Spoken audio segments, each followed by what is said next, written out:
In the world of Naruto, Yu traverses dimensions to become a student at the Konoha Ninja Academy, binding himself to the idol system. Engaging in idol activities for a day will extract chakra, allowing you to surpass chakra limitations.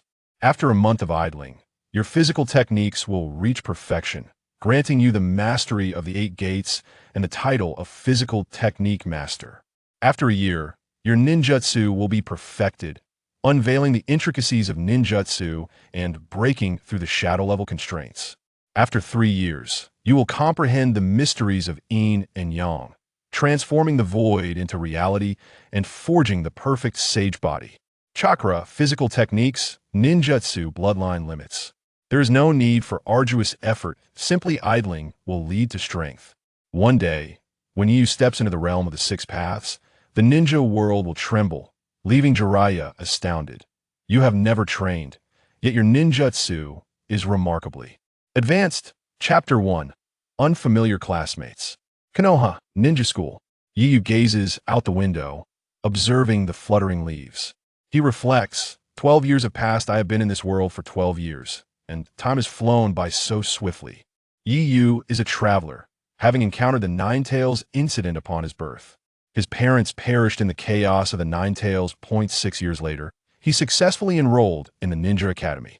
He is just like every other student. Upon entering the academy, his performance was unremarkable, with average grades and rankings. The only commendable aspect was his decent appearance.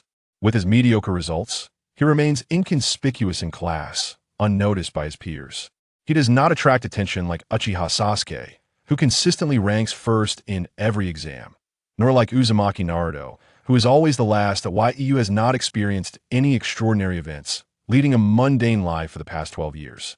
He has not exhibited anything remarkable to catch the attention of the third Hokage or Danzo, nor has he received any invitations for tea.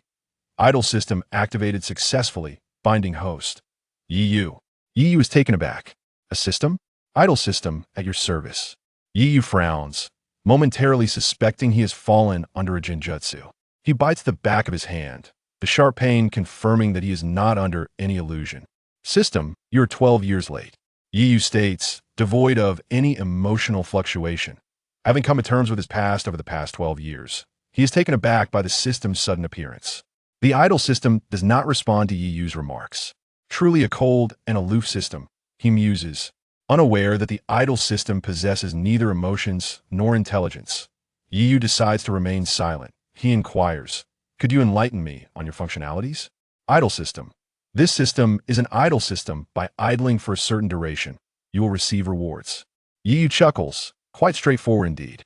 How do I utilize it? Idol system. You're currently using it. The idol system is serving you. Yu is somewhat surprised. Am I already using it? I wonder what rewards await. With 12 years of experience, Yu has grown quite familiar with this world. Whether or not the idol system exists is of little concern to him. Without it, he lives a life of conformity with it. He simply enjoys a more carefree existence, merely a slight difference. He shifts his focus from the realm of consciousness. Observing Irika speaking at the podium, Yu ponders, is graduation finally upon us? I wonder which class I will be assigned to. The graduation examination is imminent, testing the students on the body replacement technique. Although Yu's performance over the past 6 years has been average, graduation is not a concern. He has mastered the body replacement technique. In fact, aside from Naruto, influenced by the Nine Tails, all students in the class have grasped this technique by now. On the podium, Irika calls out. Now I will call the names of the students to come up. First, Uchiha Sasuke. Irika calls Sasuke first, who has consistently ranked at the top since enrollment. His name is also the first on the list. Sasuke, expressionless and aloof, rises and walks towards the adjacent room with his hands in his pockets. Many female classmates gaze at Sasuke with starry eyes. Sasuke is so handsome. Go for it, Sasuke. I love you, Sasuke. These girls are infatuated with Sasuke as if he were a celebrity. Naruto, seated below, glares at the cool Sasuke on stage, grinding his teeth. Damn it, that bastard Sasuke. What's so great about him? Shikamaru, sitting not far from Naruto, responds lethargically. Sasuke is the top of the class and has been for a long time. Shikamaru, I will definitely surpass him one day. I am meant to become Hokage. Shikamaru rolls his eyes at Naruto, and then lays his head down on the desk to sleep. In class, Only Shikamaru and Inazuka Kiba are willing to associate with Naruto. The others avoid Naruto due to the influence of their families, while Yu prefers to steer clear of trouble. Within minutes, Sasuke returns, having passed with ease. Iruka even contemplates letting Sasuke skip the exam altogether. Sasuke had mastered the body replacement technique during his first year at the academy. In Iruka's eyes, Sasuke is undoubtedly the strongest of this cohort. As Yu anticipated, all students except for Naruto passed the subsequent examination smoothly. Soon, the third Hokage appears to deliver a speech to the graduating students, fueling their unrealistic fantasies about the ninja profession and the lives that lie ahead. Naruto, disheartened, sits on a swing beneath a tree, envy etched across his face as he watches his classmates graduate successfully. Before long, Naruto vanishes from under the tree. Yu thinks he must have been lured away by Mizuki. Yu has no intention of involving himself in Naruto's escapades of stealing scrolls. On his way home from the Ninja Academy, he passes by Ichiraku Ramen. Not wanting to cook for himself, he decides to enjoy dinner at Ichiraku. However, upon entering the ramen shop, he encounters Iruka treating Naruto to ramen. Having spent 12 years in this world, Yu has forgotten many plot details. He is surprised to see Iruka inviting Naruto for ramen at this time. That as Yu contemplates exiting, he is called by the owner of Ichiraku Ramen. Yu, what would you like to eat today? Yu frequents Ichiraku more often than even Naruto. Over the years, he has grown familiar with the owner. The owner's words catch Iruka's and Naruto's attention. With no choice but to enter, Yu greets, "Hello, Iruka-sensei. Naruto, you're here for ramen too?" Both of Yu's parents were ninjas, leaving him with sufficient funds to live comfortably into adulthood. Why Yu typically avoids coming here at the same time as Naruto. Throughout these years, he has never encountered Naruto here. Naruto does not even recognize him, completely unaware of who he is. After taking a seat, Yu smiles slightly. "It's all thanks to your guidance." Yu responds astutely. Naruto, furrowing his brows in confusion, thinks for a long time, but cannot recall who Yu is. Yu pays him no mind. Unable to remember, Naruto leans closer to Iruka and whispers, "Iruka-sensei. Who is he? Is he my classmate?" Iruka, who is about to say something to Yu, is rendered speechless by Naruto's inquiry. He looks at Naruto with a twitching mouth. "Naruto, this is your classmate Yu. You don't recognize him?" Naruto awkwardly laughs. "Huh. Iruka-sensei, I truly have no memory of him." Naruto replies earnestly. Chapter 2. Lifting the Chakra Limit.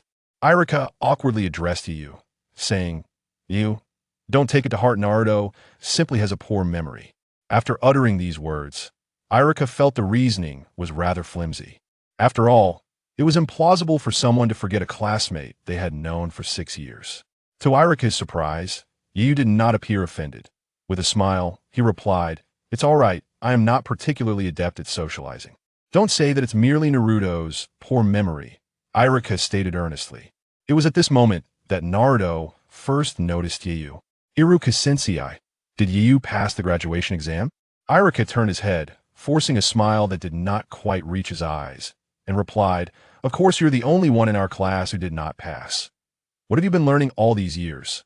Feeling embarrassed, Naruto scratched his head and admitted, "Iruka-sensei, I just struggle with the shadow clone technique. My seduction technique is quite proficient."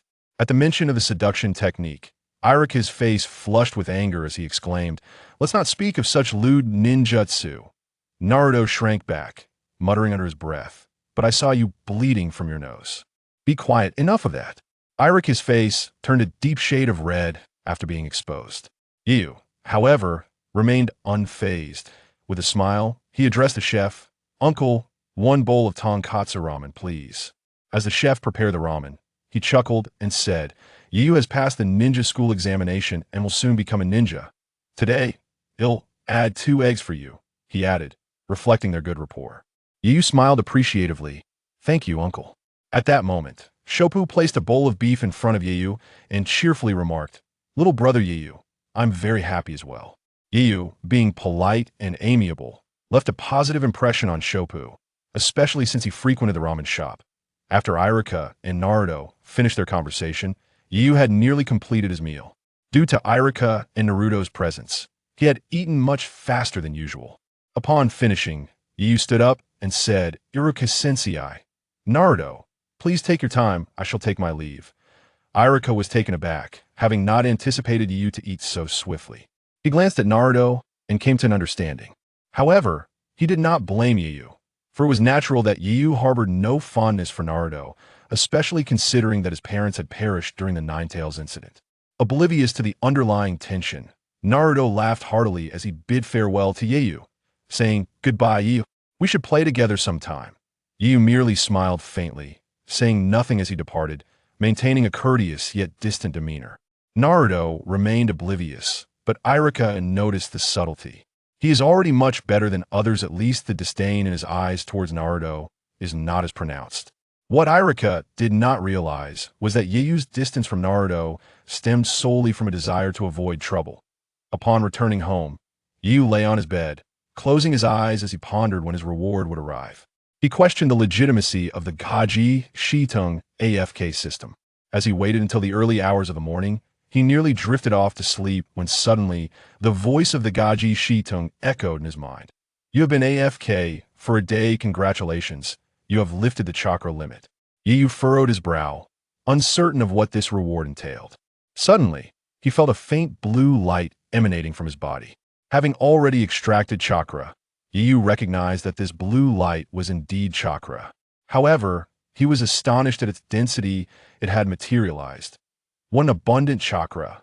The amount must be 100 times greater than before. He marveled. "Is this my reward?" In the next instant, the chakra surged violently into Yu's body. In that moment, he felt an overwhelming sense of comfort, so much so that he nearly cried out in ecstasy. Had he not bitten down on his blanket, he would have likely caused his neighbors to misunderstand his actions. After a considerable time, Yu finally absorbed all the chakra. What an astonishing sensation! I can actually absorb chakra from the external environment. Traditionally, a ninja's chakra is extracted from their bodily cells, and Yu had previously done so that he had long worried that extracting chakra might weaken his body. However, he had overthought it. This world differed greatly from the one he was familiar with. Many rules from his original world did not apply here. That in this realm, extracting chakra would not harm the body unless done excessively. However, the quantity of chakra that could be extracted from one's body was significantly limited by their physical constitution. That in simpler terms, those born in ninja clans typically possess superior physiques and significantly greater chakra reserves compared to ordinary ninjas. Yu's chakra level had always been quite average, as both his parents were common ninjas. His chakra was not even comparable to Sasuke's, with a disparity of about tenfold. Compared to Naruto, the gap was even more staggering, reaching thousands of times, not accounting for the Ninetales chakra. Even considering only the chakra derived from Naruto's Uzumaki lineage, the difference was immense. Moreover, as Naruto aged, his chakra would only increase, widening the gap between him and Yu. In this world, lineage was of utmost importance. Without it, one might achieve fleeting greatness akin to Guy. Now, Yu felt that his chakra was 100 times what it once was, nearly at the level of a Chunin. Furthermore, he could extract chakra from the external environment, allowing him to do so at any moment, a feat many ninjas could not accomplish. The energy present in nature far surpassed that within Yu's body. He felt the external energy continuously pouring into him, of exceptionally high quality. Unbeknownst to Yu, the chakra he absorbed from the outside was natural energy, which was inherently of much higher quality than ordinary chakra. This natural energy could be utilized not only for combat, but also for nourishing the body. Yu's physique, however, was not particularly robust, which limited his capacity to absorb more chakra. If only he possessed Naruto's physical attributes, his chakra level would surpass Naruto's by more than 100-fold. At present, Yu felt an unparalleled sense of comfort, more soothing than a hot bath. This system is incredibly powerful. I received such a delightful surprise on the very first day. It's unfortunate that I currently know no ninjutsu besides the three-body technique. Yu's parents had left no ninjutsu scrolls behind, as they were not high-ranking ninjas, both being mere chunin. Patience is key. Perhaps the AFK system will eventually yield more rewards. An increase in chakra by 100-fold is already remarkable. Now, my chakra is significantly higher than Sasuke's. Although Sasuke possessed a considerable amount of chakra, it paled in comparison to Naruto's. After all, anyone compared to Naruto would find their chakra reserves wanting. The Uchiha clan was renowned for its plentiful chakra, yet it still fell short compared to the Uzumaki and Senju clans. After all, without sufficient chakra, it is quite challenging to wield the Sharingan, let alone the Mangekyou Sharingan. Chapter 3. An Unforgettable Scene. The following day, Yu arrived at school. Upon entering the classroom, he noticed that Naruto was already there. Yesterday, Naruto had finally remembered Yu. Unlike Shino, Yu did not shroud himself in obscurity. Previously, people overlooked him simply because he rarely engaged in activities or socialized with his classmates, often returning home the moment class ended. Upon seeing Yu, Naruto stood up enthusiastically and waved. "Hey, Yu." Yu was taken aback, but managed to smile and nodded in acknowledgement before finding a seat. Naruto's actions caught the attention of many students in the class. Although he had always been at the bottom of the class, he had a remarkable ability to attract the attention of his peers. Many individuals turned their gaze towards Yu. A few female classmates were momentarily stunned upon seeing him. They had not realized that there was such an attractive boy in their class. He is not inferior to Sasuke, and I had no idea of his existence before. Well, Sasuke is still the best, no one can compare, but he is indeed quite handsome. The female classmates engaged in a debate over who was more attractive, Yu or Sasuke. Many favored Sasuke, not solely for his looks but for his overall prowess. Some girls had already approached Yu, eager to make their move first, such as Ino. She was inherently attracted to good looks. Her affection for Sasuke stemmed merely from his handsome appearance. Upon discovering a classmate whose looks rivaled Sasuke's, she couldn't resist. Ino shyly approached Yu, her cheeks flushed, and said, "Hi, I'm Yamanaka Ino. How come I've never seen you before?" Yu furrowed his brow, self-doubt creeping in as he thought, "Have I truly been so insignificant? While I prefer not to draw attention, it's absurd that no one has ever seen me." Yu felt quite perplexed. He merely wished to avoid trouble, not to isolate himself. Yet, he never anticipated that his classmates would genuinely have no recollection of him. After 6 years in the same class, the best they could muster was, "How come I've never seen you before?" Observing the bashful Ino, Yu could only smile and respond, "I am Yu, pleased to make your acquaintance." His teasing made Ino feel even more embarrassed. She awkwardly replied, "I'm sorry, Yu." Yu had only been jesting and bore no real grudge against her. Moreover, the situation was inherently his own fault. "It's all right. Let's consider this our first meeting." Yu smiled gently that Ino's heart raced at his smile, nearly causing her to swoon. The reactions of girls in this world can be somewhat exaggerated. When they feel a spark, they may truly faint from the rapid beating of their hearts and tea that moment. Shikamaru sauntered over, lazily remarking, "It's only natural that you wouldn't notice Yu, as your attention is usually fixed on Sasuke." Shikamaru settled beside Yu. "Hello. Previously, I would leave right after class and never got to know you well. I am Shikamaru." He extended his hand. Yu was surprised to learn that Shikamaru had been observing him. "Yes, I am Yu," he replied, shaking Shikamaru's hand. That it made sense for Shikamaru to notice him, given his sharp intellect. In terms of looks, the only one in the class who could rival him was Sasuke. They exchanged a few words before Sasuke entered. The moment he arrived, all the girls in the class fixated on him. "Ah, Sasuke, so handsome." Numerous girls rushed toward Sasuke. Shikamaru slumped over his desk, exclaiming, "Women are truly troublesome." Just as he finished speaking, Ino shot him a glare, having crossed over Yu. "Shikamaru, what did you say?" Shikamaru turned to find that Ino had not joined the throng of girls rushing toward Sasuke. "Who wasn't talking about you?" Ino shot him a disdainful look, retorting him. Although Ino had glanced at Sasuke, her attention was primarily on Yu. Previously, Sasuke had captivated her gaze, preventing her from noticing Yu's presence. Once she did, she realized that Yu stood alone, and his looks were not at all inferior to Sasuke's. She certainly knew how to make her choice.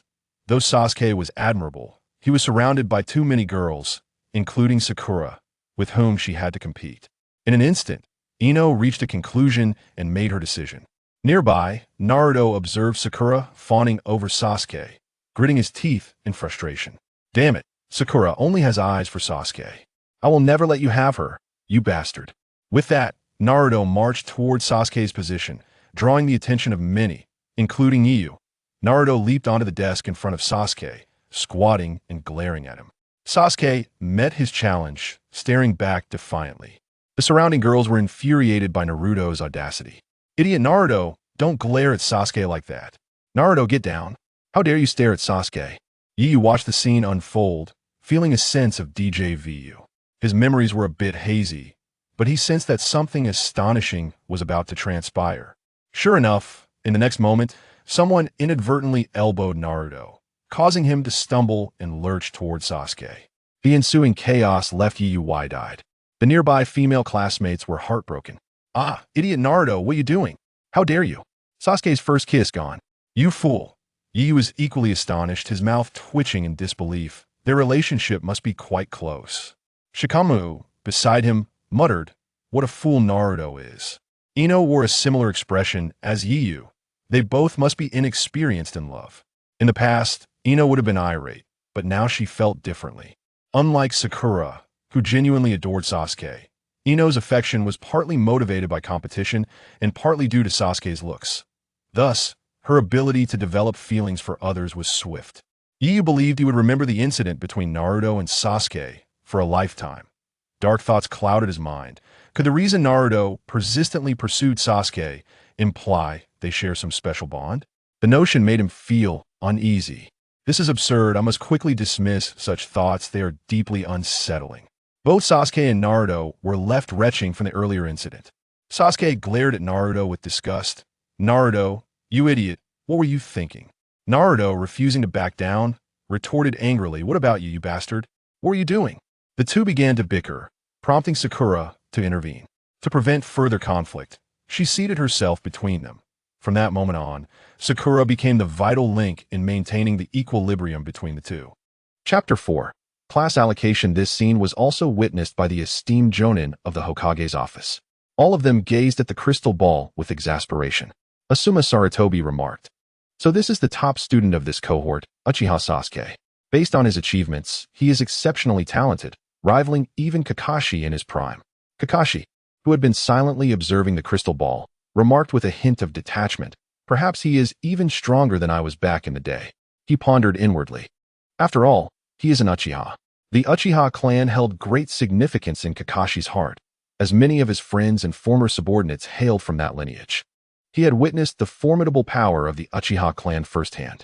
The third Hokage, observing this spectacle, could only shake his head in disbelief, contemplating, why does Naruto always conjure such unexpected scenarios? Sigh. Meanwhile, the others remained oblivious to the presence of Ieyu. Over the years, Ieyu's performance had been rather average, neither impressive nor particularly lacking. Even the third Hokage had little memory of him, which was quite understandable considering Ieyu's previous persona as an ordinary student, devoid of any remarkable traits or a prestigious ninja lineage, thus attracting little attention. After a brief wait, Iruka entered the room. With the anxious gazes of the students upon him, he produced the class allocation list. Sitting beside Ieyu, Ino fervently hoped, "Please let me be in the same class as Ieyu." Unbeknownst to her, her fate had already been predetermined by the third Hokage and their forebears. The trio of Ino, Shikamaru, and Choji would not be separated. In fact, the Konoha 12 had long been arranged with clarity and purpose, leaving no room for others to intrude. As anticipated, Iruka recited several names, and Ieyu's was not among them. Upon reaching the 10th class, Iruka announced, "Class 10, Nara Shikamaru, Akimichi CHG, Yamanaka Ino." Ieyu's expectations were confirmed. Despite having forgotten many details, he had resided in Konoha for over a decade and was well aware of the general circumstances surrounding the various clans. The trio of Ino, Shikamaru, and Choji would undoubtedly remain intact. Ino, leaning on her desk, expressed her frustration. "What is this? This class allocation is terrible. They didn't place me with Ieyu." Shikamaru sighed. "Hey, could you refrain from voicing that in front of us? We are still teammates, after all." Ino huffed in annoyance. When she glanced at Ieyu, she found him remarkably calm, as if he had anticipated this outcome long ago. Dejectedly, she remarked, "Ieyu, we aren't in the same class." Ieyu smiled and replied, "The teachers must have their own considerations." Iruka then announced, "Class 11, Yamada Shuki, Jingwen Ieyu, and Honyada Ko." Ieyu mused, "As expected, my classmates are two unfamiliar students." Class 11 consisted of 3 students from common backgrounds. Yeyu speculated that their teacher was likely not one of Konoha's renowned jonin. Perhaps just an ordinary jonin or even a chunin. At that moment, the two classmates he had never heard of were busy searching the classroom for their teammates. Yamada Shuki, a boy with a personality akin to Naruto, sported a peculiar ponytail. Honyada Ko was a striking girl with long golden hair cascading down to her waist. Dressed in a pure white top and a simple black skirt, exuding an air of tranquility. Yeyu had never paid much attention to them, and conversely, Shuki and Ko had no impression of him. However, the two of them shared a good rapport. Once the class allocation was completed, various guiding jonin entered the classroom to escort their students. The first to arrive was Asuma. Upon entering, he directed his gaze toward Shikamaru and his companions, stating, "I am your guiding jonin for class 10. Follow me." As Ino was about to leave, she looked back at Yeyu with a hint of reluctance, saying, "Yeyu, my family owns a flower shop on the commercial street. I usually help out there. You must come by to visit." Yeyu nodded slightly, understanding that if he did not respond, Ino would be hesitant to depart. Shikamaru added, "Yeyu, we'll be on our way." Yeyu replied with a smile, "Yes. You may go first." After the trio departed, Shuki and Ko took seats beside Yeyu. Shuki, with his cheerful demeanor, turned to Yeyu and extended his hand, saying, "Hello, Yeyu. I'm Yamada Shuki. From now on, we are classmates. I look forward to working with you." Yeyu smiled back, "Hello, Shuki. I'm Yeyu. I hope to learn from you as well." Honyada Ko introduced herself. "I'm Honyada Ko. Pleased to meet you, Yeyu." She also extended her hand graciously. Yeyu shook it gently before releasing it, smiling. "Ko, I hope to learn from you too." Thus, the three made their introductions. While shaking hands, Yeyu sensed that both of them possessed a rather modest chakra level, typical of a lower-ranked ninja. This sensitivity to energy was a natural trait he possessed, allowing him to be acutely aware not only of chakra, but also of energy and impending danger. At this moment, Yeyu had formed a preliminary understanding of his two partners. He found no aversion towards them. Both exhibited commendable character traits. Although Shuki's personality was similar to Naruto's, he lacked Naruto's impulsiveness, being simply cheerful. Ko's demeanor resembled Hinata's. Yet she was not as introverted, instead appearing quite serene. Her appearance was equally striking, and her sense of style surpassed that of Hinata. Yeyu could discern that although Ko did not hail from a ninja clan, her family undoubtedly enjoyed considerable affluence, as her attire suggested substantial worth. It was reasonable to conclude that Ko was a little heiress. Both Shuki and Ko were genuinely curious about Yeyu, having had no prior awareness of him. Unable to contain his curiosity, Shuki inquired, "Yeyu, why don't I have any recollection of you? Were you a transfer student?" Ko also regarded Yeyu with intrigue. Yeyu sighed, realizing that aside from Shikamaru, few in this class recognized him, despite having shared the same class for 6 years. He patiently explained, "I have been in this class for 6 years." Shuki was taken aback. "You've been in this class for 6 years." He could hardly believe that after so much time, he had no memory of Yeyu. Ko covered her mouth in astonishment. Yeyu chuckled wryly. "Perhaps it's because I don't often engage in conversation." Shuki nodded in agreement. "Indeed, it's quite strange that I have no recollection of you. However, now that we are companions, we won't let you be alone anymore." Shuki laughed cheerfully. Yeyu was somewhat surprised. It appeared that such camaraderie was not exclusive to the main characters. Even these supporting characters had their merits, albeit their abilities fell short, relegating them to the background. Some, unfortunately, met untimely ends in the Fourth Great Ninja War, while others tragically perished during missions before even witnessing the war. Chapter 5. Testing the waters. Just as Shuki and Ko finished speaking, a robust ninja in his 40s entered the classroom, exuding an intimidating aura that instantly silenced the previously boisterous atmosphere. He approached the podium, scanning the classroom before swiftly locking eyes with Yeyu and his companions. "Class 11. Step forward," he commanded succinctly. This formidable figure was the guiding instructor for Yeyu and his classmates. Without further ado, he exited the classroom. Shuki and Ko were left in shock, exclaiming, "Why is our teacher so fearsome?" On this night, Benai Tianzi expressed some concerns, stating, "It seems we are doomed from here on." Yet, Yeyu remained unfazed, contemplating the man's formidable aura and the heavy scent of blood surrounding him, indicative of a past in the dark factions. However, this could be seen as a positive sign. His entry into such a clandestine unit attested to his prowess. Not every member of the Dark Department is a Jonin. Even Chunin can be part of it. But those who gain entry are invariably the cream of the crop among their peers. Let us proceed. If we do not follow now, we may lose track of him, Yiyu advised his companions. After the trio departed, Naruto, seated behind them, finally sighed in relief. I was terrified. Yiyu is in for it.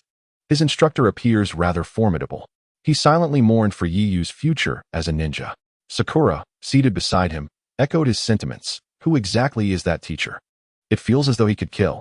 Only Sasuke pondered deeply, sensing a familiar aura in the ninja, reminiscent of his brother, Itachi Uchiha, suggesting he too emerged from the dark division.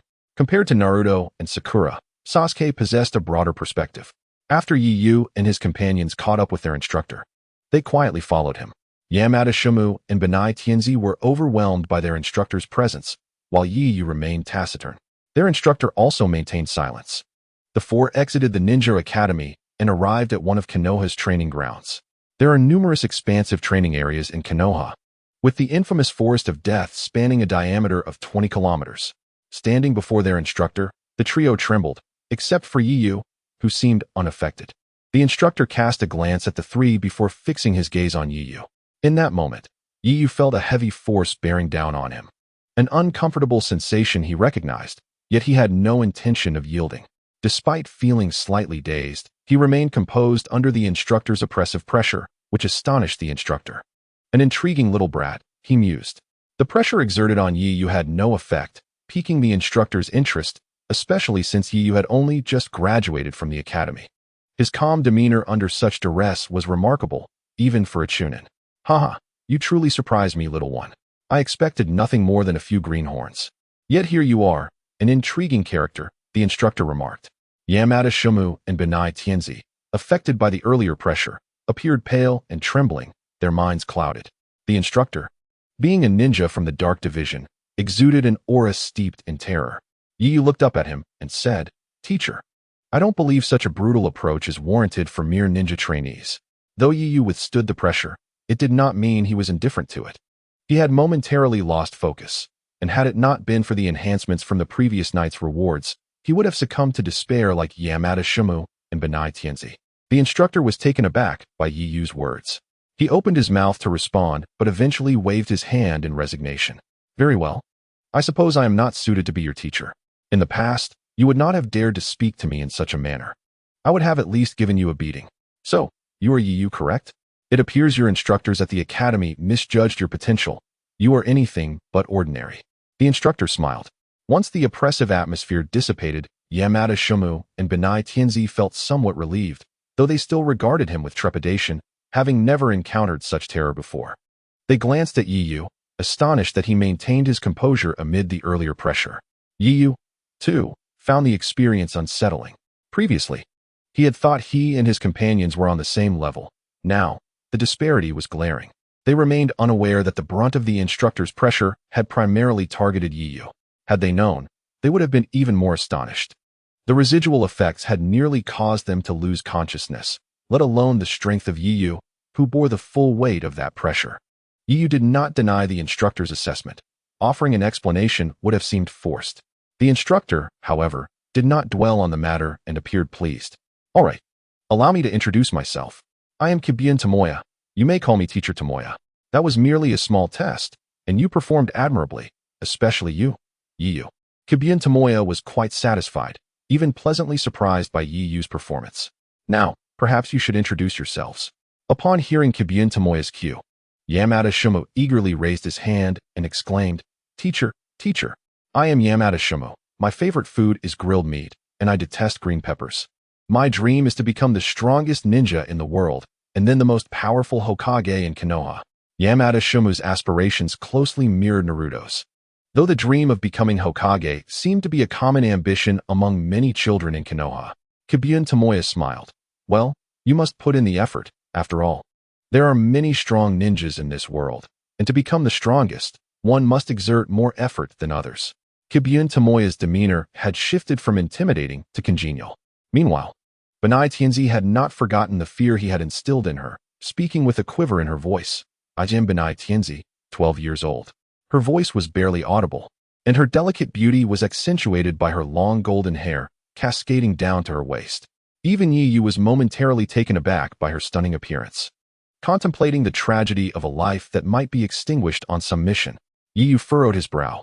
Both Benai Tianzi and Yamada Shumu had left a favorable impression on him, and despite having just met, he had already come to appreciate them. He wondered if his presence might alter their fates.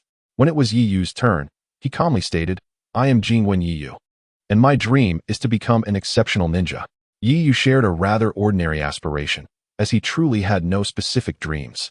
His circumstances had not changed before or after gaining the system. Chapter 6, The Death Assessment. After the three had introduced themselves, Kibun Tomoya smiled and declared, "That will be all for today. We shall convene here tomorrow morning, and I will take you to receive your first mission." With that, he vanished before they could respond. Yamada Shumu and Benai Tianzi were left in a daze, staring at the now empty space. Yiyu shook his head in resignation. It seems this teacher is rather unreliable. "Yamada, Benai, then I shall see you tomorrow," he said, ready to leave when Yamada Shumu called out to him. "Yiyu, wait a moment. Today is our graduation day and our first day as a team. Shouldn't we celebrate?" Before Yiyu could respond, Benai Tianzi enthusiastically chimed in, "Absolutely. Let us go eat grilled meat. It's my treat." "Yiyu, we haven't had a chance to truly get to know you," she said, her beautiful eyes sparkling as she looked at him. Night Feather found it difficult to refuse. "Well, let me treat you," he said. Although he suspected that Benai Tianko was quite wealthy, he felt a bit embarrassed about her footing the bill. After all, a meal of barbecue in Konoha was not inexpensive. Unlike ramen. Yamada Shumoku smiled and said, "Night Feather, you need not feel awkward. Tianko's father is a well-known tycoon in Konoha, and her monthly allowance is equivalent to the reward for a D-rank mission." "Shumoku, if you keep saying that, I'll make you pay for yourself," Benai Tianko remarked, seemingly displeased with the mention of her wealth. Shumoku chuckled, "All right, I won't say it anymore. So, Night Feather, shall we go?" Night Feather was somewhat astonished by Benai Tianko's affluent background. He had guessed her family was well off, but he had not anticipated it to be to this extent. The reward for a D-rank mission ranged from 80,000 to 200,000 Rio. Even at the lowest end, 80,000 could afford over 1,000 bowls of ordinary Ichiraku ramen. Meanwhile, Night Feather's monthly living expenses were only 5,000 Rio, which was already quite comfortable for him. Benai Tianko's allowance was at least 16 times that of Night Feather's living expenses. Night Feather couldn't help but think about the stark contrast between wealth and poverty. With someone offering to treat him to barbecue, he naturally wouldn't decline. "All right, let's go," he smiled. Upon arriving at Konoha's most famous barbecue restaurant, a popular gathering place for ninjas, they barely stepped inside when a voice called out, "Night Feather, over here." He turned to see Ino and her companions also present. Night Feather glanced at Benai Tianko, seeking her opinion. Benai Tianko smiled. "It seems you and Ino have a good relationship." Night Feather replied nonchalantly, "We just met today." Uncertain of the intent behind Benai Tianko's question, Night Feather remained oblivious to the chill that washed over Shimoku. Could Tianko be feeling jealous? Though Night Feather did not grasp Benai Tianko's character, Shimoku was well aware. While her demeanor was typically gentle, she often exhibited a snarky side. Upon hearing Night Feather's response, Benai Tianko smiled and suggested, "Then let's join them." Night Feather felt indifferent, yet Shimoku sensed an unease. He hoped this barbecue would be a peaceful affair, though that seemed unlikely. Shimoku could already envision the potential drama that might unfold. The three approached Ino's group. Indeed, Ino, Shikamaru, Choji, and their instructor Asuma were all present. As Night Feather settled beside Ino, Benai Tianko took a seat between him and Ino, smiling as she greeted, "Ino, I didn't expect to see you here." Ino glanced at Benai Tianko. Their relationship was relatively amicable. During their time in the Ninja Academy, Tianko was one of the few girls not infatuated with Sasuke, leading to a lack of rivalry. Furthermore, while Tianko was not from a ninja clan, she hailed from a wealthy family, which fostered a cordial rapport. However, today Ino sensed something different about Benai Tianko. This feeling was shared by Shimoku and Shikamaru. Night Feather sat beside Yamada Shimoku, who introduced, "Night Feather, this is our instructor, Saratobi Asuma." Night Feather, along with Yamada Shimoku and Benai Tianko, promptly stood.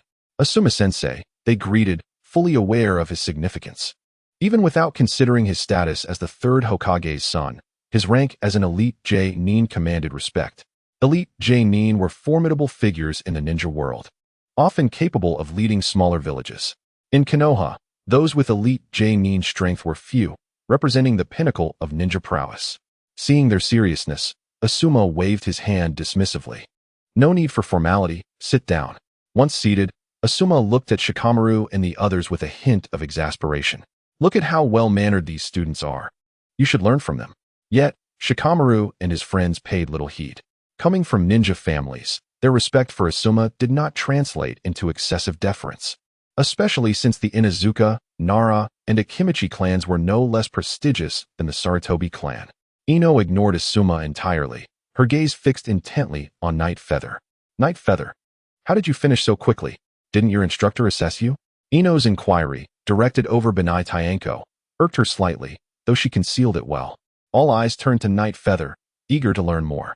Despite their graduation and becoming ninjas, they were all required to pass their instructor's evaluations. Failure meant being sent back to the academy for retraining. Night Feather explained, our instructor's assessment was quite straightforward, so it concluded rapidly. However, Yamada Shimoku interjected. That's not true. Our instructor's assessment was terrifying. Tyanko and I nearly met our end. Recalling the harrowing experience with their instructor, Yamada Shimoku felt a shiver run down his spine. It was daunting, and in that moment, he had nearly wished for death. His remarks piqued the curiosity of Shikamaru and others. Asuma frowned and asked, who is your instructor? Since Asuma had arrived in the classroom before Yamada Shimoku and the others, he had missed this detail. It's Mukomoto, Yamada Shimoku replied. Asuma paused, furrowing his brow as he struggled to recall any J-nin by that name in Konoha. Mukomoto? I don't remember a ninja by that name in Konoha. Yamada Shimoku expressed his surprise. Even Asuma-sensei, doesn't he know him? Is our instructor really that obscure? Feeling a twinge of disappointment, he had believed Mukomoto to possess formidable abilities and to be a noteworthy ninja. Asuma noticed Yamada Shimoku's disheartened demeanor and quickly reassured him. That shouldn't be the case. To my knowledge, all instructors leading a class are elite J-nin. Your instructor is certainly one of them. It's just that I may not know every ninja in Konoha. Yamada Shimoku felt somewhat uplifted by this. Despite his earlier trepidation regarding Mukomoto's assessment, he was relieved to know his instructor was a powerful ninja. Associating with a strong ninja would expedite his own growth, Yamada Shimoku thought. At that moment, Shikamaru asked, what do you mean by saying your instructor's assessment nearly led to your demise? Shikamaru was intrigued. Surely, an assessment could not be that severe. Asuma also turned his gaze toward Yamada Shimoku, disapproving of excessively harsh methods for students. Even Kakashi would not place his students in perilous situations. Asuma was concerned that Mukomoto might be employing overly cruel techniques, which, although not unheard of, were prohibited in Konoha. Yamada Shimoku exchanged a glance with Night Feather before explaining. It wasn't anything particularly unusual. It just seemed our instructor utilized a mental ninjutsu, which nearly broke our spirits. If not for Night Feather, Tyanko and I might have truly met our end. Yamada Shimoku now realized that Mukomoto's pressure had primarily targeted Night Feather. Otherwise, Mukomoto would not have regarded Night Feather with such distinction. It seemed that most of the pressure had been directed at Night Feather, with Yamada Shimoku and Benai Tyanko only experiencing a fraction. Just as Night Feather was placing a piece of grilled meat into his mouth, he suddenly noticed Asuma, Shikamaru, and Ino all staring at him intently. Yi was momentarily taken aback. What happened? He had not been listening when Yamada Shuki, Asuma, and Shikamaru were conversing. The various grilled meats on the table captivated him far more. Having lived in this world for 12 years, he had few friends. His days typically revolved around training and indulging in culinary delights. Observing the glances exchanged among the others, Yi felt a sense of confusion. Asuma, too, was puzzled. He recalled having reviewed Yi's dossier, noting his lackluster performance at the Ninja Academy. Yet, in Yamada Shuki's words, he seemed to be an exceptionally formidable individual. Asuma contemplated and inquired of Yamada Shuki, what sensations did you experience when your teacher employed mental ninjutsu on you? After a moment of thought, Yamada Shuki replied, it felt as though I was surrounded by a mountain of corpses and a sea of blood, with countless ninjas rushing towards me. It felt like I had been stabbed dozens of times, unable to escape that environment. Upon hearing this, Ben-Yizi instinctively shrank back, still haunted by the overwhelming pressure exerted by Makoto Suichi. It was a shadow that would likely linger for a lifetime. From Yamada Shuki's description, Asuma surmised the nature of the ninjutsu used by Makoto Suichi and began to deduce his identity. No wonder I had never heard his name before. He must have emerged from the Umbu. Umbu? The others, save for Yiyu, regarded Asuma with curiosity. Taking a drag from his cigarette, Asuma slowly elaborated, yes. The Umbu is a division within our Konoha village, an organization that safeguards the village from the shadows, comprised of numerous powerful ninjas. This was the first time the group had heard of such a division. Even Shikamaru and his companions, hailing from prestigious families, were unaware of the Umbu's existence. Perhaps they simply did not concern themselves with such matters. Shikamaru cast a deep glance at Yiyu, sensing the formidable energy of the Umbu from Asuma's description. Yiyu had surprisingly withstood the mental pressure of such a ninja. Asuma shared this sentiment, his gaze fixed on Yiyu, who was engrossed in his meal. The grilled meat on the table seemed far more alluring than the ongoing conversation. Asuma was acutely aware of the prowess possessed by ninjas emerging from the Umbu, especially considering that this cohort of instructors consisted entirely of J-Nin. This implied that Yiyu and his peers were being taught by J-Nin as well. Asuma knew just how formidable the J-Nin of the Umbu could be. It was remarkable that Yiyu could endure their mental pressure and appear unaffected afterward. This alone was enough to signify Yiyu's extraordinary nature. At that moment, Yamada Shuki was completely taken aback by Asuma's earlier remarks regarding the Umbu. It sounded as though Makoto-sensei was quite powerful, truly deserving of the title of teacher. Yamada Shuki was primarily concerned with whether Makoto Suichi could impart powerful ninjutsu to him, enabling him to become a formidable ninja. To achieve this, Makoto Tsuchi's strength must be substantial. Shikamaru glanced at Asuma, who shook his head. Shikamaru had initially intended to inquire about Yiyu's specifics, but Asuma's demeanor deterred him from doing so. Subsequently, Asuma refrained from further questioning Yamada Shuki about their assessments, instead committing the matter to memory, pondering a discussion with Kakashi. It was indeed peculiar that a student who had only just graduated from the Ninja Academy could withstand the genjutsu of an Umbu J-Nin. Moreover, how could someone with such an unremarkable history at the academy possess such impressive abilities? Was it merely an innate strength of mental energy? All of this warranted investigation. Yiyu, however, remained oblivious to Asuma's musings. Even if he were aware, he would not have been concerned, for he did not present himself as particularly extraordinary, merely possessing a slightly above-average mental capacity.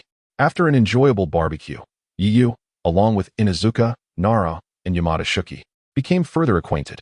As they made their way home that evening, Yamada Shuki remarked to Yiyu, "Yiyu, I don't live in the same direction as Tanzi. Could you escort her home?" With that, he dashed away before Yiyu could refuse.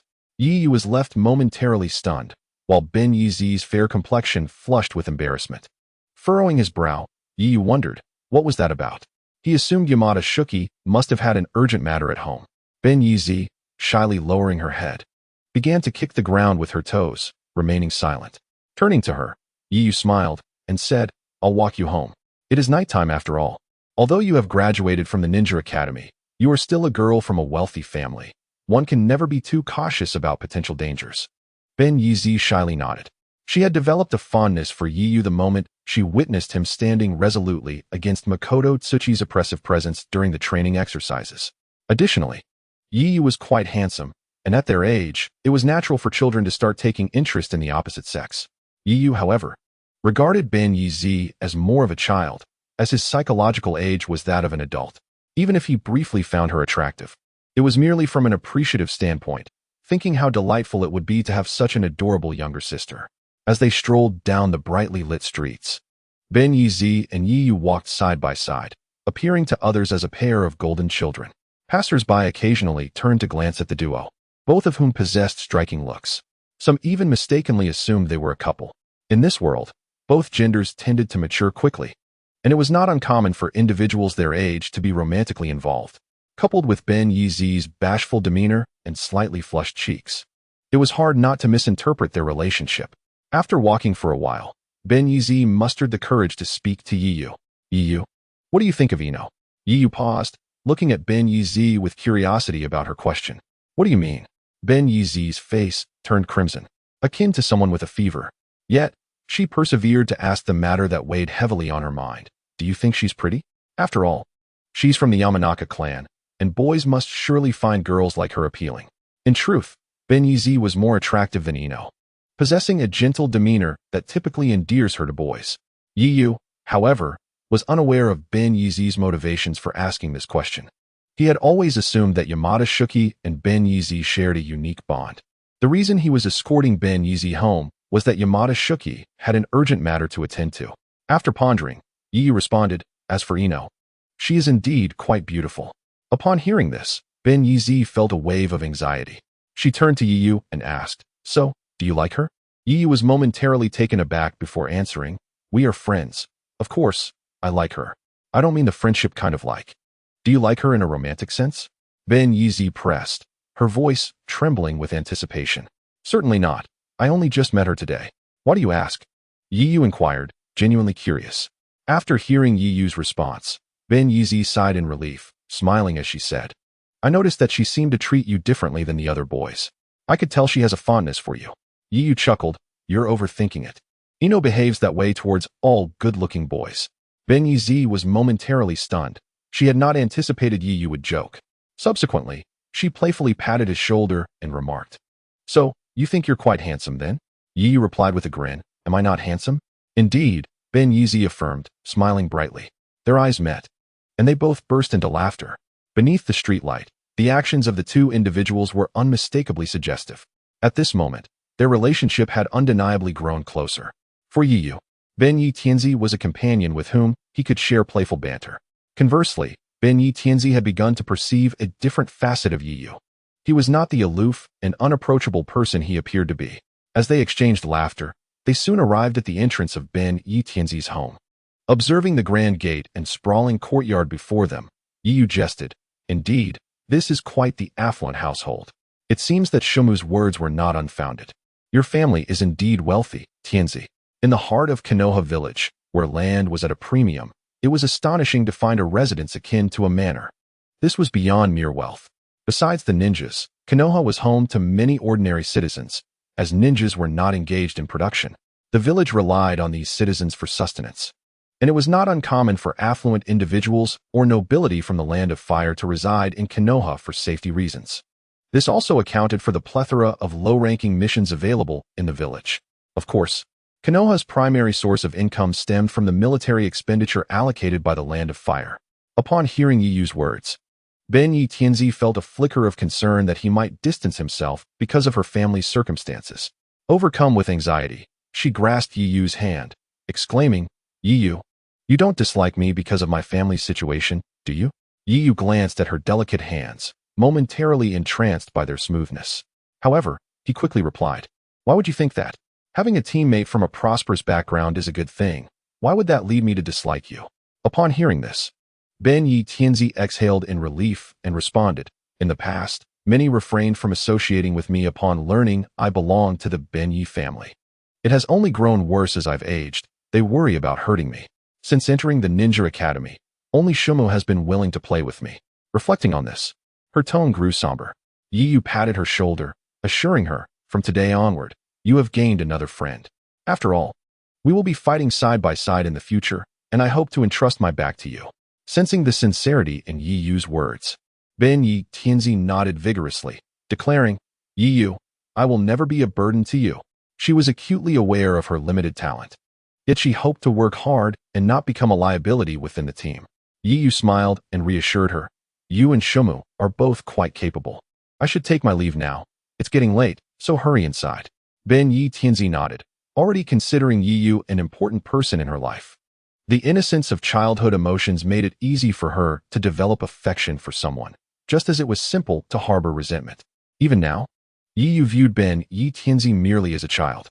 After his departure, she lingered at the gate until his figure faded from sight. "Is that your teammate from the new class?" A voice startled her from her reverie. Turning to see her mother, she exclaimed, "Mom, how did you sneak up on me like that?" Her mother, Senjume, bore a resemblance to her daughter. Standing around 1.7 meters tall, she had long, waist-length golden hair tied in a ponytail. Though nearing 40, she appeared to be in her 20s, exuding an elegant and graceful demeanor, complemented by her striking beauty. Most astonishingly, she bore the Senju surname. Had Yiyu been present, he would have been taken aback, for he had never encountered anyone with the Senju name in Konoha. However, he did not believe the Senju clan had been entirely eradicated. Such a powerful family with a high standing in the village could not possibly have been wiped out in just a few decades. If they had been, their name would have been frequently mentioned, much like the Uchiha clan. Yet, Yu had never heard any discussions regarding the Senju clan in Konoha. He speculated that they had merely integrated into the village. After all, Tsunade did not carry the Senju name, suggesting many members of the clan had relinquished it. His conjectures proved accurate. Many members of the Senju clan in Konoha had indeed chosen to abandon their surname, though this was only a portion of them. Following the legacies of Hashirama Senju and Tobarama Senju, few extraordinary talents had emerged from the clan. While some had assimilated into Konoha, many still retained their surname and held positions in various important departments throughout the village. However, Yu had seldom interacted with others in Konoha, which accounted for his lack of awareness. This was quite normal, as he had also had little contact with the Sarutobi clan. Having only met Asuma Sarutobi and the third Hokage, Hiruzen Sarutobi, over the years. However, during the Fourth Great Ninja War, many from the Sarutobi clan emerged. Typically, these families' ninjas would not appear unless necessary. Most characters involved in the storyline were directly relevant to the plot, while other ninjas were preoccupied with their own affairs, naturally absent from the narrative. It is worth noting that Konoha Village was home to thousands of ninjas, and when combined with ordinary citizens, the population swelled to tens of thousands. The village's expanse was so vast it resembled a city rather than a mere village. The training grounds alone spanned a diameter of 20 kilometers, indicating the true size of Konoha. Ben Yi Tianzi's mother, a member of the Senju clan, had inherited the family name but was not a ninja. Chapter 9. He is a mysterious individual. Ben Yi Tianzi gazed longingly at the spot where Yi Yu had vanished, feeling a tinge of reluctance. Senju Mei observed her daughter's demeanor and smiled. It seems you have a special fondness for this companion. What sort of person is he? Flustered by her mother's inquiry, Ben Yi Tianzi blushed and stammered. What do you mean by special? Senju Mei chuckled softly. Well, you were staring at that boy. I've never seen you look at Shuma that way. Ben Yi Tianzi turned her gaze to the dimly lit path, murmuring, I don't really know him. We just met. Senju Mei seemed puzzled. Just met? Isn't he in your class? She assumed Yi Yu was a transfer student, as Konoha occasionally welcomed students from other small ninja villages within the Land of Fire. Ben Yi Tianzi shook her head. He is in our class. I just never noticed him over the past 6 years, nor did I know him. How is that possible? You've been in the same class for 6 years and haven't even spoken to each other? Senju Mei found it hard to believe. Is he particularly reclusive? Senju Mei was concerned, as she feared that a student with such low visibility might be difficult to approach or even unfriendly. She worried for her daughter's well-being. Ben Yi Tianzi turned to her mother, smiling. Not at all. Yi Yu had little presence in class, even less than mine. Senju Mei was taken aback, finding it utterly inconceivable. Had it not been for her daughter's words, she would never have believed someone could possess such a negligible presence. After pausing for a moment, Senju Mei furrowed her brow. Is this boy perhaps hard to get along with? She was anxious for her daughter, concerned that someone with such low visibility might pose a risk to her well-being. On this night, Benai Tianzi shook her head and earnestly remarked, No, Yi Yu is quite easy to get along with. Although I am not certain why he seemed so inconspicuous before, his character is genuinely pleasant. Observing her daughter speak of Yi Yu with eyes that sparkled more than usual, she felt a slight headache. Could it be that her naive daughter was developing feelings? Children in the world of Naruto mature rather quickly. Although she had just graduated from the Ninja Academy, she already grasped the essence of emotions. Furthermore, the conditions of Benai Tianzi were exceptionally favorable. Her father was a wealthy man from the Land of Fire, and her mother hailed from the Senju clan. Benai Tianzi was also remarkably beautiful, and though still young, her looks were already striking. It was entirely normal for some boys to harbor fondness for her. Senju Ming cautiously inquired, What do you feel about him? Is it akin to your feelings for Shimo? Unlike Naruto, Benai Tianzi understood what her mother was implicitly asking. Yet she found herself in a quandary. Having only known Yi Yu for a day, she felt a fondness but had not reached a point of certainty. It was merely an inclination. After a moment of silence, she lifted her head and pondered before saying, It feels different. I regard Shimo as a good friend, but my feelings for Yi Yu are somewhat distinct. However, since we've only just met, I cannot pinpoint why my feelings differ. Senju Ming furrowed her brow, concerned that her fears had materialized. Perhaps it is mere curiosity, she suggested. After all, you were unfamiliar with him before, which may have sparked your interest, nothing more. Sinjaming was reluctant to see her daughter easily deceived by boys. From her perspective, such apprehension was entirely reasonable. Her family was unlike ordinary households. While not a ninja clan, they were affluent, and being from the Senju lineage placed them on par with many ninja clans in Konoha, even belonging to the upper echelons of society. If Benai Tianzi merely sought friendship, whether with Shumu or others, Sinjaming would wholeheartedly support her. However, if genuine feelings were involved, the background and intentions of the other party warranted careful consideration. Observing her mother's anxious demeanor, Benai Tianzi smiled and said, "Mother, are you worried that I might develop feelings for Yiyu?" Sinjaming, caught off guard by the truth in her daughter's words, felt a bit embarrassed but nodded. "You know our family is different. You are our only child, destined to inherit the Benai clan, so your partner must be meticulously chosen to prevent unforeseen complications." Listening to her mother, Benai Tianzi sighed deeply. "Mother, why not have another brother for me? I would like things to be a bit easier." The child's words left Sinjaming blushing. She genuinely cherished Benai Tianzi's father. Their romance had blossomed from a place of freedom, and their bond had always been strong. Benai Tianzi smiled and said, "Although I am uncertain if I truly like Yiyu, he certainly feels different from an ordinary classmate. There is an air of mystery about him, yet I feel safe when I am with him." Sinjaming detected something amiss and asked, "Mysterious? Do you mean he has a reclusive personality?" "Not quite," Benai Tianzi replied. "Yiyu gives me the impression that he is more than what he appears on the surface." Sinjaming frowned, for this was her primary concern. She promptly inquired, "Do you believe he has ulterior motives?" Benai Tianzi paused for a moment and then smiled slightly. "Hee. Mother, if that were the case, do you think I would still have feelings for him?" Although Benai Tianzi was gentle and calm, akin to Hinata, she did not harbor goodwill towards everyone. She was capable of independent thought. If someone approached her for her family's wealth, she would undoubtedly find it repugnant. Sinjaming nodded, reassured by her daughter's discernment. Although Benai Tianzi appeared delicate and introverted, she possessed her own thoughts and ideas. "What is it that makes you perceive him as mysterious?" "He is merely a newly graduated academy student," Sinjaming mused. Benai Tianzi shook her head and replied, "Mother, I believe he is likely far stronger than me and my classmates." "Oh, is he truly that exceptional? Why have I never heard the third Hokage mention him?" Sinjaming questioned. "I recall the most outstanding students from this cohort, yet the name Yiyu does not ring a bell. As one of the elite families in Konoha, Sinjaming was privy to such information, especially as her own beloved daughter was among the current students. Chapter 10. Exceptional Learning Ability. Benai Tianzi looked at her mother and said, "That is why I find him mysterious. Before the class division, I was completely unaware of his existence, and no one seemed to pay him any attention." Sinjaming inquired, "You mentioned he is strong. What leads you to that conclusion?"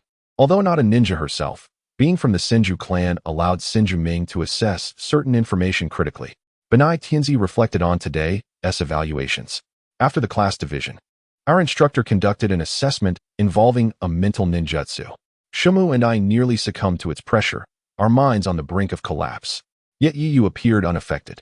After the assessment, the instructor revealed that the mental techniques were primarily aimed at Yiyu, and we only experienced the residual effects. Even so, Yiyu seemed to bear no pressure at all, leaving the instructor astonished. As Benai Tianzi recounted her experience, Sinjaming's brow furrowed deeper. This was no trifling matter. If what you say is true, then this child indeed possesses extraordinary mental strength. Keep in mind, your instructor is AJ Nin from the Umbu, known for their formidable mental prowess, and even he could not impose pressure on that child. This only indicates that the child has exceptional mental strength, often associated with precise chakra control, and may even possess a vast chakra reserve. Contemplating this, Sinjaming's gaze sharpened. This was a significant revelation. Although she wasn't a ninja, she possessed extensive knowledge of the Senju clan's archives and fully understood the principles of ninjutsu. Given that members of the Senju clan typically had substantial chakra reserves, she recognized that a strong mental fortitude would correlate with both a considerable chakra amount and precise control. Resisting the mental techniques of an Umbu Nin required not only meticulous chakra control, but also a substantial chakra reserve to sustain such efforts. Otherwise, one could easily fall victim to genjutsu, as Sakura did. How could someone with both precise chakra control and a vast chakra reserve remain inconspicuous for 6 years? This was decidedly perplexing. Moreover, he was just a child who had managed to remain under the radar for so long. Benai Tianzi, initially merely curious about Yu, was now struck with disbelief at her mother's insights. She gazed at her mother and asked, "So, does this mean Yu is truly powerful?" Senjiming regarded her daughter earnestly and replied, "We cannot ascertain that just yet, but barring any unforeseen circumstances, his future appears quite extraordinary. Even the most exceptional graduates among the ninja do not possess the ability to withstand the mental techniques of an Umbu Nin with such composure. Tianzi, it seems that the child is indeed quite enigmatic. Until you fully discern his background, it would be prudent to maintain a certain distance from him." Although Tianzi is somewhat reluctant this evening, she acknowledges that her mother's intentions are ultimately for her own good. Moreover, after listening to Qinsho Ming's analysis, she realizes that Yu's strength surpasses her comprehension. Regardless of her fondness for Yu, she must heed her mother's counsel. Unbeknownst to Yu, the examination has caused a rift between Qinsho Ming and her daughter regarding him. However, even if he were aware, it would not concern him. He had already prepared himself psychologically for revealing a fraction of his abilities during today's assessment. Upon returning home, Yu did not engage in his usual pre-sleep chakra refinement. Instead, he reclined upon his bed, gazing at the ceiling, his consciousness entering a realm of awareness. You have been idle for a day, your chakra has doubled, and your physical prowess has been enhanced. You have acquired exceptional learning abilities. Any ninjutsu can be mastered at the pace of the world's top geniuses, provided your body and chakra are sufficient. Suddenly, Yu felt a tingling sensation coursing through his body, an overwhelming pleasure that nearly elicited a cry of delight. His mind became clearer than ever before. The once perplexing knowledge of ninjutsu now resided within him with utmost clarity and understanding. It seemed that with a mere demonstration, he could learn ninjutsu as effortlessly as Uchiha Itachi. Emerging from the realm of awareness, Yu stared in astonishment at the ceiling. Closing his eyes, he sensed his body brimming with chakra, its tangible essence flowing through his meridians. The sensation was exhilarating. With his chakra doubled, he surmised that his chakra levels had reached that of an elite jonin, while his physical attributes likely approached the standards of a mid-level taijutsu practitioner. This enhancement was indeed formidable, as few ninjas specialize in taijutsu. Attaining mid-level taijutsu status is a rare feat among taijutsu ninjas. Regrettably, he remained unversed in any ninjutsu, which was somewhat awkward. He could only perform the body flicker technique, and in practical combat, he would likely fare no better than a Nin. Yu yearned for a ninjutsu of practical value. After all, having obtained a system for idle training, he first needed to learn before he could engage in such training. With only the body flicker technique mastered, he realized that merely relying on it for survival against professional assassins would be perilous. Ninjas employ all manner of underhanded and despicable tactics. To confront seasoned ninjas with just the body flicker technique would be tantamount to courting death. Yu was not so arrogant as to believe he was formidable enough to challenge a jonin. He lacked confidence even in defeating a Nin. Nevertheless, the gains from tonight were commendable. Possessing exceptional learning capabilities and some foundational ninjutsu, he should be able to learn quickly. After the mission concludes tomorrow, he planned to visit the training grounds to observe if anyone practiced ninjutsu. At the very least, he wished to acquire some basic offensive ninjutsu for combat purposes. He had no desire to remain merely a taijutsu ninja. Although the 8 gates technique is powerful, the prospect of learning it was slim, and even if given the chance, he would be disinclined to pursue it. The repercussions of the 8 gates technique are too terrifying, and he harbored no desire to learn it. Moreover, it is a unique skill of Guy, which he would not easily impart to others. Only Guy, Kakashi, and Lee are capable of mastering the 8 gates technique. Chapter 11. Kakashi, a terrifying amount of chakra. At this moment, Mikoto Teichi, resting at home, suddenly opened his eyes and gazed toward the balcony.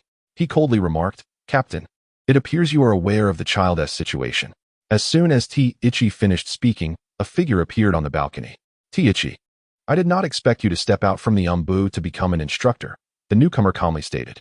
In the moonlight, the person's silhouette became discernible. If Naruto and his companions were present, they would undoubtedly exclaim, "Kakashi-sensei." The figure on the balcony was none other than the instructor of Team 7, Hatake Kakashi. Upon hearing Kakashi's words, Teichi approached the balcony, leaning against it while gazing at the moonlit night, murmuring, "Didn't Tiu come out as well? Staying in the shadows for too long. It is indeed time to bask in the sunlight." Kakashi observed Teichi, It seems you are quite pleased with that child. Indeed. He is quite an exceptional young lad, T-Ichi replied, a rare smile gracing his face as he recalled Yu's performance earlier in the day. However, Kakashi's expression grew serious. You should be aware that he may not be as simple as you perceive, Kakashi cautioned. T-Ichi turned to regard Kakashi, and after a pause, said, in my view, he is merely a child who dislikes drawing attention to himself. There is nothing particularly complex about him. If he had ulterior motives, I would have easily discerned them. I believe you can understand this point, Kakashi. Kakashi was momentarily taken aback. Indeed, if Yu harbored any nefarious intentions, he would not have been easily tested by T-Ichi. Nevertheless, one should still exercise caution. T-Ichi chuckled. Do you doubt my abilities? I was once part of the interrogation division. From the very first glance, I could tell that the child simply prefers to remain low-key. Unlike you, even at his age, you likely reveled in the praise of others. Kakashi felt a twinge of embarrassment. Despite Kakashi's current demeanor, he was not always this way. Before Rin's death, he had a different disposition. After a lengthy silence, Kakashi inquired, regardless, I will keep a watchful eye on that child. Should any unforeseen circumstances arise, I will intervene. This statement was not one Kakashi had intended to make, as it clearly indicated his intention to interfere. Typically, such words would be unwelcome to others. Yet, T-Ichi remained unfazed, responding calmly, do as you wish. If that child poses any threat to the village, I will personally eliminate him. However, until that moment, he remains my student, and I have high hopes for him.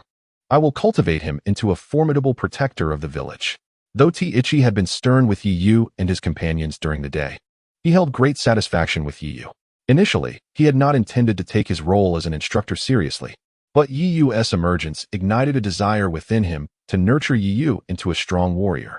T-Ichi regarded Yu as a genius, and moreover, a remarkably stable one at that. Upon discerning T-Ichi's intentions, Kakashi refrained from further comment. He was well aware of T-Ichi's capabilities. Although not particularly strong within the Umbu, as a member of the interrogation division, his meticulous and cautious nature made him one of the least likely individuals to allow Yu to become a threat to the village. However, Kakashi felt a certain curiosity about Yu. After parting ways with T-Ichi, Kakashi made his way to Yu's home. For someone of Kakashi's stature, investigating Yu's background was exceedingly simple. He soon found himself on the balcony of Yu's residence. At this moment, Yu was already asleep and completely unaware of Kakashi's presence.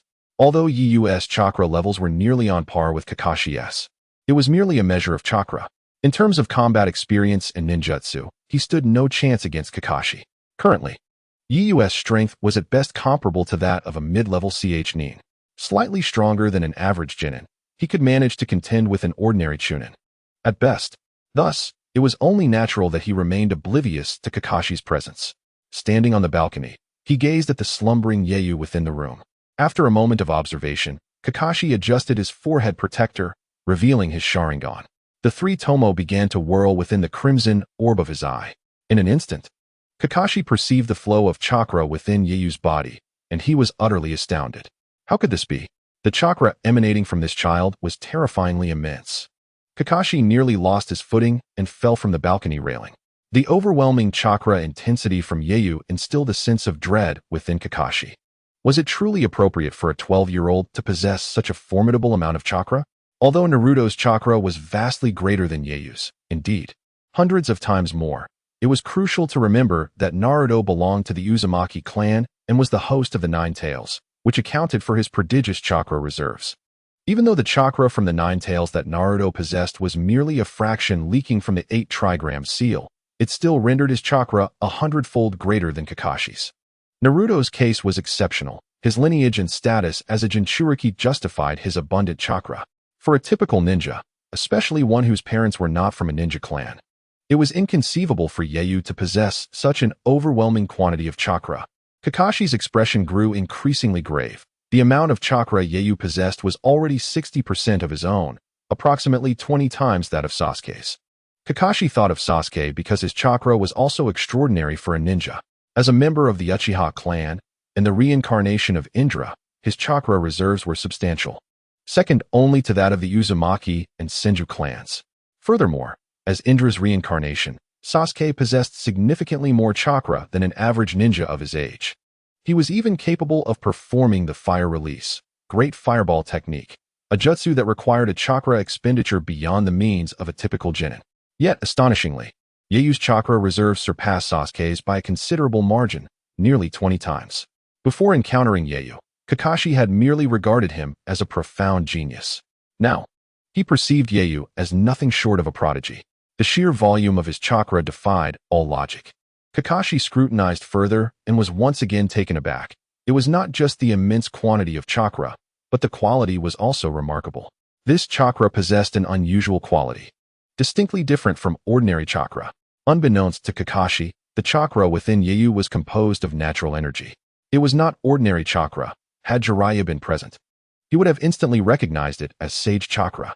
Yeiyu's chakra was indeed a manifestation of natural energy, which had formed naturally within him, evolving into sage chakra without altering his physical form.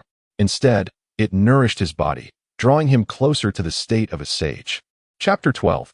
Terrifying reflexes. Although Yeiyu's chakra volume was only at the level of an elite jonin, its quality had already surpassed that of an elite jonin.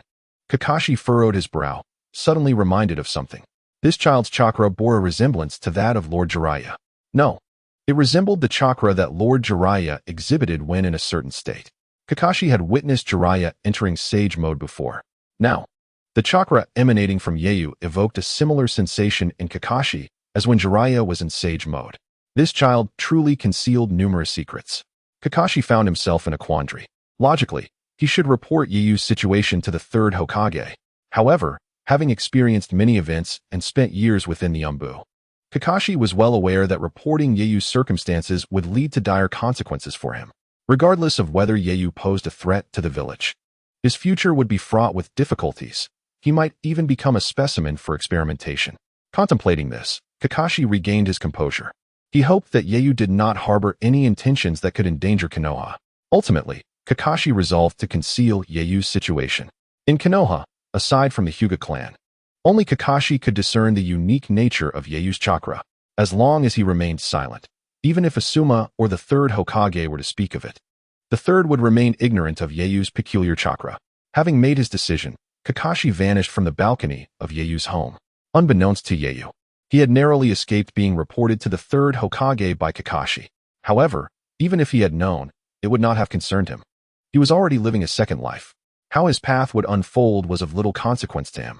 He was indifferent, even to the possibility of being treated as an experimental subject by the village. If he could resist, he would. If not, there was no need to fret. At that moment, Yeiyu's mindset was remarkably tranquil. He harbored no grand ambitions, nor did he succumb to despair. He simply existed in an unremarkable manner. The following morning, Yeiyu arrived early at the practice field, sensing a subtle shift in the atmosphere surrounding Motoya. She seemed somewhat distant from him today. Yamamoto, however, was as he had been yesterday. He approached Yeiyu and inquired in a hushed tone, "Yeiyu, did you say anything to Motoya when you returned yesterday?" Yamamoto's curiosity was palpable. Yeiyu replied nonchalantly, "What do you wish to know?" Yamamoto grinned mischievously. "You must know what I'm curious about." Yeiyu dismissed it. There was nothing of significance to discuss. He found the conversation rather absurd.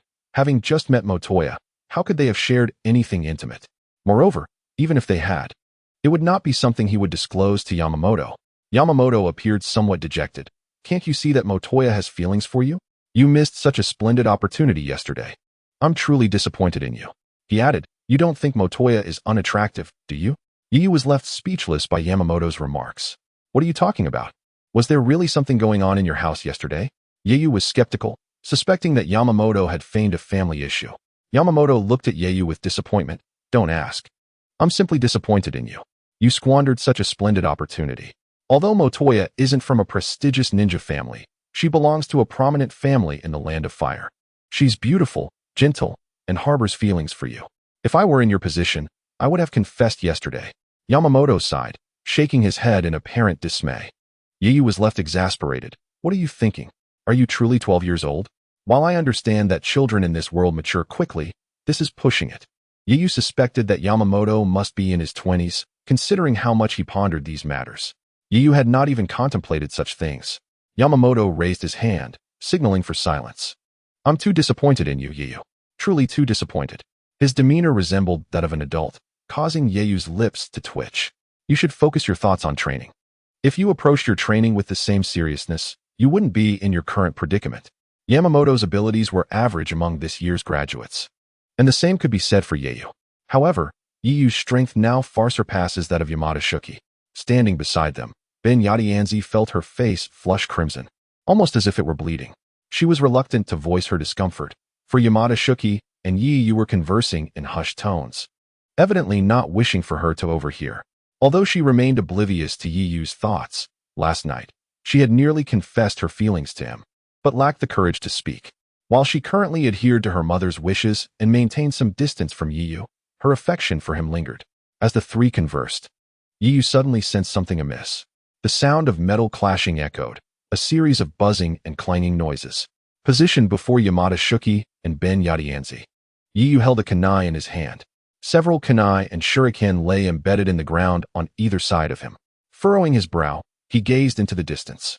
Teacher Muben, this is excessive. We are merely freshly graduated ninjas, he expressed, displeased. The previous attack was something that an average genin could hardly defend against. Had Yeyu not intervened, Yamada Shuki and Ben Yadianzi would have surely been left in a dire situation, punctured like a hedgehog. Their bewildered expressions confirmed the peril they had narrowly escaped. Yeyu was particularly incensed that Mu Ben's actions had nearly led to severe injury or even death for his comrades. After his outburst, Mu Ben emerged from behind a tree, clapping his hands. Well done. I suspected correctly. Such an attack poses no threat to you. He dismissed Yeyu's words of admonition. It was only then that Yamada Shuki and Ben Yadianzi comprehended the gravity of their earlier encounter. Gazing at the kunai and shuriken at their feet, a chill coursed through them. Had Yeyu not acted, they might not have understood what had transpired before it was too late. They turned their gazes toward Mu Ben, feeling an overwhelming sense of dread. The aura he exuded, coupled with the pressure from the previous day and today's ambush, made it abundantly clear that his methods were ruthless. They looked at Yeyu's silhouette, which now seemed monumental, a towering mountain standing guard before them. Yet Yeyu's mood was far from bright. To him, Mu Ben's behavior indicated a disregard for their lives. Observing Yeyu's fury, Mu Ben approached him slowly. Do not be so angry. I was merely testing your reflexes. I would never place my students in danger. Yet, Yeyu was unwilling to accept such a justification. Although all three were unharmed, he felt constrained from expressing his true feelings. Unbeknownst to Yeyu, his swift responses to Mu Ben's flying kunai and shuriken had left Mu Ben astonished. Chapter 13. The first mission. While the art of throwing ninja tools was taught at the Ninja Academy as a fundamental skill, most newly graduated ninjas lack the practical combat capability to utilize it effectively. Only prodigies like Kakashi and Uchiha Itachi exhibited combat proficiency with ninja tools at the tender age of 6 or 7. Just moments ago, Mu Ben had unleashed his kunai and shuriken with full force. Ordinary ninjas, particularly those below the Shichinin rank, would find it exceedingly difficult to withstand such an assault. Remarkably, Yeyu not only defended against the attack, but also managed to react swiftly, tracking the trajectory of the thrown weapons with clarity. This indicated that Yeyu possessed not only formidable physical strength and coordination, but also a perception and vision that surpassed that of the average ninja. At the very least, Mu Ben had not been able to achieve such a level of skill at Yeyu's age. Yeyu remained unaware of Mu Ben's thoughts, harboring only dissatisfaction towards him. Yet, it was merely discontent. He did not contemplate taking action. Given his current capabilities, he felt limited in what he could do. Mu Ben approached the trio, stating, "Today, I will take you to undertake a mission." The startled Ben Yadianzi and Yamada Shuki were immediately filled with excitement upon hearing they were to embark on a mission, completely forgetting their earlier fears. "Really? Teacher, can we take on a mission now?" Mu Ben, maintaining a stoic expression, nodded affirmatively. "Of course. However, during this period, you may only accept tasks of the lowest rank. While executing these missions, I will also provide you with training. Be prepared. My training is quite rigorous," he warned, his tone suddenly icy. He glanced at Yeyu, a smirk playing on his lips. "But I suspect you are quite eager, aren't you?" Yeyu regarded Mu Ben with a frown. "Teacher, you are currently leading only 3 students who have just graduated from the academy. Such trials are hardly necessary." Mu Ben patted Yeyu on the shoulder. "You still care. Perhaps for the other 2, the journey ahead may be quite challenging, but for you, it should be a good opportunity." Yu understood Mu-bin's implication. He indeed looked forward to the ninjutsu Mu-bin might teach him. Yet he felt it was rather unkind towards Yamada Shuki and Ben Yadianzi, whose talents were rather average. If Mu-bin were too harsh with them, it would undoubtedly be difficult for them to cope. Noticing Yiyu's silence, Mu-bin smiled and said, "Let us proceed to the Hokage building to accept our mission." Yamada Shuki and Ben Yadianzi were oblivious to the exchange between Mu-bin and Yiyu, still reveling in the prospect of officially undertaking a mission. After they departed, Kakashi, who was supposed to accompany Team 7 to receive a mission, stood atop a tree, engrossed in a novel. His attention, however, had shifted from the pages, for he had been observing Mu-bin's test of Yiyu with keen interest. Yiyu's performance had taken him by surprise. Even after Yiyu and the others had left, Kakashi murmured to himself, "He possesses not only a vast chakra reserve, but also reflexes far more acute than those of an ordinary ninja. His vision is already comparable to that of someone with the Sharingan." Kakashi believed that even an average nin would struggle to react to the kunai and shuriken Mu-bin had thrown. Even if they were aware, they would find it challenging to discern the trajectory of the flying weapons, let alone defend against them. Such reflexes and vision transcended what a typical ninja could achieve. Kakashi even speculated that Yiyu's vision might rival that of his own Sharingan. He pondered whether this individual could potentially learn his Chidori. Considering Yiyu's vision akin to the Sharingan and his agile movements, he indeed seemed well suited for the technique. However, Chidori was a forbidden technique, and despite the lack of a direct connection to Yiyu, Kakashi would likely hesitate to impart it. Forbidden techniques not only wield immense power and lethality, but also carry significant danger for the user. Thus, even if Kakashi were willing to teach Yiyu, he would have to weigh the risks involved. His decision to teach Sasuke stemmed not only from their student-teacher relationship, but also from Sasuke's possession of the Sharingan. Even with the Sharingan, it had taken a month of rigorous training for Sasuke to master it. As he gazed at Yiyu's retreating figure, Kakashi muttered, "If you truly harbor no ill intentions towards the village, you are indeed someone worth nurturing. If cultivated properly, you may well become the next fourth Hokage." Kakashi's vigilance towards Yiyu had significantly diminished. This shift was largely due to witnessing Yiyu's genuine anger over Mu-bin's reckless endangerment of his teammates. In that moment, Kakashi realized that Yiyu was someone who valued his comrades, and such a trait was one he was willing to trust. Yiyu reminded him of his younger self. No, he was not as skilled as Yiyu back then. After all, he had fallen into a long period of despair. "I can't help but feel a twinge of envy towards that guy, fortunate enough to discover such a promising talent." In Kakashi's eyes, as long as Yiyu does not falter along the way, his future accomplishments will undoubtedly rival Kakashi's own. Thinking of his 3 troublesome students, Kakashi felt a headache coming on. Although Sasuke and Naruto possessed immense potential, one being from the Uchiha clan with the Sharingan awakened, and the other a Jinchuriki of the Nine Tails with the bloodline of the Uzumaki clan, guiding them was no simple task. In fact, the third Hokage entrusted them to Kakashi with the ulterior motive of using Sasuke's Sharingan to keep Naruto in check. Yet, both Sasuke and Naruto exhibited rather peculiar personalities. In comparison, Kakashi thought Yiyu might be easier to teach. At least he seemed to possess a more mature mindset. Shaking his head, Kakashi vanished from the training ground. Soon, the 4 of them arrived at the Hokage building. The third Hokage did not perceive anything unusual about Yiyu. Neither Asuma, Kakashi, nor Konohamaru had mentioned anything about Yiyu to the third Hokage. Upon exiting the building, they encountered Team 7, who were also on their way to accept a mission. Upon seeing Yiyu, Naruto enthusiastically greeted him. "Hey, Yiyu, what mission did you take?" Naruto cheerfully approached Yiyu, inquiring with a smile. "Just a D-rank mission." Yiyu replied, "After all, it's our first mission. It's not likely we receive anything too challenging." However, Naruto was unaware of this. Grinning, he said, "A D-rank mission? This time, we'll definitely land a C-rank mission." Yiyu merely responded, "Then I wish you good luck." Kakashi's gaze remained fixed on Yiyu, who had impressed him greatly. To Kakashi, Yiyu was undoubtedly the student he desired most, primarily because their personalities seemed to align. Sasuke, standing beside Kakashi, glanced at Yiyu with a hint of confusion. He had no distinct memory of Yiyu, not even recalling that they were in the same class. Sakura felt similarly, but upon seeing Yiyu, she was taken aback. Externally calm, she internally thought, he is not any less attractive than Sasuke. Who exactly is he? He seems quite familiar with Naruto. How could someone like him be so close to Naruto? In Sakura's perception, Naruto was not particularly well-liked. Konohamaru merely exchanged a glance with Kakashi and nodded slightly, acknowledging him before leading the group away. Kakashi's attention caused Konohamaru to feel somewhat speechless, pondering. Has Kakashi set his sights on Yiyu? I thought he was focused on Yiyu because he was hiding his strength. If he knew Kakashi was envious of him, Konohamaru might have felt a sense of wariness, as everyone desires a commendable student. After Yiyu and the others departed, Sakura looked at Kakashi with curiosity. Kakashi-sensei. Who was that person?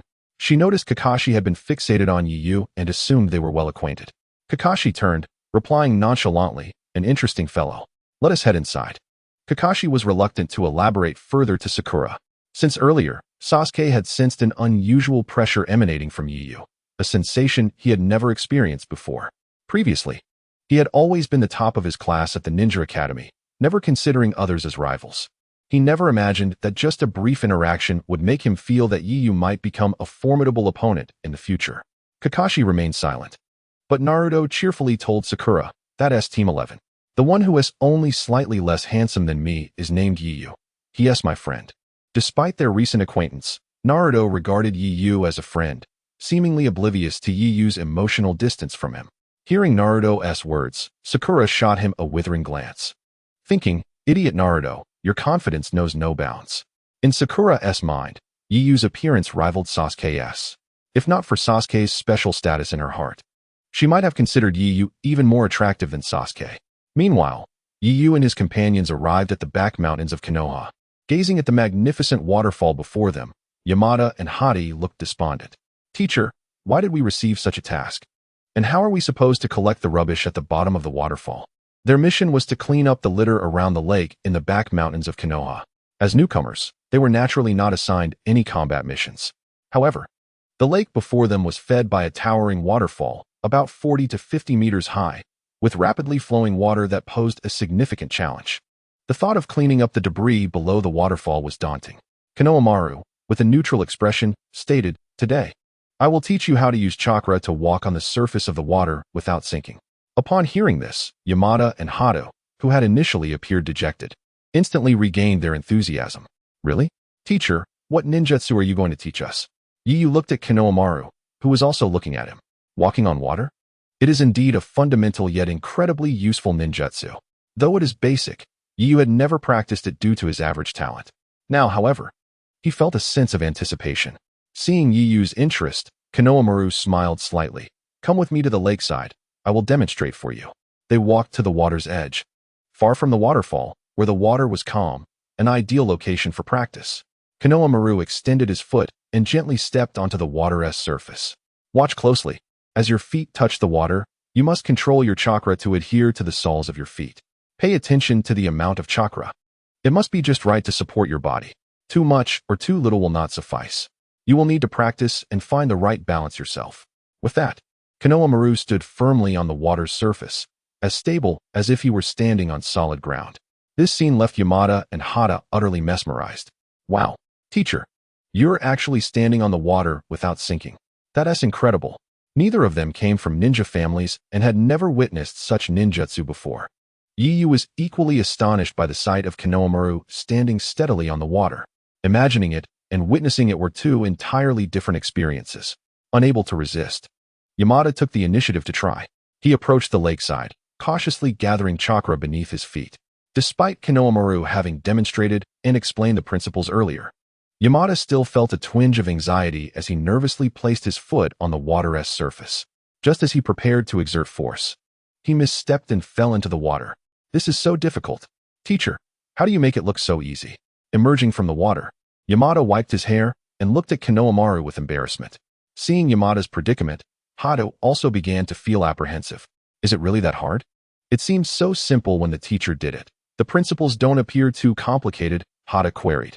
Yamada, making his way back to shore, sighed. "It's practically impossible. The principles sound simple, but mastering the right amount of chakra is exceedingly difficult." Konohamaru nodded. "Indeed, while you haven't mastered it yet, you have grasped the true essence of this ninjutsu. The key lies in controlling the chakra accurately. This is something I cannot assist you with. It requires your own training and exploration." Yamada Juma nodded. "It's too difficult. I estimate it will take me a long time to master it." He believed that achieving this was exceedingly challenging. Just moments ago, he had not felt even a fleeting moment where he could stand on the water's surface, akin to when he was devoid of chakra. Sensei, how long did it take you to master this ninjutsu? Yamada Junmu was curious about how long it took Kibin Suichi to attain such proficiency. Given that Kibin Suichi was AJ Nin, it was clear that all who reached such heights were prodigies from a young age. AJ Nin represented the pinnacle of combat strength within a village, and this held true even in the 5 great ninja villages. The number of J Nin in these villages was limited, and each one was a paragon in their respective fields. Kibin Suichi replied calmly, 2 days. 2 days. Even you, Sensei, needed 2 days. Then we might require over 10 days, Yamada Junmu mused. Although he recognized that he was an average ninja, he had a substantial understanding of ninjutsu theory and was acutely aware that his talent paled in comparison to Kibin Suichi's. Hanayako originally intended to give it a try, but withdrew her foot upon hearing Yamada Junmu's words. Her talent was comparable to his. Sensei, what about that trash? Hanayako pointed at the debris below the waterfall. Observing the terrifying force of the cascading water, she felt a pang of fear. The water's drop of several dozen meters could easily prove fatal. Kibin Suichi shook his head, saying, "This is for you to figure out. It is the objective of this task. If you cannot handle even such a simple matter, facing formidable enemies in the future could lead to your demise." Chapter 15. Terrifying talent. Kibin Suichi's cold voice startled both Yamada Junmu and Hanayako. Uraha looked at the two and shook his head. "Sensei, please don't frighten them." Kibin Suichi, standing on the water's surface, turned to Uraha and smiled. "So, are you not going to give it a try?"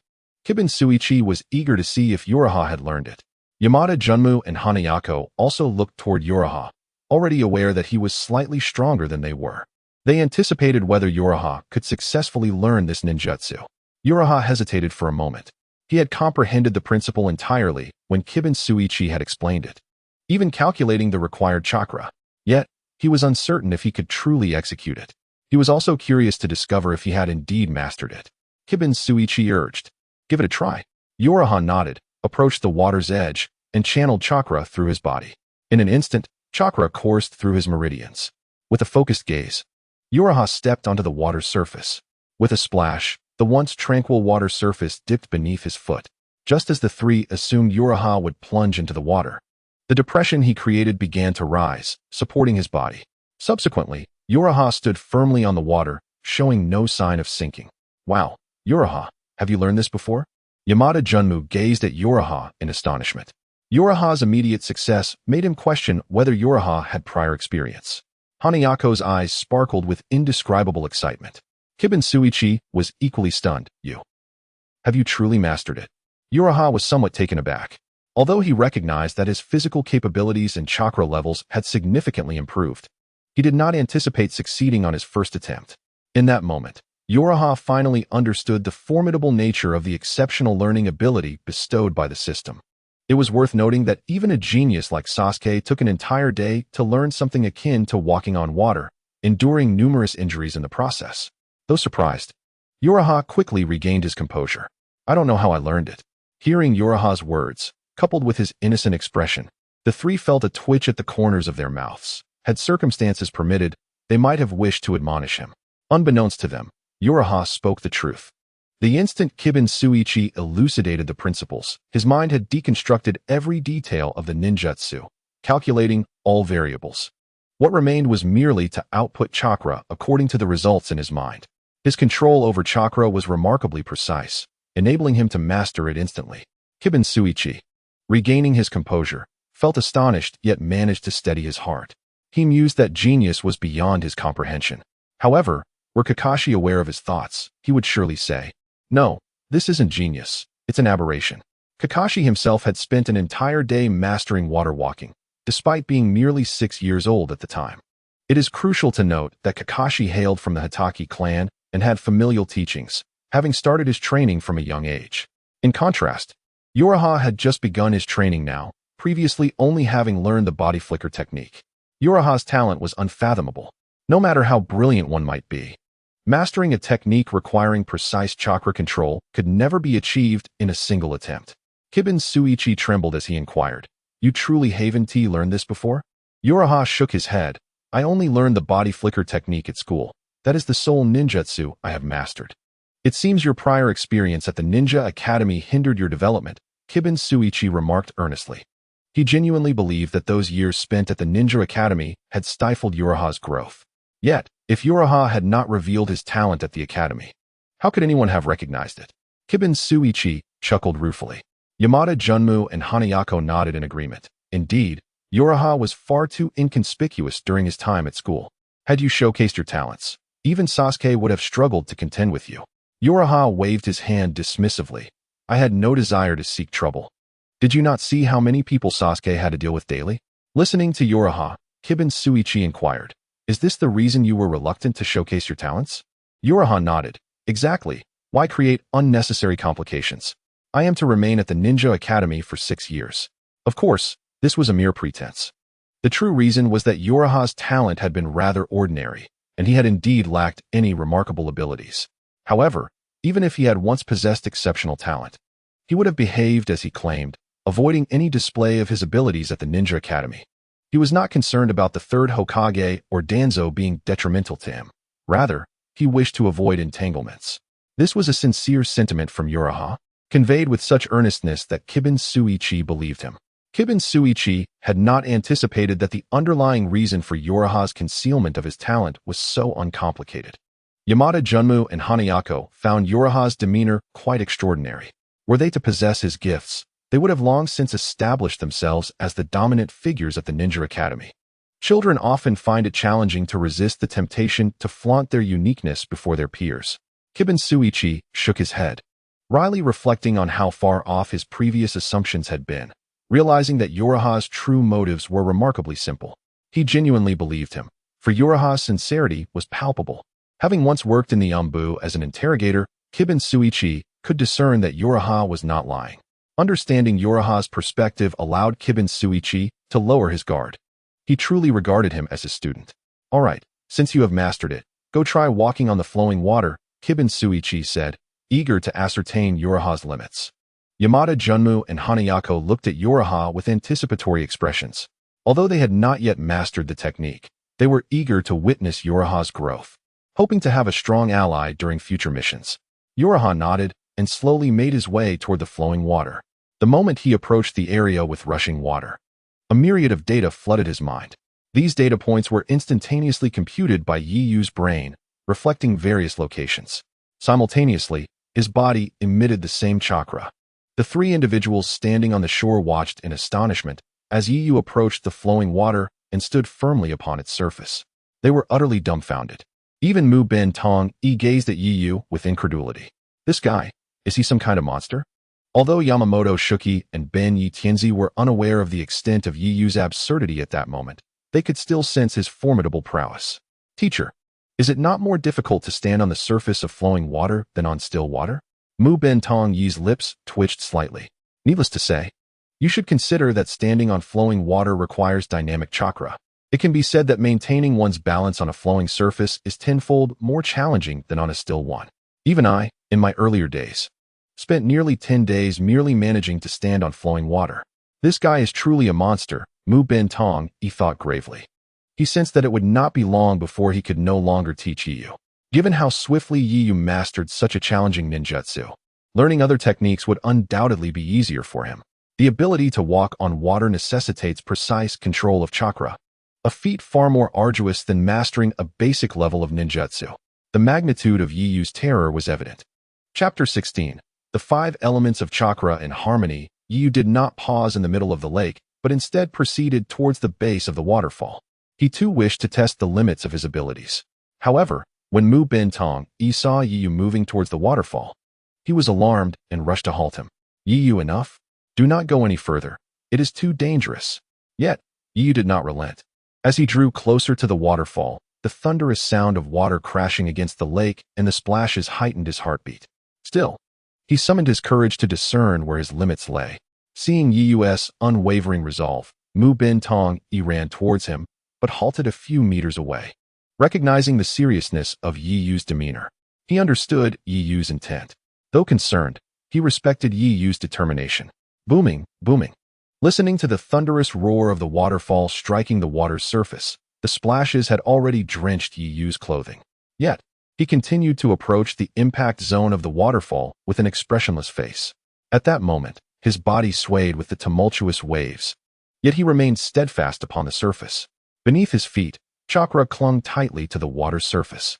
When he was only 5 or 6 meters from where the waterfall cascaded down, Yu halted, not from falling, but because the tremendous spray made it increasingly difficult to advance. Nevertheless, he had discerned his limits. He chuckled, "Even if I step into the center of the waterfall, I won't fall into the water. I would merely be struck into it." Yu was acutely aware that while he could stand firm on the turbulent surface, the overwhelming force of the waterfall would inevitably plunge him into the depths. The waterfall's power was too formidable for him to withstand with his physical form at present. After all, he was merely testing his limits on water, not courting death. He had no intention of perishing there. After stepping back a few paces, Yu turned to face his vigilant teacher, who appeared ready to rush in for a rescue at any moment. In that instant, Yu genuinely acknowledged his teacher. Though his demeanor was often cold, Yu could sense the concern he harbored for him. Yu smiled. "Teacher, it seems I have already mastered it." Mu Ben Tong, he breathed a sigh of relief. Approaching him, he observed Yu's drenched attire and patted him on the shoulder. "You are pushing yourself too hard. Even if you wish to test your limits, it is far too reckless. You are still a novice. And the power of that waterfall is beyond your current capacity to endure." Yu said nothing, only smiled. The two returned to the shore, where Yamamoto Shuki and Ben Yi Tianzi stood in a state of shock. The image of Yu moving towards the tumultuous center of the waterfall lingered in their minds. At that moment, Yu seemed almost divine. They had not anticipated the vast chasm between their abilities and Yu's mother. Yu is definitely not someone to be mistrusted. In that moment, Ben Yi Tianzi dismissed her mother's advice to distance herself from Yu. Yamamoto Shuki, too, gazed at Yu with admiration. The spectacle had been utterly astonishing. He could hardly believe that Yu, like himself, had just graduated from the Ninja Academy. "Yu, how did you accomplish that? You truly terrified me." Yet, he never imagined that Yu could maintain his footing on the water's surface under such circumstances. Yu remained silent, merely smiling faintly. Having mastered the technique of walking on water, the subsequent task of clearing debris from the lake became significantly simpler for him. Even the refuse near the waterfall could be extracted using kunai tied with wire. In the Ninja Academy, aside from the body flicker technique, Yu had also honed his skills in throwing ninja tools to a remarkable degree. After unlocking chakra restrictions and acquiring exceptional learning abilities, he had mastered the use of ninja tools to an extraordinary level. It was likely that Mu Ben Tong Yi's proficiency with ninja tools could not rival Yu's.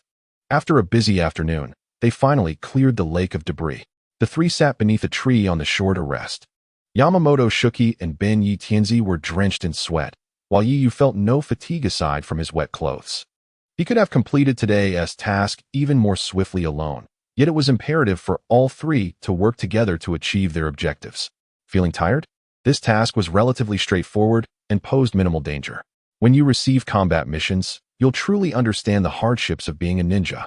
All right, it is nearly dark. After submitting the task, I shall treat you to barbecue. Yamamoto Shuki, who had been panting from exhaustion, leapt up at the mention of barbecue. Long live the teacher. Let us go eat barbecue. Indulging in barbecue is considered quite a luxury, even for ninjas. If one were to feast heartily, they could easily drain AJ Nin's wallet. Of course, none of the trio could eat as much as Ding Xiai. Yu rose as well, smiling. "Teacher, it is rare for you to be so generous." Ben Yi Tianzi also stood alongside Yu. "Indeed, I used to think the teacher was difficult to approach." Mu Ben Tong, he said nothing.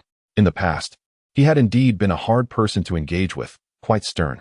However, since these three were his first batch of students, and he was particularly pleased with Yu, having even contemplated taking him as his direct disciple, he naturally treated them differently than others. After submitting the task and finishing the barbecue, Yu returned home to rest.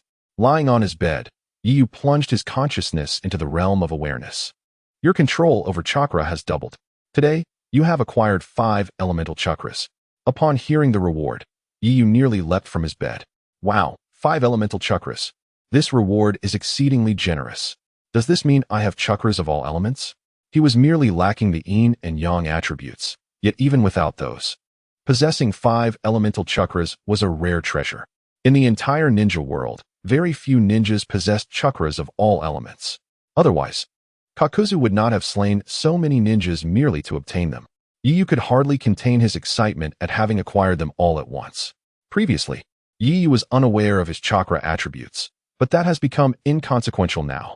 He has acquired chakra from all 5 elemental types, which signifies that he can learn any ninjutsu, except for those requiring the yin and yang attributes. At this moment, Yu Yu's excitement surpasses that of merely gaining the ability to lift chakra restrictions. After all, possessing chakra of all attributes is a hallmark of the protagonist from the 4 great ninja wars. Although Naruto's chakra is primarily wind-based, in the end, both he and Sasuke possessed all elemental chakra. Given this progress, obtaining the yin and yang chakra attributes in the future does not seem impossible. This automatic system is indeed somewhat formidable. Dubbed as an automatic system, it surprisingly offers far more than just automation. Yu Yu never anticipated that this system would endow him with such a multitude of abilities. Chapter 17. Kakashi seeks to teach. Yu Yu personally. Kakashi appeared once more on the balcony of Mu Ben Tong Yi's residence.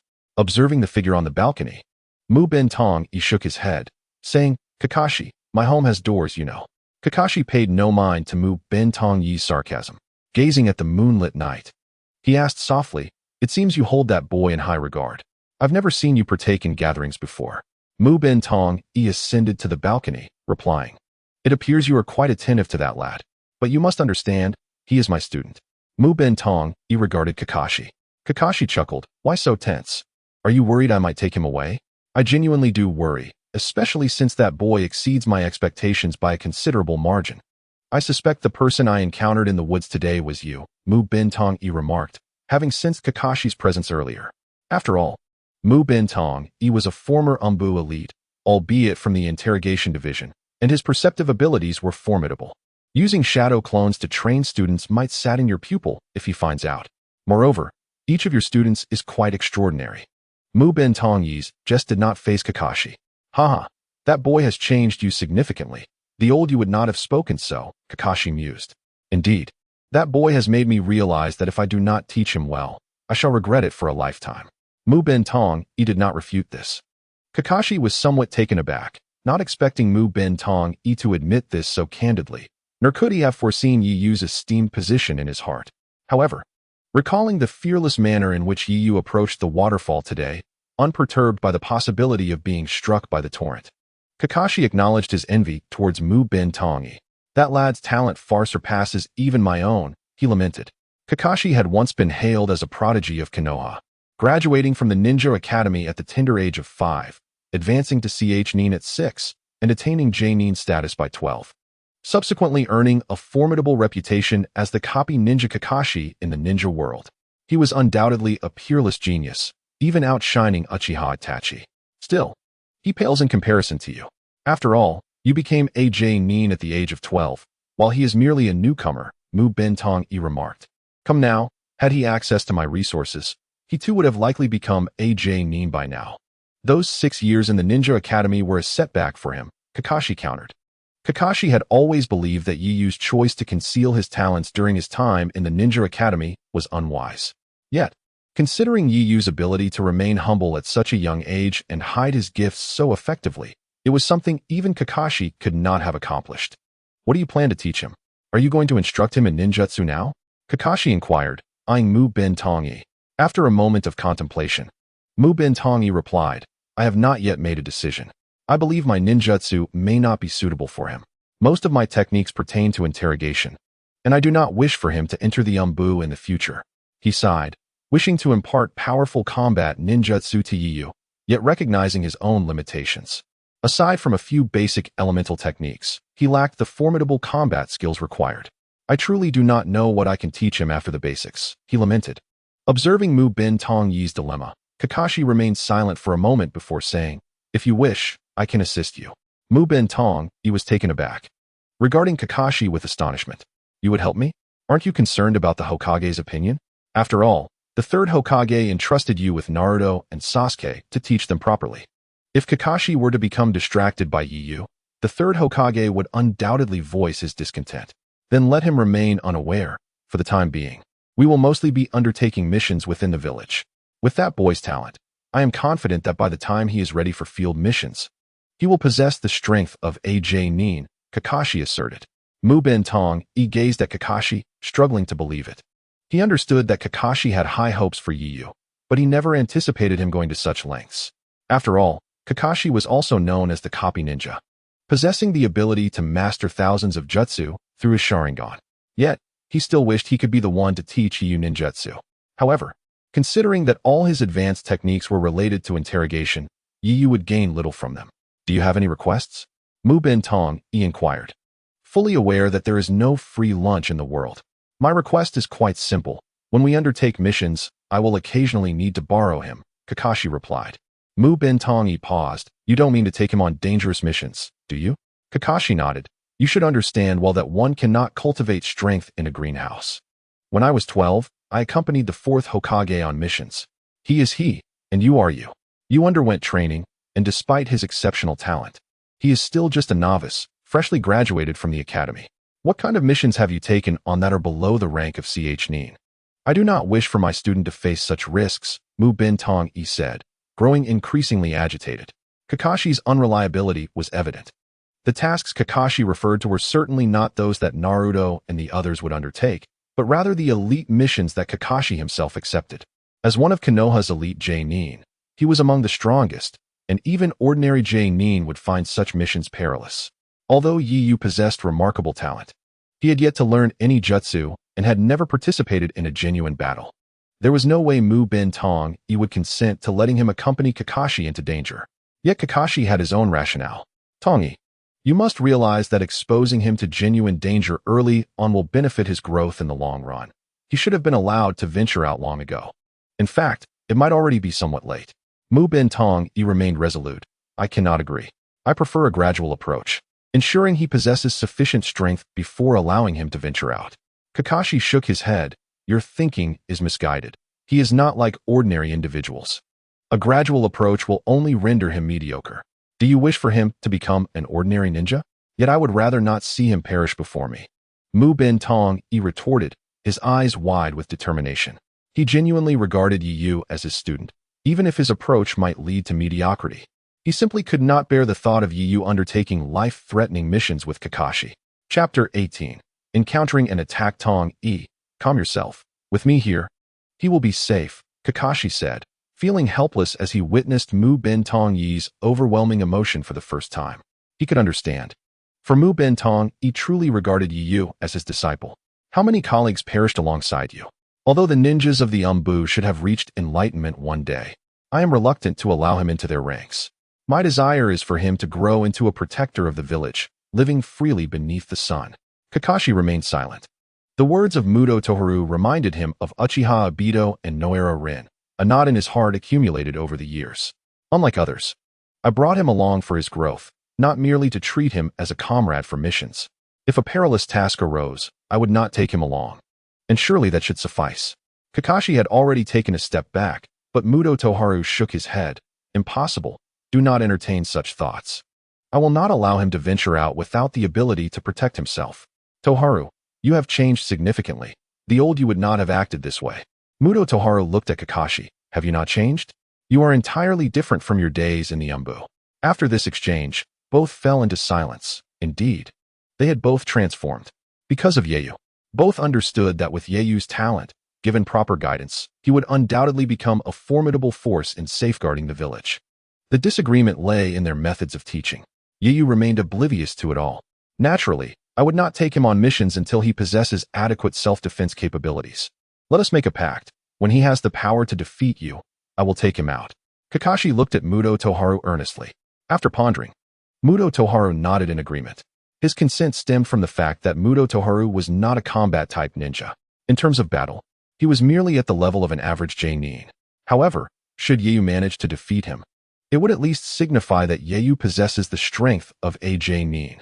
If their conversation were overheard, others would surely deem them delusional.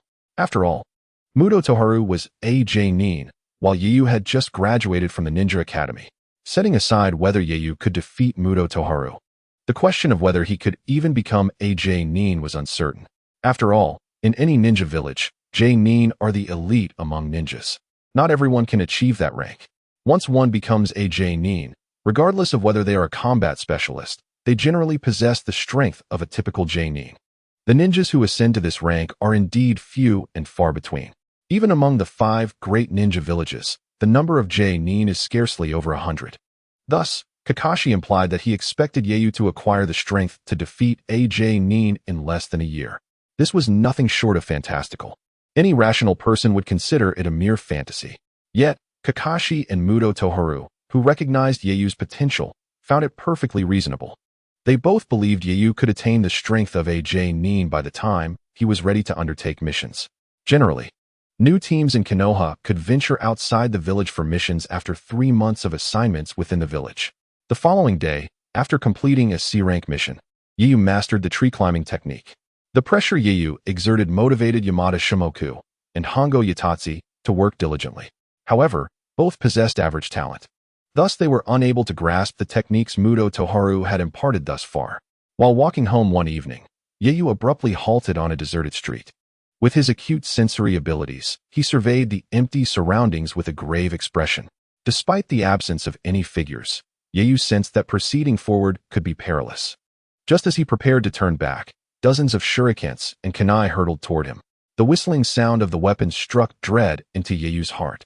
In an instant, as the barrage of kunai and shurikens closed in on him, Yeyu's gaze sharpened, and in the blink of an eye, his figure vanished from the spot. The projectiles flew past, embedding themselves into a wall several meters away with a resounding clash. Sparks erupted as the kunai and shurikens lodged deeply into the wall. Such formidable force would have instantly pierced flesh had they struck a human.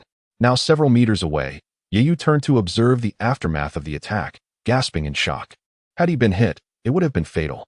Unbeknownst to Yeyu, the assailant perched on a tree dozens of meters away was equally astonished. The speed he exhibited approached the level of the body flicker technique. This boy indeed possesses a keen intellect. Moments ago, Yeyu had concentrated his chakra at his feet, propelling himself several meters away in an instant, mimicking the principle of the body flicker technique, despite never having learned it. This indicated the remarkable control over chakra and physical prowess Yeyu possessed. Regaining his composure, Yeyu focused on the direction of the assailant.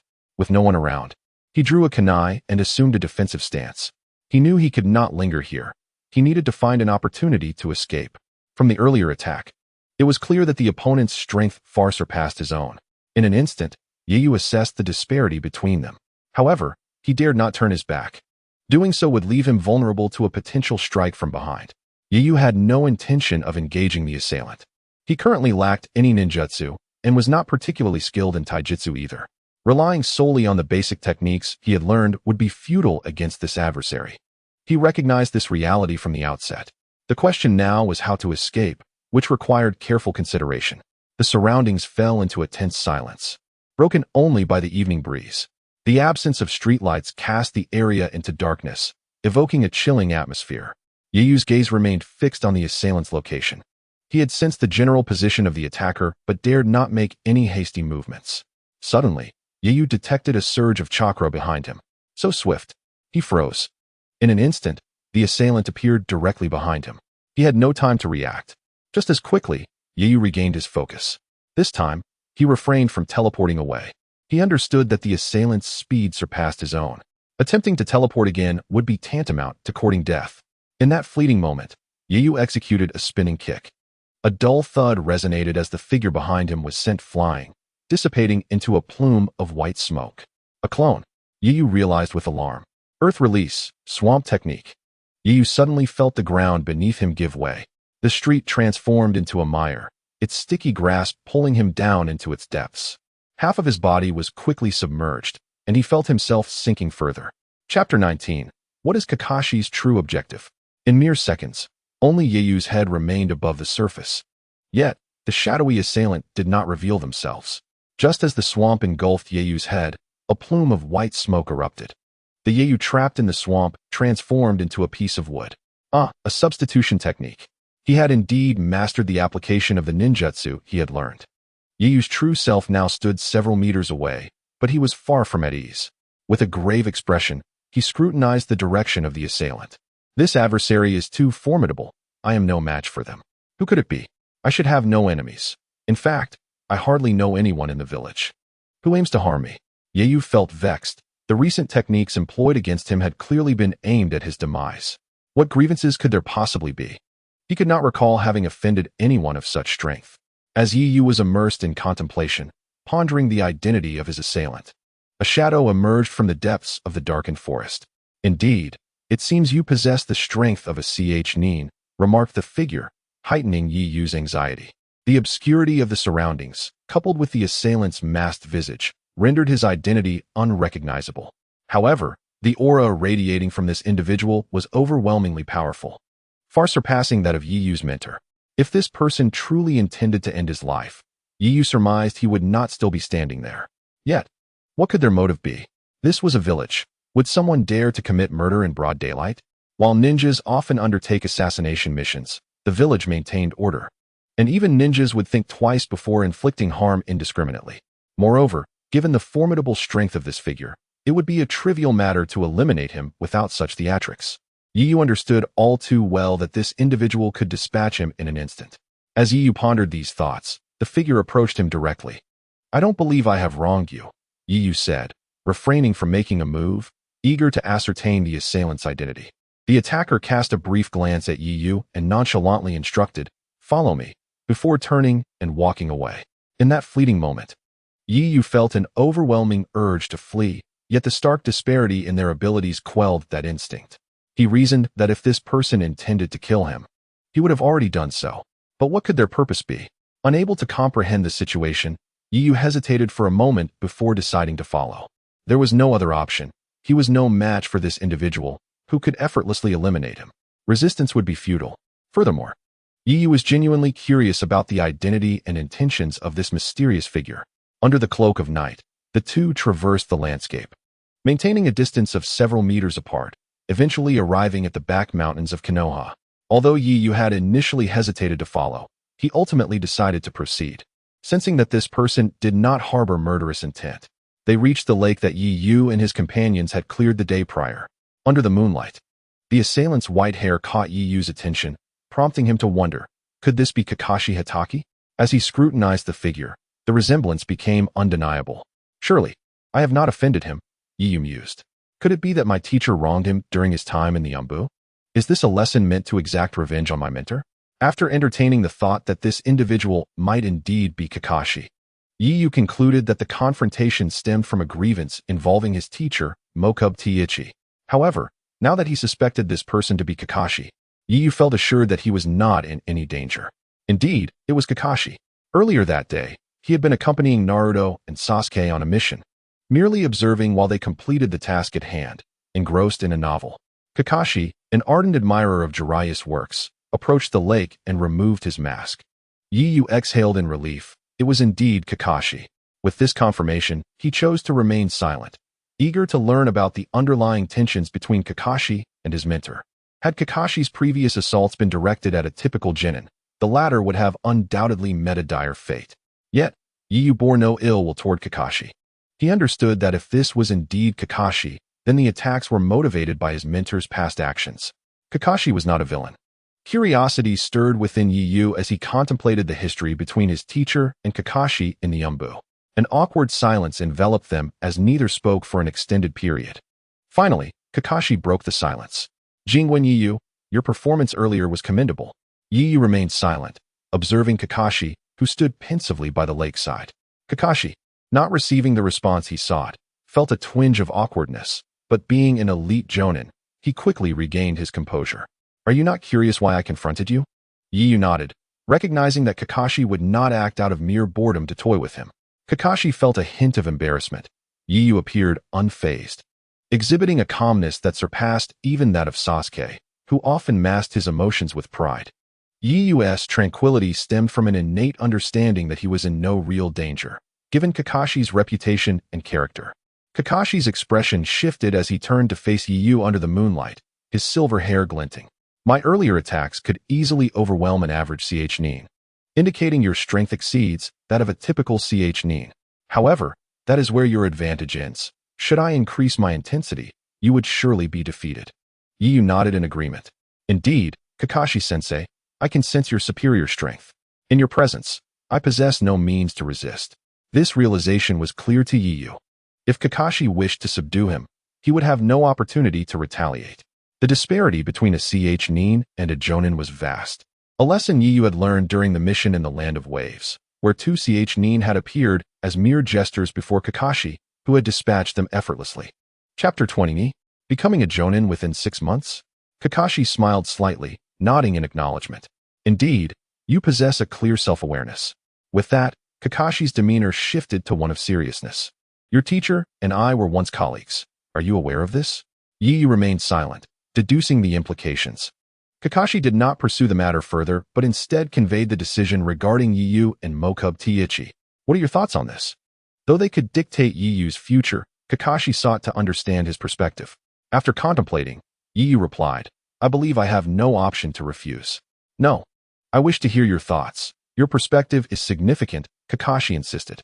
I have no particular thoughts. Having an additional teacher is advantageous. Yu responded nonchalantly. Kakashi appeared perplexed. Do you not feel elated? After all, you are aware of your teacher's background. Having a jonin from the Umbu as a mentor is quite a rare opportunity. Yu acknowledged this fact, but added, for me, having another teacher does not elicit much joy. Kakashi was taken aback by this sentiment, mistakenly believing Yu harbored animosity toward him. I believe my experience can impart valuable lessons to you. Yu nodded, affirming, I trust that, being Kakashi-sensei. Your reputation speaks volumes about your capabilities. This realization came not from his previous life's memories, but from Kakashi's well-known status in Konoha. Apart from the somewhat oblivious Naruto, any competent ninja had heard tales of Kakashi's prowess. Kakashi's confusion deepened. If Yu recognized his formidable reputation, why did he appear so indifferent? Kakashi-sensei, for me, the foremost priority is to remain a stable ninja. I do not seek to become an exceptionally powerful one. This is the true heart of Yu, which is also a facade. Indeed, he harbors such thoughts. He lacks any fierce competitive spirit, merely striving to exist peacefully in this world. The pretense arises from his possession of a system. He is aware that even without guidance, he can become powerful on his own, albeit requiring more time and effort. Kakashi finds himself at a loss for words. Yu's aspirations seem utterly devoid of ambition. Yet, reflecting on his own life, he questions his right to critique Yu. Don't you have any dreams? Kakashi could not help but inquire. Yu chuckled softly. My dream is simply to navigate my ninja career with stability. You must understand how fleeting a ninja's lifespan can be. This statement left Kakashi even more speechless. While it is indeed a truthful sentiment, Yu's situation appears different in Kakashi's eyes. He is a prodigy whom Kakashi values, one who is to be nurtured into a vital protector of Konoha. How could he be so lacking in ambition? Is there nothing you wish to protect? Kakashi pressed on, determined to instill in Yu at least a fragment of a fighting spirit. A ninja without ideals is unlikely to achieve greatness, at least. That is Kakashi's belief based on his own experiences. Yu pondered briefly before replying. Naturally, I have things I wish to protect. With sufficient strength, I will safeguard what is dear to me. A smile finally broke across Kakashi's face. Then why did you just express such despondent thoughts? Yu shook his head. Kakashi-sensei, I do not perceive my previous words as melancholic. I stated my desire for a stable existence, yet I never claimed I would not strive. To live peacefully requires strength. And as long as I can protect what I cherish most, that is sufficient. There is no need for boundless ambition. Whether I can achieve it does not concern me. The act of striving is what matters. Kakashi chuckled helplessly. At such a young age, how can you speak with such seasoned wisdom? Very well, I shall forego self-introductions. I believe you are already aware of certain aspects of my past. After all, you are not like Naruto and the others. Naruto and Sasuke indeed had limited knowledge of Kakashi. While Naruto's ignorance could be forgiven, it was perplexing that Sasuke, whose brother Itachi had once worked alongside Kakashi, was similarly uninformed. Kakashi found this quite unfortunate. Sometimes, he speculated whether Itachi had ever shared stories about him with Sasuke. Kakashi's suspicions were not unfounded. Itachi had indeed refrained from discussing his past in the Umbu with Sasuke, let alone revealing anything about Kakashi. As Kakashi stood before Yu, illuminated by the moonlight, his height of 1.8 meters rendered him only a head taller than Yu, who, at the tender age of 12, had already reached a height of over 1.6 meters. Among the other children, who were all under 1.5 meters tall, Yu was relatively tall. In contrast to his aloof demeanor around outsiders, Kakashi was not cold towards Yu. He placed a hand on Yi Yu's shoulder and said seriously, "From this day forth, I shall be your teacher. I hope that within a year, or even 6 months, you will possess the strength of a Jonin. Once you attain that level, I will take you along on certain missions." Yi Yu, who had initially worn a neutral expression, was momentarily taken aback. "You wish to bring me on missions? Achieve Jonin-level strength in 6 months? Do you have an exaggerated estimate of my abilities? Who can accomplish that?" Moreover, he understood well that the missions Kakashi undertook were not suited for an ordinary ninja. Though Yi Yu believed his strength would increase rapidly due to the system, he had not deluded himself into thinking he could reach Jonin status in just 6 months. It is essential to note that while the difference between Chunin and Jonin is merely 1 rank, the disparity in combat prowess is immense. Typically, a Jonin can easily overwhelm a group of Chunin, and without extraordinary circumstances, Chunin face annihilation against a Jonin. Furthermore, attaining Jonin-level prowess requires not just mastery of ninjutsu, but also relevant combat experience. This aspect is particularly crucial to Yi Yu. While ninjutsu can be trained, combat experience must be earned through genuine battles. Yi Yu was acutely aware of how Kaguya Otsutsuki had been sealed by Naruto and Sasuke, fundamentally due to her lack of combat experience despite her overwhelming strength. Indeed, the Otsutsuki clan suffers from this flaw. They rely heavily on raw power. When facing opponents several ranks beneath them, their overwhelming strength is gratifying. However, when confronted by adversaries of equal or only slightly lesser rank with extensive combat experience, they are likely to be defeated. Yi Yu recognized that his practical combat experience was currently non-existent. Achieving Jonin strength would require considerable time. In truth, Yi Yu's expectations of himself were exceedingly high. His earlier response to Kakashi's attack had already demonstrated that he possessed strength surpassing that of an average Chunin. The perceived gap between himself and Kakashi stemmed not from practical experience, but rather from the vast difference in their raw power. Yi Yu mistakenly equated this disparity with a lack of combat experience. Having acquired a remarkable aptitude for learning ninjutsu, Yi Yu's combat proficiency was significantly higher than the average person. Otherwise, he would not have been able to exhibit strength exceeding that of a typical Chunin using only a few basic techniques he had just learned. Chapter 21, Kakashi's Astonishment. Kakashi was somewhat surprised by Yi Yu's reaction. "You truly are different from the others." While other children hearing such words would feel a sense of pride and believe I hold high hopes for them, you exhibit no hint of arrogance. Kakashi had not anticipated such maturity from Yi Yu. Yi Yu furrowed his brow. Believing oneself to be exceptional is misguided. "I am well aware of my abilities. Achieving Jonin strength within 6 months is impossible, and accompanying you on missions is even more so. I still wish to live." Kakashi chuckled. "But both I and Shinju believe you possess that capability. That must mean you all overestimate me." "I do not possess such ability," Yi Yu replied, shaking his head. "Very well, whether you possess such ability remains to be seen." Kakashi did not dwell on this matter. He genuinely believed in Yi Yu's potential to become a Jonin in 6 months. Afterward, Kakashi retrieved a piece of white paper from his ninja tool pouch and handed it to Yi Yu. "This is chakra testing paper. It can determine the elemental nature of your chakra." Yi Yu hesitated for a moment before accepting the chakra paper, though Kakashi did not notice. In truth, Yi Yu was reluctant for Kakashi to discover that he possessed 5 elemental chakra types. In the ninja world, having 5 elemental chakra types is exceedingly rare, with only Kakashi and the 3rd Hokage known to possess this ability in Konoha. Input your chakra into it, and it will reveal your elemental affinity. Go ahead and try. Yi Yu focused intently as chakra surged from within him into the testing paper in his hand. Kakashi watched intently, eager to discover how many elemental affinities Yi Yu possessed. Typically, individuals possess only 1 elemental affinity, while having 2 is already remarkable. Many Jonin originally possess only 1 elemental affinity, with any additional ones being acquired through training.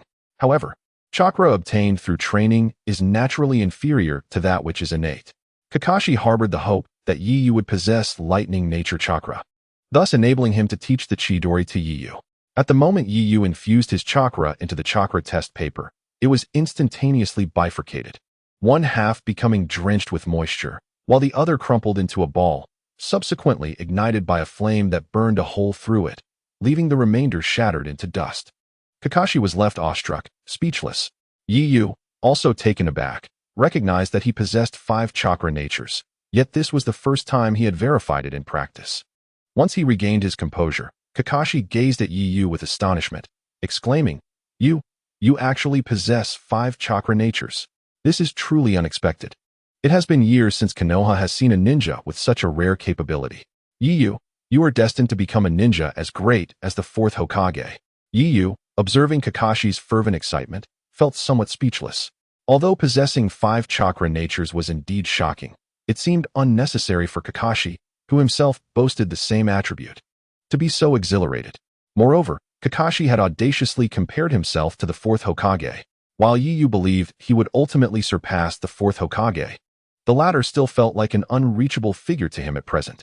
Kakashi-sensei, you are being overly dramatic, aren't you? Is possessing this chakra nature truly so rare? Yu refrained from revealing his understanding of chakra attributes, knowledge that was not typically accessible to a mere genin. Although he had studied chakra attributes in the Ninja Academy, he had never actually learned about or utilized chakra test paper. Kakashi chuckled, You don't understand. Possessing 5 chakra natures means you have access to all chakra types. Shouldn't that be something to be excited about? Kakashi, still unfamiliar with the yin and yang chakra natures, mistakenly assumed that Yu would share his enthusiasm upon learning he possessed all chakra types. However, Yu merely nodded calmly. That does sound quite impressive. Does that mean I can learn jutsu of all attributes? Kakashi, bemused, remarked, You seem entirely unfazed. Yu maintained his tranquil demeanor, expressing, What is there to be surprised about? My only concern is whether I can learn jutsu of all attributes. Kakashi shook his head. You are indeed different from your peers. Nonetheless, you are correct. Possessing 5 chakra natures means you can learn jutsu corresponding to those 5 attributes. Do you have any idea how rare it is for someone to have 5 chakra natures? Considering your earlier reaction, you must already know it's quite uncommon. Kakashi nodded affirmatively. Indeed, very rare. That is why I was so excited earlier. Currently, in Konoha, as far as I know, aside from you, there is only the 3rd Hokage who possesses 5 chakra natures. Yu smiled. So, you too possess 5 chakra natures. That makes sense, given your reputation as the copy ninja. Kakashi nodded. Yes, while the Sharingan allows me to replicate numerous jutsu, not all jutsu can be copied. If the replicator lacks the corresponding chakra nature, replication is impossible. Additionally, certain forbidden techniques and bloodline limits cannot be replicated, and taijutsu is also difficult to imitate.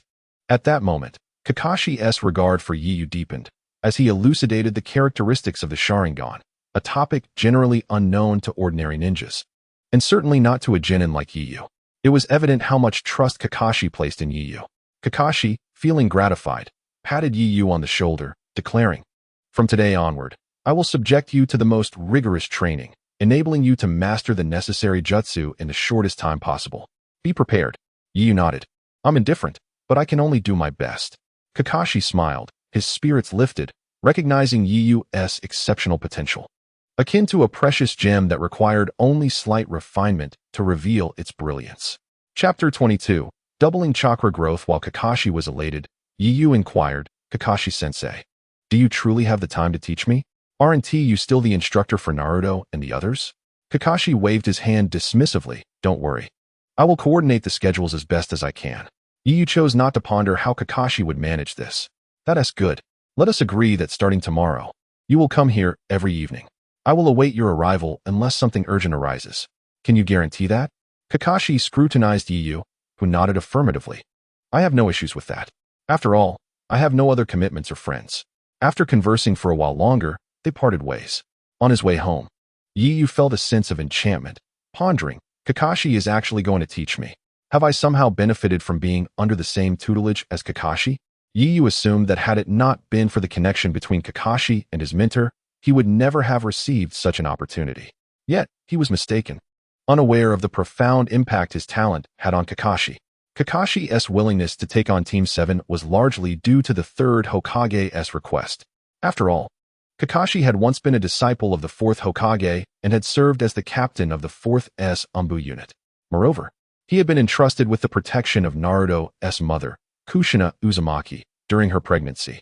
Given that Naruto housed the 9 tails within him, Kakashi, as the strongest jonin in Konoha, was deemed the optimal choice. Furthermore, the team included Sasuke Uchiha. Though the 3rd Hokage bore significant responsibility for the Uchiha clan's annihilation due to his indecision, he nonetheless wished to nurture Sasuke. And Kakashi was adept at developing the Sharingan. Thus, Kakashi's role as Team 7's instructor was not entirely voluntary. However, his fondness for Yi was genuine. Yi's talent resembled his own in the past, perhaps even surpassing it. Unlike Kakashi, who harbored pride despite his outward humility, Yi appeared far more composed. Kakashi's early achievements, graduating from the Ninja Academy at 5, becoming a Chunin at 6, and attaining Jonin status at 12, were exceedingly rare within the ninja world. He perceived Yi as possessing even greater potential, which only heightened his expectations for the young ninja. For exceptionally gifted ninjas, a lack of proper guidance could lead to severe consequences. Kakashi's decision to personally mentor Yi stemmed not only from his genuine affection for the boy, but also from a desire to ensure Yi would not encounter difficulties on his path. After parting with Yi, Kakashi visited his mentor, Muto Kazuki. Upon seeing Kakashi on his balcony, Muto sighed in resignation. "Could you not enter through the door?" Kakashi leaned against the railing. "We have already made arrangements. His talent is far superior to what we previously observed." Muto paused, then smiled knowingly. "I'm not particularly surprised." Kakashi chuckled softly. "I believe you wouldn't have anticipated this." "Oh." Mutatuchi turned his gaze towards Kakashi. Kakashi glanced out at the surrounding woods and remarked, "I tested his current strength. His performance was quite surprising. I fear that even ordinary Chunin may no longer match him. Earlier today, he just learned to utilize chakra. Yet when he sparred with me, he wielded it with remarkable proficiency and skill. He has already attained the strength of a Chunin, and a comparatively formidable one at that. At this point, he merely lacks lethal jutsu. Once he masters that, his power could swiftly catch up to yours." Kakashi sighed, still somewhat in disbelief. Nightwing's talent was astonishing, surpassing his expectations. Mutatuchi smiled. "That lad. Though unexpected, I find it quite gratifying. After all, I truly regard Nightwing as my own disciple. Were it not for my lack of combat skills, I would never have entrusted him to Kakashi for training." Kakashi continued, "There's one more thing you absolutely wouldn't expect. Nightwing possesses chakra of all 5 elemental natures."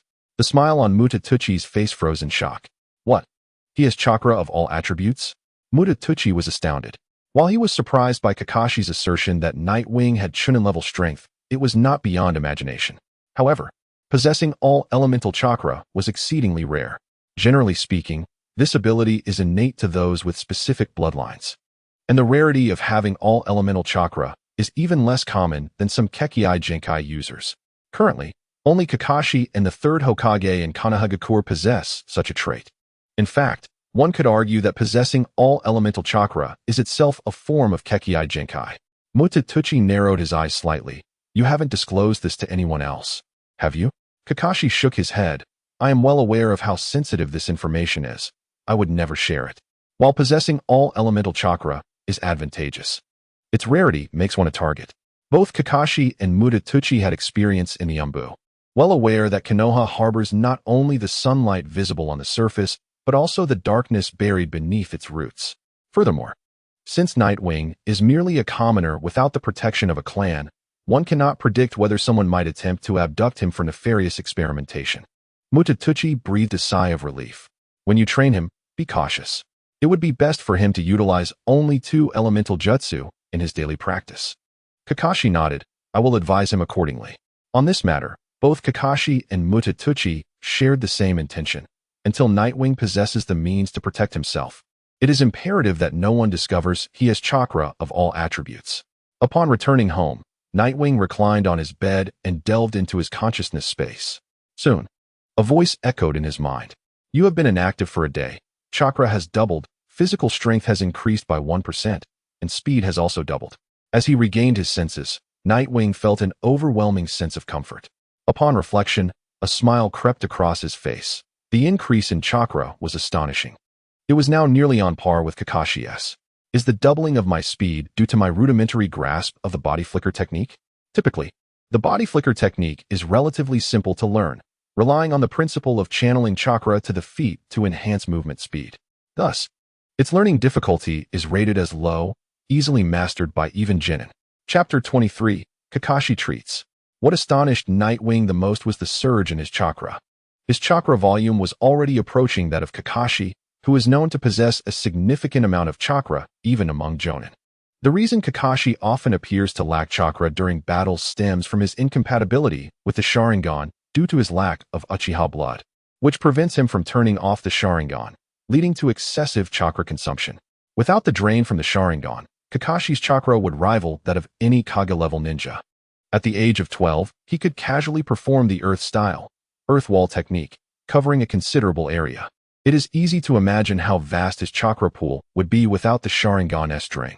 Now, Nightwing, at the tender age of 12, was already nearing a chakra level comparable to that of a 20-something Kakashi. It is noteworthy that even Naruto, excluding the chakra from the Nine Tails, was only at a level similar to Kakashi. This was due to the fourth Hokage's sealing technique, which continuously transformed the leaked chakra from the Nine Tails into Naruto's own. One can only fathom how formidable Nightwing's chakra volume had become. The following day, after completing a C-rank mission alongside Mudatuchi, Kakashi was already waiting for him at the training ground. Upon seeing Kakashi perched on a tree with a book in hand, Mudatuchi felt exasperated. "I say, you are rather eager, aren't you? Do you think I would prevent Nightwing from leaving?" Though he was aware that Kakashi would eventually train Nightwing, he did not expect Kakashi to be so impatient. They had just finished their mission, yet he was already waiting at the training ground. Meanwhile, Yamamoto and Honyutoko had already returned home. Mutatuchi intended to teach Nightwing some jutsu, believing that even though he was not proficient in combat, learning a few interrogation techniques would be beneficial. However, Kakashi did not provide him that opportunity. Standing beside Mutatuchi, Nightwing felt somewhat awkward watching Kakashi from the tree. Although he was aware that Mutatuchi had already consented, the simultaneous presence of both teachers made him feel as though he was betraying Mutatuchi. Kakashi closed the novel he was holding and leaped down from the tree. "I just didn't take on any missions today. I have some free time. Come on, Nightwing." Kakashi approached Nightwing, who glanced at Mutatuchi. Kakashi reassured him, "Your teacher has agreed. There's no need to worry."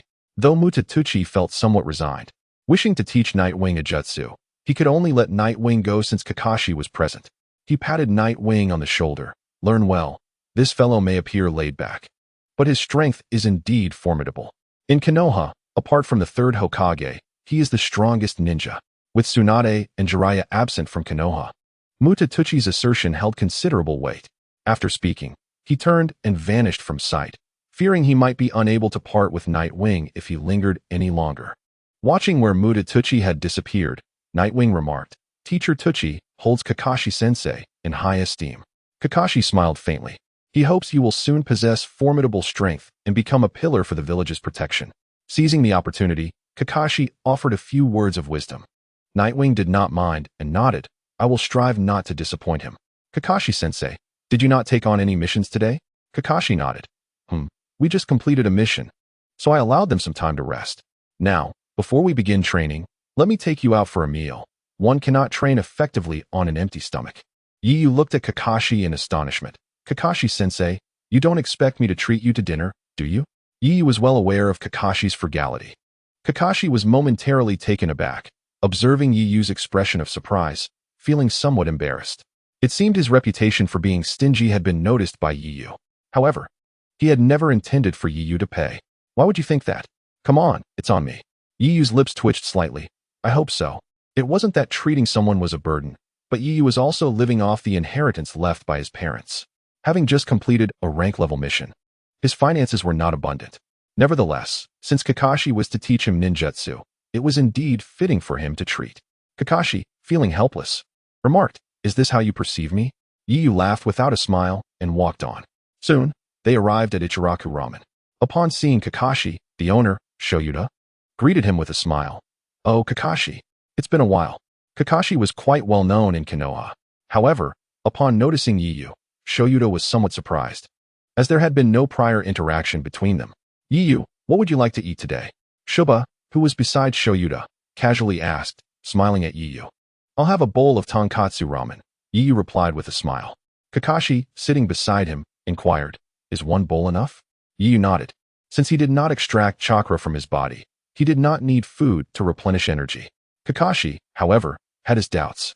They were about to embark on rigorous training, and one bowl might not suffice. "No, one bowl is sufficient," Yu assured him, fully aware of his own condition. Yet, Kakashi still instructed Shoyuta, "Add 2 more bowls for him." 3 bowls of tonkatsu ramen, and for me, 3 bowls of beef ramen. Kakashi understood the tremendous energy expenditure that awaited them in training and felt that Yiyu was unaware of it. Although Yiyu felt helpless, he could only acquiesce, as he could not reveal that he did not rely on food to sustain his chakra. The interaction between Kakashi and Yiyu left Shoyuta utterly astonished. He could see that Kakashi treated Yiyu differently, almost like a father would treat his child, despite their lack of prior connection. However, Shoyuta was also aware that inquiries into a ninja's affairs were inappropriate, which was why his business had thrived for decades without failing. Chapter 24. 2 proposals soon. 6 steaming bowls of ramen were served. Yiyu turned to Kakashi, who asked in confusion, "What are you looking at? Hurry up and eat." Yiyu remained silent. Kakashi quickly realized what was on Yiyu's mind and sighed. "So you're that bored, huh?" He understood that Yiyu was curious to see his face beneath the mask. Yiyu smiled. "I'm just curious." Though Kakashi was undoubtedly handsome, Yiyu was eager to discover just how striking he was, especially since Shoyuta and Shuba had been enamored upon seeing Kakashi's face. Kakashi shook his head and slowly removed his mask, revealing his true visage. Upon seeing Kakashi's face, Yiyu was momentarily stunned. "Kakashi-sensei, no wonder you wear a mask, otherwise the girls in Konoha would certainly be blocking your door." Kakashi was indeed quite handsome, and Yiyu understood the allure his appearance held for the ladies. As expected, Shoyuta and Shuba were now gazing at Kakashi with starry eyes. Kakashi shook his head and began to eat his ramen. "Hurry up and eat." Yiyu ceased his chatter and began to eat. However, just as he had made some progress, several newcomers entered the shop. Initially, Yiyu did not pay them any mind, but upon seeing Kakashi, one of them shouted, startling Yiyu to the point that he nearly drew his kunai in defense. "Oh, Kakashi, I didn't expect to find you here." Yiyu glanced at the newcomers, feeling a headache coming on. Kakashi mirrored his sentiment as he recognized the person before him, Mike Guy, dressed in a tight green suit, flashing a radiant smile. "Guy," Kakashi replied with a hint of resignation. Behind him were his 3 students, Hinata Niji, Rock Lee, and Tenten. The moment they entered, Niji's gaze fixated on Yiyu. Unbeknownst to Yiyu, Niji had felt an overwhelming sense of threat upon entering, perceiving Yiyu as a formidable opponent, a sensation he had never experienced among his peers before. Guy, ever the extrovert, plopped down beside Kakashi, while Niji and his companions settled next to Yiyu. Once seated, Guy noticed Yiyu's presence and, glancing at Kakashi, exclaimed, "Kakashi, is this your student?" Having been away on missions, Guy was unaware of Kakashi's students. Kakashi paused for a moment and nodded, "Yes." Ignoring Kakashi's expression, Guy, upon learning that Yiyu was Kakashi's student, grinned widely. "Kakashi, your student looks quite energetic. Would you like to learn some taijutsu from me?" Kakashi's lips twitched slightly. "No, I will teach him myself." Guy laughed heartily. He was merely joking, but if Yiyu genuinely wished to learn, he would gladly oblige. After all, ninjas specializing in taijutsu were scarce, and having another, especially a student of Kakashi's, would be a boon. Moreover, if Yiyu trained under Guy, it would signify that Guy had bested Kakashi in that regard, a prospect Guy relished. Tenten, sitting beside Yiyu, looked at him with curiosity. "Hello, I'm Tenten. You're Kakashi-sensei's student, right?"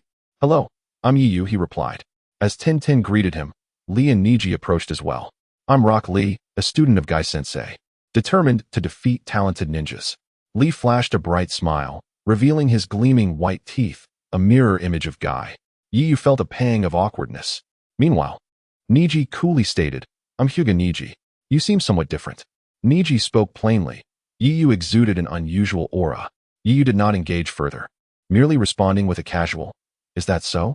Kakashi, noticing Niji's serious demeanor, quickly interjected, "Guy, stop chatting and place your order. The shopkeeper has been standing here for ages." Without further ado, Guy began to order. Kakashi turned to Yiyu. "Hurry up and eat." Yiyu understood Kakashi's concern. Niji possessed the Byakugan, and if he probed Yiyu's body, he would undoubtedly uncover the substantial and extraordinary amount of chakra within him. Yiyu nodded and swiftly finished his 3 bowls of ramen. Afterward, Kakashi pulled Yiyu out of Ichiraku ramen. Guy was oblivious, but Niji's interest in Yiyu had been piqued. Yiyu's presence was entirely distinct from that of his peers, and the palpable sense of threat he exuded was unmistakable. Once outside Ichiraku ramen, Kakashi and Yiyu walked down the street. Kakashi remarked, "Did you notice that Niji was paying attention to you?" Yiyu nodded, acknowledging, His focus was solely on me. It felt rather strange. Kakashi sighed. Niji was the top of his class last year and possesses the Byakugan. Over the past year, his strength has reached the level of a chunin. He has developed the instincts of a ninja. Yu nodded. I've certainly heard of him. He was quite renowned during our time at the Ninja Academy. Yu had attended the same school as Niji for 5 years. Albeit Niji was a year ahead of him, as the Ninja Academy had a 6-year curriculum. Once, Yu indeed possessed only mediocre talent, compounded by his deliberate efforts to diminish his presence. Consequently, Ning Ci paid him little attention. Kakashi observed Yu and remarked, if he were to discover the vast chakra residing within you, it would lead to complications. That blabbermouth guy would be unable to keep your secret. This was also the reason why Guy sought to join the Umbu under the 3rd Hokage, who ultimately declined his request.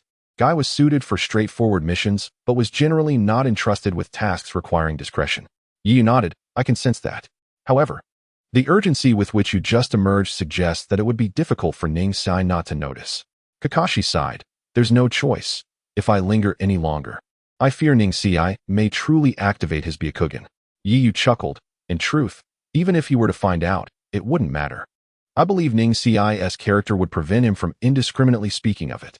Kakashi nodded in agreement. Indeed, it is unlikely. Nonetheless, it's wise to exercise caution. Soon, the two arrived at the rear mountains of Konoha, beside a lake beneath a waterfall. Kakashi stood before Yu, his demeanor serious as he said, I have 2 plans for you, and I would like you to choose one. Yu looked at Kakashi. Please, go ahead. The first option involves teaching you a challenging ninjutsu that would elevate your current strength significantly.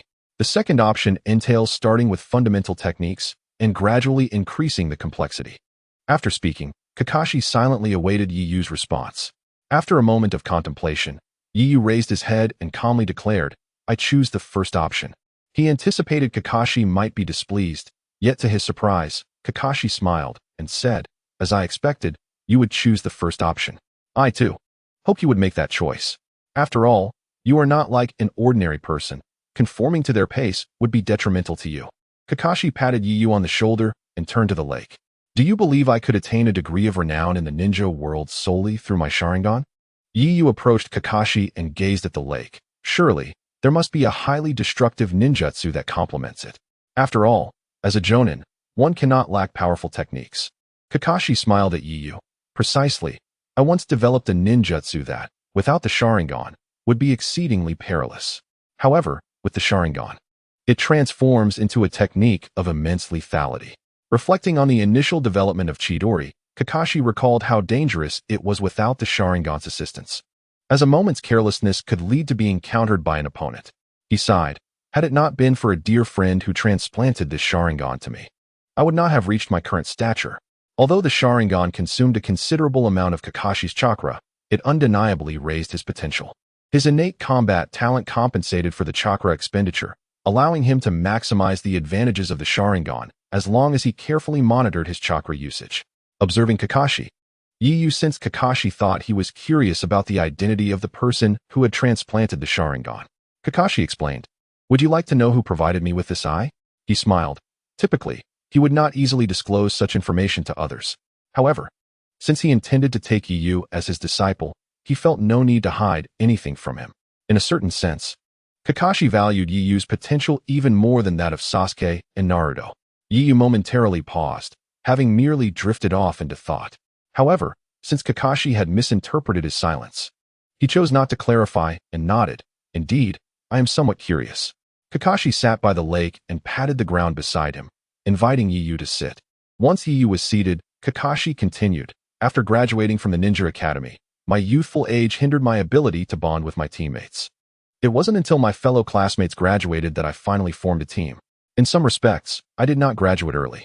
Kakashi chuckled as he recounted this, and Yu listened intently, realizing that Kakashi's willingness to share such personal anecdotes indicated a deep level of trust that I was transplanted to me by my friend Obito Uchiha. I recounted to Yu the circumstances surrounding my past with Obito and Rin. Although Yu was already aware of the basic details, hearing the specifics for the first time enriched his understanding. This eye is Obito's legacy and has greatly aided me. Yu maintained a stoic expression, yet internally mused that if Kakashi were aware of Obito's current actions, he might find his previous words rather awkward. Kakashi gazed at Yu and added sincerely, I hope you will cherish and protect your friends and not suffer the same fate as I did. Losing friends is profoundly painful. This sentiment resonated with sincerity, as Kakashi genuinely wished for Yu to avoid his own tragic experiences. Yu remained silent, merely nodding in acknowledgement. Kakashi then stood, enough of sad topics. Do you understand why I intend to teach you Chidori? You lack the Sharingan, and this technique is inherently perilous. Kakashi scrutinized Yu, eager to discern his grasp of the situation. Yu pondered and replied, Do you believe my dynamic vision is exceptional? Exceptional enough to rival the Sharingan? Kakashi chuckled, patting Yu's shoulder. Indeed, when I tested you last night, I noticed your dynamic vision is extraordinarily sharp, even surpassing that of a typical Sharingan user. Chidori requires rapid movement and exceptional dynamic vision, which you possess. Yu nodded. However, I imagine mastering this technique will be quite challenging. Kakashi confirmed, Indeed, the learning curve for this technique is steep. Without robust dynamic vision, it becomes exceedingly difficult. Prior to learning this ninjutsu, one must refine their physical agility to a high standard. Additionally, this technique demands a significant amount of chakra, yet that should not concern you. Your chakra reserves have already reached the level of a jonin, allowing you to utilize it approximately 10 times a day. I can manage 20 times, meaning your chakra capacity is half of mine. Kakashi remained unaware that Yu's chakra had increased further. Nevertheless, while Chidori's chakra consumption was substantial, it was still less than that of Raikiri. The learning difficulties also varied, with Chidori rated as level A and Raikiri as level S. Currently, Kakashi could only perform Raikiri 4 times a day, underscoring its considerable chakra cost. Yu attentively listened to Kakashi without interruption. Satisfied with Yu's eagerness to learn, Kakashi acknowledged that, despite Chidori's rigorous requirements, Yu already possessed all necessary attributes: dynamic vision, physical prowess, and chakra volume. He was well prepared and required no further training in these areas. I can teach you Chidori directly. I will now explain its principles. Once you master Chidori, I will introduce you to its advanced version, Raikiri. Kakashi held high hopes for Yu, confident that he would not take long to grasp Chidori. Thus, he proceeded to elucidate the principles of Chidori. Compared to ordinary ninjutsu, Chidori was indeed remarkably intricate, reflecting Kakashi's own ingenuity. Most individuals would struggle to comprehend it, let alone master it. After explaining for several minutes, Kakashi turned to Yu, uncertain whether he would grasp the concepts on the first attempt. If you find it difficult to understand, I can repeat myself. This ninjutsu is quite intricate, so it's not unusual for one to struggle with it on the first attempt. Yu nodded, I understand. To prevent Kakashi from doubting him, Yu elucidated the principles behind Chidori, demonstrating his thorough comprehension of the technique. To an outsider, it might seem he had mastered this ninjutsu for quite some time. Indeed, Yu grasped it after just one explanation. His cognitive abilities had expanded exponentially, particularly concerning ninjutsu. Kakashi was left speechless after listening. If I hadn't taught you this before, I would have thought you had been proficient in this technique for decades. Your mastery is astounding. Chapter 26. The terrifying Chidori. Yu smiled. Perhaps my interest in this technique enhances my understanding. Kakashi, however, remained skeptical. After all, Chidori was notoriously difficult to learn, and it was not merely a simple challenge. The lightning release techniques were inherently more complex than other elemental jutsus, and Kakashi had been quite young when he developed Chidori, making many of its theories rather convoluted. Even he had struggled to comprehend it initially. For Yu to grasp it so quickly, and to be so familiar with its intricacies, was beyond mere understanding. Kakashi felt this ability could not simply be explained by improved comprehension. Yet, Kakashi was delighted. Yu was like an unfathomable treasure trove, consistently surprising him. Regaining his composure, Kakashi said, Let me demonstrate how to execute this technique. Pay close attention. This ninjutsu is exceptionally dangerous. A single misstep could lead to dire consequences. Yu nodded, fully aware of the peril involved, given its advanced difficulty level. Kakashi approached a towering boulder over 2 meters high. The rocks by the lake were exceptionally hard, not easily shattered. Standing before the boulder, Kakashi focused, transforming his hand into a claw. In an instant, chakra coalesced within his palm. With a crackle, several arcs of blue electricity manifested in Kakashi's hand. The chakra had materialized, forming increasingly dense arcs of electricity that roared like serpents of lightning. The terrifying arcs incinerated the leaves surrounding Kakashi into ashes. At that moment, he seemed to be enveloped in a tempest of thunder, with the arcs writhing like serpents under his command. Yu was astounded by this spectacle. It was the first time he had witnessed such a fearsome ninjutsu since arriving in this world. The terror of Chidori far exceeded his expectations. The concentrated lightning illuminated the surroundings for dozens of meters. Even standing several meters away, he could feel the hair on his body stand on end. Gazing at this horrifying scene, Yu swallowed hard. He was experiencing the true terror of an elite jonin for the first time. All of this transpired in the blink of an eye. Kakashi had summoned the lightning instantaneously, its sound akin to the cries of 1,000 birds, even more terrifying. Lightning release, Chidori. Crack. Thunder rumbled. With a soft utterance, Kakashi transformed into an afterimage, a streak of light flashing past. He appeared several dozen meters away. While the boulder before him lay in shattered fragments, debris flying everywhere, the explosion echoing through the canyon, creating ripples on the tranquil lake's surface. Yu stood in astonishment, having leaped back several dozen meters. Yet even from this distance, he could still feel the overwhelming might of the ninjutsu. It was terrifying. This was the power of an advanced ninjutsu. It was almost inconceivable that a 12-year-old could create such devastation. Yu completely grasped the genius of Kakashi. Developing such a formidable ninjutsu at 12 was truly deserving of the title of genius. After releasing Chidori, Kakashi stood up, shaking his hands and glancing at Yu standing several dozen meters away. With a smile, he asked, "You certainly moved quickly. Did you manage to grasp it? Would you like me to demonstrate again?" Kakashi had grown accustomed to the potency of this technique, while Yu was still in shock, as its power surpassed all his prior impressions.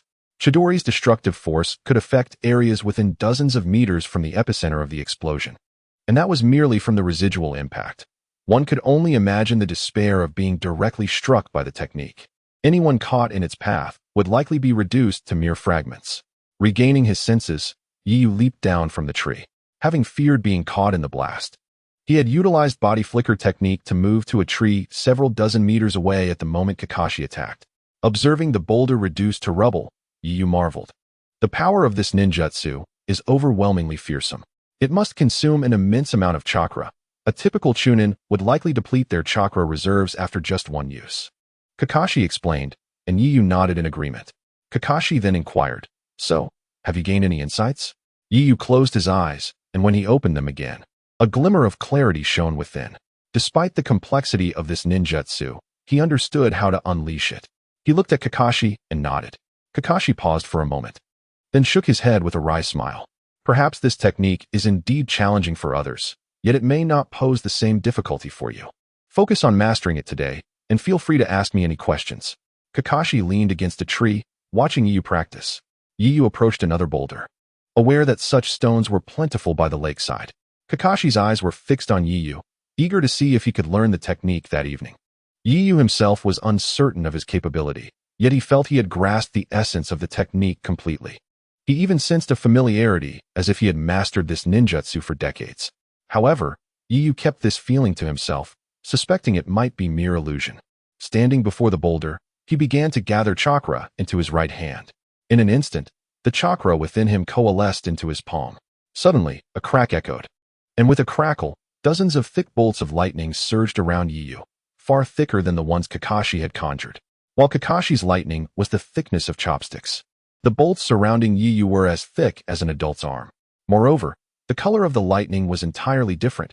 Yu's lightning was golden. This astonished Kakashi, who stood nearby. What is happening? How can Yu generate such chakra? Yu's chakra was unlike that of an ordinary ninja. Typically, a ninja's chakra would manifest as blue when materialized. Yet, Yu's chakra was golden, and consequently, the lightning it transformed into was also golden. Even more astonishing, the lightning Yu produced emitted only a faint crackle, devoid of the sharp shriek characteristic of normal Chidori. Strangely, the golden arcs of electricity seemed almost alive, slithering around Yu at incredible speeds like a giant python. Yu remained oblivious to the fact that his version of Chidori differed from Kakashi's. His gaze was fixed intently on a boulder several meters away. Chapter 27. Yu's golden lightning having completed the ninjutsu's gathering, a glimmer flickered in Yu's eyes. Lightning release, Chidori. Crack. Boom. The moment Yu launched his attack, The ground trembled violently, reminiscent of a meteor striking a planet, causing a seismic disturbance across several hundred meters. The blinding light at the center of the explosion illuminated the surroundings for thousands of meters, casting it in a brilliance akin to daylight. Countless golden lightning bolts connected the heavens and the earth, surrounding Yu for hundreds of meters, resembling a thunderous abyss. The terrifying energy felt apocalyptic in its intensity. This dreadful tempest of lightning persisted for a full 10 seconds, during which the mountains of Konoha's back hills were ravaged, as if struck by a concentrated tailed beast bomb. The earth trembled and the mountains crumbled, obliterating everything within hundreds of meters of Yiyu's unleashed ninjutsu. It was utterly horrifying. When the thunder finally dissipated, it left behind a vast pit, several hundred meters wide and several dozen meters deep, with Yiyu lying at its center. After a brief interval, Kakashi appeared at his side and whisked him away to safety. If they lingered, Yiyu would be confined to the village prison. Indeed, a minute later, several ANBU ninjas adorned with animal masks materialized around the massive crater. Such a disturbance was reminiscent of the tailed beast bomb explosion from years past. The ANBU ninjas, gazing into the abyss, collectively inhaled sharply. Who could have caused this? Could it be that the Nine Tails has broken its seal? The level of destruction was so cataclysmic that only a tailed beast could be responsible in their minds. Not even the third Hokage could conjure such devastation. Was there an external invasion? This theory was swiftly dismissed. The barrier showed no signs of disturbance, and not even the mightiest ninja could breach it without consequence. It must have been someone from the village, likely the Nine Tails. Perhaps the Jinchuriki had gone berserk. The ANBU swiftly honed in on Naruto, for he was the only one in Konoha capable of such a feat, or rather, it was the Nine Tails within him that could unleash such destruction. They decided to report back to the Hokage.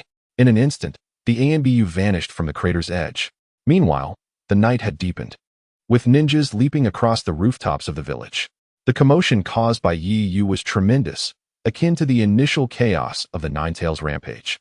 After delivering Yiyu home, Kakashi hurried to convene at the Hokage Tower. As an elite jonin, his absence would immediately raise suspicions. On his way, Kakashi's expression grew somber. What was the source of Yiyu's power? It was far more terrifying than that of the Nine Tails within Naruto. Kakashi was deeply concerned for Yiyu, who had yet to regain consciousness. He pondered the nature of the power that had manifested. It did not resemble a tailed beast. Yet the arcs of electricity Yiyu had unleashed seemed almost alive. The destructive force was astonishing. Yiyu's chakra did not appear to be abundant, yet he had released an overwhelming amount. Kakashi understood that the power Yiyu had unleashed could only rival the destructive capability of a tailed beast bomb. It was a force capable of altering the very landscape. Kakashi was unaware of the immense strength of Uchiha Madara and Senju Hashirama, whose might surpassed the wildest imaginations of contemporary ninjas. Even Kakashi could not fathom the terror wielded by them. Certainly, if these two legendary figures were present, they too would be astounded by the power Yiyu had unleashed, especially considering he was merely 12 years old. Furthermore, the energy he had released was a highly concentrated form of natural energy. Indeed, the force he had just unleashed was an intense concentration of natural energy. The devastation it wrought stemmed from the volatility of natural energy before it could be converted into sage chakra. It was uncontrollable by nature. However, the natural energy Yiyu released was not only concentrated, but also controllable. Had it been uncontrollable, his body would have been reduced to ashes at the moment of release. It was precisely because he summoned the thunder that an equally potent natural energy formed a protective barrier around him. This energy shield possessed a consciousness, its sole purpose being to safeguard Yiyu from the ravages of lightning. Yet, despite this natural protection, Yiyu remained unconscious, having been drained of his strength. In truth, Yiyu had failed. He had not managed his chakra properly, resulting in the complete extraction of natural energy from his body, which in turn caused the surrounding natural energies to erupt chaotically. The amount of chakra within him was insufficient to cause such catastrophic destruction.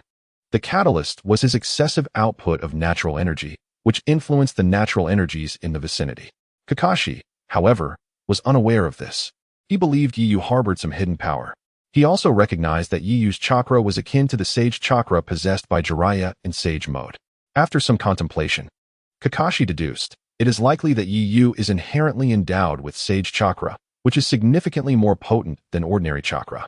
Perhaps this is why, when he released an equivalent amount of chakra, it resulted in such catastrophic consequences. Kakashi found a semblance of justification.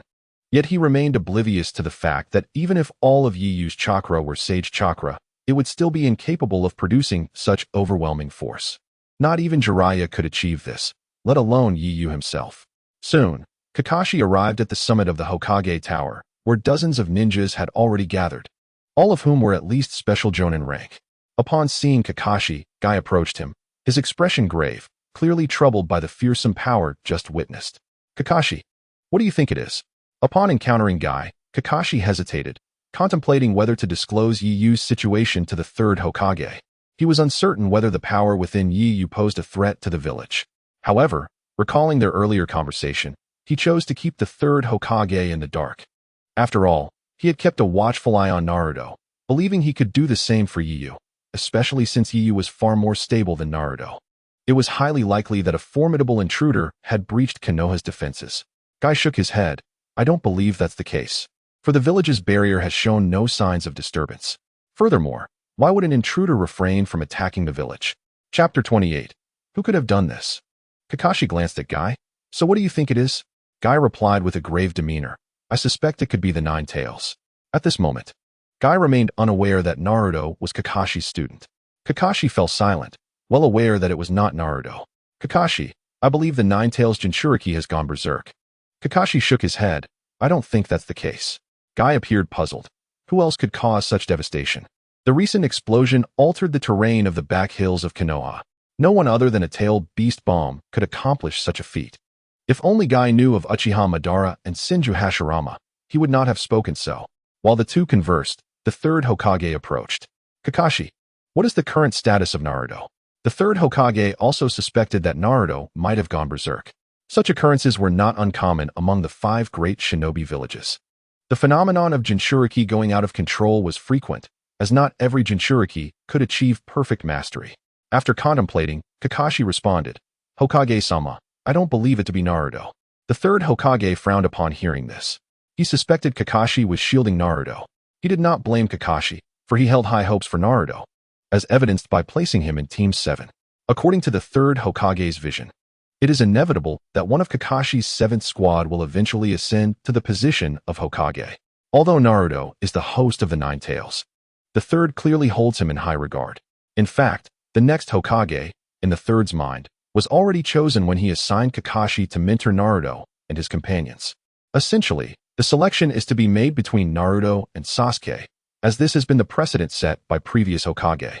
The third's interest in Sasuke, a member of the Uchiha clan, stems from the fact that the Uchiha clan has been eradicated. Even if Sasuke were to become Hokage, he would not be influenced by the legacy of the Uchiha. Thus, despite the precarious positions of both Sasuke and Naruto within Konoha at this moment, they are both contenders for the next Hokage. Naturally, the third does not wish for Naruto to take actions that would jeopardize the village. However, the terrifying explosion in the back mountains could only have been caused by a Jinchuriki.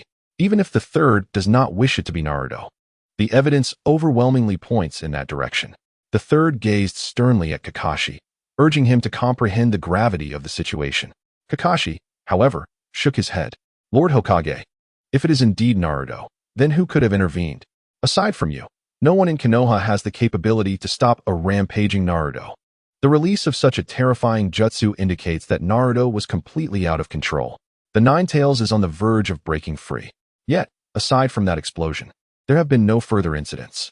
The third was momentarily taken aback. Kakashi's analysis was indeed valid. If it were truly Naruto, who could possibly stop him? Moreover, Kakashi provided the third with an excellent excuse. The third had not intended for people to associate this incident with Naruto, but now he could use it to absolve Naruto of responsibility. I will have the Umbu investigate this thoroughly. We must increase vigilance around the village, the third affirmed, agreeing with Kakashi's assessment. Afterward, he led Konoha's elite shinobi to the back mountains. Upon witnessing the enormous crater, even the third gasped in shock. Such a level of destruction could only be attributed to the tailed beast bomb, or perhaps only to 2 individuals capable of such devastation. The third furrowed his brow, contemplating. Kakashi's earlier analysis resonated with him. Upon arriving at the site, he sensed no trace of the Nine Tails chakra. The Nine Tails, as a tailed beast, always leaves a strong chakra signature when it goes berserk, but here, there was none. He had come to fully concur with Kakashi's deductions. However, if it were not Naruto, the implications were far more dire. While the destruction wrought by a tailed beast is understandable, such devastation caused by a regular ninja could only be accomplished by the likes of Uchiha Madara or Senju Hashirama. Could Konoha contend with a being of such caliber? The third's expression grew exceedingly grave, and the elite shinobi accompanying him stood in stunned silence, unable to fathom what kind of fearsome jutsu could result in such ruin. Even Guy appeared profoundly serious, remarking that even if he opened the seventh gate, he could not produce such destruction. It was truly terrifying. Kakashi surveyed the monstrous crater before him, still haunted by the sight, even upon his second viewing.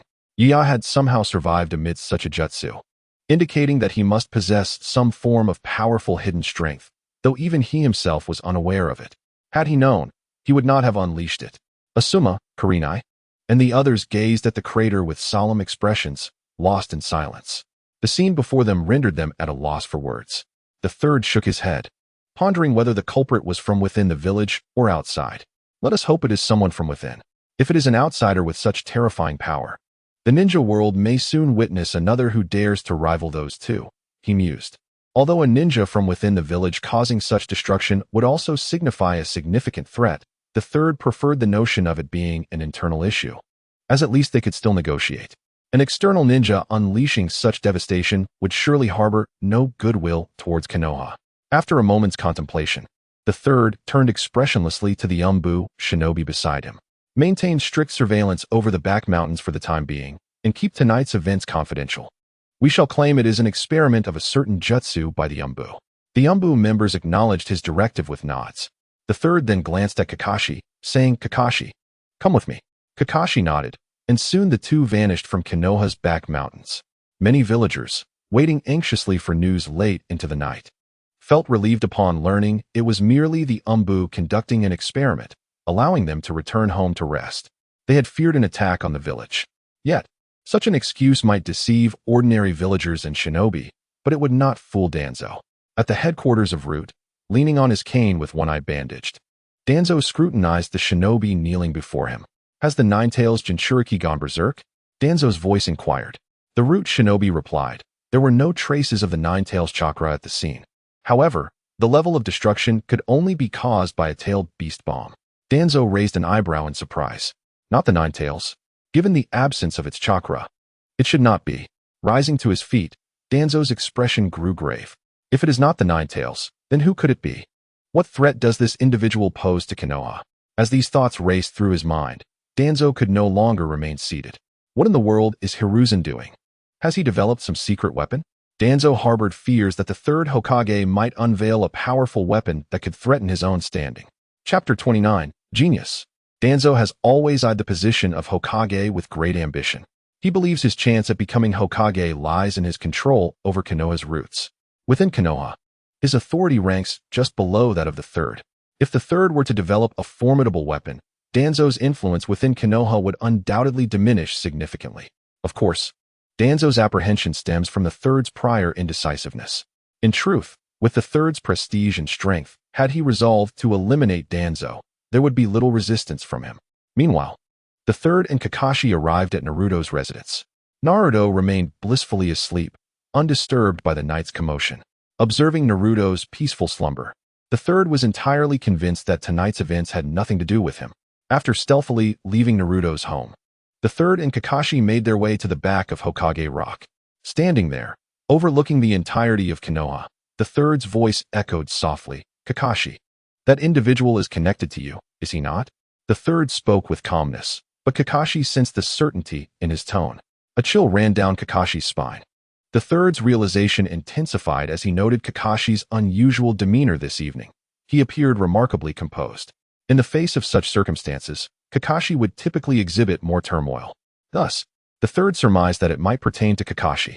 "Kakashi, it seems you do not trust me," the third stated gravely. Kakashi remained silent.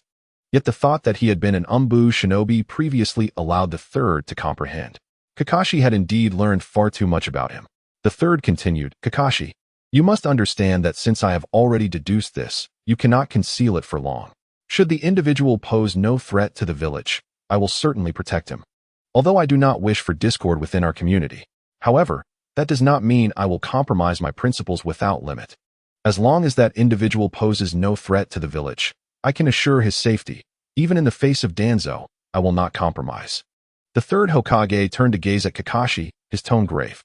Kakashi remained reluctant to divulge information to the third. However, contemplating the third's earlier words, he realized he had already attracted the latter's attention. It was only a matter of time before the matter regarding Uraha was exposed. Kakashi sighed. You truly have discerned it. The third's gaze sharpened. Is he indeed one of our village's people? Kakashi lifted his head and nodded. Indeed. Previously, he had been concerned for the individual's safety. At present, he lacked the means to protect himself. The third was momentarily taken aback. Are you implying that someone who unleashed such a formidable jutsu is incapable of self-defense? He thought he had misheard. It should be noted that the jutsu he had just witnessed was beyond his own capabilities. Kakashi earnestly nodded. Indeed, the jutsu he released was the Chidori that I taught him. However, the resulting effect was unexpectedly terrifying. The third was left dumbfounded. You mean to say that jutsu was the Chidori? Had it not been for Kakashi's direct assertion, the third would have found it implausible. While the Chidori is a lethal technique, it could not possibly possess such destructive power. At most, it might penetrate a massive boulder several meters thick, yet the jutsu just demonstrated was capable of shattering a mountain. That was a technique of Bija bomb caliber, not something that could be compared to the Chidori. Even though the third struggled to believe it, Kakashi affirmed, it truly was the Chidori. The third fell silent for a long while, grappling with this perplexing information. Eventually, he spoke. Are you suggesting that you are teaching this individual jutsu? Who exactly is he? The Chidori is your exclusive technique. How could you possibly teach it to another? Presently, Kakashi was the sole master of the Chidori in the entire Hidden Leaf village. It was a technique he had developed himself, and he could not be compelled to teach it. The fact that Kakashi had imparted this jutsu to that individual spoke volumes about the latter's significance to him. Moreover, the very act of teaching indicated that this individual was likely quite young. The word genius instantly surfaced in the third's mind. Such a powerful person, yet still young. Only a genius could achieve that. Furthermore, the fact that this person had received Kakashi's personal technique signified that his character was trustworthy. After all, even if Kakashi harbored some reservations, the third had full confidence in Kakashi's loyalty to the village. The third felt a surge of excitement. The Hidden Leaf was currently in a transitional phase. If there were someone capable of succeeding him, he would have retired long ago. Originally, Kakashi was the candidate he had been grooming for the next Hokage. It was precisely for this reason that Kakashi had been appointed as the leader of Team 7.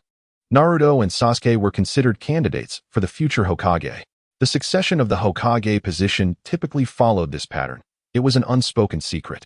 The higher-ups were generally aware of this, which explained Danzo's hostility toward Naruto and Sasuke. Beyond Naruto being the Jinchuriki of the Nine Tails and Sasuke belonging to the Uchiha clan, what truly concerned him was the third's recognition of these two as potential Hokage candidates. Despite nurturing these two children, the third had never considered himself in the equation, which naturally made Danzo resentful of Naruto and Sasuke. However, neither Kakashi nor Naruto nor Sasuke truly satisfied the third's expectations. Kakashi was indeed powerful, capable of holding his own against most Kage-level shinobi, yet his intimidation factor fell short of Kage standards. While the third held both Naruto and Sasuke in high regard, each had their flaws. Should Naruto fail to control the Nine Tails and become a perfect Jinchuriki, he would inevitably be unfit for the role of Hokage. Similarly, if Sasuke were to succumb to the same madness as the other Uchiha, he too would be unqualified to become Hokage. The likelihood of these scenarios materializing as they matured was alarmingly high. The third was well aware of the Nine Tails' immense power and the difficulty in controlling it. Furthermore, Sasuke's current personality raised concerns. If he were to develop a temperament akin to that of Madara Uchiha in adulthood, he would certainly be unsuitable for the Hokage position. Nevertheless, these two were the most outstanding candidates of their generation. Despite Naruto's poor performance in the Ninja Academy, the third recognized that it was only upon becoming a ninja that his true potential would be unleashed. However, should a more exceptional individual emerge, the third would undoubtedly consider them as well. Observing the serious demeanor of the third, Kakashi contemplated before saying, "It is the same student." The previously grave third was momentarily taken aback. "What did you say? The same student? Which one? Yamada Shuki or Hanya Teiko?" "It wouldn't happen to be Hanya Teiko, would it?" The third was so certain because, although Hanya Teiko did not hail from a ninja family, her mother was a pure-blood Senju clan member. It was entirely plausible for Hanya Teiko to inherit Senju genetics. After all, Minato Namikaze, a civilian, and Kushina Uzumaki's son, Naruto, had inherited the Uzumaki clan's traits. Moreover, such a high-level jutsu required an enormous amount of chakra, and the Senju clan was known for their vast chakra reserves, making it a perfect fit. However, the third had overlooked Uraha, indicating how inconspicuous he was. It was evident that even someone as attentive to the younger generation as the third was unfamiliar with him. Kakashi shook his head. Neither. The third furrowed his brow. Not Hanya Teiko? Then could it be? Is it a third child? The third could not even recall Uraha's name, and could only refer to him as the third child. Kakashi nodded. It is Uraha. Uraha? I must admit, I have little recollection of that child, the third said with a hint of resignation. Kakashi was not surprised and responded with a wry smile. Your lack of familiarity is understandable. After all, even his classmates from 6 years at the Ninja Academy are not well acquainted with him. The third frowned and said, Come with me to my office. With that, the third vanished. Kakashi followed suit. Soon, the two found themselves in the office. The third retrieved the records of this year's students. In truth, there were not many records. This year's cohort consisted of only 30 individuals, of which merely 12 had passed the assessment to become genin. Originally, only 9 were supposed to pass, but Uraha's presence allowed Team 11 to succeed.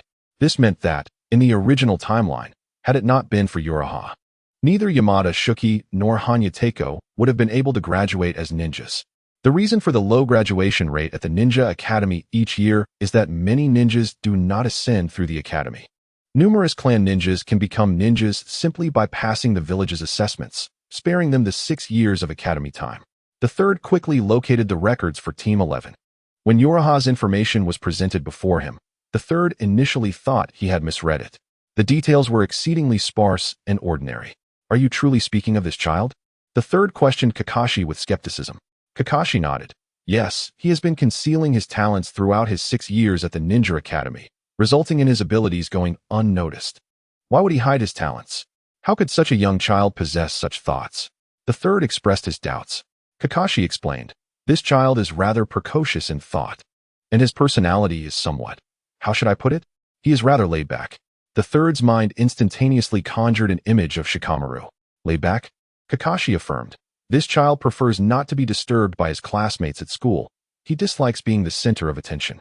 I have tested him, and he speaks the truth. Same goes for others who have tested him. The doubts that once lingered in the mind of the third Hokage were now dissipated. Was another prodigious child emerging? He found himself somewhat perplexed, pondering why so many gifted ninjas seemed to possess various peculiarities. It was indeed a rarity to encounter a talent like Minato Namikaze. After all these years, he was the only one of his kind. Minato was the most normal and gifted ninja the third had ever encountered. Where was he now? The third inquired of Kakashi. Kakashi contemplated for a moment before responding. He is at home. After performing that jutsu, he fainted. Oh, what transpired? The third asked. The technique that Uraha executed was likely accidental, resulting in the complete depletion of his chakra. He remains unconscious. The third expressed concern. Why didn't you take him to the hospital? I have examined him, Kakashi replied. He fainted merely due to excessive chakra consumption. There are no injuries. The third furrowed his brow, questioning, how could a mere 12-year-old possess such an immense amount of chakra? This was the query that truly intrigued him. Kakashi reflected and said, his chakra is indeed substantial. But the jutsu he performed tonight likely did not rely solely on his inherent chakra. While his chakra is considerable, it only reaches the level of AJ Nin. It is evident that he harbors a formidable power within himself, which he is yet unaware of. Furthermore, his chakra differs from that of ordinary ninjas. It resembles that of Jiraiya-sensei when he enters sage mode. The third was momentarily taken aback. Could it be that he possesses the sage body? He was genuinely astonished. Having been a student of Hashirama Senju, the third understood that Hashirama was indeed a sage body, a physique far more formidable than the Sharingan. If Uraha truly possessed such a body, it would offer Konoha a chance for revival.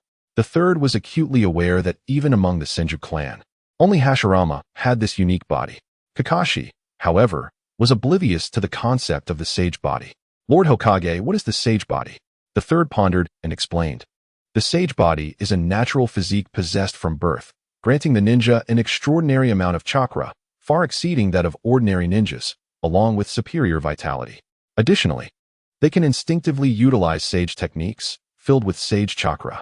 The first Hokage was a sage body, revered as the god of ninjas.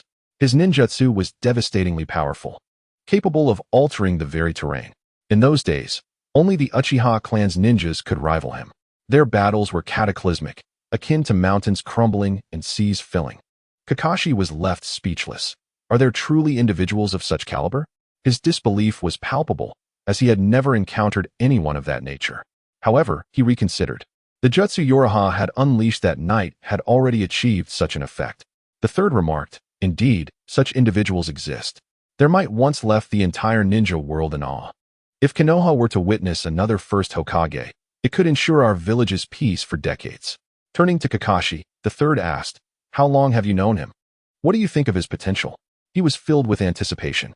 The third's lack of apprehension towards Uraha stemmed from his humble origins, devoid of the burdensome legacy of the Uchiha clan. Kakashi considered and replied, I have only known him for a few days. Prior to this, he learned few jutsu at the Ninja Academy, indistinguishable from other graduates.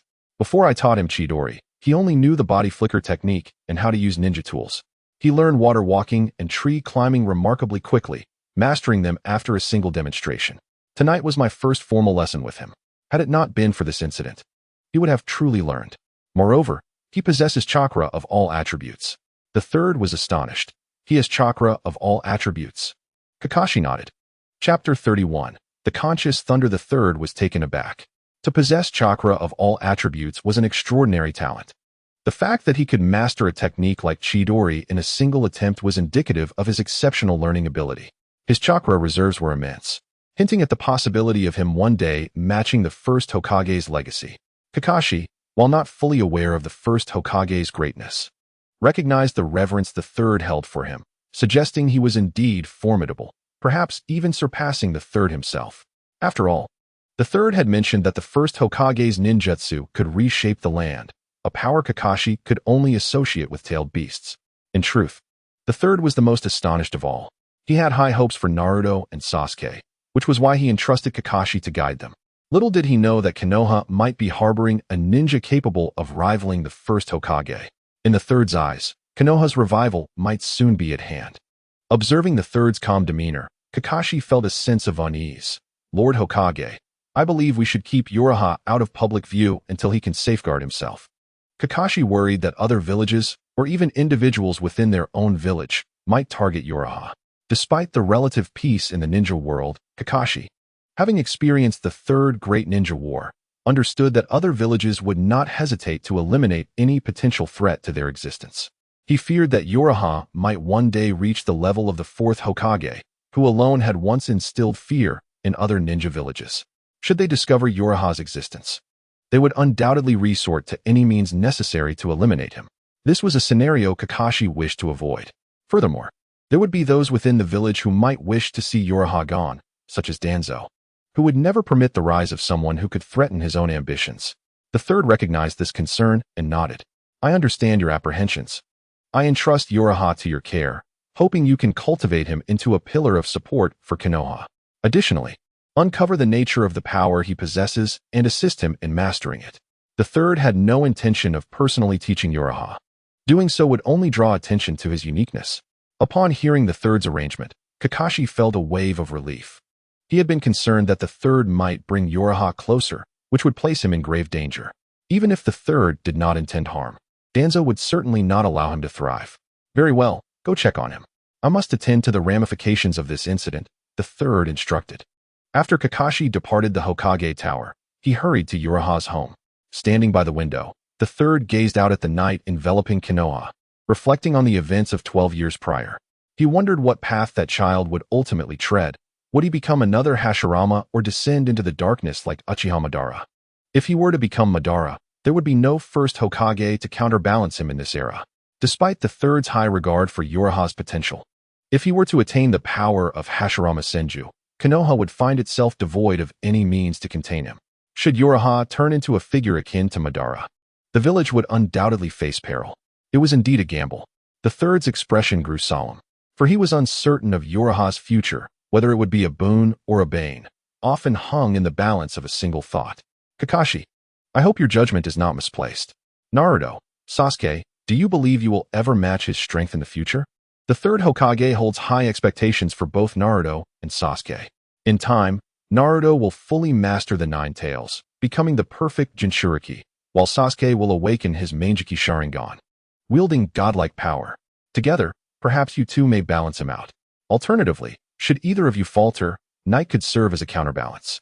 The third, initially concerned about Night's future, felt reassured upon considering Naruto and Sasuke's potential. He believed that the formidable partnership between Naruto and Sasuke could indeed possess the strength to counter Night. Kakashi arrived at Night's residence, where Night lay in a deep slumber, yet his vital signs remained stable. Standing by the bedside, Kakashi gazed at the sleeping figure and sighed. I disclosed your circumstances to the third. I hope you do not hold it against me upon awakening. The third had discerned the truth, and any further concealment would only deepen his suspicions regarding Night's potential threat to Konoha. Kakashi felt resigned. He had intended to keep Night's existence a secret, but the events of that night had taken an unexpected turn. Reflecting on the chaos that ensued, he felt a lingering dread. Observing Night's youthful visage, he marveled at how one so young could possess such an overwhelming chakra. The techniques he employed rivaled the power of tailed beast bombs, while Chidori could not create such devastation. Ultimately, it resembled the lightning techniques akin to Chidori, albeit enhanced beyond the natural realm, perhaps a manifestation of sage energy. Kakashi speculated that the thunderous energy unleashed by Night stemmed from his use of sage chakra, inherently more potent than ordinary chakra. He vigilantly stood guard over Night, whose consciousness was deeply entrenched in a realm of awareness. Night himself was perplexed by the events of the evening. His chakra and speed had doubled, yet he lacked clarity on the cause of the preceding chaos. Contemplating, he wondered if his chakra had surged excessively. His chakra, being pure natural energy, was completely controllable within him, but once it overflowed, it could spiral out of control. Night's intuition was astute. The disturbance was indeed a result of his excessive chakra output, igniting the surrounding natural energy into a frenzy. Within Night's body existed a protective mechanism for the natural energy, which, upon sensing a threat to his life, rapidly absorbed the ambient natural energy to create a protective barrier, shielding him from the onslaught of lightning. Since the lightning was also conjured by Night, it possessed a degree of consciousness, redirecting most of the energy away from him. Consequently, the devastation was primarily inflicted upon the ground surrounding Night. Unbeknownst to him, the chakra coursing through his veins was a form of natural energy, intrinsically linked to his consciousness. His chakra bore awareness. However, he had yet to comprehend this phenomenon fully, rendering him unable to wield it adeptly. Nonetheless, the doubling of his chakra and speed brought him joy. My chakra has now reached Kakashi's level, he mused, though my speed still lags. It likely won't be long before I catch up. I must uncover the nature of my chakra. If I cannot master its unprecedented surge, further growth would be futile. I certainly do not wish for a repeat of tonight's events. He pondered the potential reactions from the village to his earlier disturbance, secretly fearing he might find himself imprisoned in Konoha. Hours passed, and Night's consciousness remained dormant until the dawn of the next day. The moment he regained awareness, he opened his eyes to find Kakashi leaning against the window, engrossed in a novel. Sitting up, Night inquired, Kakashi-sensei, did the village's ninja discover anything last night? This was his foremost concern. Kakashi glanced at him, a smile gracing his lips. You awakened rather swiftly. I expected you would remain unconscious for days. Kakashi was taken aback. Night had been on the brink of chakra exhaustion, a perilous state for any ninja, often requiring days of recovery, and in severe cases, leading to death. Rubbing his temples, Night replied, my head feels a bit foggy. What transpired last night? Kakashi, puzzled, asked, you don't remember? You unleashed a technique akin to the tailed beast bomb. Night was momentarily stunned. Tailed beast bomb? Seeing Night's bewilderment, Kakashi elaborated. The tailed beast bomb is a sphere of chakra condensed by a tailed beast, possessing immense destructive power, capable of obliterating mountains. The technique you executed last night bore similar strength. Fortunately, we were training in the outskirts. Had you unleashed it in the residential area, you wouldn't be sitting here conversing with me now. Night gasped. Is it truly that exaggerated? My chakra should not suffice to perform such a formidable technique. Despite recognizing the magnitude of the disturbance he had caused, he did not equate it to the tailed beast bomb, which represented an entirely different level of destruction. He was convinced that his chakra, still inferior to Kakashi's, could not yield such overwhelming power. Kakashi approached Knight and observed him intently before speaking. Within you lies a power you are yet unaware of. The technique you executed was likely a manifestation of that hidden strength. Knight pondered this revelation. A latent power within him? How could he be oblivious? Perhaps it was due to the distinct nature of his chakra. Kakashi, now intrigued, remarked, "You are aware your chakra differs from others?" He acknowledged Knight's chakra was unique due to his Sharingan, yet he wondered how Knight discerned this difference. Meeting Kakashi's gaze, Knight replied calmly, "I have always known. My chakra is of superior quality compared to ordinary individuals. Previously, my lack of proficiency in ninjutsu prevented me from fully realizing the distinction." Kakashi expressed surprise. "I assumed you were unaware." Knight smiled. "My perception of chakra is sharper than most, allowing me to sense the differences. I have examined your chakra with my Sharingan. It resembles the Sage chakra I observed in Jiraiya-sama. When he enters Sage mode, his chakra transforms, aligning with the nature of yours. What intrigues me is that you have not practiced Sage techniques, nor could you enter Sage mode. Yesterday, I revealed your situation to the third Hokage. The Hokage informed me that your constitution may resemble that of the first Hokage, indicating you possess an innate Sage body." Upon hearing that Kakashi had shared his own circumstances with the third Hokage, Yu frowned, gazing at Kakashi with a look of bewilderment. He had initially believed Kakashi to be a trustworthy individual, only to find himself disappointed. Noticing Yu's misunderstanding, Kakashi proceeded to clarify the events of the previous day. "In such a scenario, if I had remained silent about you, it would have placed you in even greater peril. Fortunately, the Hokage does not view you as a threat and has permitted me to instruct you in the future." Yu's expression turned serious. However, he reflected on his lack of ambition. Regardless of the third Hokage's actions, he would not be easily subdued. With this thought, Yu chose to let go of his concerns regarding the matter. Kakashi watched Yu intently. Initially, when Yu exhibited a grave demeanor and displayed distrust, Kakashi felt a pang of guilt. Yet, as Yu swiftly regained his composure, Kakashi couldn't help but admire him. He recognized that, at Yu's age, he would have struggled to grasp such significant matters so swiftly. In terms of composure, Kakashi believed he fell short of Yu. Once clarity dawned upon him, Yu turned to Kakashi and inquired, "Kakashi-sensei, please return to rest. You surely did not sleep well last night." Yu felt a sense of gratitude. Kakashi had kept vigil over him throughout the night, demonstrating that he bore no resentment towards him. Kakashi sighed in relief. "It's nothing. For a ninja, a single night without sleep poses no issue." Yet, Yu insisted, "You should still rest. I have no tasks today, and I wish to understand the nature of the chakra within me." Kakashi approached, stating, "The power within you may be formidable and could prove difficult to control." Yu nodded, acknowledging, "I can relate to that. Last night, I lost control. Although I was able to gather Chidori, when I prepared to unleash it, my chakra went haywire. Nevertheless, I believe I can harness that power. The chaos was merely due to my insufficient mastery over it." Chapter 33. What was it Yu's doing? Although Kakashi wished to converse with Yu further, he recognized that Yu needed rest, and said, "Then please recuperate well. Once you feel rested, you may resume your training." Yu nodded in agreement. Kakashi uttered no further words and vanished from the room. Once he could no longer sense Kakashi's chakra, Yu exhaled in relief. Looking at his hands, he furrowed his brow, pondering, what on earth is happening? Even under such precise control, I still lost control. This chakra within me is indeed peculiar. After a moment, Yu slowly concentrated the chakra in his hands. Soon, the chakra materialized, taking shape in a manner distinct from before. It was now golden rather than blue. This revelation left Yu even more astonished. My chakra is indeed different from others. Could this be the Sage chakra Kakashi mentioned? However, isn't Sage chakra typically blue? Moreover, this dense sensation seems significantly more potent than ordinary chakra. Yu felt a sense of unfamiliarity with the chakra coursing through him. My control over chakra should be quite adept. Why did I lose control last night? Yu found himself perplexed. This system is far too mechanical. I cannot even pose questions. It seems I must rely on myself to unravel this mystery. After leaving Yu's home, Kakashi sought out Yamato. Upon hearing that the commotion from the previous night was caused by Yu, Yamato was taken aback. Did Yu truly do that? Yamato found it hard to believe. Despite knowing of Yi Yu's remarkable talent, he doubted that he could generate such a disturbance. No matter how powerful Yi Yu was, he could not have possibly caused destruction comparable to that of a tailed beast bomb. Yet, Kakashi nodded, affirming the truth of the matter. Yamato's mind raced. What is Yi Yu's situation? This exceeds my expectations. I had assumed the noise last night was triggered by Naruto's rampage.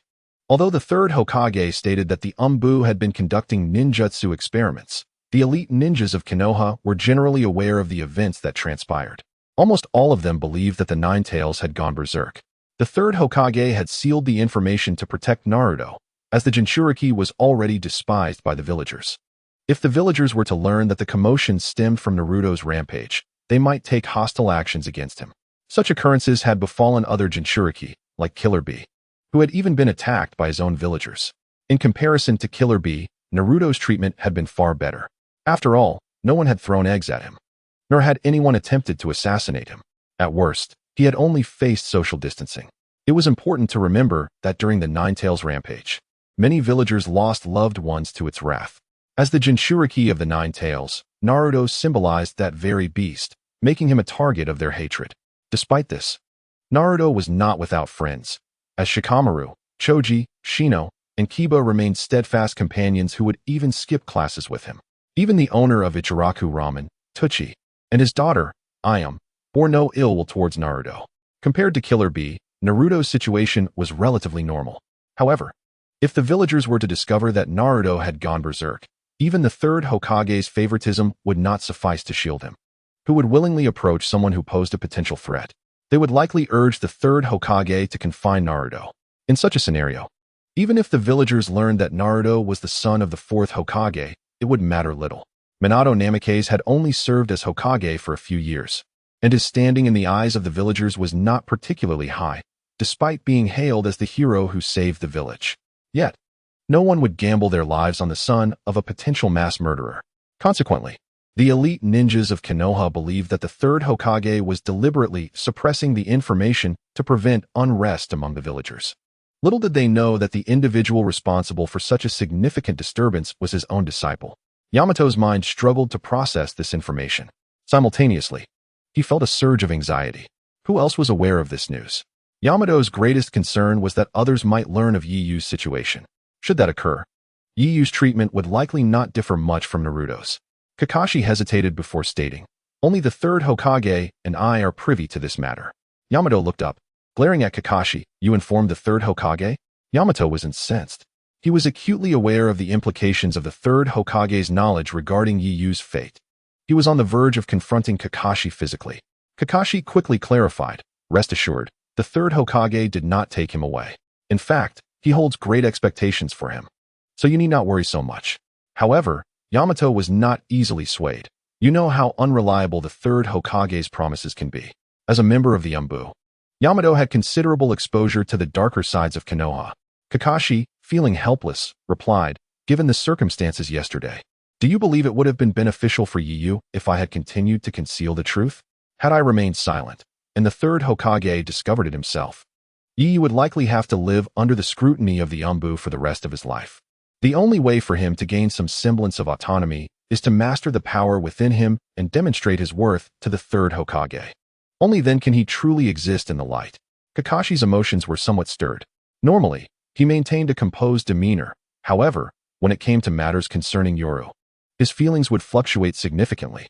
Muto Tomoya fell silent, aware that Kakashi was indeed correct. The truth behind the third Hokage's inquiries would easily lead to the exposure of Yoru, who would inevitably be regarded as a threat to Konohagakure.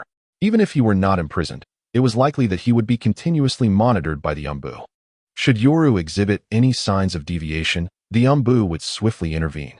After a prolonged silence, Muto Tomoya raised his head and inquired, "What exactly is the nature of the power within Yoru? How could it be so terrifying?" He had witnessed the commotion from the previous day. That formidable force was comparable to the destructive power unleashed by the Nine Tails during the infamous Nine Tails incident. Fortunately, it had occurred in the rear mountains. Had it transpired within the village, the primary residential area would have likely been reduced to rubble.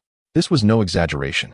The epicenter of the explosion had created a deep crater spanning hundreds of meters, with its effects reaching several kilometers. Within a few kilometers of the crater, numerous trees, flowers, and earth had been reduced to ashes.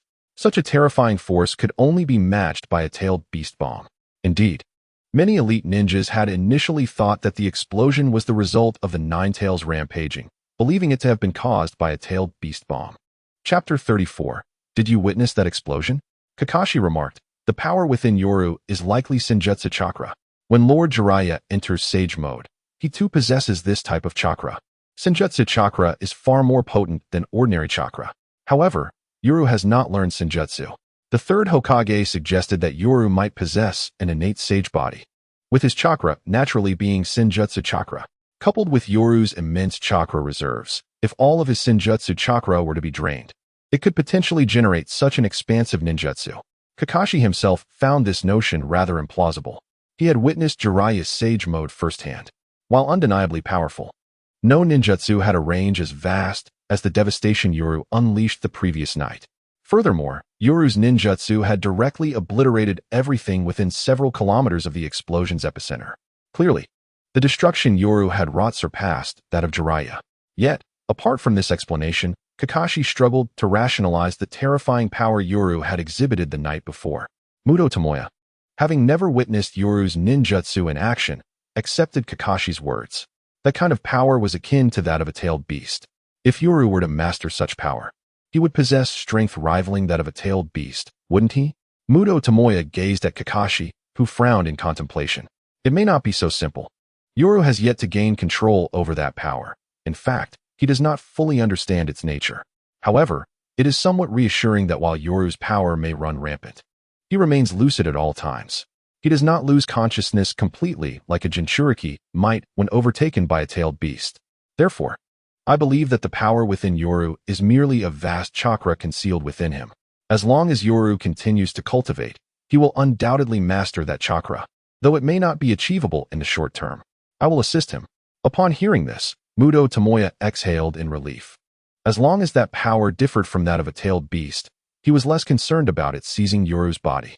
Kakashi shook his head. No, it's simply that Yoru cannot control that power, leading to its volatility. Moreover, what astonished me was that Yoru, situated at the center of the explosion, emerged unscathed. Not a single injury to be found. Even after his chakra was depleted, he merely required a night's rest to fully recover. Such remarkable recuperative abilities rival those of Naruto.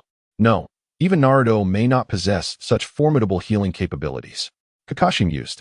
After spending the night vigilantly guarding Yoru, he had contemplated much. Thus, I believe that the power residing within Yoru may indeed stem from the innate sage body mentioned by the third Hokage. The third Hokage also noted that the first Hokage, possessing an innate sage body, had extraordinary recovery abilities, capable of returning to normal even after sustaining grievous injuries. Listening to all of this, Muto Tomoya felt as though he were hearing a myth. This transcended human capabilities. It sounded akin to divine prowess. Kakashi sighed. I was equally astonished when I first heard it. However, having experienced the era of the first Hokage, the third Hokage's description of him does indeed paint a figure almost godlike. The first Hokage possessed an immense chakra reserve, frequently unleashing ninjutsu comparable to a tailed beast bomb during warfare. One can scarcely imagine the sentiments of other ninjas in the era of the first Hokage. The third Hokage stated that Yoru might someday possess powers akin to those of the first Hokage. Muto Tomoya's expression grew grave. With such potential, is the third Hokage not concerned? This is what weighs heavily on my mind. The more powerful Yoru becomes, the greater the potential threat to Konoha, leading to greater destruction. Does the third Hokage harbor no apprehensions? Kakashi shook his head. We can only hope that the third Hokage does not entertain such thoughts, and that Yoru remains loyal to Konoha in the future. As his teacher, it is our duty to prevent him from straying onto a path of opposition against the village. However, I believe you need not worry. Yoru is unlike others. He remains calm and is not easily swayed. Muto Tomoya chuckled. Indeed, it is virtually impossible for anyone to deceive that boy. Moreover, he is rational, not prone to forming negative impressions of the village due to a few dark incidents. Ninja society tends to be overly emotional. Few consider matters with clarity and reason. Many ninjas develop doubts about the village upon witnessing its darker aspects. Yet Yoru does not. He is quite mature, even understanding the existence of such issues. After all, a ninja village, as the most crucial military organization of a nation, cannot solely consist of matters that shine in the light. Dark and sordid affairs are inevitable. However, these dark and sordid matters are often necessary to maintain peace and stability for the majority. Muto Tomoya remarked. After all, his teachers are ninjas who emerged from the Umbu. Kakashi nodded in agreement. Of course, he would not permit Naruto and the others to encounter the darker side of the village. Their minds were still too immature. If they were to learn of such matters prematurely, it could easily lead to their emotional collapse. Similarly, Muto Tomoya would not allow Yamada Shuki and Moto Yadako to engage with such issues. After spending some time with Muto Tomoya, Kakashi took his leave, as he was to lead Naruto and the others on a mission. Soon, the four gathered in front of the Hokage building. As Kakashi arrived late, Naruto and the others chastised him. Kakashi-sensei, you are late again. Kakashi looked at Naruto and sighed. Seeing Naruto brought him back to reality, reminding him that he was instructing 3 students who had just graduated from the Ninja Academy. Yoru often displayed remarkable maturity, causing Kakashi to overlook his age and forget the age gap between himself and Yoru. Kakashi casually explained, my apologies. I encountered an elderly lady crossing the street. Observing Kakashi's usual nonsensical banter, the 3 couldn't help but twitch their lips. Naruto, in disbelief, remarked, Kakashi-sensei, you certainly have an abundance of excuses. Kakashi waved his hand dismissively. All right, let us proceed to accept our mission. The 4 of them made their way toward the Hokage Tower. Sakura approached Sasuke, smiling as she inquired, Sasuke, did you see it last night? That explosion. Chapter 35. Leaving the village for a mission, Kakashi's concerns. After Sakura spoke, Sasuke furrowed his brow, his expression serious as he nodded slightly. Meanwhile, Naruto, appearing utterly perplexed, leaned in to ask, what explosion? Having slept soundly the previous night, the explosion hadn't roused him at all. Sakura shot him an exasperated look, then turned her gaze towards Sasuke with anticipation. Despite Sasuke's typically aloof demeanor, he had indeed noticed the explosion from the night before, which was unlike any he had ever witnessed. It had been so terrifying that he nearly wondered if it was an attack from another village. Uncertainty lingered. Yet even a Nin could not have caused such a blast. Sakura paused, realizing only that the explosion had been remarkably loud without considering the implications. Could it be that even a Nin could not achieve such a feat? Could Kakashi-sensei truly be incapable? She glanced at Kakashi. Naruto, walking alongside, scratched his head, eager to contribute to the conversation, yet he remained oblivious to the events of the previous night. Sasuke also looked toward Kakashi, who seemed to ignore their gazes, remaining silent. Kakashi-sensei, you must have known about it last night, right? Surely you couldn't have done it? Under the watchful eyes of Sasuke and the others, Kakashi shook his head. I could not, but the explosion was a result of the village's relevant departments testing new ninjutsu. There is no need for wild speculation. Sasuke absorbed this information, contemplating but ultimately choosing not to press further. He sensed that Kakashi's words might not reflect the whole truth.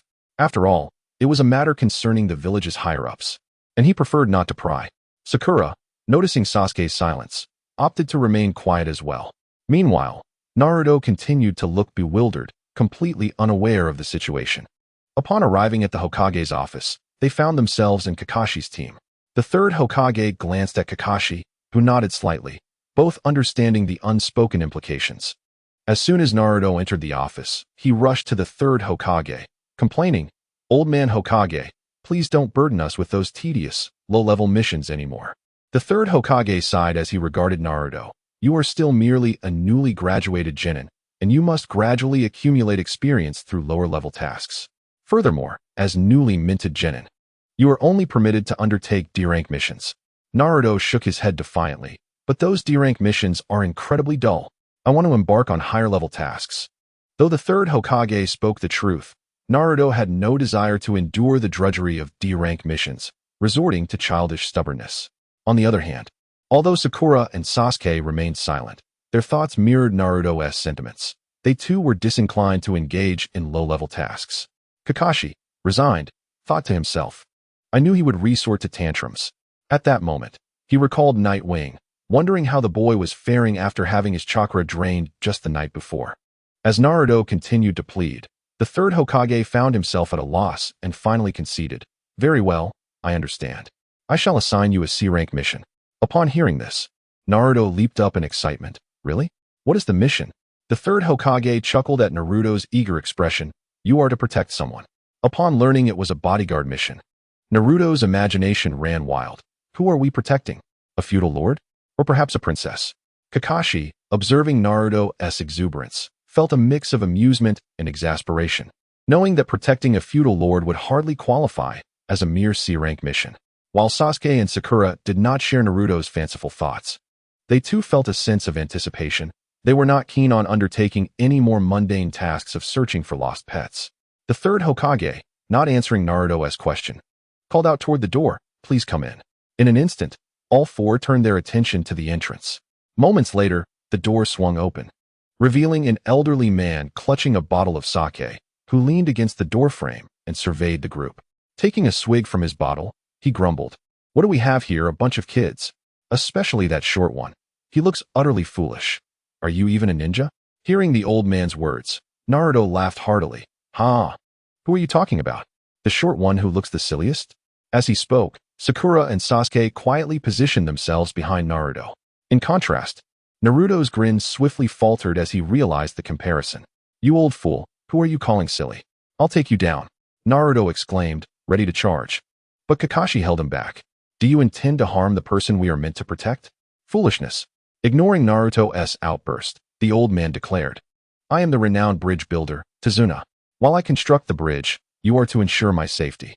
Naruto, displeased with Tazuna, crossed his arms and turned away, unwilling to look at him. Meanwhile, Sakura and Sasuke, hearing that it was a bodyguard mission that would take them outside the village, felt a surge of excitement. This marked their first official mission as ninjas. However, Kakashi furrowed his brow. A mission outside the village? His concerns were not for the potential dangers of the task, but rather for Nightwing's safety in his absence. After all, who could guarantee that the third Hokage would keep his promise from the previous night? What if the third Hokage used this opportunity to remove him from the village and take action against Nightwing? Could the likes of Danzo be kept at bay? It was a clear impossibility. Although Danzo was also an elite J-nin from the Umbu, his standing in Konoha was nowhere near that of Kakashi. The third Hokage held great regard for Kakashi, who was indeed the strongest J-nin in Konoha at present. With Tsunade and Jiraiya absent from the village, even Guy, in normal circumstances, would not pose a challenge for Kakashi. Thus, among the J-nin of Konoha, Kakashi was the only one the third Hokage truly valued. As long as Kakashi was there to protect Nightwing, the third Hokage would likely uphold his word. Yet, if Kakashi were absent, would the third Hokage be pressured by figures like Danzo to abandon Nightwing? That remained uncertain. Noticing Kakashi's conflicted expression, the third Hokage understood his thoughts and stated, Kakashi, this mission will allow Naruto and the others to gain valuable insights from the world beyond our village. You are their teacher. It is your responsibility to guide them. Kakashi frowned, realizing the third Hokage was subtly warning him not to forget his current obligations. However, the more the third Hokage insisted, the greater Kakashi's worries became. Naruto, overhearing the third Hokage's words, grinned widely. Haha, old man. I will complete this mission flawlessly and show you just how capable I am. Kakashi remained silent. Just as they were about to leave, he could no longer hold back. Looking at the third Hokage, he said, Hokage-sama, since this mission requires us to leave the village, I wish to take Nightwing along. The elite J-nin of Konoha had requested that he take his student with him on missions outside the village. Chapter 36, Daring to Challenge the Third Hokage. Upon hearing Kakashi's request, the third Hokage's expression grew serious, and he remained silent for a long while. The atmosphere in the office turned icy, yet aside from Kakashi and the third Hokage, no one understood the gravity of the situation and none dared to speak. Even Naruto felt the weight of the oppressive atmosphere. Sasuke observed Kakashi with a contemplative expression. After a long silence, the third Hokage finally took a drag from his cigarette and spoke slowly. With this, your team will consist of 4 members. Kakashi, undeterred, replied. It is merely one additional person. The third Hokage's tone grew serious. Kakashi, should anything happen to him, the responsibility falls on you. Kakashi remained steadfast. I will take responsibility. To his surprise, the usually grave third Hokage smiled. It seems that this child, Yu, is indeed quite fortunate. In truth, the third Hokage was testing the depth of the relationship between Kakashi and Ieyu.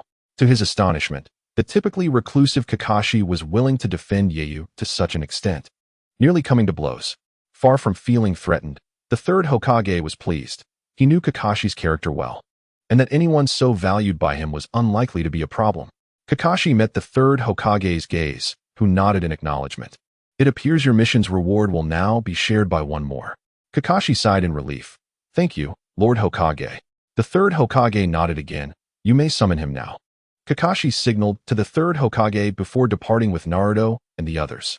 Once Kakashi and his team left, Iruka hesitantly ventured to ask, Lord Hokage, the Yeiyu that Kakashi mentioned earlier, it wouldn't he happen to be this year's graduate, would it? The third Hokage nodded.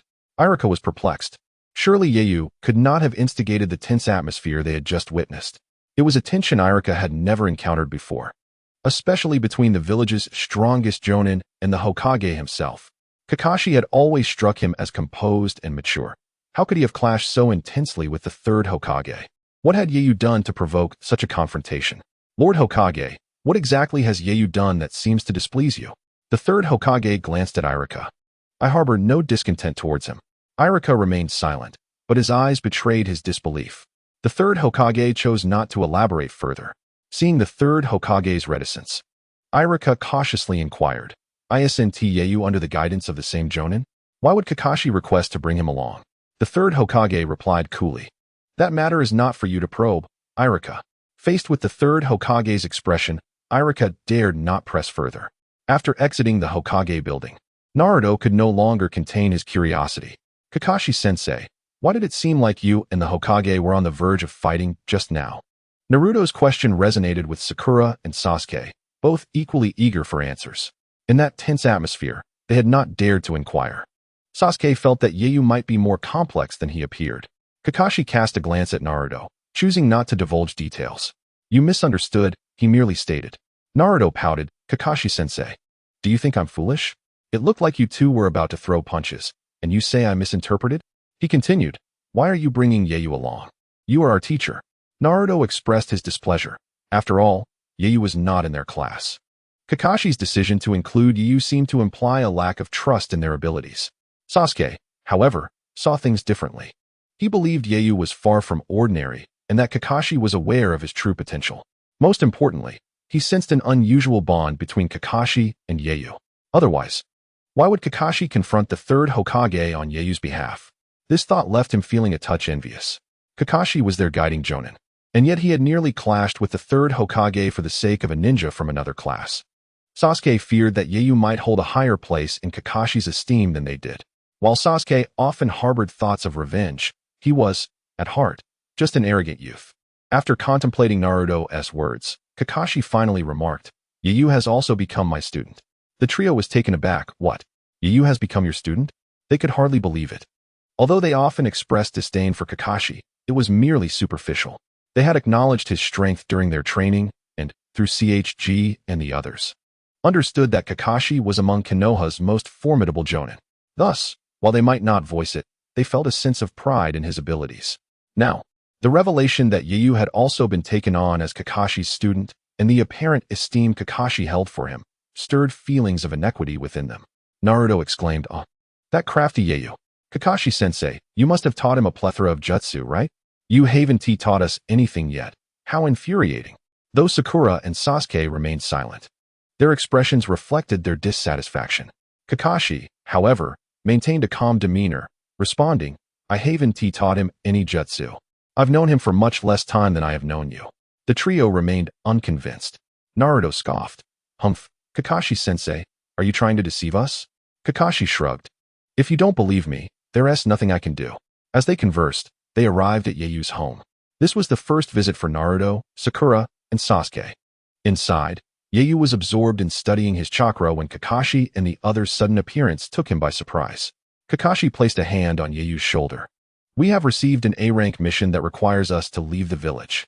I requested the third Hokage's permission to bring you along for some practical experience. Yeiyu furrowed his brow. Leaving the village? Kakashi nodded. Naruto chimed in. This time, we've been assigned a bodyguard mission. Sakura regarded Yeiyu with newfound interest. Taken aback by his looks, he is actually not inferior to Sasuke at all. Why hadn't I noticed him before? Of course, Sakura's thoughts stemmed from an appreciation for attractive boys, not from any romantic inclination towards Yayu. Her feelings for Sasuke were unwavering, and absent the encouragement from Shikamaru and the others, she would not have confessed to Naruto. Sakura had always made it clear that her affections lay with Sasuke, leaving little room for interest in anyone else. Sasuke scrutinized Yayu as well, attempting to discern what set him apart. After a thorough examination, he found nothing remarkable, aside from sharing a handsome appearance. Yayu had yet to respond when Naruto eagerly pulled him outside. "What are you waiting for? Let us go. This is an A-rank mission. How long would you have to stay in the village to get a chance at one?" Though Kakashi's regard for Yayu made Naruto feel a twinge of jealousy, he bore no ill will toward him. After all, Yayu was one of the few who had never expressed disdain towards him. As Yayu was led out of his home, he glanced back at Kakashi, puzzled by the sudden invitation to join him on a mission. Kakashi had previously stated he would only take Yayu along once he had attained Jonin-level strength. Yayu found it hard to believe that Kakashi would break his word without cause. Eager to understand the situation, he listened as Naruto filled him in on the events at the Hokage's office. Upon hearing Naruto's account, Yayu grasped the rationale behind Kakashi's decision to include him. Once he understood the context, Yayu felt no inclination to refuse Kakashi's kindness. Upon reaching the gates of Konoha, Yayu encountered Tazuna, who remarked with a chuckle, "Now that's a true ninja. Unlike this foolish boy here," referring to Naruto. Naruto gritted his teeth and glared at Dazna. The mere thought that Dazna was their assigned target made him feel differently than when he was in the Hokage's office. Throughout their journey, the group remained mostly silent, with only Naruto chattering away. Sasuke's gaze was fixed on Yuyue, and Sakura was equally curious about him. Sasuke wanted to ascertain the extent of Yuyue's strength. He was well aware of Kakashi's capabilities, and it was evident that Yuyue, being so highly regarded by Kakashi, must possess formidable skills. However, he was eager to discover just how powerful Yuyue truly was. After traversing for quite some time, they passed through a grove of trees. Noticing two puddles ahead, Yuyue glanced at Kakashi, who shook his head, signaling him to refrain from acting rashly. In truth, Yuyue had long forgotten the plot of the Land of Waves. Yet, he sensed chakra fluctuations emanating from the two puddles, indicating the presence of two hidden ninjas. The weather was clear, and the sun blazed down, causing the surrounding ground to dry, yet the water in the puddles showed no signs of evaporation, which was highly unusual. Both Kakashi and Yuyue noticed this, but they chose to act as if nothing was amiss, and calmly walked past the puddles. Just as they had moved a dozen steps away, the two ninjas sprang forth from the water. With a clattering sound, chains clashed, ensnaring Kakashi. By the time Yuyue and the others turned to look, Kakashi's body had already been shredded into pieces, with blood and flesh splattered across the ground, staining it crimson. This horrifying scene left the inexperienced group in shock. Even Yuyue, witnessing such a gruesome sight for the first time, felt a jolt of unease. Though he knew Kakashi had used a substitution technique to evade the attack, the terrifying image still unsettled him. Had it not been for his strong mental fortitude, he might have succumbed to nausea. Simultaneously, believing they had successfully dispatched Kakashi, the two ninjas turned their attention to Yuyue and the others. Naruto was utterly stupefied by the earlier scene. Sasuke, however, reacted swiftly. As the ninjas swung their chain blades, he hurled several shurikens. One shuriken pinned a chain blade to a nearby tree. However, this was merely a feint. The two ninjas' true target was Dazna. They moved with incredible speed, appearing right before Dazna in an instant. Realizing he had been deceived, Sasuke shouted, "Sakura, be careful." He attempted to rush to her aid, but he was too far away. Sakura, not lacking in courage despite her inexperience with ninjutsu, drew a kunai and positioned herself protectively in front of Dazna. The two ninjas scoffed at her audacity, clearly underestimating her abilities. Just as they approached Sakura, they suddenly felt a tremendous force striking them in the chest. In an instant, their bodies were propelled backward like cannonballs, crashing through two rows of trees before coming to a halt. Sakura, gripping her kunai, looked at Yuyue, who stood calmly before her. Everyone was left in a state of shock. After a long pause, Sakura, her voice trembling, "Thank you, Yuyue. Yuyue, thank you." Although she could not discern his movements, it was evident that he had sent the two ninjas flying. Dazna, who had been nearly paralyzed with fear, regained his senses as he gazed at Yuyue's back. Despite only seeing his silhouette, he felt an overwhelming sense of security. He muttered to himself, "I knew this young man was reliable." Meanwhile, Sasuke, who had been eager to gauge Iyue's strength, stared at him in awe, his heart racing with astonishment. Even my Sharingan cannot discern his movements. This guy, is he a monster? Sasuke, typically proud, found himself unable to comprehend Iyue's speed, even with his Sharingan activated. Hidden in the shadows, Kakashi was equally astonished. Although he recognized Iyue's high talent and Chunin-level strength, the power he had just displayed was far beyond that. Even with just 2 kicks and relying solely on taijutsu, it was evident that Iyue's martial prowess had increased several-fold since their last encounter. Approaching the 2 ninjas, now lying lifeless with their bodies mangled, Kakashi murmured. How much strength did he exert to inflict such damage? The 2 had lost all signs of life. They were Chunin. Yet Iyue's prowess had evidently escalated to a level capable of dispatching 2 Chunin in an instant. Kakashi found this hard to believe. Iyue's rapid advancement was astounding. Previously, Kakashi had estimated Iyue's talent as remarkable, foreseeing potential to rival the 4th Hokage. Yet, he had not anticipated such rapid growth. Iyue was only a few powerful jutsu away from achieving a level comparable to a Jonin. His aptitude for learning ninjutsu was exceedingly high, and it would not be long before Iyue could indeed reach the level of a Jonin, or even an elite Jonin. Shaking his head, Kakashi formed hand seals and performed the earth release, earth wall technique. Instantly, several earthen walls emerged around the 2 fallen ninjas, burying them within. After handling the situation, Kakashi emerged from the grove, surveying the fallen trees along the way. Even he was taken aback by the sheer force required to cause such destruction. Merely the residual impact had broken so many trees. It was unlikely that any ordinary ninjutsu could achieve this. Reaching Iyue and the others, Kakashi looked at Iyue, who remained composed. Upon seeing Kakashi approach, Iyue inquired, "What happened to the 2 ninjas?" Kakashi sighed, "They are all dead. Do you know who they were?" Although Iyue was aware that they were ninjas from the Mist Village, he still asked. 2 Chunin from the Mist Village. Their target must have been Mr. Dazna. Kakashi scrutinized Dazna, knowing that he had likely concealed the true difficulty of their mission. Having ninjas, especially 2 Chunin, indicated that this was no ordinary mission. It was likely an A-rank task. Kakashi suspected that these 2 Chunin were not the strongest adversaries they would encounter. Clearly, they had been sent as scouts. And the mission might even involve Jonin-level threats, which would elevate it to an A-rank assignment. The disparity between A-rank and B-rank missions was substantial. The disparity in employment fees is quite significant. A C-rank mission yields a maximum of 50,000 Ryo, while the lowest-ranking missions require at least 150,000 Ryo. Yu cast a glance at Dazna, who was visibly anxious under the scrutiny of their gazes. "Why are you looking at me like that?" he asked, attempting to maintain his composure despite his evident nervousness. Kakashi replied coldly, "Mr. Dazna, those 2 ninjas are after you." Dazna vehemently denied it, insisting, "It's impossible. They are clearly targeting you all." Kakashi frowned at his response.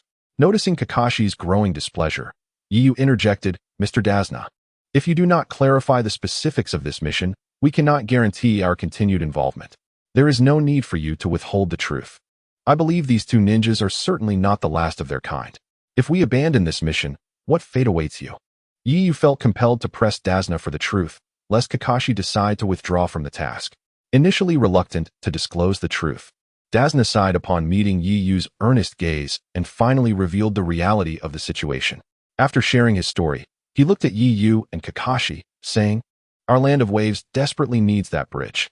I understand I have concealed the difficulty of this mission, but we are impoverished and lack even ninjas. We cannot afford the commission for a C-rank mission. I implore you both to assist our nation." With that, Dazna knelt before them. Yiyu turned to Kakashi, who remained silent, awaiting Kakashi's decision, for he was the one with the authority to determine whether to proceed with the mission. After helping Dazna back to his feet, Kakashi posed the question to Yiyu and the others. "What do you think? Should we continue with this mission, or abandon it and return to the village?" Kakashi was delegating the decision to Yiyu and his companions. Yiyu refrained from voicing his opinion, while Sasuke's gaze remained fixed on him, still in shock from Yiyu's earlier display of strength. Sakura, noticing Sasuke's silence, also chose not to speak. Naruto stood dumbfounded, frozen in place. The lack of conversation heightened Dazna's anxiety. If Kakashi and his team chose not to protect him, the bridge in the land of waves would never be constructed. Kato had hired an elite ninja, and only Kakashi, an elite himself, could provide the necessary protection. Moreover, Dasna had enough faith in Yiyu's demonstrated capabilities to believe that with Kakashi and Yiyu present, Kato's hired elite ninjas would not succeed in harming him. Kakashi observed Sasuke, Naruto, and Sakura, shaking his head at their evident inexperience and fear stemming from the earlier encounter. His gaze shifted to Yiyu, who appeared somewhat exasperated. Yiyu had not intended to intervene. After all, this was Team 7's mission, not his own. However, he felt it necessary to speak up, lest Kakashi truly decide to return. Kakashi-sensei, I believe we should continue this mission. I am willing to trust what Mr. Dasna has said. Kakashi nodded in agreement. Since you feel that way, we shall proceed. However, Mr. Dasna, you must inform us of the ninjas that Kato has hired to kill you so we can prepare accordingly.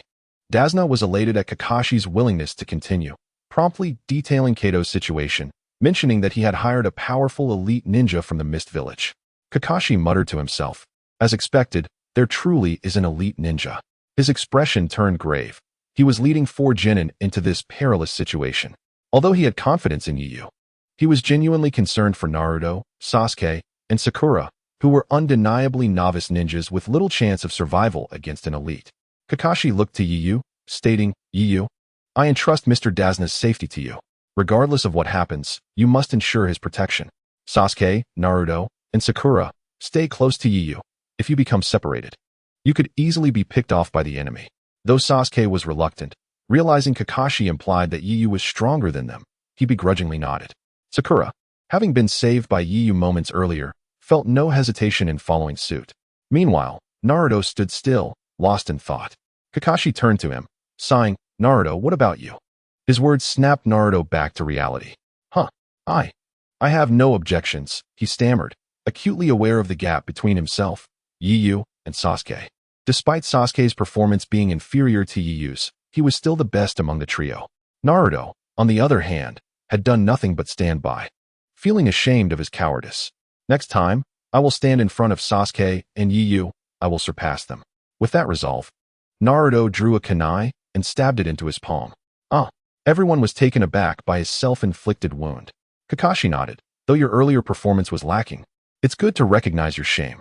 He understood that this was Naruto's first mission outside the village, and that encountering life-threatening situations could understandably rattle him. Now that Naruto was reflecting on his actions, he was not beyond redemption. Yiyu had initially hoped to avoid intervening, as this was Team 7's mission, meant to hone Sasuke, Naruto, and Sakura's skills. However, when the 2 ninjas were about to kill Sakura and Kakashi remained hidden in the trees, he had no choice but to act. Yiyu was aware that Kakashi likely wanted to see him in action to gauge his combat abilities. Chapter 39. Yiyu's reminder to Sasuke Naruto's actions pleased Kakashi, who approached him, saying, if you don't stop the bleeding, you might die. The once resolute Naruto panicked at the mention of death, exclaiming, I don't want to die. Kakashi sighed and began to bandage his wound. To his astonishment, as he grasped Naruto's hand, he noticed the wound was already healing. Kakashi was taken aback. Is this the power of the 9 tails? His recovery ability is indeed formidable. As Kakashi tended to Naruto, the latter kept asking, Kakashi-sensei, will I really die? Kakashi shook his head. Enough? You're fine now. Once finished, Kakashi addressed the group. The upcoming mission will be perilous. Sakura, Sasuke, do you wish to return to Konoha or continue this mission?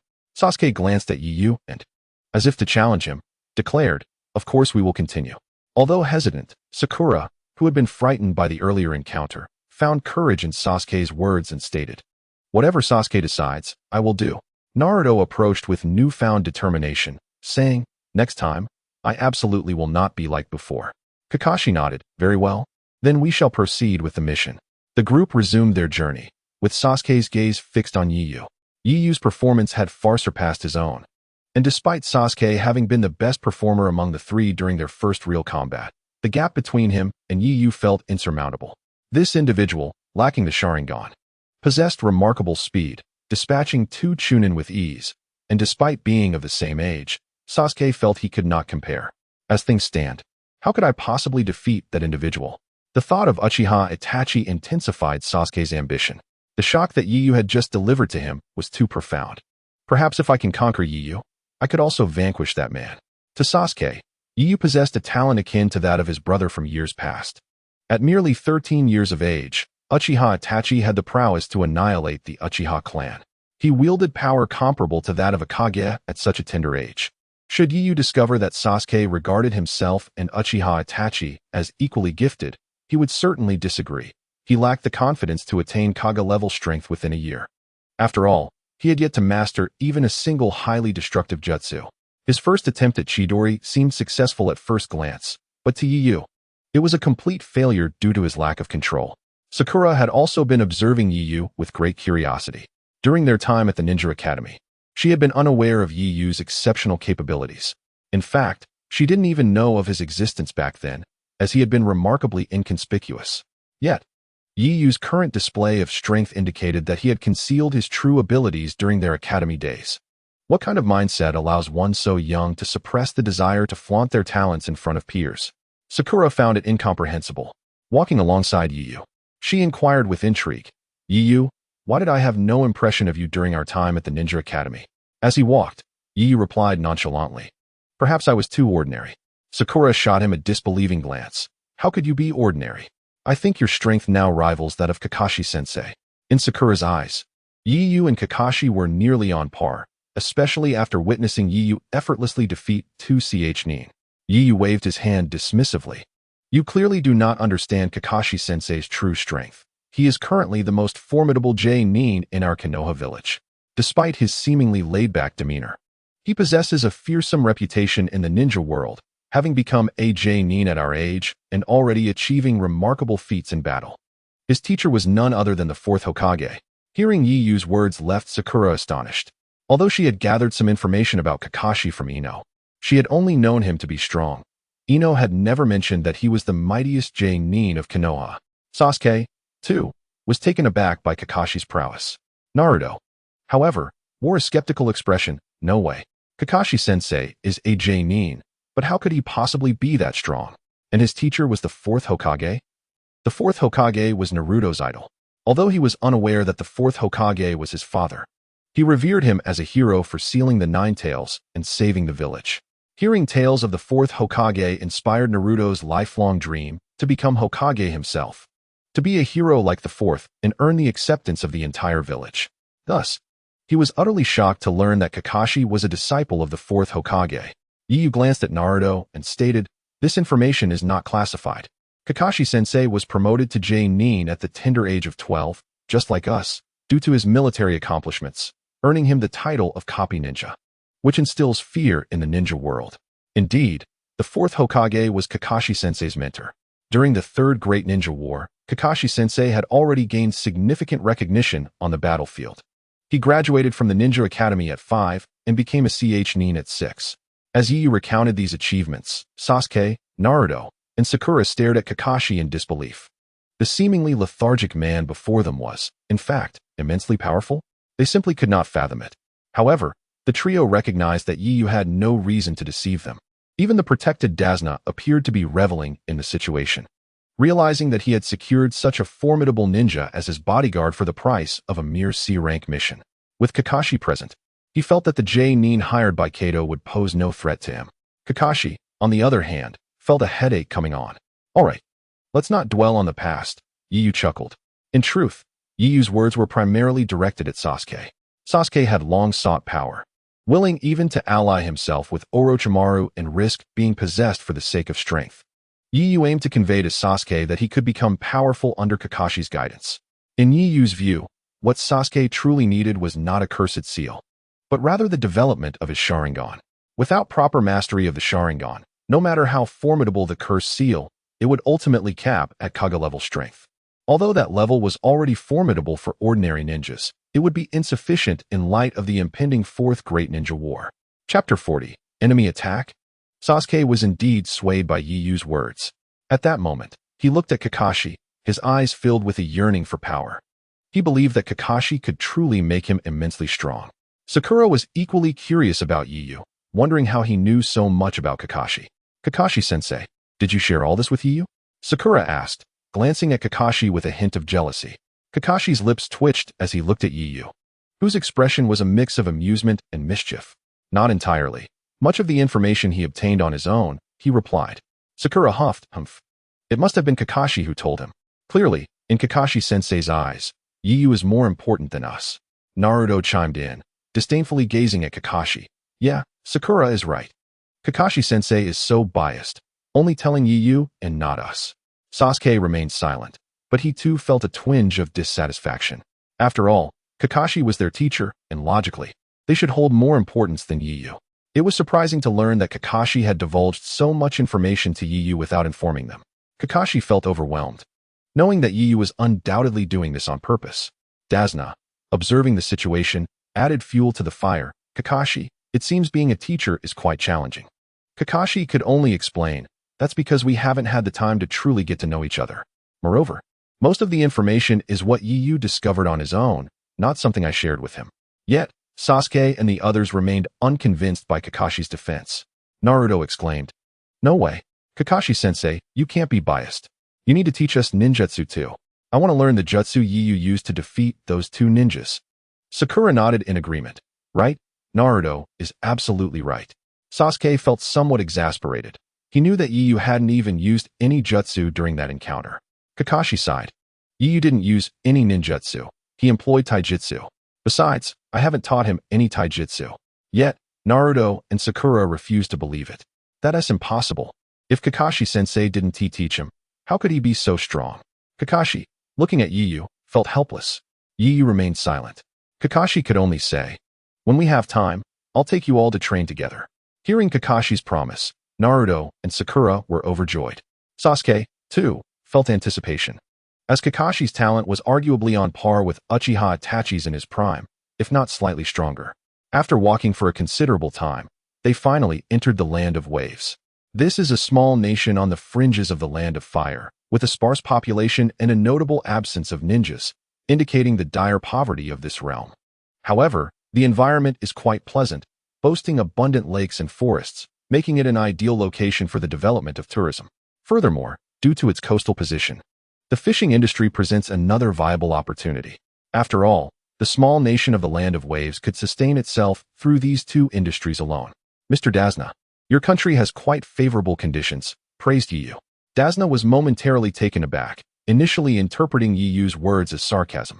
The Land of Waves is indeed weak and impoverished. Yu shook his head. I speak earnestly. Your nation may be small and sparsely populated, yet it possesses rich tourism resources, and combined with fishing, it could indeed lead to prosperity. Currently, the ninja world is enjoying a period of peace, which bodes well for the tourism sector. Dasna was bewildered. How could anyone choose to visit such a remote and impoverished place? He was skeptical. Yu countered, there are many such individuals. As long as people from other nations become aware of this place and effective promotion is undertaken, it can attract visitors. There are still many affluent individuals in the world. Dasna pondered this, though he remained doubtful of Yu's assertions. Nonetheless, he acknowledged the feasibility of the idea, provided the bridge is constructed first. Without it, no one would come to explore the tourism resources. Yu nodded in agreement. Meanwhile, Kakashi observed Yu with satisfaction. Ninjas are part of a nation's military organization, entirely dedicated to their duties, and economic concerns generally do not weigh on their minds. Besides the commissions for hiring ninjas, the state allocates military funds to support them. Financial matters are seldom a concern for them, unless they offend a daimyo, as in the case of Sunagakure. Typically, the relationship between a ninja village and its daimyo is mutually beneficial. The daimyo desires a powerful ninja village to safeguard national interests. However, Sunagakure's poor relations with its daimyo result in minimal military funding, severely weakening the village and diminishing its number of ninjas compared to the other 4 great ninja villages. While ordinary ninjas need not consider economic issues, high-ranking officials like the Hokage must, as training ninjas demands substantial financial and material resources. Without economic stability, a ninja village will only grow weaker. Many small ninja villages suffer due to insufficient state support. Yu's awareness of economic issues and his insightful perspective pleased Kakashi. However, it was evident that apart from Yu and Kakashi, Sasuke, Naruto, and Sakura showed little interest in such discussions, remaining more focused on ninjutsu and the affairs of ninjas. Throughout the journey, Naruto was particularly anxious, not out of fear, but because of his previous underwhelming performance. He hoped to encounter a ninja to personally defeat, redeeming himself. As they passed a lakeside, Naruto noticed movement in the nearby bushes. Excited as if he had stumbled upon treasure, he hurled several kunai towards the thicket. With the sound of slicing wind, it seemed his target was struck. Ignoring Kakashi's attempts to dissuade him, Naruto dashed into the underbrush. "Haha, I hit something," he exclaimed, eager to boast about his success. However, upon discovering several kunai embedded in a rabbit, its blood flowing profusely, he felt a wave of embarrassment. Sakura, witnessing the scene, was furious. She landed a punch on Naruto's head, exclaiming, "You idiot, Naruto, what have you done?" For Sakura, the sight of the rabbit brutally injured was too shocking. Naruto awkwardly apologized, "I'm sorry, I didn't know. I thought it was an enemy." Sasuke, Yu, and Kakashi remained by Dazna's side, observing the commotion. Kakashi sighed in exasperation. "This kid hasn't changed at all." Sasuke scoffed, "Fool." Yu merely smiled, finding Naruto's antics unsurprising. After all, it was quintessentially Naruto. Just as Sakura reprimanded Naruto, a large blade whizzed through the air from a distance. Buzzing ominously, the sword sliced through the air at an alarming speed. Realizing the impending danger, Kakashi urgently shouted, "Everyone, get down." Although the group was initially bewildered, they complied. The massive blade narrowly missed them, crashing into a tree.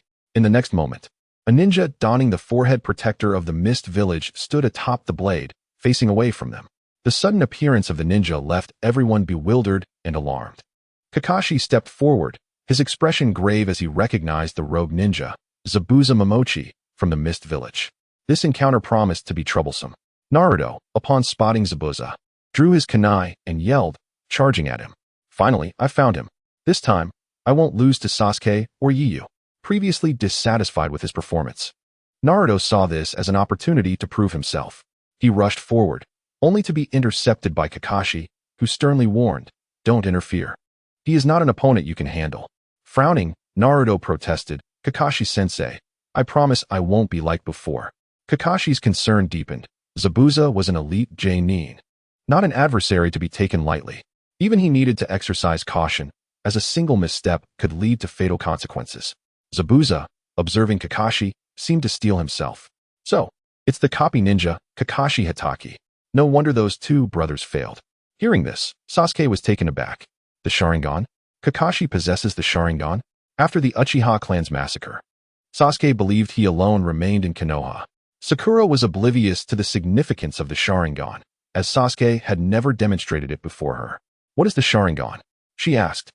Naruto turned to Kakashi, curious. "Kakashi-sensei, what is the Sharingan?"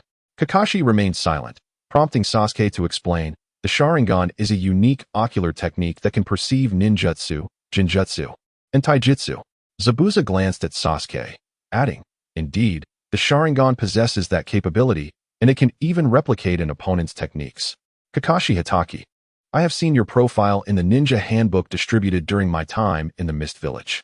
The copy ninja Kakashi, capable of copying thousands of techniques, is a dangerous individual. Sakura and Naruto were astonished by Zabuza's revelations. Although Yu had previously described Kakashi as formidable, they had lacked a tangible understanding. Now, Zabuza's words illuminated Kakashi's strength. "So, Kakashi-sensei is truly that powerful," Sakura marveled, while Naruto stared at Kakashi in disbelief. "I didn't know Kakashi-sensei was so terrifying." With thousands of techniques, Sasuke's gaze remained fixed on Kakashi. His concern was not for the multitude of techniques Kakashi possessed, but rather the fact that Kakashi owned the Sharingan, a trait unique to the Uchiha clan. Yet, as Kakashi had not yet revealed the Sharingan, Sasuke remained skeptical. Kakashi regarded Zabuza, his expression somber. "It seems we are in for a fierce battle." Sasuke, Naruto, Sakura form a protective formation to safeguard Mr. Dazna. Night Feather. Today marks the first collaboration between us. Night Feather slowly approached Kakashi, who had already unsheathed a kunai. Although Sasuke and his companions were reluctant, they understood their inferiority compared to Night Feather's prowess. They formed a protective formation, encircling Tazuna. Zabuza gazed at Night Feather, unable to discern any remarkable traits about him. "It seems you have great faith in this young one. Is he perhaps your disciple?" Kakashi remained silent, gradually lifting his forehead protector. Sasuke, who had been intently watching Kakashi, now focused even more on his movements. As Kakashi raised his protector, revealing his previously concealed left eye, a three-tomo Sharingan emerged, leaving Sasuke in shock. It was indeed the Sharingan, a rare sight even among the Uchiha clan, leading Sasuke to wonder if Kakashi belonged to their lineage. In Sasuke's eyes, the only individuals in Konoha with the Sharingan were from the Uchiha clan. Sakura and Naruto were equally astonished at the sight of Kakashi's eye, never having encountered such an eerie gaze before. What kind of eye is this, and why does it exude such a terrifying aura? Naruto and Sakura could feel the murderous intent radiating from Kakashi, and Naruto felt an inexplicable discomfort in the presence of the Sharingan. Kakashi did not respond to Zabuza, who continued, I am well aware of your information from the Ninja Handbook, so do you believe I would engage you on favorable ground? With that, a thick fog suddenly enveloped the area, startling Sasuke and his companions. They all drew their kunai, bracing for confrontation. Night Feather remained calm, despite the diminishing visibility. He could sense Zabuza's chakra. This was one of the functions of the chakra within him. Kakashi furrowed his brow, using the hidden mist technique to obscure my vision. Truly, you are worthy of the name Zabuza Momochi. If I were not careful, I could very well perish here. Kakashi expressed concern for Night Feather, saying, Night Feather, do not stray from my side. This is the hidden mist technique of the Mist Village, a silent killing technique. Be wary of your surroundings. Ignoring Kakashi's warning, Night Feather's gaze remained fixed on the approaching Zabuza. Although the mist was thick, Zabuza's movements were entirely within Night Feather's perception. When Night Feather remained silent, Kakashi feared something had befallen him and urgently unleashed his chakra. The explosive force of his chakra instantly dispersed the surrounding mist, revealing Night Feather's figure. Upon seeing that Night Feather was unharmed, Kakashi sighed in relief. Why did you not respond? Night Feather glanced at Kakashi and replied with a smile. I thought Kakashi-sensei could sense my presence. Kakashi shook his head in exasperation, reminding him to remain vigilant, as they were facing an elite J-nin. As Kakashi unleashed his chakra, Sasuke and his companions watched in terror at his imposing figure. Was this the murderous intent emitted during a battle between J-nin? In such an environment, death might be preferable. The clash of Kakashi and Zabuza's auras immobilized Sasuke, Naruto, and Sakura. The overwhelming pressure caused them to falter. With Sasuke even raising his kunai to stab himself, his mind clouded by their lethal energies. Naruto, too, displayed fear, utterly devoid of the will to survive. Just as Sasuke prepared to harm himself, Night Feather's gaze sharpened as he unleashed his chakra. A surge of golden chakra erupted from him, instantly dispelling the menacing auras of both Zabuza and Kakashi. The trio, who moments ago were engulfed in dread, now felt as though they had encountered the warm rays of the sun in the depths of winter, the oppressive atmosphere transforming into one of comfort. Sasuke, gripping his kunai, halted his motion. Coming back to his senses, he turned to the calm figure of Night Feather. This is Night Feather's chakra. It is astonishingly powerful. Previously, he had only demonstrated his physical prowess, but now the sheer intensity of his chakra left Sasuke in awe. Naruto and Sakura also regained their composure, albeit unaware that it was Night Feather who had dispelled the chilling killing intent. Meanwhile, within Naruto's body, in a dimly lit prison, a colossal red fox slowly opened its eyes. This familiar yet unfamiliar chakra, could it belong to that detestable individual? This fox was the Nine Tails sealed within Naruto. At the moment Night Feather unleashed his chakra, the fox sensed a familiar yet distinct energy. Being highly attuned to chakra, it felt a sense of gravity. If it truly was that man, what could he possibly want? Recalling the time he was sealed by Hashirama Senju, the Nine Tails appeared solemn. Night Feather's chakra bore a striking resemblance to that of the first Hokage, albeit with subtle differences, yet both resonated with a vibrant life force. Such chakra was exceedingly rare, only appearing in Hashirama Senju, the Sage of Six Paths, and his two sons. The Nine Tails harbored lingering resentment toward the first Hokage for having sealed it away. However, observing the sealing technique that confined it, the fox shook its head and closed its eyes once more to resume its slumber. The moment Night Feather unleashed his chakra, Zabuza, who was lurking in the shadows, was momentarily stunned. The overwhelming pressure from that instant was unlike anything he had ever encountered. Most importantly, Night Feather's chakra was so formidable that it could effortlessly disperse the combined killing intent of both him and Kakashi. The murderous aura emanated from their gathered chakra, and to simultaneously dispel the energies of two elite J-nin implied that Night Feather's chakra was of immense strength. This young boy was indeed extraordinary. Kakashi's decision to include him in the battle clearly indicated his recognition of Night Feather's capabilities. Kakashi glanced at Night Feather, understanding the reason behind his sudden chakra outburst. The clash of their energies had placed a significant burden on Sasuke and the others. Had it not been for Night Feather, Sasuke might have truly inflicted harm upon himself. Yet, Kakashi had not anticipated the extent of Night Feather's chakra enhancement. This boy was a true anomaly. Could it be attributed to the events of that fateful night? Kakashi speculated that perhaps Night Feather's chakra had intensified due to that incident, though the rate of his growth exceeded Kakashi's expectations.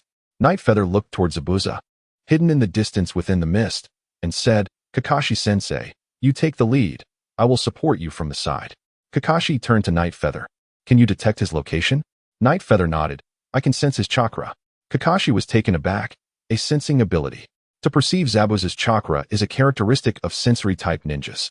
Night Feather possessed a sensing ability, accurately locating Zabuza. This indicated the remarkable strength of Night Feather's perception. Unbeknownst to Zabuza, Night Feather had already pinpointed his whereabouts. With no further concerns, Kakashi was now prepared to engage in battle with full force. He stood upon the surface of the lake. Night Feather calmly stated. Kakashi gathered his chakra and, using his Sharingan, scanned the lake's surface. In an instant, he spotted Zabuza standing on the water, unaware that he had been detected, while simultaneously creating a water clone. Kakashi did not notice this. As Kakashi prepared to launch an assault on Zabuza upon the lake, Zabuza unexpectedly materialized before Dazna, Sasuke, Naruto, and Sakura momentarily found themselves at a loss for reaction. Just as Zabuza swung his beheading sword towards Dazna, the trio attempted to intervene, but their bodies remained immobilized. Too late to act.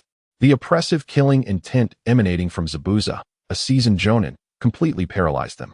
Suddenly, with a resounding thud, Zabuza halted his movement. Dazna was propelled away by an unseen force, while Zabuza's hand, clutching the sword, lingered in midair. Upon closer inspection, they discovered Yeyu standing before Zabuza, his kunai embedded in Zabuza's chest. Yet, Yeyu's expression bore no trace of triumph. He remained eerily calm. Moments later, water began to drip from the wound in Zabuza's chest. But not a single drop of blood was shed. Yeyu regarded Zabuza with an air of indifference, fully aware that this was merely Zabuza's water clone. In the next instant, the water clone dissipated into a puddle. Sasuke, Naruto, and Sakura sat in stunned silence, gazing at the scene before them. Meanwhile, Kakashi, rushing toward the lake, witnessed Yeyu's actions with a smirk, remarking, "Well done, Yeyu." Although it was Zabuza's water clone that had attacked Dazna, had they not intervened, the trio would have stood no chance against it. If left unchecked, the water clone would have indeed slain Dazna. Dazna, now on the ground, sighed in relief, having thought he was doomed when Zabuza swung his blade. Observing Yeyu, who was calmly retracting his kunai, Sasuke's expression turned grave. How could the gap between him and Yeyu be so vast? If he couldn't surpass Yeyu, how could he possibly defeat that scoundrel? I must grow stronger, he resolved. Naruto was equally astonished, unable to comprehend the immense disparity in strength between himself and Yeyu. Back in the Ninja Academy, Yeyu had been virtually inconspicuous. They had all graduated not long ago, yet the gap had widened so drastically. How could Yeyu be so much stronger? Sakura, on the other hand, felt an overwhelming sense of security. As Zabuza's clone had been swiftly dispatched by Yeyu, she was taken aback. How could that boy possess such formidable strength? He must be just a genin, yet his combat experience and speed rivaled that of a jonin. Who exactly is he? A prodigy trained by Konoha? Zabuza was taken aback by Yeyu's prowess. Initially, he only had to contend with Kakashi and 3 genin, but now he faced Kakashi, an elite jonin, and Yeyu, who undoubtedly possessed jonin-level strength, effectively turning the tables against him. After eliminating Zabuza's water clone, Yeyu called out to Kakashi, "Kakashi-sensei, focus on dealing with that guy's real body. I'll handle things here." Kakashi's lips curled into a smile, acknowledging, bringing you along was a wise decision. Yeyu's displayed strength filled him with pride. From previously dispatching 2 Chunin to now defeating Zabuza's water clone without utilizing any ninjutsu, Yeyu's exhibited abilities had already reached a jonin level. Furthermore, Kakashi could sense that Yeyu's taijutsu skills had significantly improved since their last encounter. Had Yeyu possessed this level of skill that night, Kakashi would not have so easily triumphed over him, especially considering Yeyu had never formally trained in taijutsu. Zabuza, observing Yeyu, regarded him with a grave expression. This annoying brat truly was a formidable opponent. Zabuza understood that unless he eliminated Yeyu, he would never be able to kill Dazna. Facing Kakashi one-on-one posed little pressure. Despite Kakashi's formidable reputation as an elite jonin and one of the 7 ninja swordsmen, Zabuza felt he had no significant disparity with Kakashi. However, with Yeiyu's presence, the task of killing Dazna became increasingly challenging. After all, the mission's objective was to eliminate Dazna, not to measure his strength against Kakashi. As Kakashi advanced towards Zabuza, the latter grimly swung his beheading sword. The clash of metal rang out as they engaged on the lake, one wielding a sword and the other a kunai. Sparks flying with each impact. The sheer speed and strength exhibited by the 2 elite jonin left Sasuke, Naruto, and Sakura in utter astonishment. For the first time, Sasuke felt his own insignificance. Is this what it means to be a jonin? Yeiyu was right. Kakashi was indeed powerful. Naruto clenched his fists in frustration, lamenting, "Damn it! Why am I so weak? I can't be of any help at all." Meanwhile, Sakura remained vigilantly beside Dazna, acutely aware of her own limitations. She was the weakest among them, unable to participate in the battle between Zabuza and Kakashi, and thus had no chance of joining in.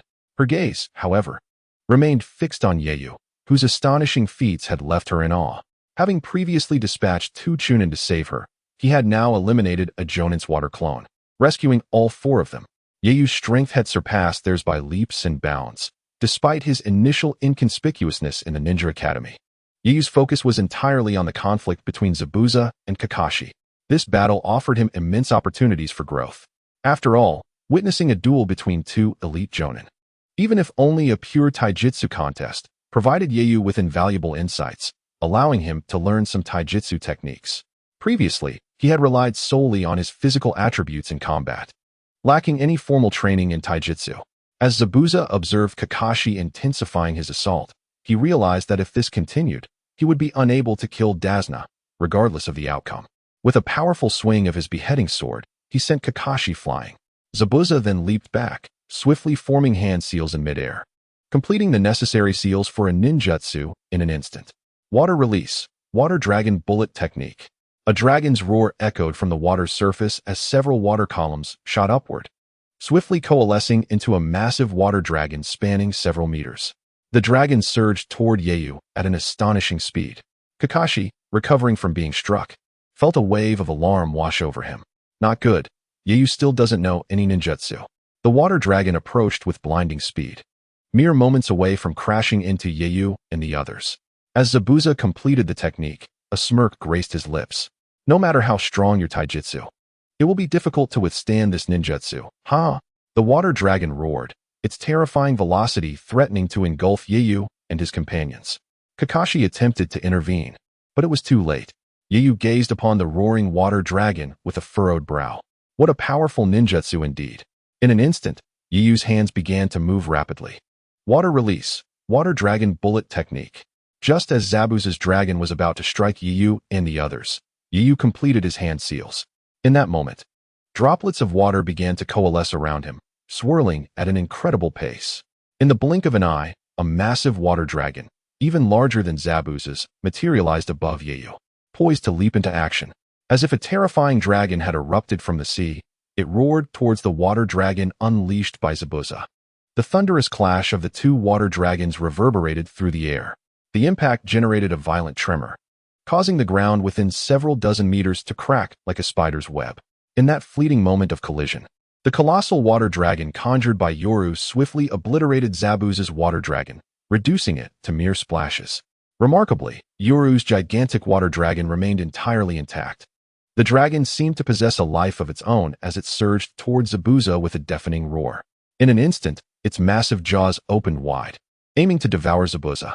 Stunned, Zabuza could hardly fathom the situation. Impossible. How could he possess such a jutsu? Given his age, it was inconceivable for him to have such an abundance of chakra. Moreover, his water dragon technique appeared to be conjured from thin air, completely independent of the lake's water. Where did this child acquire such terrifying chakra? Why was my water dragon technique inferior to that of a mere child? His technique surpassed mine by such a margin. Could he truly be human? In the blink of an eye, Zabuza's mind raced with countless thoughts. Yet, as he beheld the enormous dragon approaching with its gaping maw, he had no choice but to utilize the body flicker technique to evade. The colossal water dragon missed Zabuza, plunging instead into the lake where he had just stood. Yoru found himself several dozen meters away, watching as the water dragon generated waves that soared several meters high. Even as a member of the Bloody Mist, he felt a shiver of trepidation. What a fearsome water dragon technique. Its power far exceeded my own. This boy is truly a monster. If struck, my body would likely be reduced to fragments. At that moment, Kakashi, who had joined Sasuke and Naruto, looked at Yoru with disbelief. Kakashi muttered to himself. Could it be that he learned this water dragon technique by observing Zabuza? As this thought crossed Kakashi's mind, a chill ran down his spine. Such a capacity for learning is utterly terrifying. Even more alarming is that the jutsu Yoru unleashed was significantly more powerful than Zabuza's. Kakashi himself doubted his ability to perform a water dragon technique of that caliber. Chapter 44. What is merely 1/10 of chakra? Yoru's water dragon plunged into the lake, and for several seconds, the dragon's entire form measured over 100 meters in length.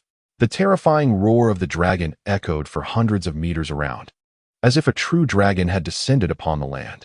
The previously tranquil lake's surface churned violently from the dragon's impact, creating waves that soared several meters high and extended for hundreds of meters. The shoreline was inundated by the overflow, causing tremors in the ground within a radius of several hundred meters. The might of this jutsu was evident. Once the technique was executed, Yoru sensed that 1/10 of his chakra had been expended. As he lowered his hands, he sighed. Indeed, it is a high-level jutsu. The chakra consumption is immense. Kakashi and Zabuza, however, did not hear this. Had they would have been infuriated. Yoru's water dragon technique had not relied on the lake's resources. It was entirely generated from chakra alone.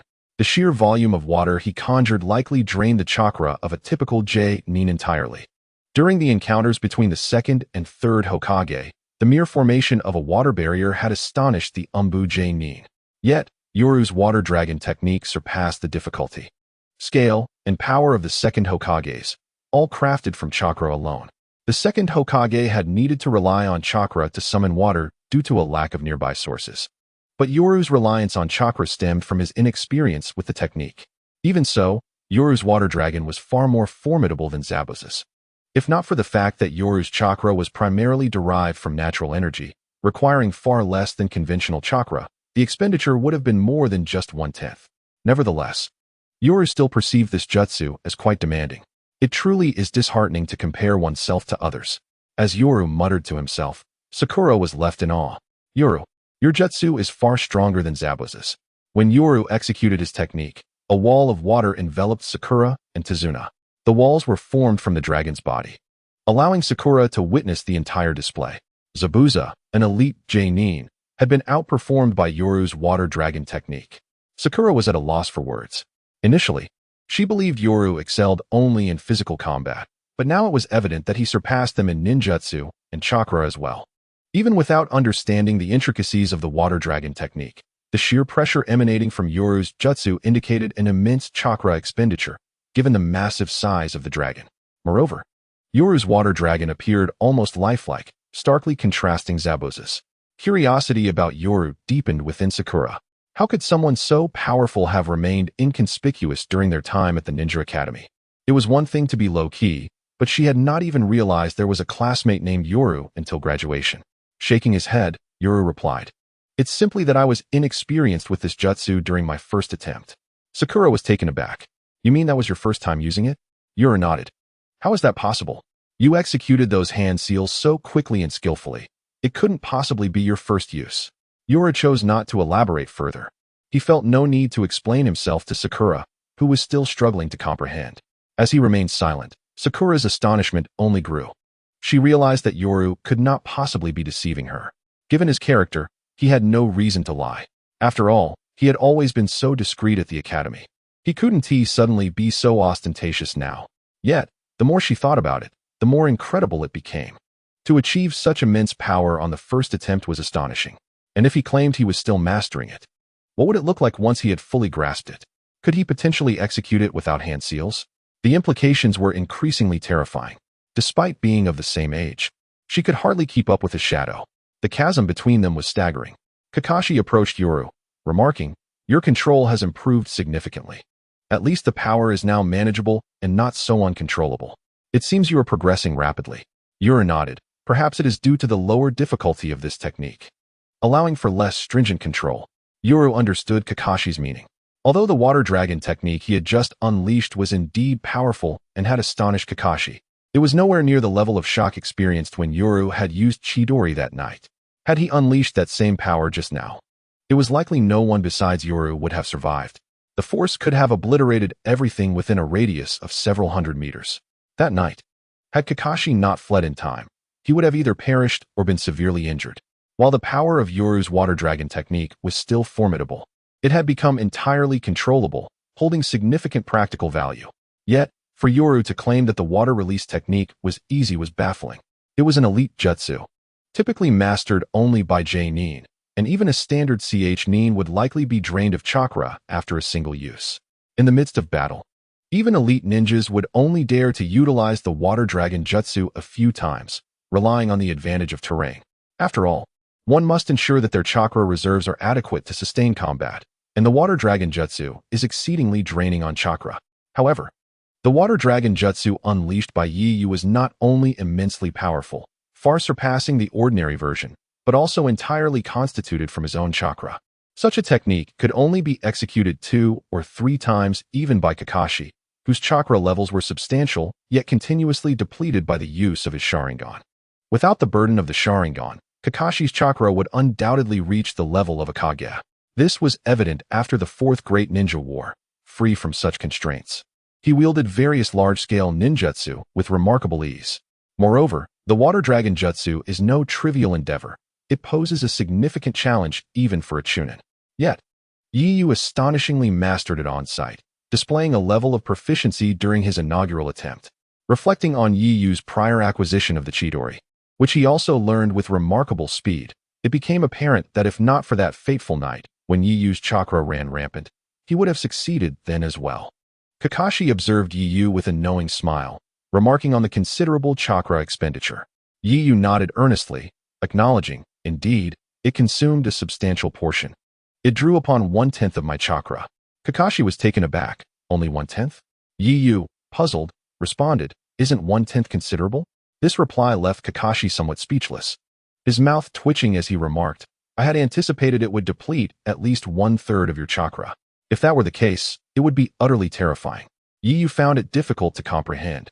He felt that a 1/10 depletion was significant, while Kakashi believed it could have been worse. Kakashi glanced at Yi, who wore a look of confusion, and then realized that Yi's chakra was Sage Chakra, which indeed possesses a superior quality compared to ordinary chakra. Thus, it was understandable that the same jutsu would consume less of his Sage Chakra. You learned the Water Dragon jutsu on the spot, didn't you? Kakashi inquired. Yi affirmed. Upon witnessing his hand signs, I could sense the flow of his chakra. Given the jutsu's manageable difficulty, I decided to give it a try, and to my surprise, I succeeded. Kakashi was momentarily at a loss for words. The difficulty of this jutsu was not insignificant, as it was typically mastered by jonin. Despite Kakashi's observations, Yi remained unfazed, not perceiving the act of replicating the Water Dragon jutsu as particularly arduous.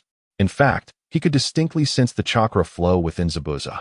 In a sense, Yi was not much different from those possessing the Sharingan or Byakugan. From a distance, Zabuza regarded Yi with a grave expression.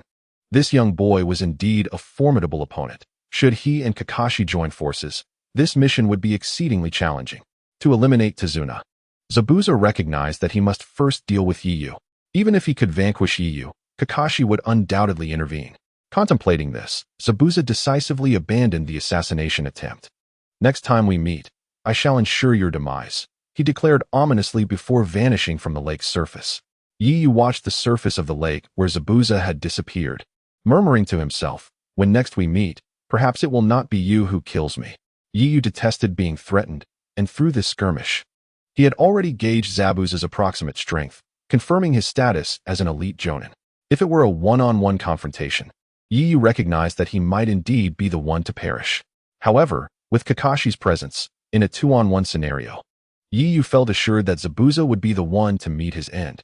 After Zabuza's retreat, Kakashi exhaled in relief. After all, among the students he tutored, apart from Sakura, none could afford to falter. Naruto, as the 4th Hokage's son and the Jinchuriki of the Nine Tails, was of utmost importance. Sasuke, as the last survivor of the Uchiha clan, was also highly regarded by the third Hokage, who hoped to see him develop his Sharingan to eventually control the Nine Tails within Naruto. Yiyu, however, was Kakashi's most prized pupil, the one he considered his own apprentice. Yet, without Zabuza's intervention, the assassination of Tazuna would likely fail. While Yiyu's strength may not rival Zabuza's, his presence ensured that Zabuza could not hope to overcome the combined might of Yiyu and Kakashi. Sasuke and Naruto approached, their gazes directed at Yiyu now markedly different. The prowess Yiyu exhibited in battle vastly eclipsed their own, placing him on an entirely different tier. Kakashi-sensei, have you been teaching Yiyu numerous jutsu? He has surpassed us significantly, Naruto remarked with a pout, suspecting that Kakashi had been secretly tutoring Yiyu. Sasuke, however, held a different view. He sensed that Yiyu's combat style was distinctly different from Kakashi's, and he estimated that even Kakashi would struggle to execute the jutsu Yiyu had just performed. As a member of the Uchiha clan, he understood that the jutsu Yiyu had unleashed exceeded the inherent power of the water dragon jutsu itself. Kakashi, observing Naruto's discontent, clarified, I did not teach him that jutsu. Naturally, Naruto was incredulous, exclaiming, impossible. That jutsu's hand signs were intricate. Did Yiyu truly develop it on his own? Kakashi placed a reassuring hand on Naruto's shoulder, stating earnestly, is it not possible that he merely imitated Zabuza's technique? Kakashi-sensei, do you take me for a fool? That cannot be. If merely observing were sufficient to learn, I would have mastered numerous jutsu by now, Naruto retorted. His lack of knowledge at the Ninja Academy was evident. Had it not been for the third Hokage's leniency, he would have been expelled long ago. He frequently received zeros in his grades and, by graduation, had yet to learn even the most basic shadow clone technique, a fundamental jutsu every student should master. The Ninja Academy had only one institution in Konoha, selecting merely a handful of students each year. Given the over 10,000 ninjas in Konoha post-Fourth Great Ninja War, it was clear that not all emerged from the academy. Most ninjas were selected through various means, akin to the Chunin exams. Not all Chunin had to participate in the exams to be promoted, as many were recognized by their villages based on their prowess. Those who participated were typically the elite of their villages, and similarly, entry into the Ninja Academy was reserved for the exceptional. Naruto's admission into the academy with such poor performance suggested that the third Hokage had opened considerable doors for him. Yet, it was apparent that he remained unaware of these realities. Indeed, Naruto had gleaned little knowledge from the academy. He lacked even the most fundamental theoretical understanding.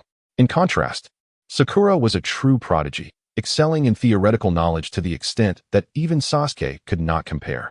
During the Chunin exam, many questions posed to Sasuke and Naruto were bewildering, leaving them utterly incapable of answering. Yet, Sakura astonishingly excelled in every single one. Of course, the examination focused on the ninja's ability to gather intelligence. Sakura managed to pass solely through her exceptional theoretical knowledge.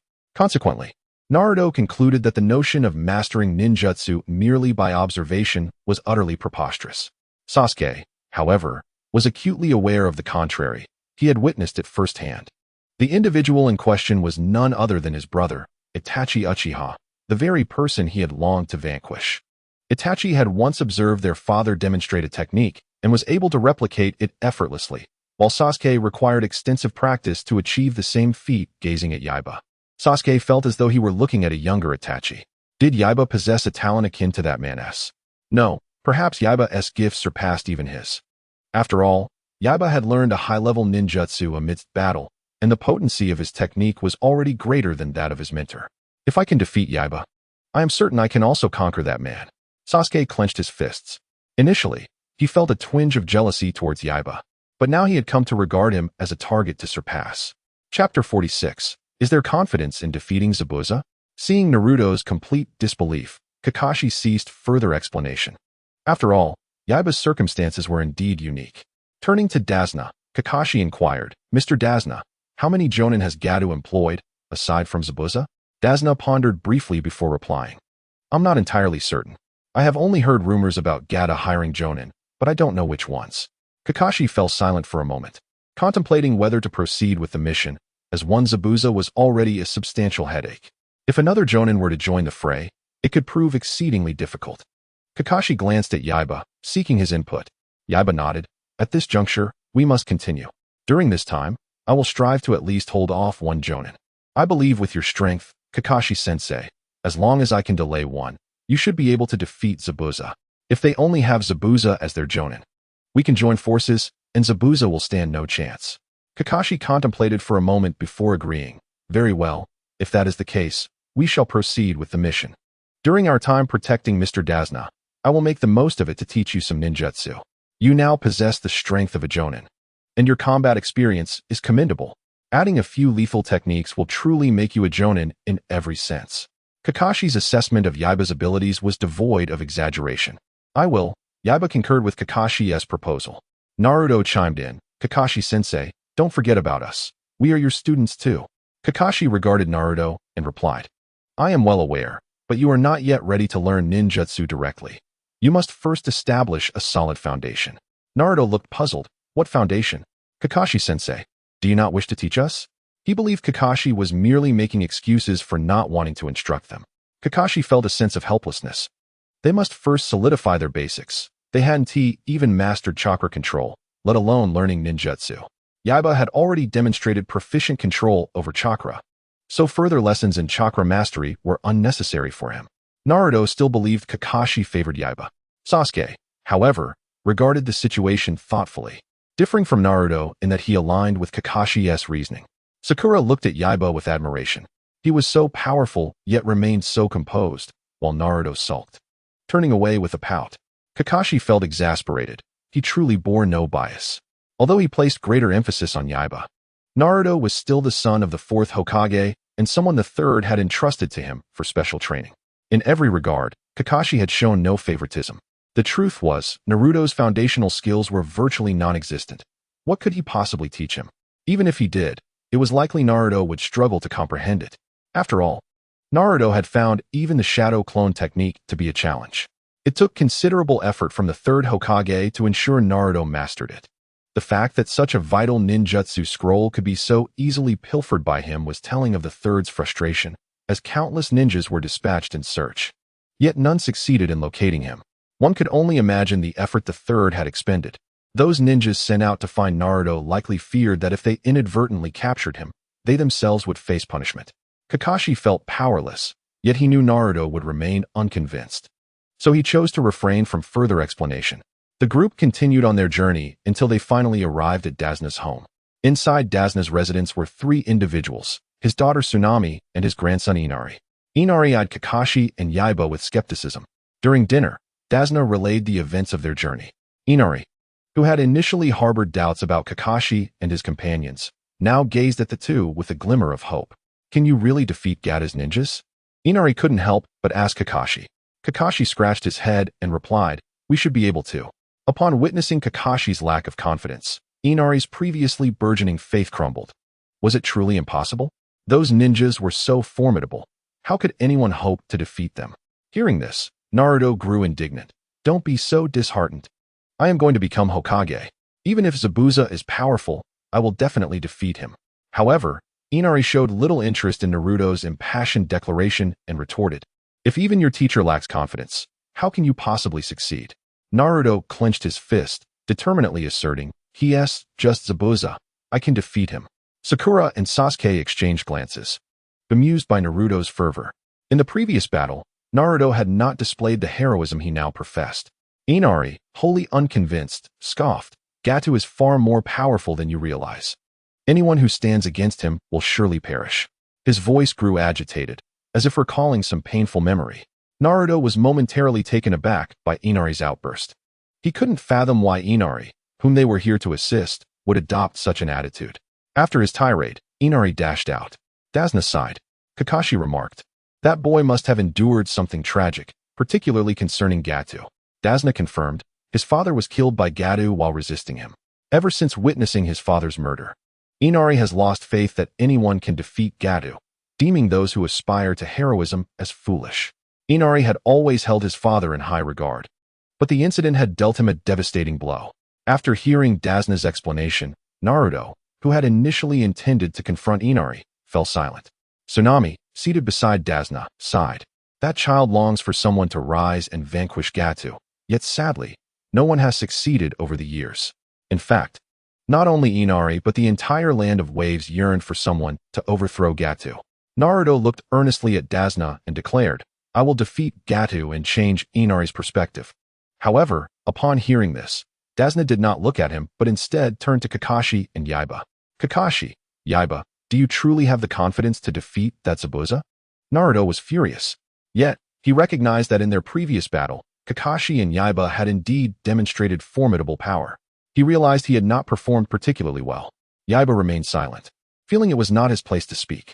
Kakashi pondered for a moment and remarked, if it were merely Zabuza alone, I would have confidence in defeating him myself. Moreover, with Yeyu by my side, should it truly be just Zabuza, he would stand no chance against the both of us.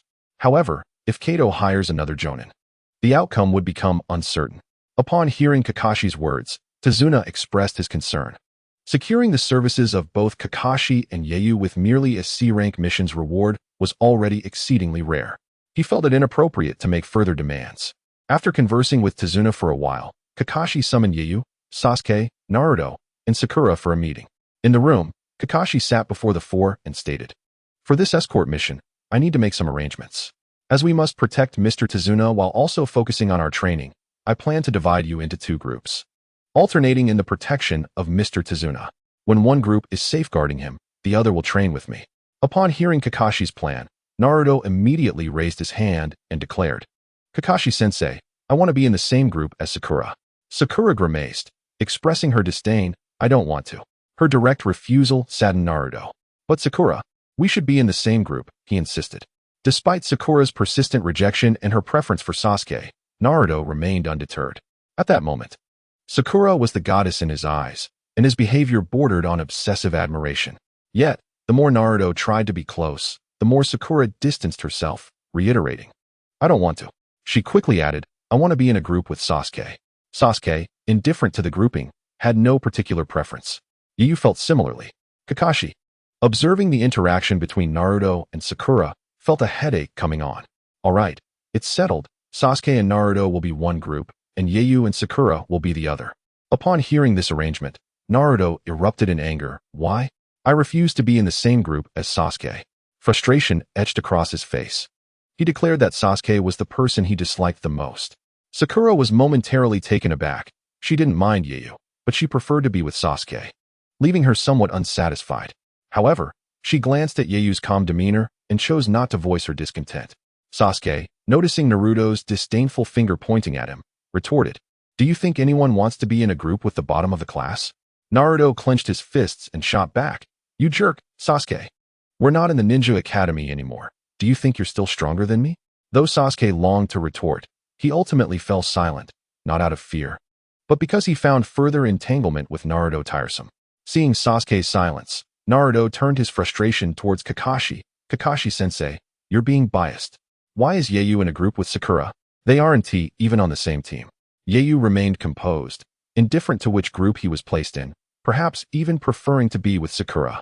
Kakashi glanced at Naruto and explained, this arrangement is made because Yeyu possesses sufficient strength to protect Sakura, whereas you and Sasuke, though not particularly strong, can protect yourselves together.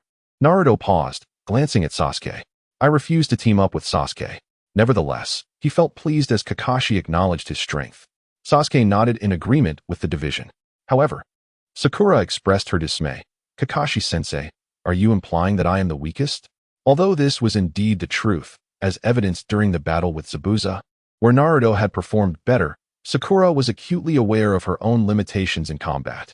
In terms of fighting prowess, she was the weakest in the team, possessing only basic ninja techniques and a lack of significant combat ability. Kakashi did not respond to Sakura's question, tacitly acknowledging the reality. After finalizing the groups, the four took their leave to rest. Meanwhile, after Zabuza's departure, he returned to his forest hideout. Once inside his room, Zabuza set down his large sword and sat in contemplation.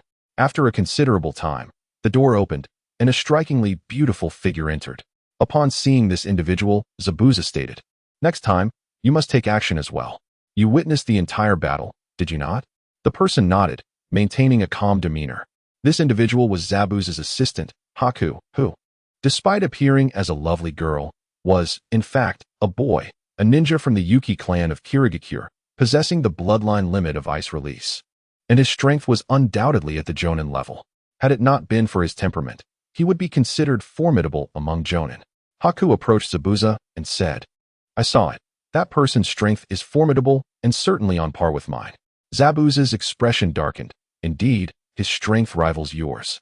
To complete this mission, we must detain that brat. If we can hold him back, I will have the opportunity to eliminate Kakashi and fulfill our task." Reflecting on Yeiyu's performance in battle, Haku remarked, "He seems to be inexperienced in real combat, despite exhibiting considerable strength." Zabuza nodded. "That brat is likely Kakashi's student, a freshly graduated genin. If he survives, Konoha will gain a powerful ninja. However, this is irrelevant to us. To complete our mission, that brat must die."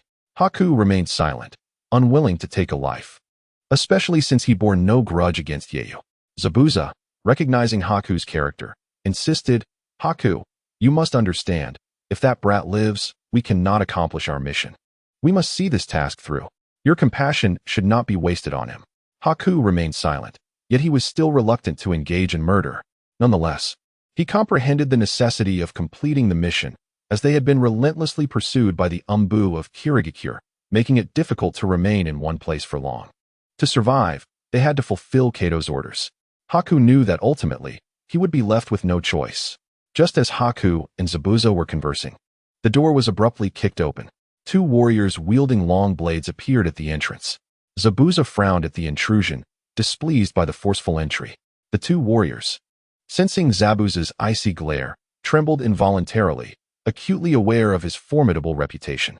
They quickly stepped aside as Kato entered, displaying no fear of Zabuza. Upon entering, he shouted angrily, "Zabuza, why have you not killed that old man Tazuna? Aren't you a jonin of Kirigakure? I paid you handsomely. Why have you failed to fulfill your task?" Zabuza shot Kato a cold glance, the chill of his gaze causing Kato to take a step back. However, his employer status compelled him to remain, glaring defiantly. "I hired you because I heard you were strong. You have greatly disappointed me." Kato's voice was icy. Just as he was about to continue, he suddenly felt a sharp sting on his neck. Glancing down, he saw Zabuza's sword poised against his throat, panic washing over him.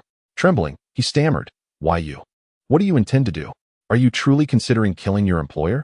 If you dare to slay me, your reputation will be ruined, and you will never receive another mission in the ninja world."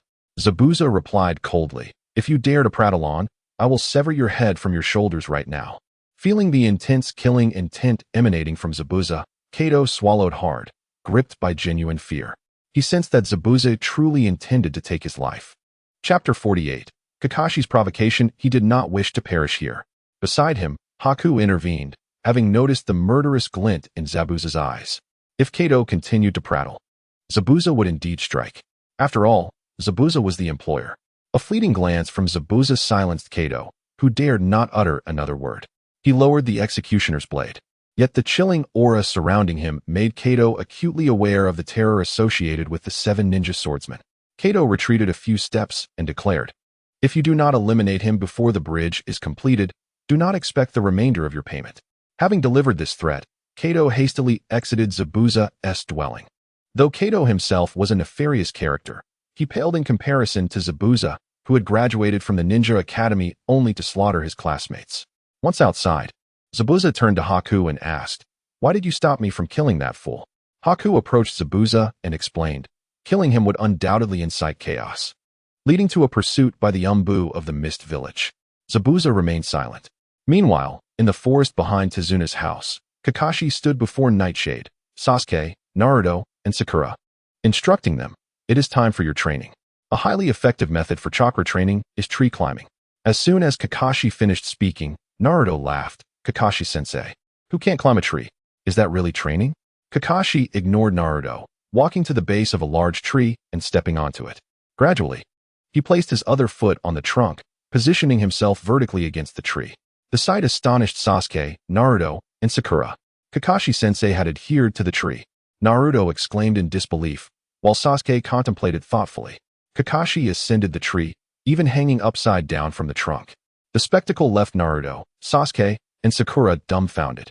Kakashi explained, "You must concentrate your chakra at the soles of your feet, mastering the precise amount. Too little or too much will result in a fall. If you can replicate my actions, your chakra control will elevate to a new level. With that, he descended from the tree. Now give it a try? He urged the trio. Naruto, brimming with enthusiasm, shouted as he dashed toward a tree. Sasuke followed suit, while Sakura chose a tree situated between the two. Nightshade stood still, having already mastered the technique. Kakashi said nothing, knowing he was merely instructing Sasuke and the others, and that Nightshade had long since grasped it. Naruto stumbled on his first attempt, crashing to the ground and suffering a painful bump on his head. Ouch, that hurts. He groaned, writhing on the ground. Sasuke managed to ascend a few steps, but faltered midway due to poor chakra control, resulting in a less dramatic fall than Naruto's, surprisingly. Sakura succeeded on her first try, sitting contentedly on the trunk and greeting the others below. Kakashi-sensei, I made it. Naruto, still on the ground, looked up at Sakura with envy. Sakura, you're amazing. No wonder I have my eye on you. Yet, beneath his admiration lurked a tinge of jealousy. Sasuke observed Sakura, his brow furrowing. He bore no resentment towards her, as he had known all along about her excellent chakra control. He merely wished to inquire about her technique, but hesitated, as Sasuke typically maintained an air of aloofness. Kakashi, glancing at Naruto and Sasuke, chuckled, I never expected Sakura to be the first to succeed. Clearly, she excels in chakra control. Someone has been claiming they wish to become Hokage, but it seems they have a way to go. He then turned his gaze to Sasuke, suggesting that the Uchiha clan might not be as exceptional as presumed. Kakashi's remarks were not meant to belittle them, but rather to provoke. Both Naruto and Sasuke possessed strong pride, making this method particularly effective. True to form, Naruto was the first to react, exclaiming, Kakashi-sensei, that was just a mistake. I will definitely succeed next time. Sasuke remained silent, resolutely approaching the tree once more. As Naruto approached the tree, he noticed Nightshade, who had been standing next to Kakashi without moving, and asked, Nightshade, aren't you going to practice? Nightshade remained silent, prompting Kakashi to respond on his behalf. Nightshade has already mastered it. In fact, he succeeded on his first attempt. Naruto's mouth twitched. He regretted asking. He knew Nightshade was far stronger than they were, and it was obvious he had practiced this long ago. Sasuke continued his ascent in silence, while Sakura perched on the tree, observing the two below. She had also taken note of Nightshade. Surely, he had mastered this already, given his prowess. He was such an enigma, despite his exceptional abilities. She had no lasting impressions of him from ninja school. Recalling the two occasions when Nightshade had saved her, Sakura felt a fondness for him, an affectionate bond, as he had nearly been her savior. While Sasuke, Naruto, and Sakura trained, Kakashi turned to Nightshade and said, they are focusing on their training. But I have something to teach you as well. Nightshade nodded in agreement. Rather than training there, they ventured to a lake several hundred meters away. Standing by the lake, Kakashi reminisced, I remember that night, we were beside a lake. Had your chakra not gone out of control, you would have succeeded. Nightshade nodded, surprisingly. I believe I can master it now. Oh, you believe you can? Nightshade glanced at Kakashi and smiled. Shall I give it a try? Kakashi stepped back a few paces, cautioning, if your chakra surges again, the impact could be significant. Nightshade shook his head, assuring, I'm confident I can succeed this time. After a moment's hesitation, Kakashi nodded. Go ahead, I will keep watch from a distance. With that, Kakashi retreated several dozen meters. The extent of Nightshade's previous surge had been too vast for Kakashi to remain close. Chapter 49, Chidori Sharp Spear and Chidori Thousand Books. After retreating approximately 100 meters, Nightshade approached the lake. Should he lose control again, the water would help mitigate the explosion's force. Standing at the water's edge, Nightshade began to gather chakra throughout his body. He focused chakra in his hands, and in an instant, a substantial amount coalesced in his palms. This chakra swiftly transformed into lightning. Crackling and sizzling, countless golden arcs of electricity erupted from Nightshade's hands, twisting and dancing around him. Within a radius of several meters, bolts of lightning surged, resembling serpents darting through the air, with Nightshade at their center. Even though it was daytime, the countless thunders triggered by Yiyu emitted a dazzling golden radiance, akin to the blazing sun. Kakashi, standing 100 meters away, swallowed hard. This breathtaking spectacle, though not his first encounter, still left him in awe. This was no longer merely the Chidori. Both the form of the lightning and the energy of the chakra had far surpassed the ordinary Chidori. Kakashi pondered the extent of its power, even revealing his Sharingan. Yiyu's Chidori was evidently distinct from his own, exhibiting a tremendous strength. Despite the commotion, the sound was surprisingly subdued. The piercing thunder only traveled a few dozen meters before dissipating. After all, Chidori was a stealthy technique. Excessive noise would negate its greatest advantage. Yu observed as arcs of lightning coalesced around his palm, the serpentine bolts that had danced around him now converging into his grasp. Gradually, all the lightning gathered in Yu's hand, pulsating violently in a golden hue. At that moment, the surrounding light faded, revealing Yu's figure. With all the electricity now concentrated in his palm, Kakashi was astonished. Had he truly condensed all the dissipated chakra into his hand? Such formidable chakra control was beyond even his capabilities. This young man was indeed a source of constant surprises. Although the lightning in Yu's hand appeared diminished compared to the initial display, it had merely concentrated the terrifying energy that had been unleashed moments before. The power of the Chidori he now held was assuredly greater than before. Yu glanced at the lightning in his palm and then turned to Kakashi, who was taken aback by the intensity of Yu's gaze. What did this young man intend to do? In a heartbeat, Yu's lips curled into a smirk as he propelled himself upward, soaring into the air like a cannonball, reaching a height of several dozen meters above the lake's surface. The ground from which he had leaped collapsed, forming a spiderweb-like fissure that stretched for several meters. At that height, Yu unleashed his Chidori upon the lake. Lightning release, Chidori, he roared, and in an instant, his figure transformed into a streak of golden lightning that struck the water's surface. The surrounding area trembled violently. The expansive lake erupted in a ferocious explosion, the water vaporized by the overwhelming thunderous force. A blinding flash illuminated the center of the lake, creating a massive crater 100 meters wide. The water within the crater was violently dispersed, flowing outward as it took several seconds for the displaced water to gradually return to the center. Yu now stood at the lake's edge, faint golden arcs still crackling around his hand as he watched the water converge toward the center. With a smile, he addressed Kakashi. How does it feel, Teacher Kakashi? Is the power satisfactory? Kakashi had approached Yu, observing the flickering electricity that danced around his right hand, then surveying the water as it flowed towards the lake's center. Kakashi's lips twitched in disbelief. Is this truly the Chidori I taught you? He questioned, skepticism etched across his features. Yu chuckled, of course. The power should be quite impressive, wouldn't you agree? Kakashi regarded him, his expression revealing incredulity. More than just impressive, even my Raikiri pales in comparison to this. Not to mention, your attack speed surpasses mine, indicating that this technique's lethality is on another level. Yu paused, contemplating the concept of levels. While he recognized that his Chidori was potent, the standard for lethal force was typically reserved for those of Hokage caliber. Kakashi nodded solemnly, without a doubt. It is on that level. My Raikiri is formidable, but it lacks the destructive capacity of your technique. Yu reflected and remarked, while executing the Chidori earlier. I considered that with slight modifications, this technique could serve as a long-range attack. Kakashi raised an eyebrow. A long-range technique?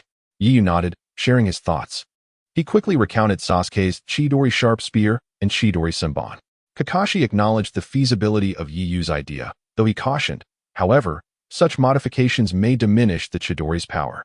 Kakashi's insight was impressive. He immediately recognized the potential drawbacks of Yu's concepts. Yu smiled, sacrificing some power for increased range is worth it. Kakashi agreed. While these enhancements may not benefit me significantly, they would greatly serve you well. Indeed, my chakra reserves are substantial, and even with a reduction in potency, it remains formidable, Yu added. After exchanging thoughts, Yu was eager to test his improvements. He was uncertain of Sasuke's methods, but he had devised his own enhancements to the Chidori, unconcerned with whether they mirrored Sasuke's. This time, Kakashi chose to remain close, having witnessed Yu's mastery over his inner power. Although Yu's control surpassed Kakashi's expectations, he accepted the situation, realizing that Yu's command over his abilities negated the need for distance. Standing by the lake, Yu raised his right hand, and in an instant, numerous arcs of electricity coalesced within it. Kakashi, witnessing Yu's creation of lightning up close for the first time, felt a chill as the golden bolts emanated an overwhelming power. Watching Yu's earnest expression, Kakashi felt immense pride. Yu's rapid development meant there was little left for him to teach. After all, Yu had already mastered Kakashi's most potent technique. Kakashi found himself with little more than his Sharingan to offer. He couldn't possibly give that away. Thus, he felt he had little left to impart to Yiyu, at least in the realm of ninjutsu. However, he knew that Yiyu still had much to learn regarding the experience of a ninja. Chapter 50. Surpassing Your Teacher. Unaware of Kakashi's pride, Yiyu focused his chakra, concentrating it as he envisioned, before launching it forth. Lightning release. Chidori Sharp Spear. A brilliant golden beam erupted from Yiyu's hand, piercing through the forest hundreds of meters away, cleaving a gaping hole through the trees on the opposite shore of the lake. The strike severed dozens of trees, leaving their cut surfaces smooth as glass. Kakashi stood astounded. This technique was unexpectedly powerful. He had never anticipated such might from this jutsu. Not only was the range impressive, but the terminal force was capable of creating a significant vacuum in the forest. Kakashi had initially thought that the Chidori Sharp Spear would have a range of merely 10 meters, yet Yiyu had achieved hundreds of meters, maintaining an extraordinary level of lethality. Moreover, its speed was so remarkable that it rivaled that of natural lightning. The speed of lightning generated through chakra by a ninja is incomparable to that of nature. However, the lightning released by Yiyu just now is undoubtedly on par with that of the natural world. It can be said that in terms of lethality, Yiyu's improved Chidori Sharp Spear has reached the level of advanced ninjutsu. Furthermore, it is a highly practical form of advanced ninjutsu, with an astonishingly long attack range. At several hundred meters, and instantaneous to boot. Judging by Yiyu's demeanor, he seems to have expended little chakra. Yiyu himself did not anticipate that this technique would possess such formidable strength.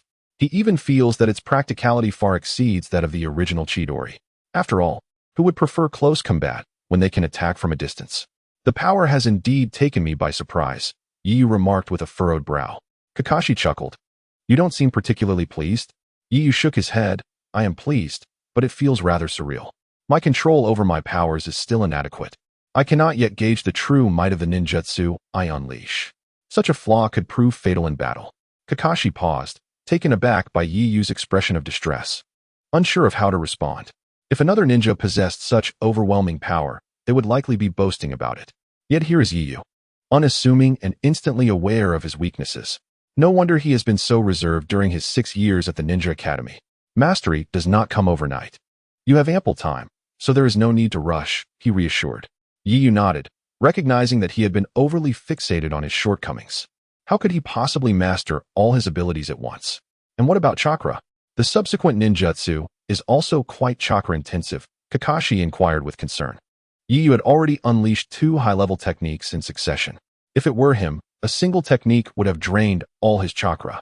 Yet Yiyu appeared unfazed. Kakashi could only marvel at the sheer quantity of chakra Yiyu possessed. At this rate, your chakra levels might rival Naruto's, Kakashi mused. Yiyu, while gathering chakra, replied. That is not quite the case. After all, Naruto is host to the 9 Tails. The fact that Naruto is the son of the 4th Hokage is known only to a select few in the village, but everyone is aware that he is a Jinchuriki. This is also the reason for the ostracism Naruto faces. Generally, every Jinchuriki endures such treatment until they fully master the tailed beast within. Villagers are wary, as a momentary lapse could lead to catastrophic consequences. A Jinchuriki without complete control over their beast is akin to a bomb ready to explode. No one would be willing to gamble their life on such a risk. Hearing Yiyu consider Naruto's 9 Tails as a measure of his own chakra left Kakashi somewhat exasperated. After all, who could possess more chakra than the 9 Tails? No one in the entire ninja world. Kakashi was unaware of the 1st Hokage's chakra levels, but he doubted they surpassed that of the 9 Tails. In fact, the 1st Hokage's chakra was indeed greater than that of the 9 Tails. Just as Yiyu finished speaking, he conjured lightning in his hand. Lightning release, Chidori Senbon. With a crackle and pop, dozens of lightning needles instantly formed before him. Under Yiyu's command, these needles shot forth with incredible speed. Hundreds of lightning needles pierced through the air, disappearing into the forest across the lake like raindrops. The primary lethality of Chidori Senbon lies not in explosions, but in penetration. Yiyu suggested, shall we take a look over there? With that, he sprinted across the surface of the lake. Kakashi followed closely, eager to see how this ninjutsu compared to the previous Chidori Sharp Spear. Upon reaching the forest on the opposite shore, they gazed at the charred holes punctured into the tree trunks. Yiyu observed the damage with satisfaction. The penetration was impressive. To traverse several hundred meters and still pierce such thick tree trunks was remarkable. If it were a human target, the outcome would be no different. Having witnessed the power of Chidori's sharp spear before, Kakashi was less astonished by the damage inflicted by Chidori Senbon. After inspecting a dozen trees, Yu gauged the upper limit of Chidori Senbon's power. It could penetrate approximately 15 trees, demonstrating commendable piercing ability. Yu nodded in approval. Kakashi, chuckling, remarked, "That's not just commendable. Consider this. These needles traveled several hundred meters and still penetrated over a dozen trees. The power is truly terrifying. If you can adeptly utilize these two ninjutsu in combat, elite Jonin will be no match for you." To think a 12-year-old could be so formidable is astounding. I wasn't mistaken. Your talent surpasses mine by leaps and bounds. Your strength has undoubtedly surpassed that of Yamato. Yu shook his head. This is merely ninjutsu. I do not believe my combat experience compares to that of Yamato-sensei. Though I have mastered 3 high-level techniques, I am acutely aware that Yamato is an elite Umbu ninja. With far greater combat experience than I, Kakashi, observing Yu's calm demeanor, felt somewhat at a loss. Your greatest flaw is your excessive caution. With your current strength, even if your combat experience does not match Yamato's, your raw power far exceeds his. The gap in hard strength is vast enough that experience cannot bridge it. It won't be long before you surpass even me, Kakashi sighed. However, he did not feel jealousy towards Yu. Rather, he felt a sense of pride. After all, Kakashi had been nurturing Yu as a personal disciple, hoping he would grow to be as powerful and great a ninja as the 4th Hokage. He firmly believed that with Yu's character, he was more than capable of achieving such greatness. Chapter 51. Am I going to learn sage techniques? Not to mention, the 3 ninjutsu that Yu has mastered could serve as trump cards for any elite Jonin. Moreover, the strength of these techniques, when wielded by Yu, far exceeds that of an ordinary Jonin. Particularly, the lethality of Chidori's sharp spear and Chidori Senbon is nothing short of terrifying. Their advantages of long range, rapid fire, and incredible penetrating power have established these 2 techniques as standards of advanced ninjutsu. In fact, among advanced ninjutsu, they are among the most powerful. Ordinary advanced ninjutsu simply cannot compare. Kakashi lamented, only you could achieve this. Other ninjas, even elite Jonin, would find it impossible to utilize chakra effectively in such a manner. I certainly cannot. Kakashi spoke the truth.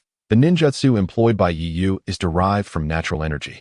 However, it differs from sage chakra, as Yu's chakra is imbued with consciousness. Thus, the substances formed from his chakra possess life, akin to the first Hokage's would release. Yet, Yu remains unaware of this distinction, and Kakashi does not comprehend it either. Yu shook his head. The pressure of utilizing these 2 techniques is quite significant for me. With my current chakra levels, I could manage at most 2 more uses. So, you mean to say that your chakra can sustain 5 uses of high-level ninjutsu? Kakashi assumed Yu's chakra was already depleted, considering he had unleashed 3 high-level techniques in rapid succession. Given the power of these techniques, their chakra consumption must be considerable. Yet even so, Yu seemed capable of releasing chakra once more. This terrifying amount of chakra had far surpassed Kakashi's own. With this in mind, Kakashi inquired, "Does this mean your chakra has now surpassed mine?" Kakashi vividly recalled that just a few days prior, Yu's chakra had been less than his own. Even if Yu possessed sage chakra, such an extraordinary growth seemed implausible.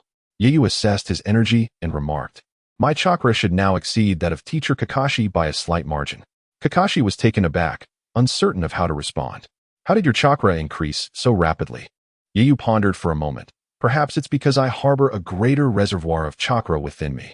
Kakashi considered this, recognizing that Yu indeed concealed a mysterious power within. "May I examine your chakra with my Sharingan?" he inquired, his concern growing over Yu's abnormal chakra expansion, uncertain whether it was a blessing or a curse. A rapid increase in chakra could overwhelm the body, and Kakashi worried about Yu's capacity to withstand such a vast energy surge.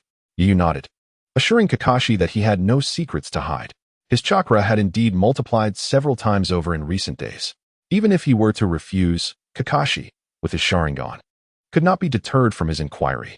Upon receiving Yu's consent, Kakashi activated his Sharingan. In an instant, he was met with an astounding volume of chakra within Yu.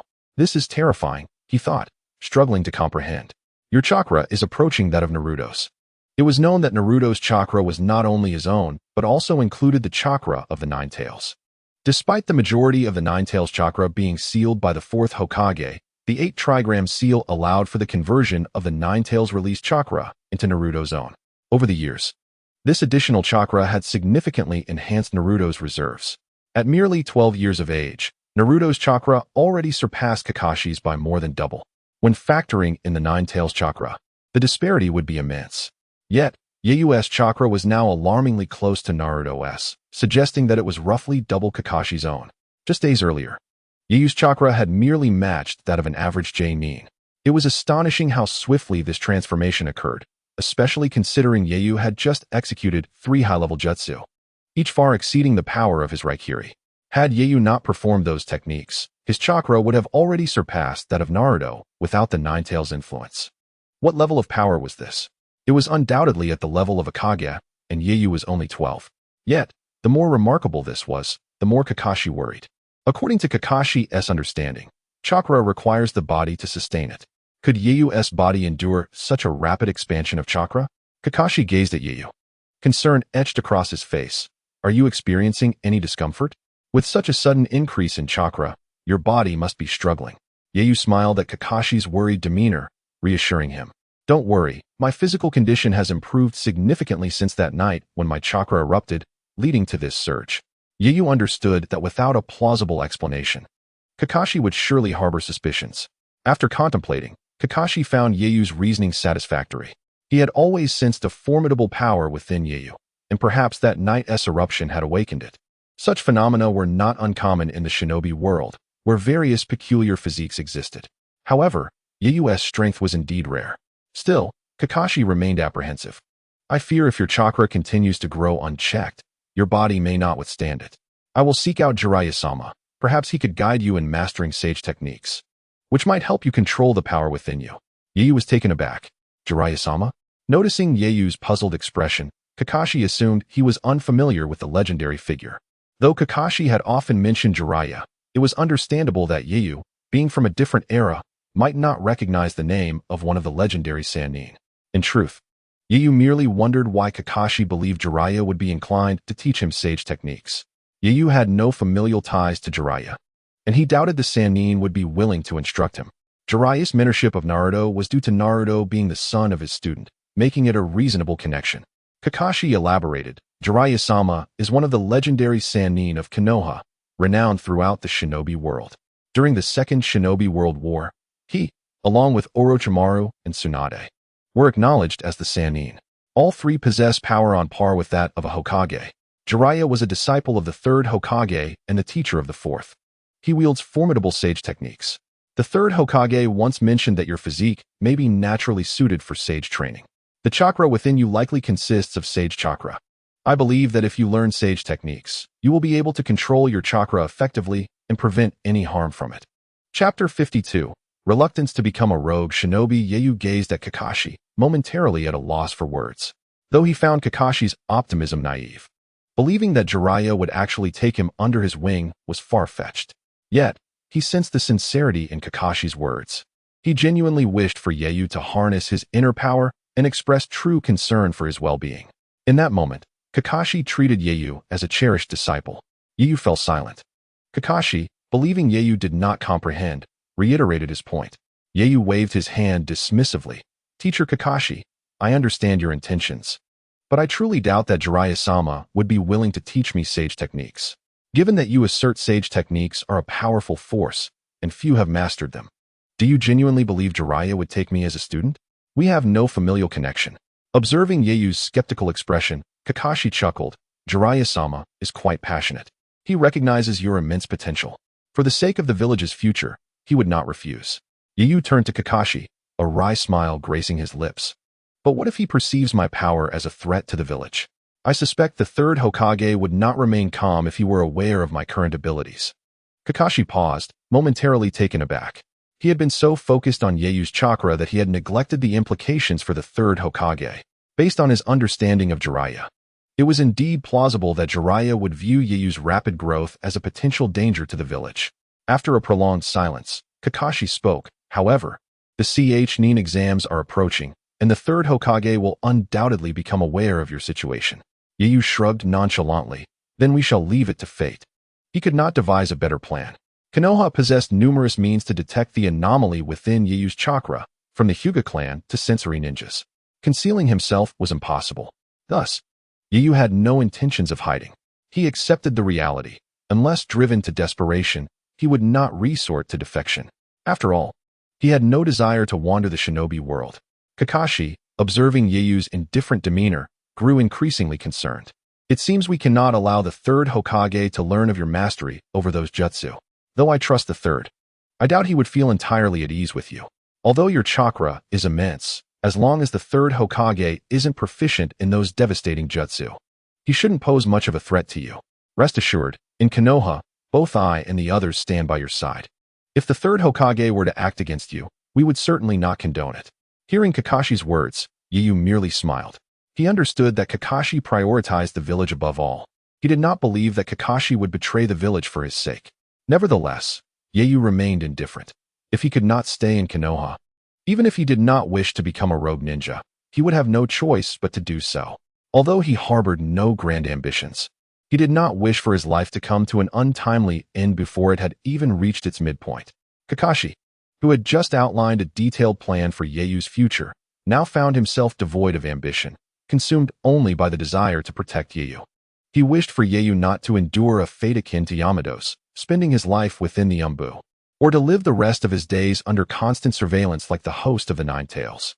In truth, one could argue that the most unfortunate among the hosts of the Nine Tails was not Naruto, but his mother, Kushina Uzumaki. As an outsider, she was subjected to the scrutiny of the Umbu even before marrying Minato Namikaze. Most of the time, her residence was shrouded in barriers, restricting her freedom of movement. It is easy to imagine her plight. At least Naruto enjoyed absolute freedom within Konoha, even to the extent of defacing Hokage Rock. Such actions, if committed by an ordinary person, would likely result in immediate execution or imprisonment. It was only due to the third Hokage's deliberate leniency that he was allowed such liberties. As for loneliness, which Jinchuriki has not experienced it, yet few possess the freedom that Naruto enjoys. Strangely, during the Nine Tails rampage, despite the loss of many villagers' loved ones, the citizens of Konoha managed to refrain from assassinating Naruto. In contrast, Killer Bee frequently faced assassination attempts from his own village due to the preceding host's rampage. The villagers of Konoha's ability to act so rationally in rejecting Naruto, rather than seeking vengeance, is truly beyond comprehension. However, being monitored by the Umbu is far from pleasant. Kakashi, who spent considerable time within the Umbu, understood this all too well, as he was initially sent to protect Kushina by the fourth Hokage. While the intention was to protect, it also served a purpose of surveillance. Of course, Minato bore no ill will toward Kushina. His concern stemmed from the potential for her to become unstable due to her pregnancy. Regardless, being under the Umbu's watch is an uncomfortable existence.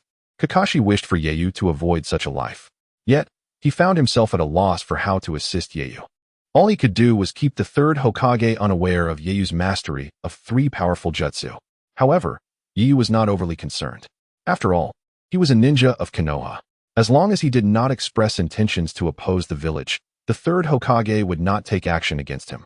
If the village were to eliminate every genius, Konoha would have crumbled long ago. Observing Kakashi, Yeiyu remarked, "There is no need for such concern. I do not believe the third Hokage would act so rashly." Kakashi's expression was complex.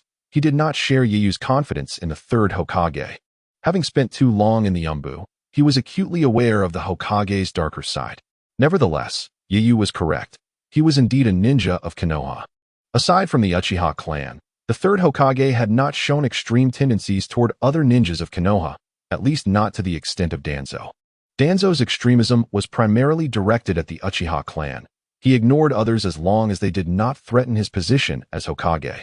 Even those who did not align with his ideals, no matter how powerful, were excluded from his rude organization, as was the case with Guy, who sought to join but was denied. The third Hokage and Danzo's opposition to the Uchiha clan stemmed from their inheritance of the second Hokage's ideology, viewing the Uchiha as inherently extreme, as potential threats. Beyond their actions against the Uchiha, neither had engaged in particularly extreme measures against other clans in Konoha. Even their antagonism toward the Uchiha was a response to the Nine Tails incident. After all, when the Nine Tails rampaged, its eyes bore the markings of the Uchiha. making it impossible to disregard their involvement. However, Yu was different. He hailed from a civilian background, unencumbered by familial influence. At most, he could aspire to become a figure akin to the fourth Hokage, which contributed to his lack of concern. Although the third Hokage occasionally displayed cunning, he was not deranged enough to eliminate anyone simply for their talents. Chapter 53, Combination Jutsu. Initially, Kakashi intended to wait for Jiraiya's return to the village before asking him to take Yu to Mount Myaboku to learn sage techniques. However, after their recent conversation, he reconsidered. Perhaps in the future, when on missions, he could seek out the locations of the three great sage lands. Surely there were those within the ninja world who knew their whereabouts. Although enlisting Jiraiya's help was unlikely, Kakashi had not abandoned his quest to find a suitable place for Yu to train in sage techniques. He was concerned that as Yu's chakra continued to grow, his body might struggle to keep up. Approaching the lakeside, Yu calmly stated, "I believe you are overthinking this. I do not feel any discomfort. My current physical condition should be able to handle this amount of chakra without issue." Yu was acutely aware of his chakra situation. If his body were unable to accommodate such a vast chakra reserve, it would not have manifested within him to begin with. When the day arrived that his body could no longer bear additional chakra, it would signify that the growth of his chakra had ceased. At present, Yu's chakra continued to double in quantity each day. However, he sensed that it would not be long before the rate of increase slowed significantly. Kakashi approached Yu, expressing seriousness. "You must not take this lightly. Chakra is not a matter to be trifled with. Many ninjas have sustained grave injuries because their physical capabilities could not keep pace with their chakra. Speaking of the three great sage lands, you should now have your own summoning beast." Yu glanced at Kakashi. "I don't think that's necessary just yet." Kakashi sighed. "Unfortunately, my summoning beast is more suited for reconnaissance and may not be appropriate for you." The mere thought of having a pack of ninja dogs as his future summoning beasts made Yu feel uncomfortable. "How about you first sign a summoning contract with my beast? There are no restrictions on summoning beasts. For instance, Sasuke has two. It merely depends on whether your chakra can summon them." Yu chuckled awkwardly. "Perhaps not. Your summoning beast may not be suitable for me." Kakashi contemplated this as well. "Once we locate the three great sage lands, you can consider signing a contract with them." The fourth Hokage's summoning contract was established with Mount Myaboku, as was Jiraiya's. Yu, perplexed, inquired, "Kakashi-sensei, logically, since you are the fourth Hokage's disciple, your summoning beast should be the same as his, right? Jiraiya is the fourth Hokage's teacher, and the fourth summoning beast is the same as Jiraiya's. Why haven't you inherited that?" Kakashi smiled. "Because my summoning beast is perfectly suited to me. I do not require another." With that, Kakashi gazed at Yu, a broad smile adorning his face. He finally realized that when Yu mentioned that his summoning beast was not suitable for him, it was as if he had understood what his own summoning beast was. Yu, however, did not conceal anything and candidly admitted, "Yes, I knew when I looked up your information. In the Konoha library, the records of many renowned ninjas are accessible, albeit they contain only widely known information." Thus, Kakashi did not find this particularly strange after hearing it. It merely seemed that Yu held a certain disdain for his summoning beast. "So, you dislike my summoning beast?" Kakashi observed Yu, his gaze icy. Feeling somewhat embarrassed, Yu turned his attention to the lake's surface. "Kakashi-sensei, please teach me a few water release techniques. You must know many." Such a clumsy attempt at changing the subject. Kakashi chuckled softly. "You are still too young. Do you think having a ninja dog as a summoning beast is unappealing?" Yu quickly denied it. "No, I actually think it's quite good." However, Yu did not have much fondness for Kakashi's ninja dogs, not out of any particular criticism toward them, but because they lacked lethality and did not enhance Yu's combat capabilities. He estimated that in battle, he would still need to protect them. Kakashi, of course, did not believe him and scoffed. "You are being disingenuous, but never mind. You will understand in the future. What water release techniques do you wish to learn?" After a moment's thought, Yu replied, "I would like to learn a few defensive water release techniques." "Defensive water release techniques, you say? Let me think. Oh, I have it. I'll teach you the water barrier technique. This technique is of intermediate difficulty and should pose no challenge for you." Kakashi proceeded to explain the principles of the technique, after which Yu grasped it.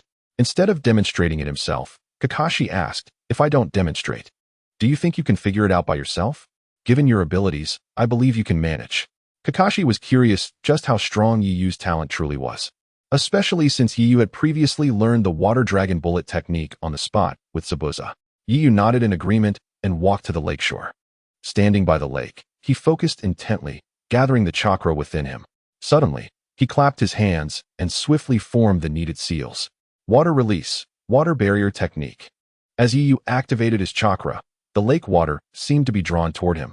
With a rumble, the water surged around him, swirling violently. Soon, a massive water vortex formed, creating a small storm that pressed the grass along the lakeside flat against the ground. The ground where the water flowed was gouged, and a vortex over 10 meters wide surrounded Yiyu. Observing this scene from a distance, Kakashi's lips twitched slightly. Is this really the water barrier technique? This looks more like a combination technique, with hints of wind release. Moreover, the scale is simply enormous. However, Kakashi was not particularly astonished by this technique. After all, compared to the 3 techniques Yiyu had previously unleashed, this water barrier was relatively weak, even though it was stronger than a typical water barrier. At the center of the vortex, Yiyu pressed his palms together, his gaze sharpening as he concentrated once more to gather his chakra. The water that had been swirling wildly around him quickly came to a halt, forming a colossal water curtain before him. Towering over 10 meters high and spanning several dozen meters wide, Kakashi smiled. Now, this is the water barrier technique. What you just did clearly incorporated a wind release transformation. The immense water curtain Yiyu had conjured was indeed the true water barrier. The earlier technique he unleashed had been overtly aggressive. Kakashi understood that the previous technique was likely a spur-of-the-moment idea from Yiyu to blend in wind release. Such improvisation could be perilous for an ordinary ninja, as altering techniques haphazardly could lead to severe consequences, even causing the technique to backfire. However, Yiyu had no such concerns. His control over chakra was remarkably precise. Previously, Kakashi had harbored some worries, but given that Yiyu had adeptly managed a perilous lightning technique, it was no surprise that he could now execute a combination of water and wind techniques. Chapter 54, Uchiha Itachi. The enormous water curtain lingered before Yiyu for several seconds before he dissipated his chakra. Without Yiyu's chakra to sustain it, the massive water curtain collapsed, flooding the surrounding area into a small lake. Such a vast quantity of water required immense chakra to maintain. To sustain a curtain of this magnitude, one would need at least the chakra level of AJ Nin. Impressive, far stronger than I anticipated, and you incorporated wind release into that just now, didn't you? Kakashi remarked as he approached. Yiyu gazed at the flowing water beneath him and nodded. I feel that such a technique may not be very effective in battle. Kakashi chuckled. This is a defensive technique, quite useful for countering fire release. Many ninjas in the ninja world possess formidable fire techniques, such as the third Hokage. Although the third Hokage mastered all 5 elemental releases, his expertise lies predominantly in fire and earth releases. The temperature of the third Hokage's fire techniques far exceeds that of the Uchiha clans. Their lethality is significantly greater, and ordinary water release techniques cannot withstand his fire techniques. However, I believe your water barrier could withstand it. Reflecting on the third Hokage's fire release, Kakashi could not help but acknowledge its potency. The third Hokage's fire techniques could indeed bypass elemental weaknesses and completely overpower water release. One can only imagine the extent of his fire release's strength. Yiyu recalled the third Hokage's impressive fire release during his confrontation with the first and second Hokages in their reanimated forms. The third Hokage's fire release had even neutralized the second Hokage's water release. It is worth noting that the second Hokage excelled in water release techniques. Yet, the third Hokage could match the second Hokage's water release, even under conditions where chakra attributes were countered. Kakashi-sensei, is the Uchiha clan particularly skilled in fire release? Yiyu asked, feigning ignorance. Unaware that Yiyu was familiar with the Uchiha clan, Kakashi explained. The Uchiha clan is the strongest ninja family in Konoha when it comes to fire release. They have many self-created fire techniques that are far more powerful than those of other ninjas. Self-created fire techniques? Kakashi nodded. Yes, for instance, the Great Fireball technique, which the Uchiha clan has improved to become the Fireball technique. It is essentially the same technique, but with far superior power. I have seen Uchiha Itachi use it. Yiyu was momentarily taken aback. Uchiha Itachi? Upon mentioning Uchiha Itachi, Kakashi's expression turned grave as he sank into memory. Yes, Uchiha Itachi was once my colleague in the Umbu.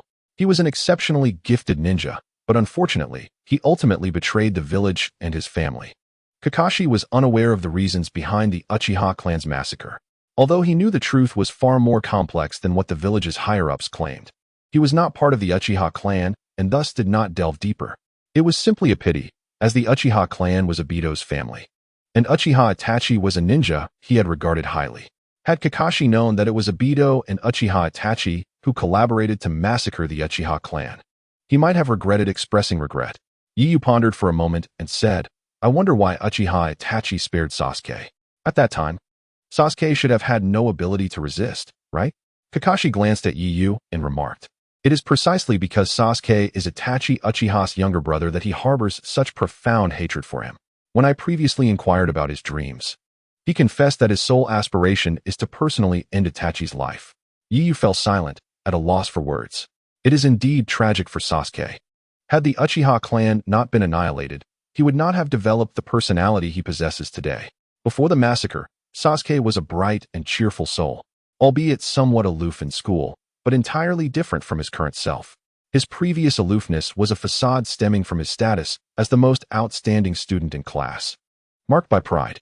However, following the slaughter of his clan, his aloofness morphed into a deliberate detachment from the outside world, driven solely by a desire to grow stronger and avenge his family by slaying Itachi.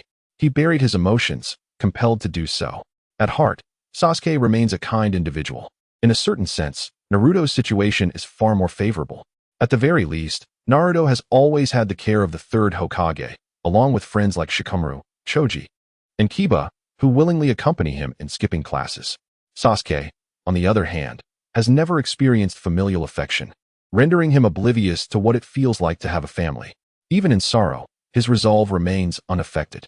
Conversely, Sasuke once enjoyed an exceedingly happy family life, with a stern father, a loving mother, and an elder brother he deeply admired. Yet, in the end, it was his idolized brother who slaughtered their family, sparing neither parent and cruelly replaying the massacre before him. Such torment compelled Sasuke to seek strength. Yu could discern Sasuke's affection for Sakura. During a prior ambush, Sasuke instinctively shielded Sakura, marking his first real battle, an experience vastly different from the practice sessions.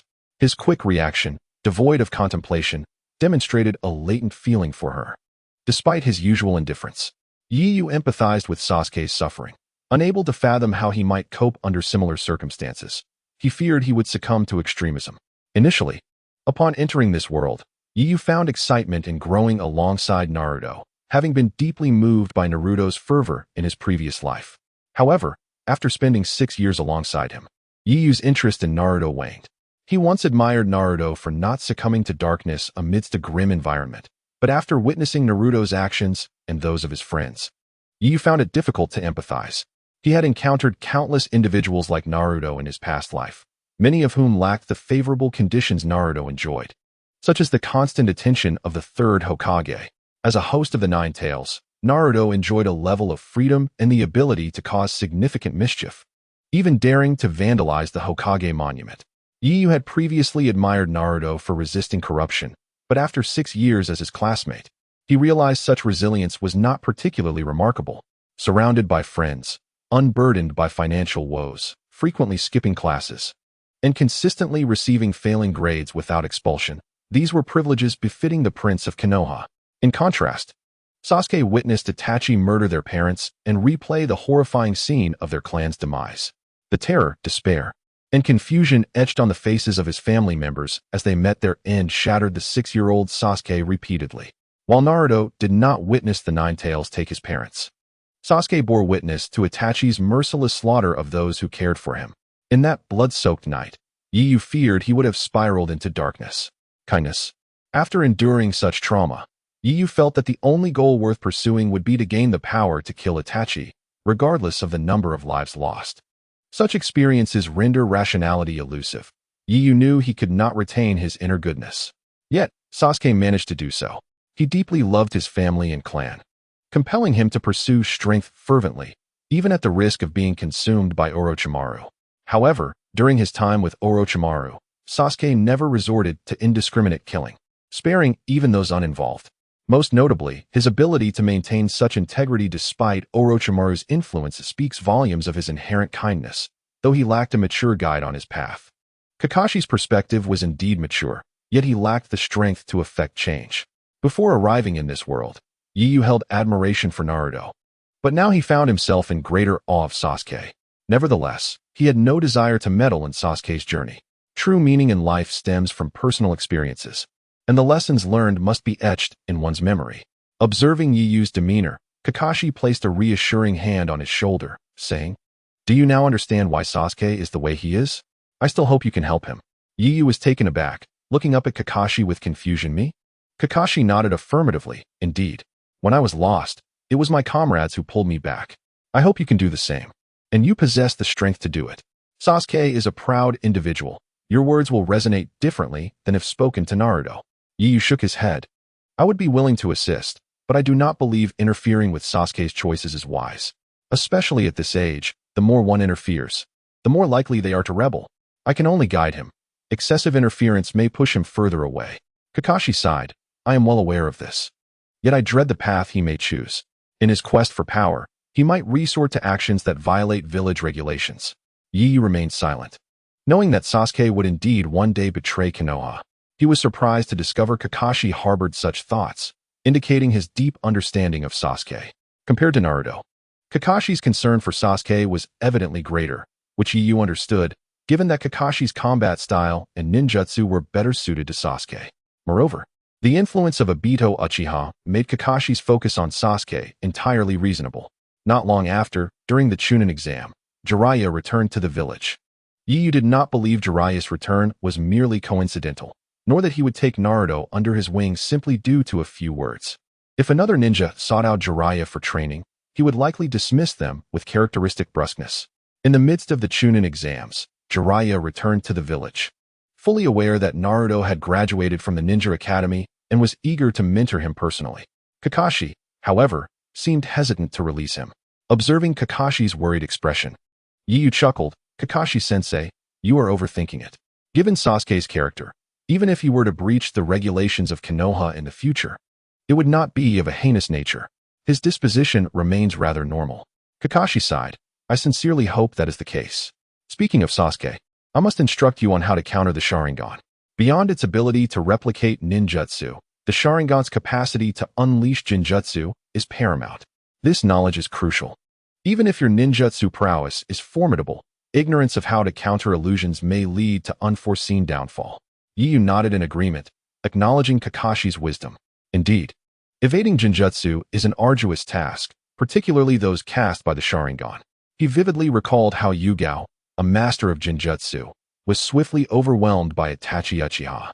Despite her poor performance in that encounter, her prowess in jinjutsu was unmatched among jonin, having ascended through the ranks primarily due to her skills in illusions. It was evident that her strength was formidable, particularly when engaging in battles centered around jinjutsu. Yet, even such an adept user was turned upside down in a mere moment by Itachi.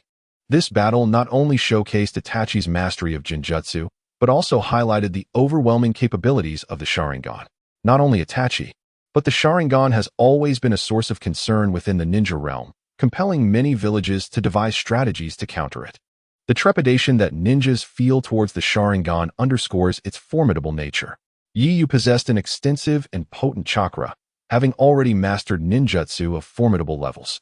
In direct confrontation, he felt undaunted by most jonin. However, the Sharingan could negate all of Yuyu's combat capabilities with a mere glance. No matter how powerful one's ninjutsu may be, it must be executed effectively to be of any consequence. Kakashi remarked, "It is not without remedy. Over the years, many strategies have emerged to counter the Sharingan, though many are less than effective. However, you possess an innate advantage, your exceptional perception abilities." Yu paused, taken aback. "Are you suggesting that I should close my eyes and rely on my perception to combat the Sharingan?" Kakashi affirmed, "Indeed. For other ninjas, this may prove challenging, but I am aware of your extraordinary perception, one that can nearly substitute for sight, akin to the dynamic vision of the Sharingan. Just as you can target with precision while executing Chidori at incredible speeds." Chapter 56. The Resilience of Yuyu's Chakra. Yu contemplated this, realizing his perceptive abilities had indeed grown immensely. Yet, he had grown accustomed to this strength, failing to regard it as anything extraordinary. Relying solely on perception in battle felt somewhat alien to him. Although his perception was robust, he had yet to engage in combat primarily through this lens, usually employing it as a supplementary skill while utilizing Chidori. After mastering Chidori Sharp Spear and Chidori Senbon, he regarded Chidori as less of a primary offensive technique, as it necessitated close-range engagement, which could be inefficient and leave him vulnerable to counterattacks. Kakashi encouraged, then practice. Your perception is remarkable, and it must not go to waste. Contemplating the potential threats posed by the Mangekyou Sharingan and even the Rinnegan, Yu resolved to hone this skill. After all, the Sharingan is one of the most significant bloodlines in this world. The Fourth Great Ninja War was instigated by those wielding the Sharingan, Rinnegan, and Rinne Sharingan. Without a Sharingan of his own, Yu could not pursue that path. Instead, he aimed to follow Naruto's example, relying on his formidable chakra and ninjutsu to navigate the challenges of the Fourth Great Ninja War.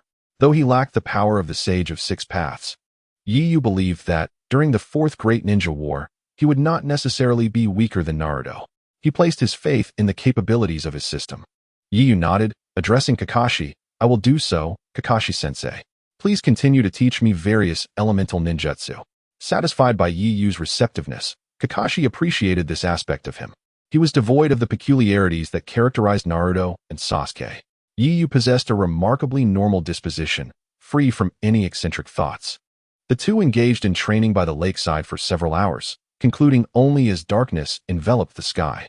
Throughout this time, Kakashi's chakra was nearly depleted, as he needed to demonstrate certain ninjutsu to Yu. The latter, however, learned swiftly. With each ninjutsu Kakashi explained, Yu grasped the concepts almost immediately, mastering over a dozen elemental techniques within a few hours. Fortunately, not every technique required Kakashi's demonstration. Otherwise, even if he were drained of chakra, it would be impossible to provide enough energy to execute so many high-level techniques in such a short span. As they made their way back, Kakashi observed Yu's unaffected demeanor and could not help but inquire, "Aren't you tired at all?" Yu smiled, "Not at all. You unleashed a multitude of high-level ninjutsu. That must have consumed considerable chakra." Kakashi speculated. Yu shook his head. "I hardly expended much chakra. My recovery is quite rapid." This was one of Yu's strengths. His chakra replenished at an extraordinary rate, as it was drawn from the natural energy surrounding him. While the natural energy was not inexhaustible, it evidently provided Yu with ample chakra, comparable to that of a Kage-level ninja. Following the end of the Fourth Great Ninja War, Naruto had absorbed enough natural energy to contend with Sasuke, who had drawn chakra from eight-tailed beasts. In contrast, Yu's chakra was but a fraction of that. Moreover, natural energy is perpetually regenerating. As long as the planet's energy remains intact, natural energy will continue to flow. The reason Yu's chakra has not transcended the Kage level is not due to a limitation on his absorption capabilities, but rather because his body could only endure chakra at that level. Any more would be too much for him to handle. After all, Yu's physique was not inherently special. It began to enhance only after acquiring the system. Now, his chakra levels were quite comparable to Naruto's. However, due to the nature of natural energy, Yu required significantly less chakra to perform the same techniques as an ordinary ninja. Kakashi, unaware of Yu's unique ability, expressed curiosity. "Your recovery is remarkably swift?" Yu confirmed, "Indeed. After executing 3 lightning release techniques, my chakra was nearly depleted, yet it replenished in no time." Kakashi, skeptical, activated his Sharingan and discovered that Yu's chakra had recovered to 80%. Kakashi's mouth twitched. "You just unleashed a multitude of high-level techniques. How does it seem like your chakra hasn't diminished at all?" Yu chuckled. "I truly do not know. My chakra recovers exceptionally fast." Kakashi shook his head, remarking, "Indeed. Comparison can be quite disheartening. Your chakra not only surpasses mine, but your recovery is astonishingly rapid. The crux of the matter is that your ninjutsu is even more potent than my own. Who, then, is the true teacher?" Yu gazed at Kakashi earnestly and replied, "If a student cannot ultimately surpass their teacher, what purpose does their role serve?" Kakashi paused, taken aback by Yu's solemnity. A smile crept onto his face as he acknowledged, "Indeed, if a student cannot exceed their teacher, it would indicate my failure as an instructor. Yet, you alone possess the audacity to voice such sentiments. Not everyone can surpass me." This was not mere arrogance on Kakashi's part. He was indeed a prodigy. Had he not fallen into a period of stagnation, his abilities would have been vastly superior to what they are now. Of course, no matter how formidable he might become, he would at most reach the level of a Kage. Yet, how many Kage-level shinobi exist in the ninja world? To say nothing of Kage-level shinobi. Even among elite J-nin, most ninja will never attain such heights. For the vast majority, becoming a ch-nin marks the pinnacle of their ninja careers. However, Yiyu is different. In Kakashi's eyes, Yiyu's talent had already transcended his own. Kakashi believed that Yiyu was merely lacking in practical experience. Once that gap was filled, Yiyu's strength would undoubtedly surpass his. Kakashi felt a sense of pride in this. Yiyu was well aware that Kakashi was not boastful, and nodded in agreement. Indeed, after all, Kakashi-sensei's strength is formidable. Few in the entire ninja world can reach your level. Yiyu's comment was a subtle compliment. Although Kakashi was indifferent to flattery from others, he appreciated this acknowledgement from his own disciple. Let's go see how Naruto and Sasuke are faring in their training, Kakashi suggested. Yiyu smiled. Both of them possess great talent and harbor immense potential within. Kakashi nodded. True, while Sakura excels in chakra control far beyond their capabilities. She lacks in quantity, whereas Naruto and Sasuke are brimming with chakra. Once they learn to harness their chakra effectively, their progress will be rapid. Kakashi knew precisely how to instruct them, but regrettably, one was under Jiraiya's tutelage while the other followed Orochimaru. Chapter 57. Did I just question him? Kakashi had long since devised his own teaching methods for the pair. However, the emergence of Jiraiya and Sasuke's insatiable thirst for power were beyond his expectations. They arrived at the training grounds of Sasuke and Naruto. Though darkness had fallen, they found the two panting atop a tree, with Sakura standing below, observing them. Upon noticing Yiyu and Kakashi, Sakura approached, her gaze scrutinizing Yiyu with curiosity. Yiyu, did you really train? I couldn't tell at all. Oh, how did you deduce that I hadn't trained? Yiyu replied, intrigued. Sakura circled him and remarked, your clothes aren't even wrinkled. How could you have trained?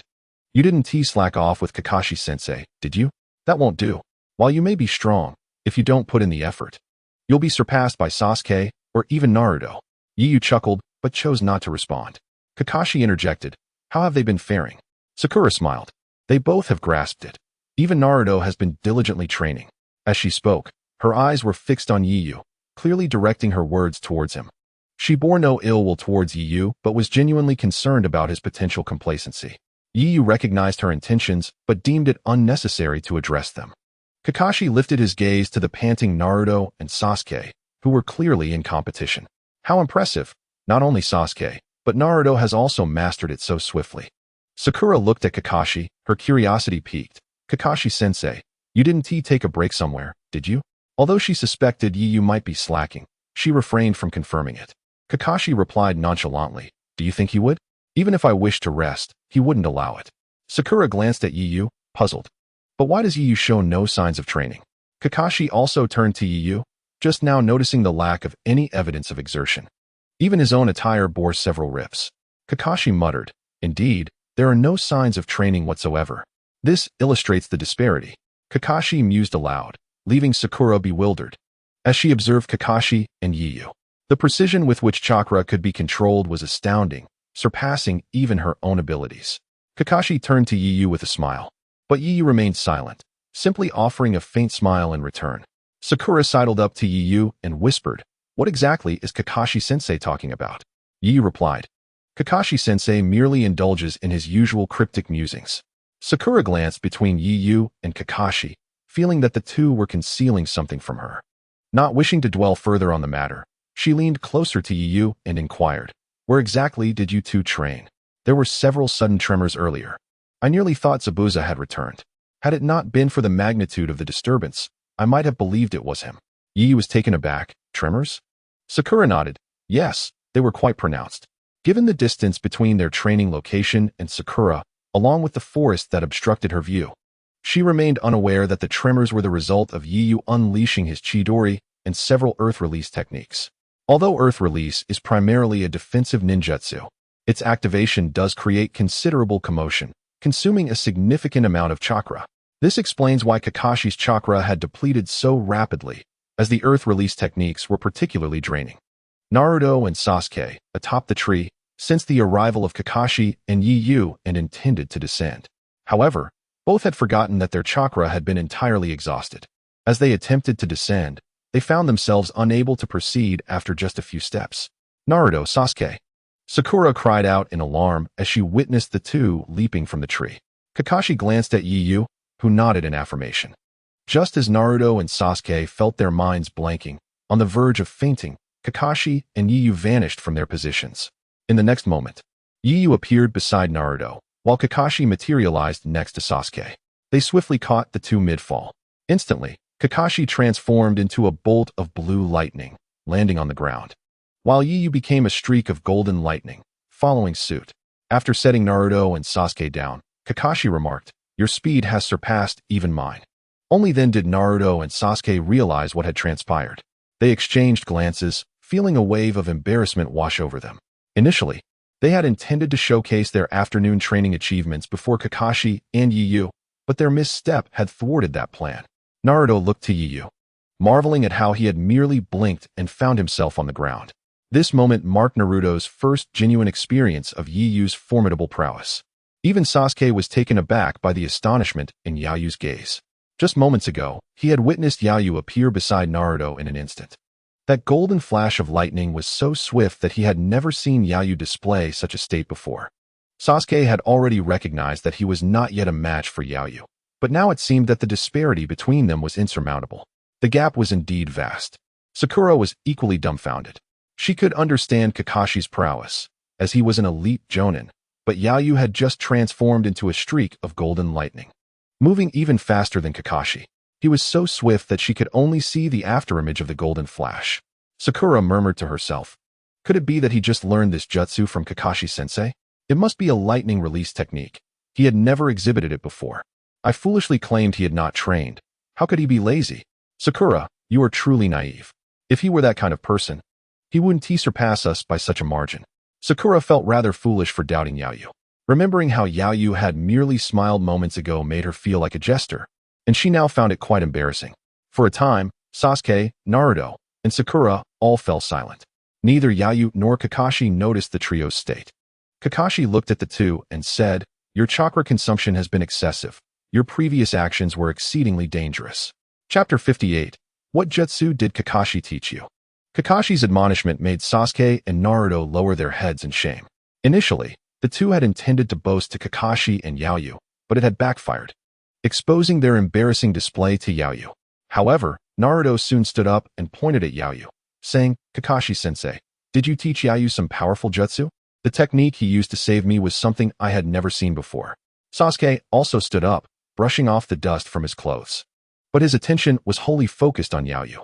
He wanted to comprehend what had transpired, and whether Kakashi truly possessed a formidable technique that he could learn in the future. Naruto's thoughts diverged from Sasuke's. He merely felt that Kakashi was showing favoritism. After all, he was supposed to be Kakashi's student, yet Kakashi was only teaching Yayu, neglecting him. Observing Naruto's indignation, Kakashi remarked, "You haven't even mastered chakra control. How can I teach you jutsu? Once you solidify your foundation, I will naturally teach you techniques." Hearing Kakashi's words, Sasuke secretly nodded. It seemed that Yayu's technique was indeed taught by Kakashi. Naruto, however, was too proud to think deeply and declared, "I've completely mastered chakra control, Kakashi-sensei. Please teach me jutsu starting tomorrow." Kakashi shook his head. "You still have much to learn. This is just the beginning." "Why can Yayu learn then? We are your students." Naruto protested indignantly. Kakashi furrowed his brow. "I have stated that your foundations are weak. There is much for you to grasp. Furthermore, Yayu is also my student." In fact, Kakashi wished to emphasize that Yayu was his most significant student. Were it not for Sasuke and Naruto's unique status within Konoha, he would not have taken them along. Sensing Kakashi's serious tone, even Naruto refrained from further protest, casting a jealous glance at Yayu. Although Naruto would not harbor resentment towards Yayu because of Kakashi's words, he undoubtedly felt jealousy. After all, Yayu was not originally part of their team. Kakashi insisted on bringing him along for the mission. Kakashi's actions led Naruto to believe that he was indeed showing favoritism towards Yayu. Given Naruto's sensitive nature, he felt that Kakashi's differential treatment stemmed from his status as the Nine-Tails Jinchuriki. Yet, he overlooked the fact that Sasuke and Sakura were also treated similarly, as they did not perceive Kakashi's favoritism. Both were well aware of Yayu's immense strength, evident from his earlier battle against Zabuza. Yaoyu's power far surpassed theirs. They recognized that despite being of the same age, Yaoyu's superiority could only stem from either his greater diligence or his higher innate talent. Sasuke believed wholeheartedly that Yaoyu must be working harder than he was, refusing to concede that Yaoyu was more gifted.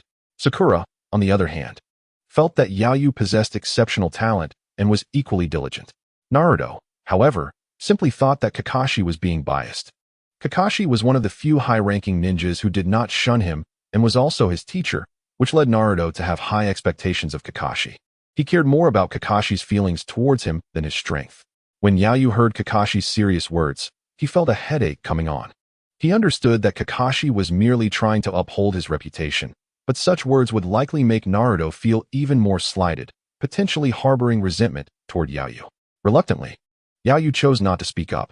At that moment, it was best for him to remain silent, avoiding any further provocation of Naruto's sensitive feelings. After a moment of silence, Kakashi finally said, "All right, you've all trained hard today. It's time to return and rest." With that, he vanished, leaving Yaoyu in a now empty space, his mouth twitching in exasperation. He thought to himself, is it a matter of managing the aftermath, leaving me to handle this? Yaoyu felt utterly speechless. Kakashi was evidently aware of the group's emotional state and had likely intended for Yaoyu to bond with Sasuke, Naruto, and Sakura, fostering their camaraderie. However, in the present circumstances, Yaoyu had no desire to linger. It was highly irresponsible of Kakashi. After mentally scolding Kakashi, he turned to the trio and said, "Shall we depart?"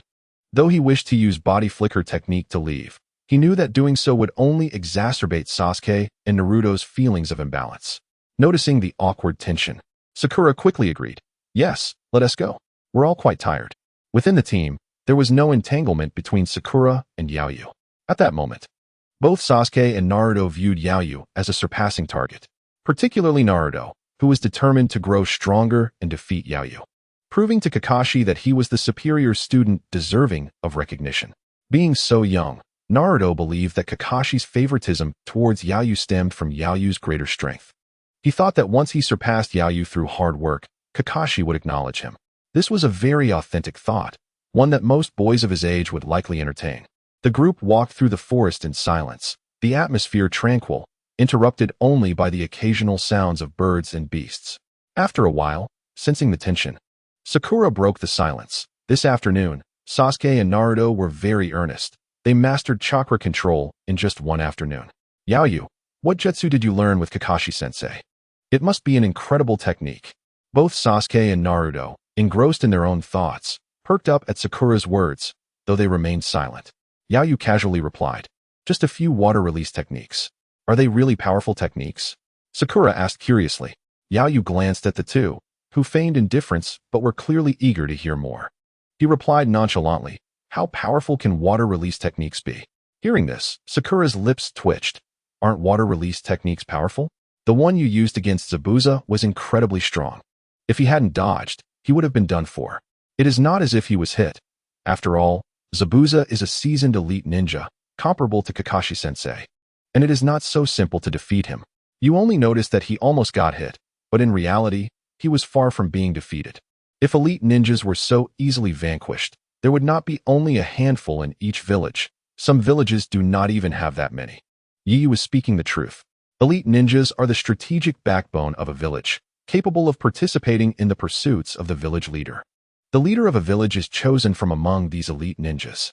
However, it was evident that Sakura and her companions did not grasp this concept. Sakura remarked, "But that day, you were really close to winning. Zabuza fled because he feared you." Yu chuckled and replied, "He believed that facing both Kakashi-sensei and me alone would yield little chance of success.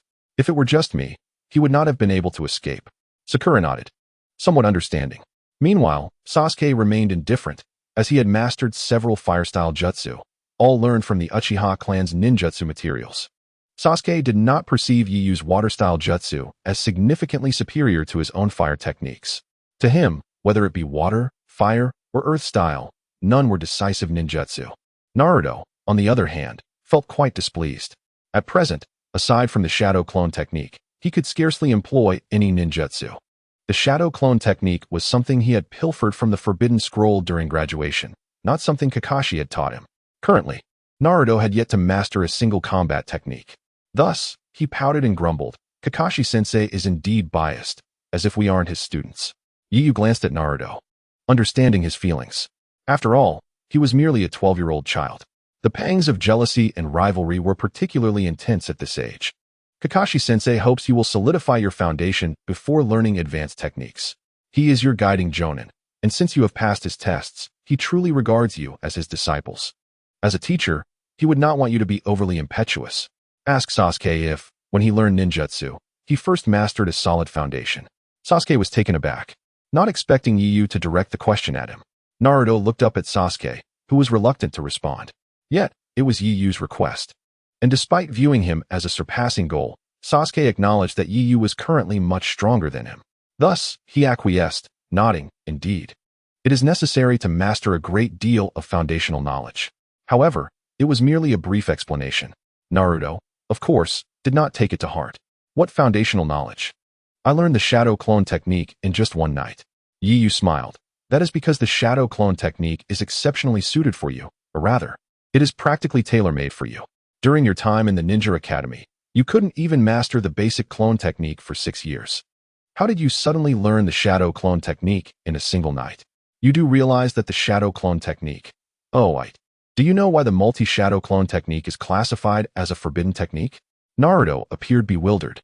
He had simply learned the first jutsu he encountered without knowledge of such classifications. He was unaware of any limitations regarding this technique.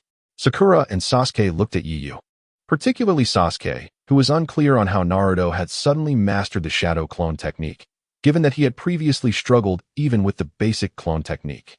The shadow clone technique is significantly more advanced. Yu explained, "The shadow clone technique requires splitting your chakra proportionately with the clones, and upon dispelling the technique, the physical exhaustion of the clones returns to the original body.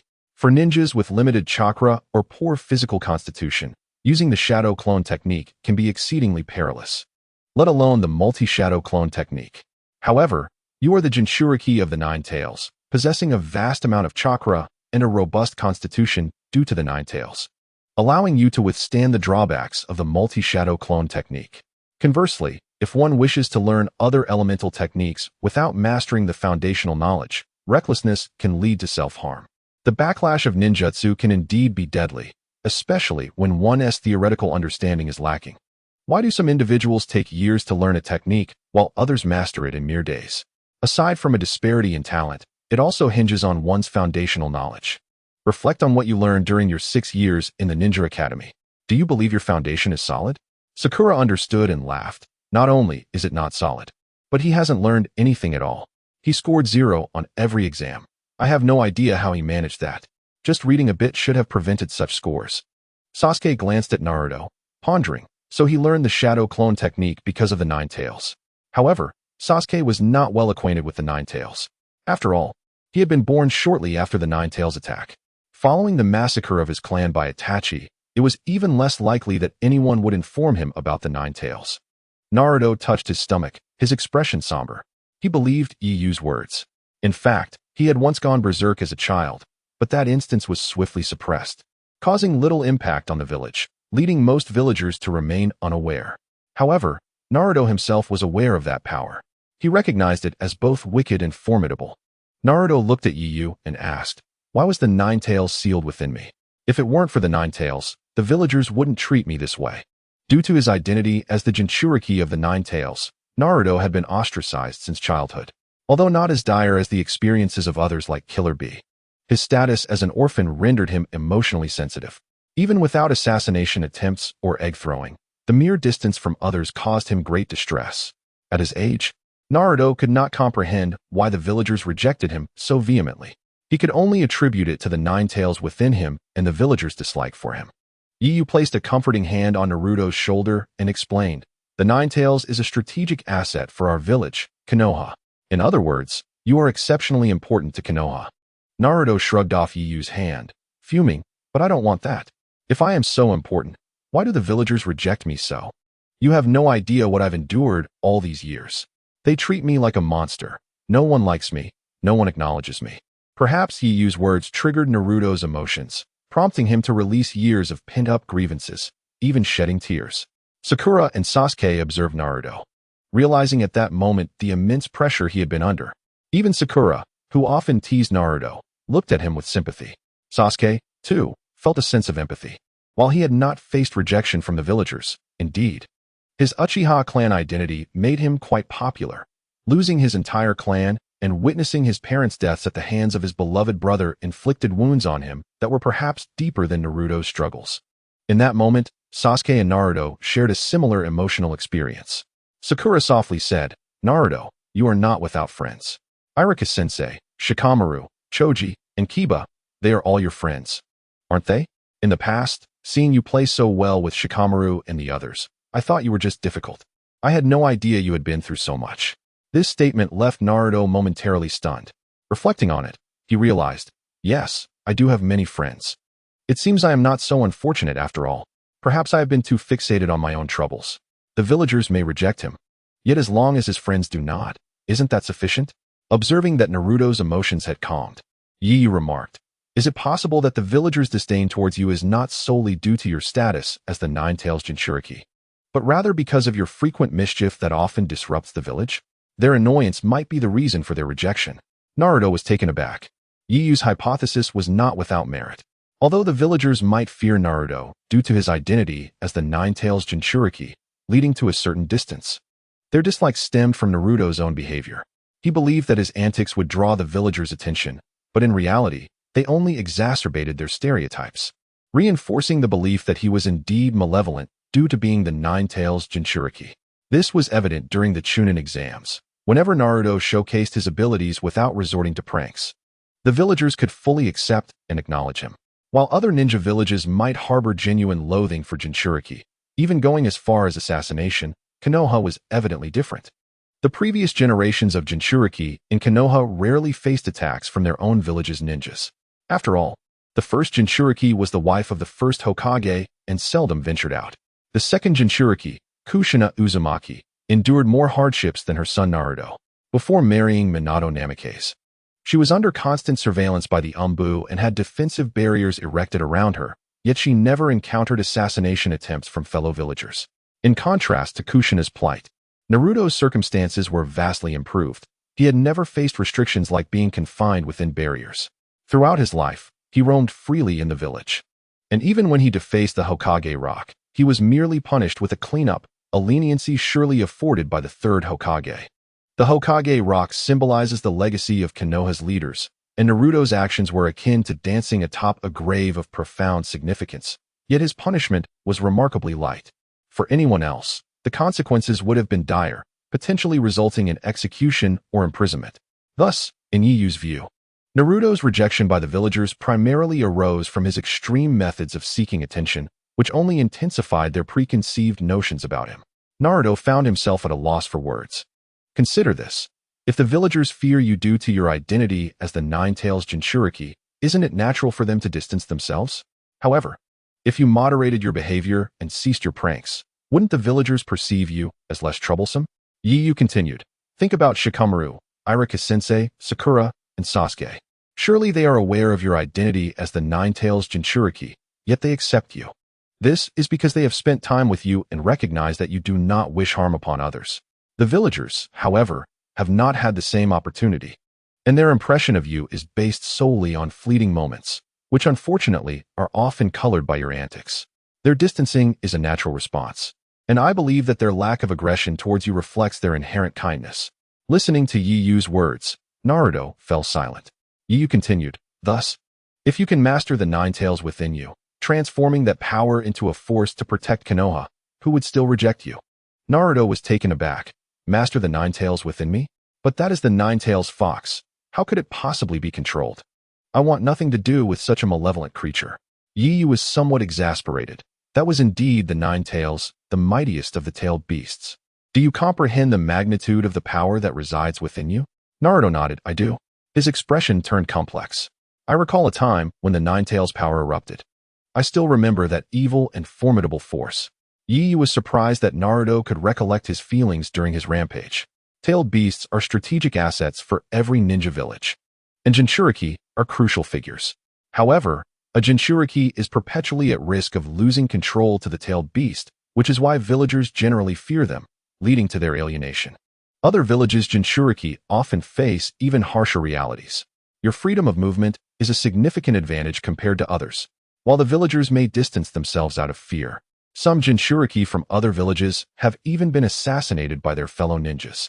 When a Jinchuriki loses control, the ensuing chaos can result in numerous casualties, and the destruction is typically attributed to the Jinchuriki, making them unwelcome. You should be aware that the fourth Hokage sacrificed himself to seal the Nine Tails to save Konoha. Naruto nodded, his face filled with reverence. The fourth Hokage has always been my greatest hero. I aspire to be a hero like him. Yu said, the fourth Hokage entrusted you with the Nine Tails. Do you not think he had expectations for you? He likely hoped you would master the Nine Tails' power, becoming immensely powerful. Just like him, to protect the village and become its hero. Naruto gazed at Yu, bewildered. Really? Was that what the fourth Hokage truly wished? This was the first time Naruto had heard of a connection between himself and the fourth Hokage, filling him with joy, for he had always admired him. Yu nodded. If that were not the case, do you think he would have cast a sealing technique that transforms the Nine Tails chakra into your own? Have you never wondered why your chakra is so abundant compared to others? Compared to his peers, Naruto's chakra was indeed vast, even exceeding Sasuke's. Sasuke, who had been listening intently, was momentarily taken aback by Yu's mention of him, casting a puzzled glance at Naruto. He was unaware that Naruto possessed more chakra than he did. Naruto, too, was surprised. Really? Do I truly have more chakra than Sasuke? His spirits lifted. He had always viewed Sasuke as his rival, so discovering he possessed more chakra was exhilarating. Chapter 61. Mastering the power of the Nine Tails. Sakura was curious but skeptical. Are you joking? Naruto's chakra could surpass Sasuke's? To Sakura, Sasuke was exceptionally strong, second only to Yu in their cohort. In her perception, Sasuke was far superior to Naruto, implying that Sasuke's chakra must be significantly greater. Yu nodded earnestly. There is no doubt, Naruto's chakra even exceeds that of Kakashi-sensei. This is one of the advantages of being the Nine Tails Jinchuriki. Naruto, your hand has healed, hasn't he it? There are no scars left. Naruto was puzzled by Yu's question. Nevertheless, he raised his hand and curiously asked, why do you ask? Sakura and Sasuke were astonished to see Naruto's previously injured hand completely healed. It had only been a few days since he had pierced his palm, and such a severe injury had fully mended within days, leaving no trace of a scar. Naruto's rapid healing was not an anomaly. He had always believed others possessed the same gift. Yu remarked, this remarkable resilience is a result of the Nine Tails' influence on your physique. Your recovery is extraordinarily potent.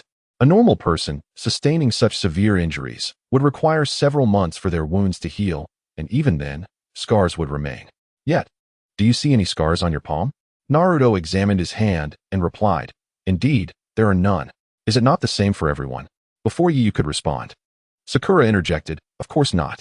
How could such grievous wounds heal in mere days without leaving a mark? I truly envy you, Naruto. Sakura's words were heartfelt. As a young girl, she admired the absence of scars from severe injuries. Girls often cherish beauty, and Sakura, being particularly mature, felt this keenly.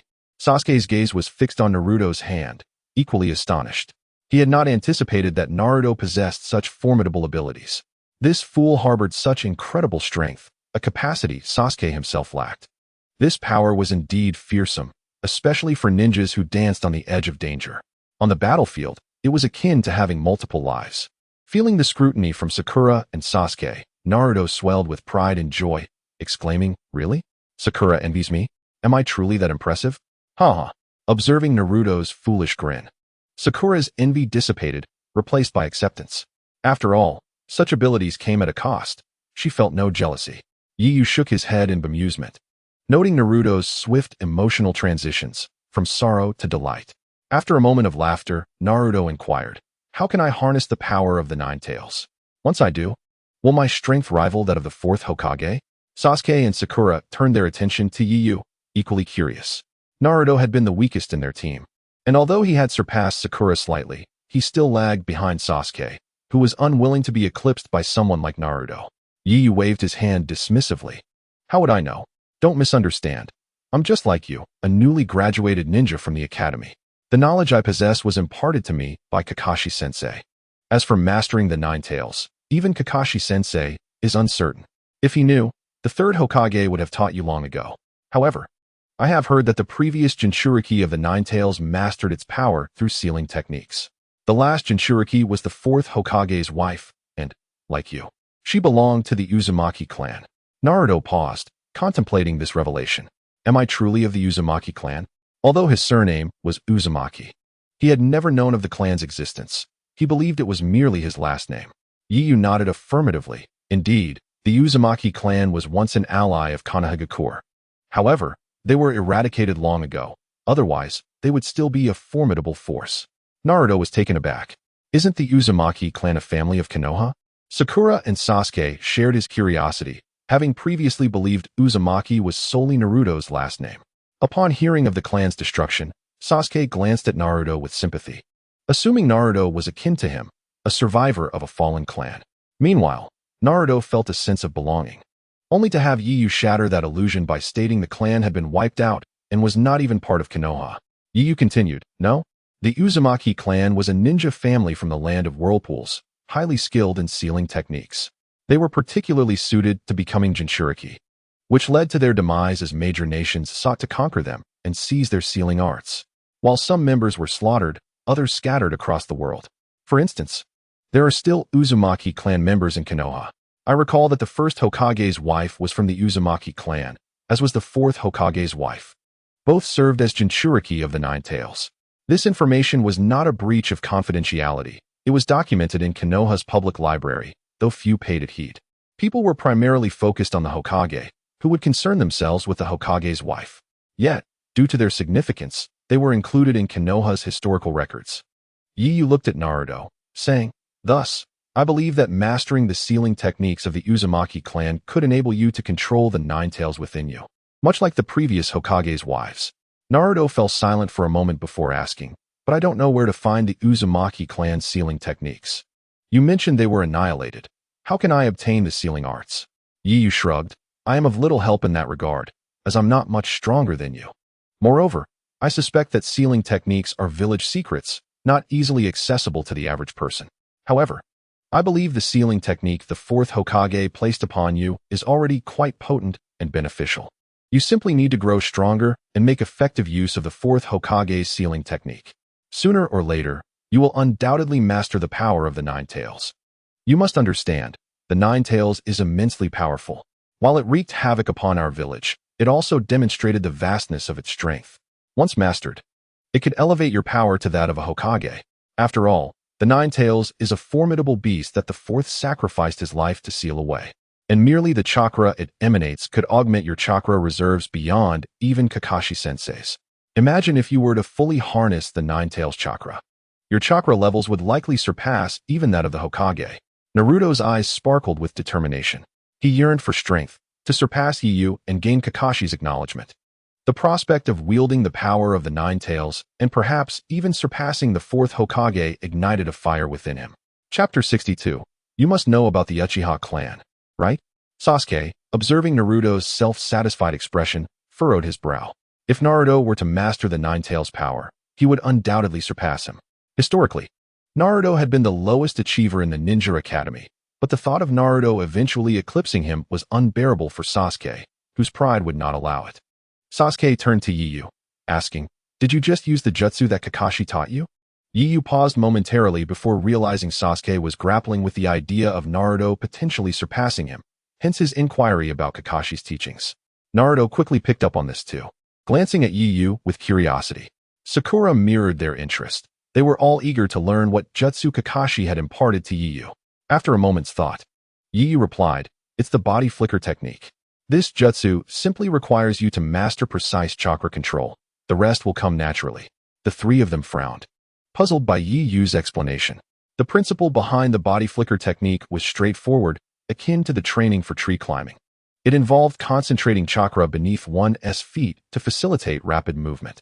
Sasuke pondered this for a moment, acknowledging that while the concept was simple, achieving the speed Yu had just demonstrated would likely be quite challenging.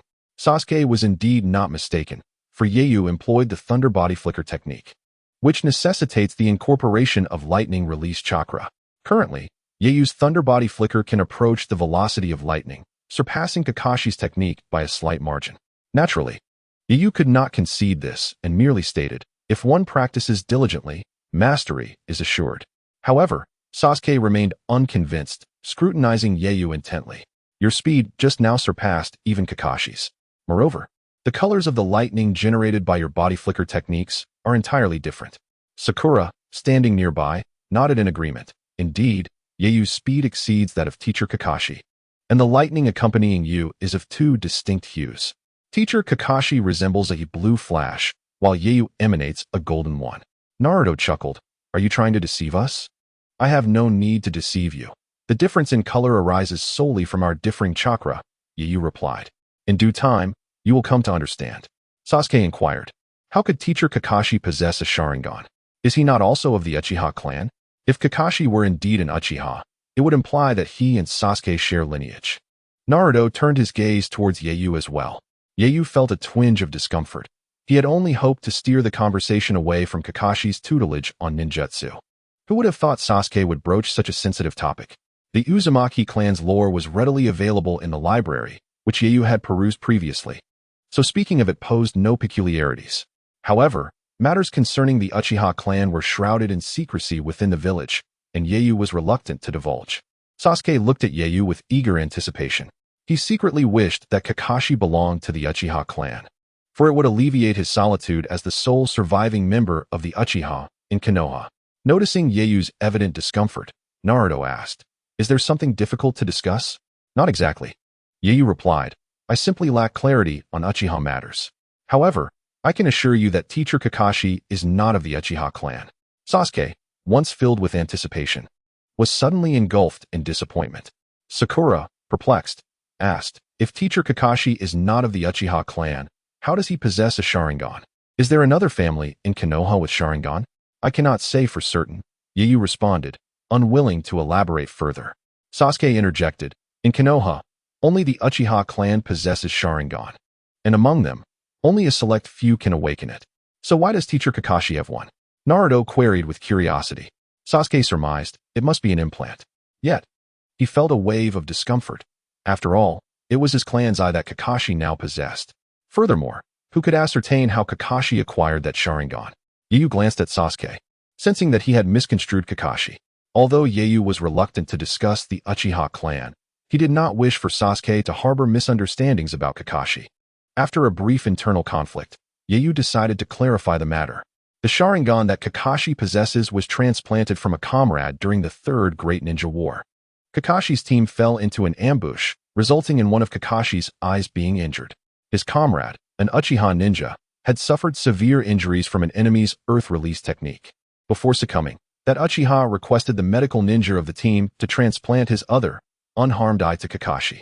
Thus, it was during this dire moment that Kakashi acquired his Sharingan. The Uchiha who donated it was a dear friend of Kakashi. Yu continued, I believe you have often accompanied Teacher Kakashi to pay respects to his friend. That individual is the one who gifted Kakashi his Sharingan. Upon hearing Yu's account of the events, Sasuke, Naruto, and Sakura fell into a contemplative silence. It was not merely Kakashi's acquisition of the Sharingan that left them astounded, but the profound depth of friendship that compelled Kakashi's comrade to bestow such a precious gift amidst the chaos of war. Sasuke realized that his earlier assumptions had been somewhat misguided.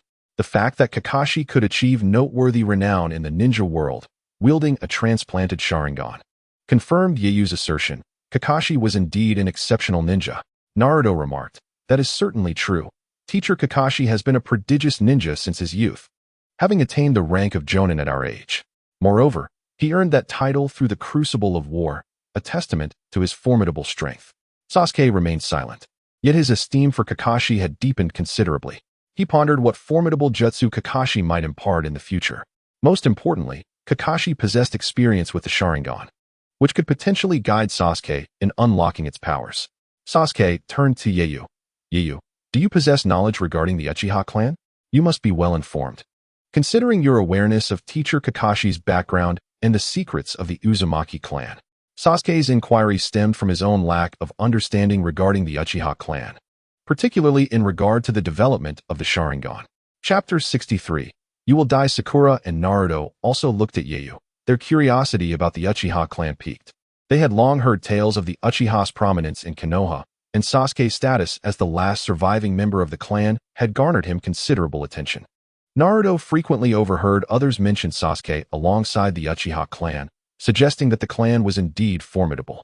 Yu felt somewhat exasperated and replied to Sasuke, "You, as an Uchiha, should possess this knowledge. How would I know?" Yet Sasuke was not so easily deterred. "You claim ignorance of the Uzumaki clan. Yet I had never heard of them until now. I find it hard to believe that you are unaware of the Uchiha clan." Sakura and Naruto nodded in agreement. "Sasuke is correct. Since you know of the Uzumaki clan, it is implausible that you lack knowledge of the Uchiha. I know only what you are aware of. Perhaps even less," Yu stated. Sasuke, undeterred, pressed further. "So, do you comprehend the true extent of the Sharingan's power? If I continue to develop my Sharingan, what level can I ultimately achieve?" This was the question that Sasuke yearned to ask. Normally, he would not inquire so openly.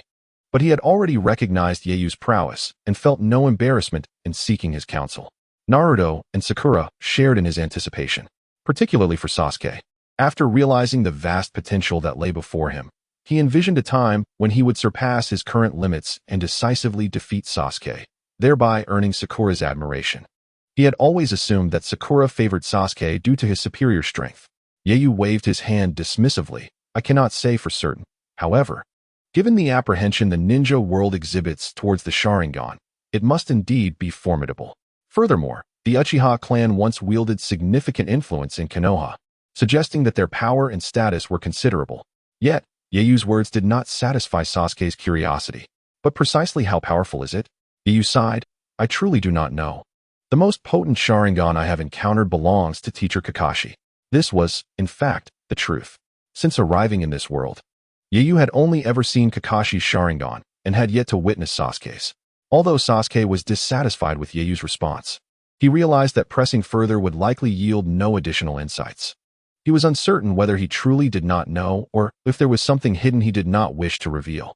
After several individuals returned to the home of Dazna, Yeiyu gazed at Kakashi, who was already seated at the dining table, his head adorned with a plethora of black lines. "Kakashi-sensei, you truly are an exceptional teacher," Yeiyu remarked sarcastically upon seeing him.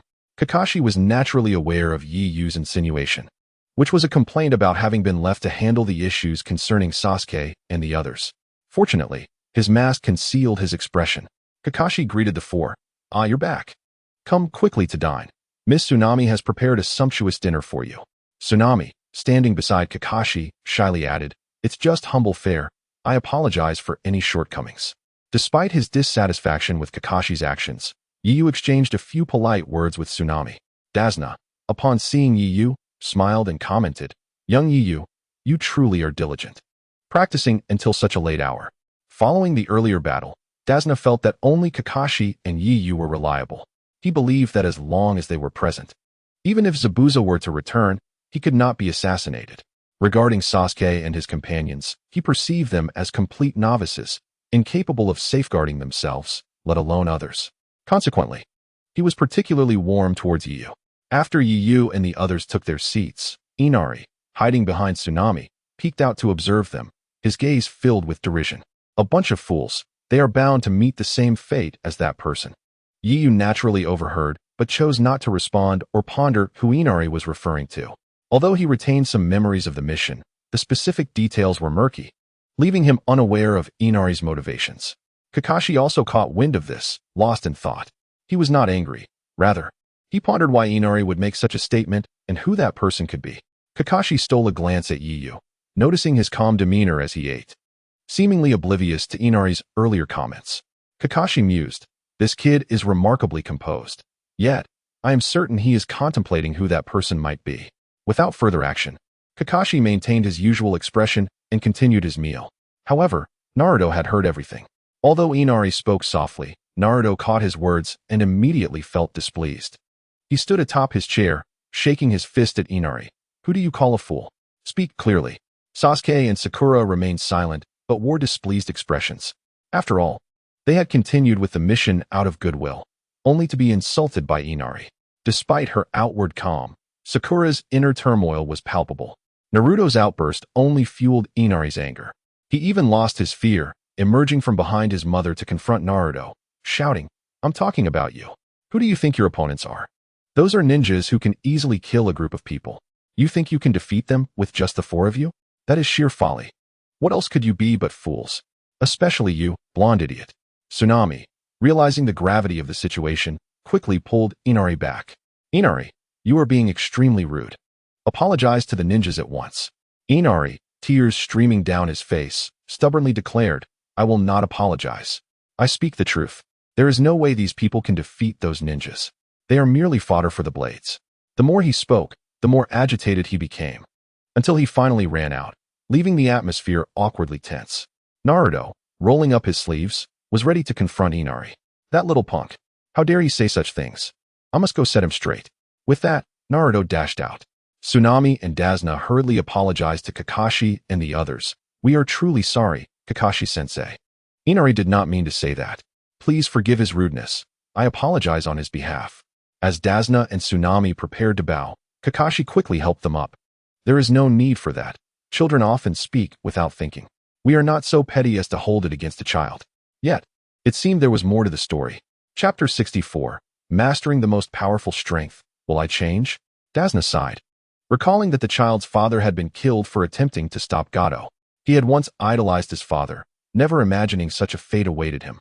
Once Dasna finished explaining Inari's situation and his father's fate, Kakashi and the others began to understand. Kakashi-sensei, the bridge connecting the mainland is of utmost importance. If it cannot be completed, the land of waves will forever be under Gato's rule, and its people will never escape his cruel governance. As Dasna spoke, tears welled in his eyes. Father, with Kakashi-sensei and the others here, we will surely complete the bridge, Tsunami reassured her father. Observing Dasna's demeanor, Yiyu felt a complex mix of emotions, the sorrow of the powerless. Those who possess strength can command respect in the ninja world, while those without it are akin to ants, even in times of peace. How desperate must ordinary people feel during war? For the first time, Yiyu experienced a profound sense of helplessness. To Yiyu, Gato was merely a pest to be casually eliminated, yet to the people of the Land of Waves, he loomed like an insurmountable mountain. The Land of Waves was so impoverished that it lacked its own ninja village. It likely needed only a few chunin, or even genin, to dominate the land. Yiyu also understood why Dasna had named the bridge connecting the mainland the Naruto Bridge. Perhaps to others, Naruto was merely a lowly ninja, but to the people of the Land of Waves, he was the hero who saved their entire nation. Kakashi observed Yiyu and, noticing his contemplative expression, nodded subtly. This was precisely the realization he hoped Yiyu would come to, that many people live in humble circumstances, and the power he currently possessed already placed him above many. The question of whether to use that power to oppress the weak or to protect the order of society rested solely upon his choices. Sasuke and Sakura, however, did not share the same sentiments and could not relate to Dasna's plight. Although Sasuke had experienced the destruction of his family, the existence of Itachi had garnered him special treatment from the third Hokage, and he had never truly felt the despair of being oppressed, at least not within the village. Sakura was even less affected. After all, Konoha was orderly, and as a student of the Ninja Academy, she had never faced bullying. After a brief conversation between Kakashi and Dasna, the group retired for the night. Later that evening, Yiyu sat on the balcony of the second floor, the pale moonlight spilling over the area like fine sand. The distant sounds of insects and birds filled the air, creating a cacophony that somehow felt serene. Yiyu stared into the obscurity of the distance, unblinking, even though he could see nothing. After a long while, he sensed someone sit beside him. Without turning, he spoke softly, Kakashi-sensei, what do you think I will become when I become the most powerful person in the world? Kakashi, taken aback, paused to consider before replying. I believe in you. He neither mocked Yiyu's ambition to become the strongest nor directly answered his question. Yet, Kakashi's words brought a smile to Yiyu's face. Kakashi-sensei, do you truly have such faith in me? He asked. To be honest, the power I have acquired in recent days has left me feeling somewhat hollow. I truly wonder what I will become when I am stronger, perhaps stronger than anyone else. Human desires are boundless and insatiable. One might ponder why, in the annals of the shinobi world, there were not those formidable beings capable of suppressing entire eras. If such individuals did exist, what manner of mindset would they possess? Yiyu found himself in a state of confusion. He was acutely aware of his possession of a system, and he understood that it was within the realm of possibility for him to ascend to the status of the most formidable ninja in this world. Yet, Upon achieving such power, would he truly be able to maintain his original intentions? Or could he genuinely be devoid of desires for power? When one holds dominion over a world, can they truly retain the mindset of their youth? Supreme martial prowess begets supreme authority. The thought of wielding the power to decide the fates of others, to possess life and death over all within this world, is tantalizing to contemplate. Yi Yu yearned to understand whether, upon reaching such heights, he could still retain the same equanimity he held in the present. Each individual, at various stages of life, possesses differing resources and thus adopts varied mindsets. Perhaps, once he grasped ultimate power, he might consider his current nonchalant attitude as foolish. After all, he remained too weak to truly appreciate the beauty of control over everything. Naturally, he believed that he would continue along this path. But could it truly be so? Would he be able to maintain such a mindset indefinitely? Doubt crept into Yi Yu's heart. Kakashi observed Yi Yu with a sigh, mirroring his gaze toward the distant mountains and forests. While I cannot foresee what you will become in the future, I am certain that you will not succumb to avarice. I trust my judgment of character. Yi Yu turned to Kakashi, smiling slightly. How can you be so sure? Because I believe in you. Kakashi replied earnestly. Yi Yu fell silent, lost in thought. Kakashi continued. That night, the third Hokage shared stories of the first Hokage's era with me. Would you like to hear them? Yi Yu nodded. Though some memories lingered, the details had faded over the 12 years. In the time of the first Hokage, his power was so immense that he was revered as the god of shinobi. Kakashi recounted the tales of that era, and Yi Yu listened intently. After a considerable time, Kakashi concluded his narrative and turned to Yi Yu.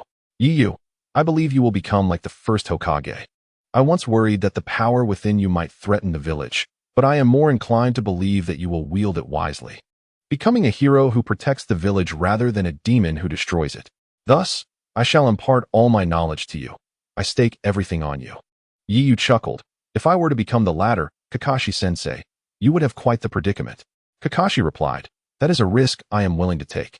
I know that one day you will become immensely powerful, and when that day comes, even if I am no longer your match, I will do everything in my power to stop you. Yet, I am confident that you will make me proud, rather than a figure of infamy. With that, Kakashi patted Yi Yu's shoulder. Watching Kakashi retreat to his room, Yi Yu smiled. Whatever happens in the future can wait. For now, I will remain as I am. Yi Yu was uncertain of what the future held. Perhaps, as he gained power, his desires would grow, and his current disposition would change. However, living well in the present was of utmost importance. To constantly dwell on what is yet to occur is futile and merely breeds anxiety. Chapter 65. Sakura's abduction. In the days that followed, Yi Yu, Sasuke, Naruto, and Sakura alternated in pairs to protect Tazuna as he constructed the bridge. During this time, Zabuza did not make another appearance. Kakashi remained with the group assigned to protect Tazuna, for Tazuna was the target of their mission, and Kakashi felt uneasy without keeping a close watch over him. Over the course of several days, Yi Yu had mastered dozens of ninjutsu techniques, even fully grasping the lightning cutter. Now he was studying sealing techniques with Kakashi. Yi Yu's pace of learning astonished Kakashi, despite having previously demonstrated a remarkable aptitude for acquiring skills. Yet, Yi Yu had now attained the proficiency necessary to be classified as an elite J-nin. His raw strength was sufficient for this rank. What remained was practical combat experience. Yi Yu placed great emphasis on gaining such experience, whereas Kakashi held a differing view, believing that Yi Yu had already achieved elite J-nin strength, despite lacking extensive field experience. Confronting an elite J-nin, defeating Yi Yu would prove exceedingly difficult. After several weeks of tranquility, Yi Yu had just returned from training in the back mountains. Upon stepping through Tazuna's doorway, he sensed something amiss. He paused, his hand hovering above the door handle. It's so quiet, he murmured to himself. Yi Yu took a step back. Suddenly, he vanished from sight. Almost instantaneously, he reappeared on the second floor, in the room where they had been staying. Entering from the balcony, he focused his chakra, treading silently on the wooden floor. Observing the room's pristine condition, he turned and made his way downstairs. The silence was palpable, a stark contrast to the usual bustle. There was no tsunami bustling about in the kitchen, nor was there Inari darting through the hallway. Sakura was also conspicuously absent, descending from the second floor to the first. He found no sign of tsunami, Inari, or Sakura. On the dining table, Yi Yu discovered a letter. After a moment's hesitation, he gathered his chakra in both hands, enveloping them in a golden glow akin to gloves. He opened the envelope, his expression turning grave. Indeed, calamity had struck. It was evident that a trap had been laid for him. This letter was a kidnapping note. It stated that Sakura, Tsunami, and Inari had been captured, instructing him to meet at the back mountains. If he did not appear by sunset, they would execute Sakura, Tsunami, and Inari. After a brief contemplation, Yiyu hastened towards the back mountains without notifying Kakashi. Time was of the essence. As he raced along the path, his face was set in a serious expression. He pondered how they knew the exact timing of his return from training. Evidently, they had been lying in wait for quite some time, intending to delay him by abducting Sakura and the others. Their true objective was to assassinate the elder Tazuna, and it was likely that Zabuza had already made his move against Kakashi. Yiyu understood well that after their previous confrontation, Zabuza must have realized that he could not defeat both Kakashi and Yiyu. Therefore, he resorted to abducting Sakura and the others as a means to distract Yiyu, while he attempted to kill Tazuna, believing he could succeed against Kakashi alone, especially with assistance. Even knowing all this, Yiyu had no choice but to follow their lead, for he could not disregard the safety of Sakura and the others. Soon, Yiyu arrived at the location indicated in the letter. Deep within the forest stood a small wooden cabin. Inside, Sakura, Tsunami, and Inari were bound to wooden stakes, their bodies adorned with a multitude of explosive tags. Before them sat 3 rogue ninjas from the Mist Village. The leader, a ninja with long green hair and sharp teeth, was none other than the rogue ninja from the Mist Village, Kirikiri Reiga, formerly one of the 7 ninja swordsmen. The 2 individuals flanking him were middle-ranked ninjas from the Mist Village. After learning of Yiyu's strength being comparable to that of AJ Nin, Zabuza sought out Reiga, a fellow rogue ninja from the Mist Village. Kato had even paid a premium for an S-rank missions commission. Though it pained him to part with such resources, Kato was determined to eliminate Tazuna and halt the construction of the cross-sea bridge. Haikazuri gazed indifferently at the 3 individuals bound before him, a sinister calm enveloping him. Once that boy arrives, I shall send you all to your demise, and afterward, I will host a grand funeral in your honor. Ha ha. Haikazuri cackled maniacally. Sakura, struggling against her restraints, retorted fiercely, you green-haired monster will not succeed. When Kakashi-sensei and Yeiyu arrive, they will surely defeat you. Ha ha ha, ignorant little girl. Kakashi is likely already slain by Zabuza. As for that brat named Yeiyu, I concede he possesses some skill. However, with the 3 of you as hostages, your foolish bonds of camaraderie will prevent him from disregarding your safety. No matter how swift he is, he cannot outpace the detonation of the explosive tags on you. What a pity. That boy is truly a genius, destined to perish while attempting to rescue such a foolish girl. Haikazuri had been observing Yeiyu for several days. He was well aware of Yeiyu's recent training achievements. Were it not for Sakura's capture, Haikazuri would have doubted his ability to eliminate Yeiyu. Yet now, with 3 hostages in his grasp, he was confident. From his observations, it appeared that Yeiyu and Sakura shared a close bond. Haikazuri was convinced Yeiyu would not abandon Sakura. This conviction bolstered his confidence. Coupled with his dual Raidao, Haikazuri was an elite Nin, a former member of the 7 ninja swordsmen. The power of the Raidao augmented his strength to a level surpassing that of the typical elite Nin, rendering him formidable. With the assistance of 2 Nin, he found it hard to fathom any possibility of defeat. Inari, upon hearing Haikazuri's words, recalled his father. Hadn't he met a similar fate? The words of Naruto from that day echoed in his mind, plunging Inari into despair. Indeed, there are no heroes in this world. All who aspire to be heroes are fools destined for death. So often, people overestimate their capabilities. Tears streamed down Inari's face as he muttered to himself. After his conversation with Naruto, a flicker of hope had ignited within him. But now, that hope was extinguished, and Inari had completely collapsed. Tsunami's complexion turned pale. She understood the implications of Haikazuri's words. She knew that their demise was imminent. To her, Yeiyu and Sasuke were merely children. How much stronger could they possibly become? Kakashi was likely ensnared by another wave of ninjas. Her husband may have already fallen to the enemy's assassins, having lost both her spouse and father in quick succession. Tsunami crumbled, left speechless. Chapter 66. Has Yeiyu perished? Haikazuri's words also plunged Sakura into despair. She was aware of Zabuza's strength. Had Yeiyu not been there to assist Kakashi, it was uncertain whether Kakashi could have triumphed over Zabuza. If Yeiyu were trapped here, Kakashi might not be able to defeat Zabuza leading to Dazna's death. Yeyu might also perish here while trying to save her. Even if he survived, once Zabuza had slain Dazna, facing 2J Nin would leave Sakura doubting whether Yeyu could prevail. Facing certain death, Sakura felt a wave of anguish wash over her. Yeyu would never fall for your schemes. He would surely see through your deceit. Sakura refused to believe Yeyu would willingly approach. He must understand that this was Haikazuriai's trap. Haikazuriai laughed heartily. Little girl, even if he knows this is my scheme, does he truly have a choice? Sakura fell silent, realizing the truth in his words. Even if Yeyu was aware, did he have the option to disregard his own life and rush to Kakashi's side? Seeing Sakura's silence, Haikazuriai smirked. Will he choose to complete his mission or save his comrades? From my observations, he would likely choose to save you. No, Yeyu would not make such a choice. He will surely go to Kakashi-sensei. Sakura shook her head, fervently wishing Yeyu would not come. It was a certain death trap. Under normal circumstances, Sakura would have desired to hold a more significant place in Yeyu's heart, even as a friend, hoping he would view her as a closer companion.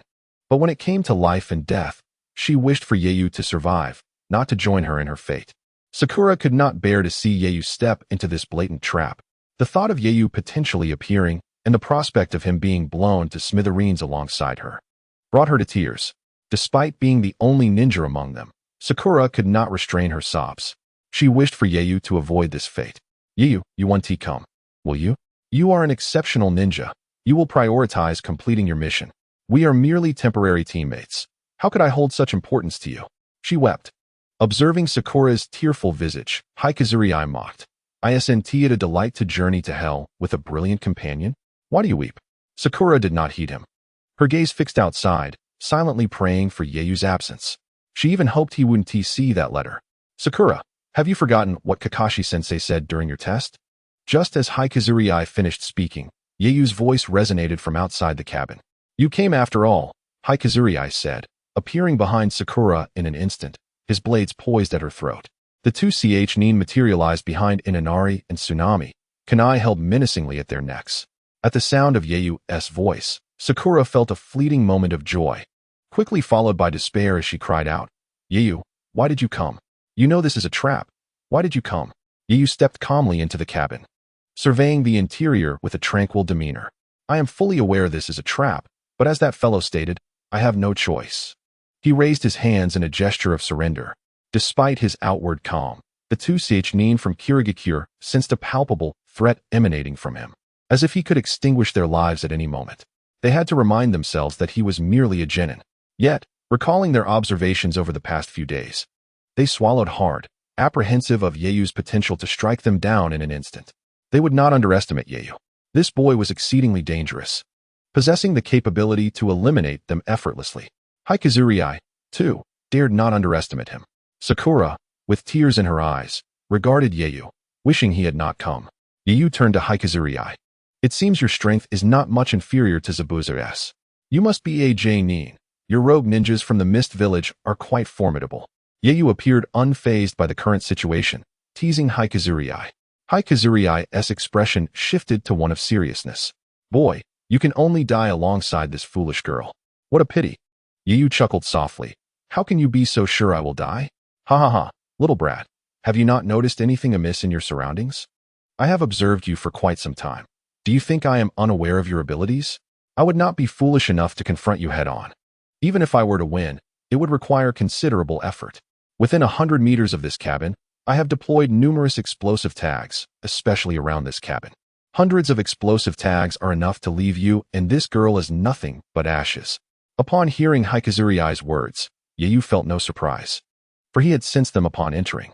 Surrounding the small wooden cabin, within a radius of 100 meters, numerous explosive tags were bound with steel wire. Should these tags be detonated, they would obliterate every living being within several hundred meters. Yet, with Sakura, Tsunami, and Inari present, what could he do? Could he simply disregard it? He found that he could not. With explosive tags all around, if they detonated, escape would be impossible for them, Night Feather remarked. Huh. Do you think I would be foolish enough to enter with my true form? Night Feather clapped his hands, seemingly impressed. It appears you have thoroughly researched me. You have set a trap from which I cannot escape. Enough of this nonsense. Prepare to descend into hell with your foolish decisions. Black Ho Thunder Fong was not inclined to engage in further conversation with Night Feather, fearing that delay would lead to unforeseen consequences. At that moment, Night Feather's gaze sharpened, and his chakra surged with rapid intensity. Lightning release, lightning net, wind release, air explosion, water release, water barrier. Crackling sounds filled the air as the explosive tags detonated in an instant. The violent explosion obliterated the wooden cabin, creating a towering mushroom cloud that rose several dozen meters high. The blast unleashed a tempest that uprooted trees hundreds of meters away, shrouding the sky in dust and causing the earth to tremble violently, reminiscent of a massive earthquake. After a considerable time, as the dust settled, it revealed the earth pockmarked and scarred. Black Ho Thunder Fong and the 2ch Nin emerged from behind the distant trees. He chuckled, "What a magnificent explosion! It is a pity to witness the fall of such a talent. Now, let me bestow upon you a grand funeral, allowing you to depart this world with dignity." Chapter 67.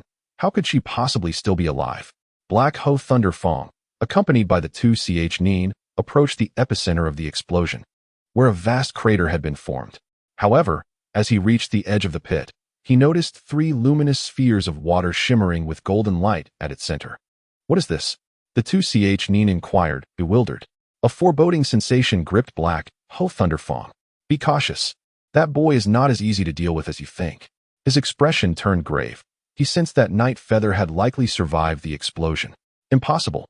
Such an explosion would obliterate even a shadow-level ninja, wouldn't it? The 2ch Nin exclaimed in disbelief. They were acutely aware that they had placed thousands of explosive tags in the area. Even a powerful figure would find it challenging to survive such a detonation. Black Ho Thunder Fong drew his lightning blade. Ignoring the ch Nin's concerns, his gaze fixed intently on the 3 golden water spheres. After a moment of silence, witnessing no movement from the spheres, he could no longer contain himself and launched an attack. Lightning release, lightning strike. With a crack and a hiss, he crossed his lightning blades, and arcs of blue electricity burst forth.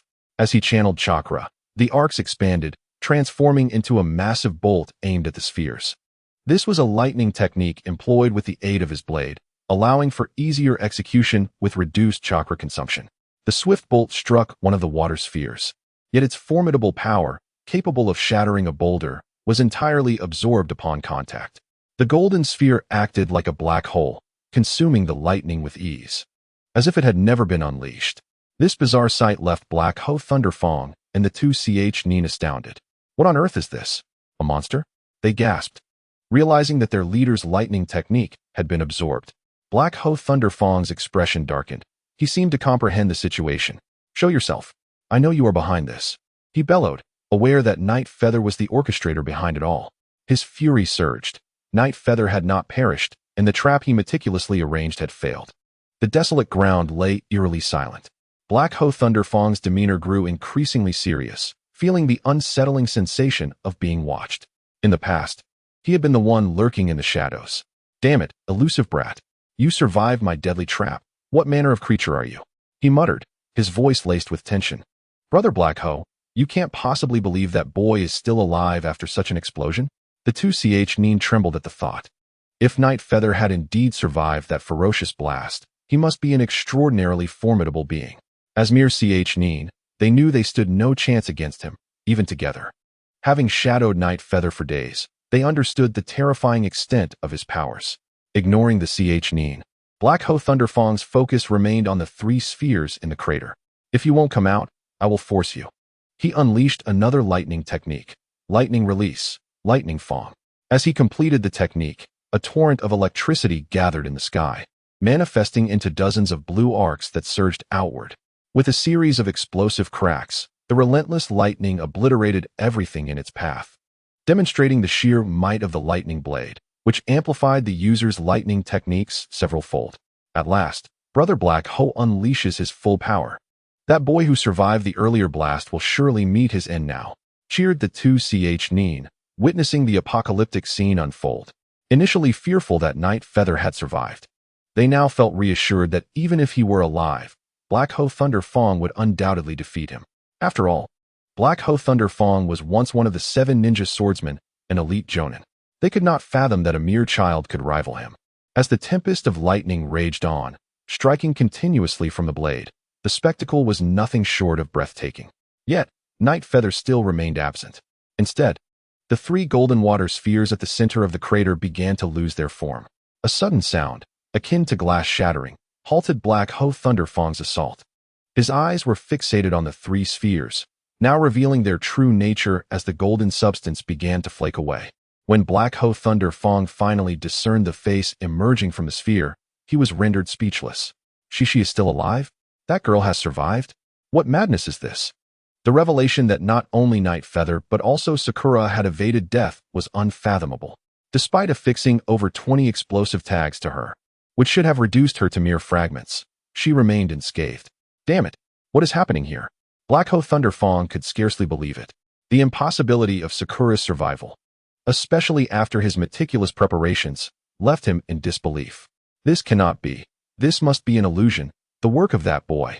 He stammered, his hands trembling, unable to accept the existence of such bizarre phenomena. The explosive talismans were tightly affixed to that girl. He could not remove them all in such a short span of time. The worldview of Black Ho Thundertooth faced a severe challenge. Crack. Once the water spheres on Sakura completely fell away, the two adjacent water spheres began to drop as well. At this moment, Sakura was also in a daze. Just a moment ago, she thought she had perished, regretting that she had dragged Yiyu into this predicament before her demise. Sakura shook her hand, the intense pain jolting her back to reality. It was not a dream.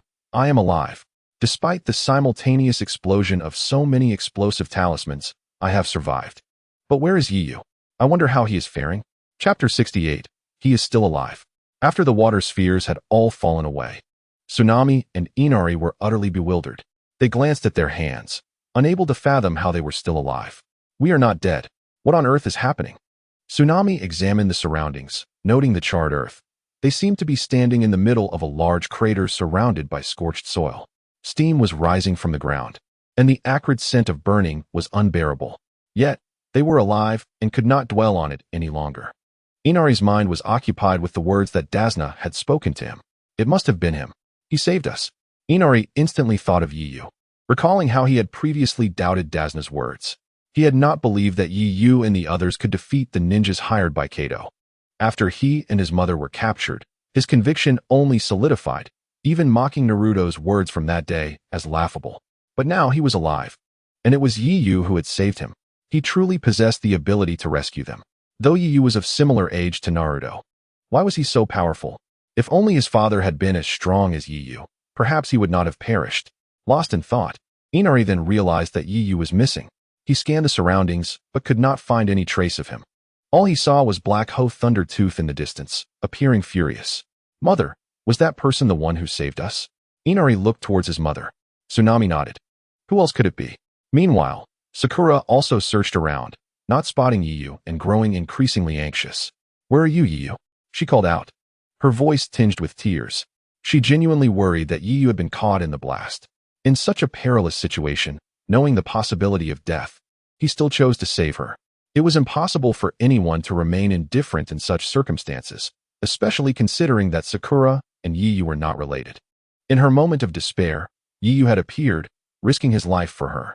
After a prolonged silence without any response or sight of Yiyu, Sakura feared he might have died. Weakly, she knelt down, murmuring, "It is all my fault that you are in danger." Before Sakura could finish her sentence, she felt a sudden shift in the air. Why are you crying? I am not dead. Hearing that voice, Sakura trembled, lifting her gaze. Before her stood a figure whose back resembled Yiyu's. Yiyu, you are alive. Ah, you actually survived. Tsunami and Inari exclaimed in astonishment. They were utterly shocked that Yiyu had emerged from such a violent explosion unscathed. Sakura sprang to her feet and rushed towards Yiyu. However, he gently placed a hand on her shoulder, saying, "Enough. Take care of Aunt Tsunami and Inari. After training for such a long time, I wish to test the results of my efforts. That guy is a jonin. I am not overly confident in my ability to defeat him. Let us see if I can hold on until Kakashi-sensei arrives." Yiyu spoke with a hint of uncertainty. Though Sakura was somewhat disheartened by Yiyu's restraint, she obediently positioned herself in front of Tsunami and Inari.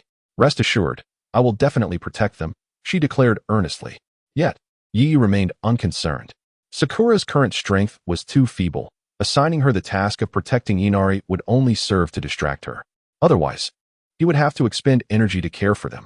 Facing Black Hoe Thundertooth, Yiyu lacked confidence in his ability to win. At that moment, both Tsunami and Inari had immense faith in Yiyu. After all, he had managed to safeguard them through such an explosion. They did not believe he would lose. Especially Inari, who had transformed from his earlier dejection, now gazing at Yiyu with admiration. He raised his hand and shouted, "Yiyu, big brother, go for it. I will protect my mother and not be a burden to you." Well done.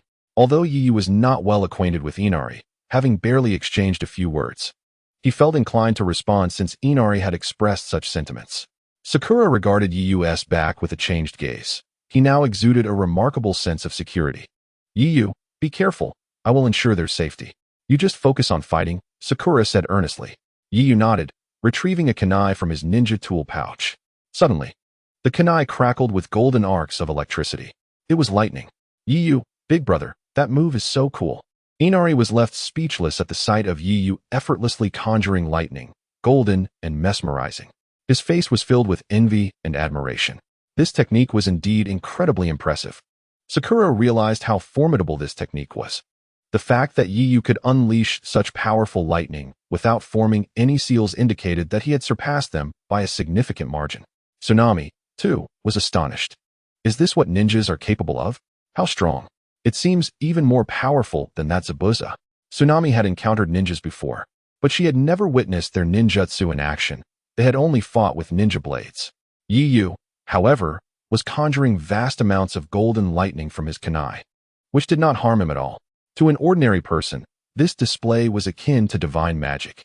At that moment, Black Hoe Thundertooth, frantically searching for Yiyu, saw him appear at the bottom of the crater. His eyes narrowed. "You little brat, you finally showed up. You truly did not die. I used so many explosive talismans. Yet you managed to survive. You are quite the annoyance. However, since you refuse to die easily, I shall make your demise a slow, torturous affair, allowing you to experience a fate worse than death. My lightning blade is ready to taste blood. This time, I will not let you escape. You too. Use the mist concealment technique to shroud the area." Black Hoe Thundertooth commanded the two Chunin coldly. The two looked at the calm Yiyu below, their throats tightening. They sensed the clash of aura between Yiyu and Black Hoe Thundertooth. The heavy killing intent sent chills down their spines. How could this mere genin, this child, possess an aura that rivals that of Black Hoe Thundertooth? What kind of monster is he? They both felt that his strength was not at all inferior to that of Black Hoe Thundertooth. As the two Chunin swiftly formed seals, they declared, "Mist concealment technique."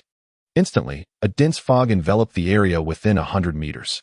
The murderous aura became even more terrifying against the backdrop of the thick mist. Chapter 69. He actually blocked it. The combined mist concealment technique of the two Chunin covered a wider area and was denser than the average mist technique. Black Hoe Thundertooth chuckled. As a ninja from the Mist Village, moving freely in the fog is a fundamental skill. He laughed heartily, but just as he finished speaking, he heard Yiyu's icy voice nearby. Quite the coincidence. This ninjutsu poses no restrictions on me either. With a sudden crackle, a flash of golden light darted past Haishuleya as he momentarily lost focus. The sound of crackling lightning and the anguished screams of his two Chunin subordinates sent a shiver down his spine. Damn it, this guy is too fast. Realizing the grave danger, Haishuleya leapt back several paces, distancing himself from the fallen Chunin. In the midst of the fog, Yiyu calmly gazed towards Haishuleya. Beneath his feet lay the lifeless bodies of two Mist Village Chunin, blood pooling beneath them, utterly devoid of life. A swift, terrifying kill. In an instant, he had dispatched two Mist Village Chunin, who hadn't even the slightest chance to resist. The moment their bodies were pierced, a horrific current surged through them, extinguishing their very essence. The kunai imbued with lightning was far more lethal than a mere assassination. Haishuleya was taken aback. Even though he was aware of Yiyu's formidable strength, he had not anticipated such overwhelming prowess. The distance was considerable, yet this individual managed to appear in the blink of an eye. His body flickered with a speed so remarkable that Haishuleya mistakenly assumed he was a disciple of the Yellow Flash. Memories of the Third Shinobi World War flooded his mind, conjuring the legendary name of the Yellow Flash, a figure known to abandon missions for the sake of retreat. Yiyu's speed had surpassed that of an elite jonin, accompanied by flashes of golden lightning. leading Haishu Leia to believe he was witnessing the flying thunder god technique. The astonishing velocity rendered Haishu Leia incapable of reaction, despite his own expertise in lightning release. It was no wonder he had mistaken Yiyu for a disciple of Minato Namikaze. However, after his initial panic, Haishu Leia was engulfed by fury. Don't think you're impressive just because you killed 2 Nin. There's a vast chasm between Nin and Jonin. With a fierce resolve, he crossed 2 lightning blades and thrust them into the ground, unleashing a torrent of terrifying electricity. In an instant, lightning, akin to serpents, sliced through the mist. Converging upon Yiyu, the storm encircled him in the blink of an eye. Yiyu responded by bringing his hands together. Surrounding him, countless golden arcs of lightning coalesced, forming a shimmering shield. The clash between the blue lightning and the golden shield unleashed a tremendous force, tearing apart the very earth around Yiyu. The ground crumbled, rocks were sent flying, and debris was reduced to dust, illuminating the area with a blinding radiance akin to daylight. The explosive aftermath stirred a fierce gale, generating a whirlwind of dust that swept Tsunami and Inari hundreds of meters away. Sakura, struggling against the tempest, shielded her face from the swirling debris. From her vantage point, the towering dust storm filled her with dread. This is terrifying. Is this the power of a Jonin? Can Yiyu withstand it? Even at a distance. The storm was potent enough to tousle her hair and rattle her clothing. Sakura's concern for Yiyu mirrored Inari's clenched fists, both fixated on the distant figure of Yiyu. The battle resembled a celestial clash, leaving Tsunami in awe. Having never witnessed ninjutsu before, she was profoundly shaken. The confrontation felt more like a divine struggle than a human endeavor. Yiyu, despite his youth, wielded a terrifying force. Back in the fray, Yiyu's shield withstood the relentless assault of thick lightning arcs. Though the destructive power was immense, the golden shield remained unyielded. This was a defensive ninjutsu of Yiyu's own design, based on lightning release, lightning net. Kakashi marveled at its strength. It was undoubtedly a high-level technique requiring profound comprehension and precision in lightning release, or it could yield catastrophic consequences. Upon grasping its principle, Kakashi shook his head, acknowledging that even he could not master such a technique. It was a perilous jutsu, one that could easily backfire on its user. Despite the overwhelming power of this technique, it demanded an immense reserve of chakra, and a miscalculation could spell disaster for the caster. Were it not for Yiyu's apparent mastery, Kakashi would never have permitted him to employ such a dangerous jutsu in battle. Lightning Net was far more hazardous than Lightning Cutter, exponentially so. After enduring the barrage of lightning arcs, Haishu Leia, brimming with confidence, gazed toward the direction of Yiyu, laughing maniacally. Ha ha ha. Kid, you should regret not dying earlier. You must be nothing but mincemeat now. Haishu Leia was assured of the might of his lightning blades, believing the power of Lightning Feast to be unparalleled. As the dust began to settle, Haishu Leia awaited the sight of his anticipated victory. To his astonishment, instead of a heap of shattered remains, a golden shield flickered with brilliance. Surrounding it, the ground lay in ruins, ravaged by the ferocious lightning, with fissures stretching for dozens of meters. Vegetation had been reduced to char, the earth blackened and still smoking. Yet, Haishu Leia paid little heed to the devastation, his eyes wide in disbelief at the resilience of the golden shield. Damn it, it's that jutsu again. You survived the explosion thanks to this. What kind of technique is this, that even my lightning release cannot penetrate? Haishu Leia struggled to fathom that someone, especially a mere genin, could withstand his lightning release. As the golden shield gradually dissipated, revealing Yiyu unscathed, the latter remained composed. Not a single scratch marred his form, nor did his clothes bear a speck of dust. He regarded Haishu Leia with a smirk. Is that all your lightning blades can muster? His taunt infuriated Haishu Leia. You little brat. Don't think that blocking one lightning feast means my blades lack power. Let me show you the might of the 7 ninja swordsmen. With that, Haishu Leia charged at Yiyu, his blades crackling with blue lightning. To an ordinary ninja, his speed was formidable, but to Yiyu, it appeared sluggish. Calmly, he observed the approaching figure of Haishu Leia without a hint of panic, even facing an elite jonin. In an instant, they collided. Haishu Leia swinging his dual lightning blades, while Yiyu wielded merely a standard kunai. The cacophony of clashing weapons echoed through the air. As the blue lightning-infused blade of Haishu Leia collided with the golden lightning-tinged kunai wielded by Yiyu, the sparks flew as the two forces of thunder clashed. intertwining arcs of blue and gold electricity. After several minutes of intense close combat, Hei-Chue Leia was alarmed to discover that Yi Yu's martial prowess was on par with his own.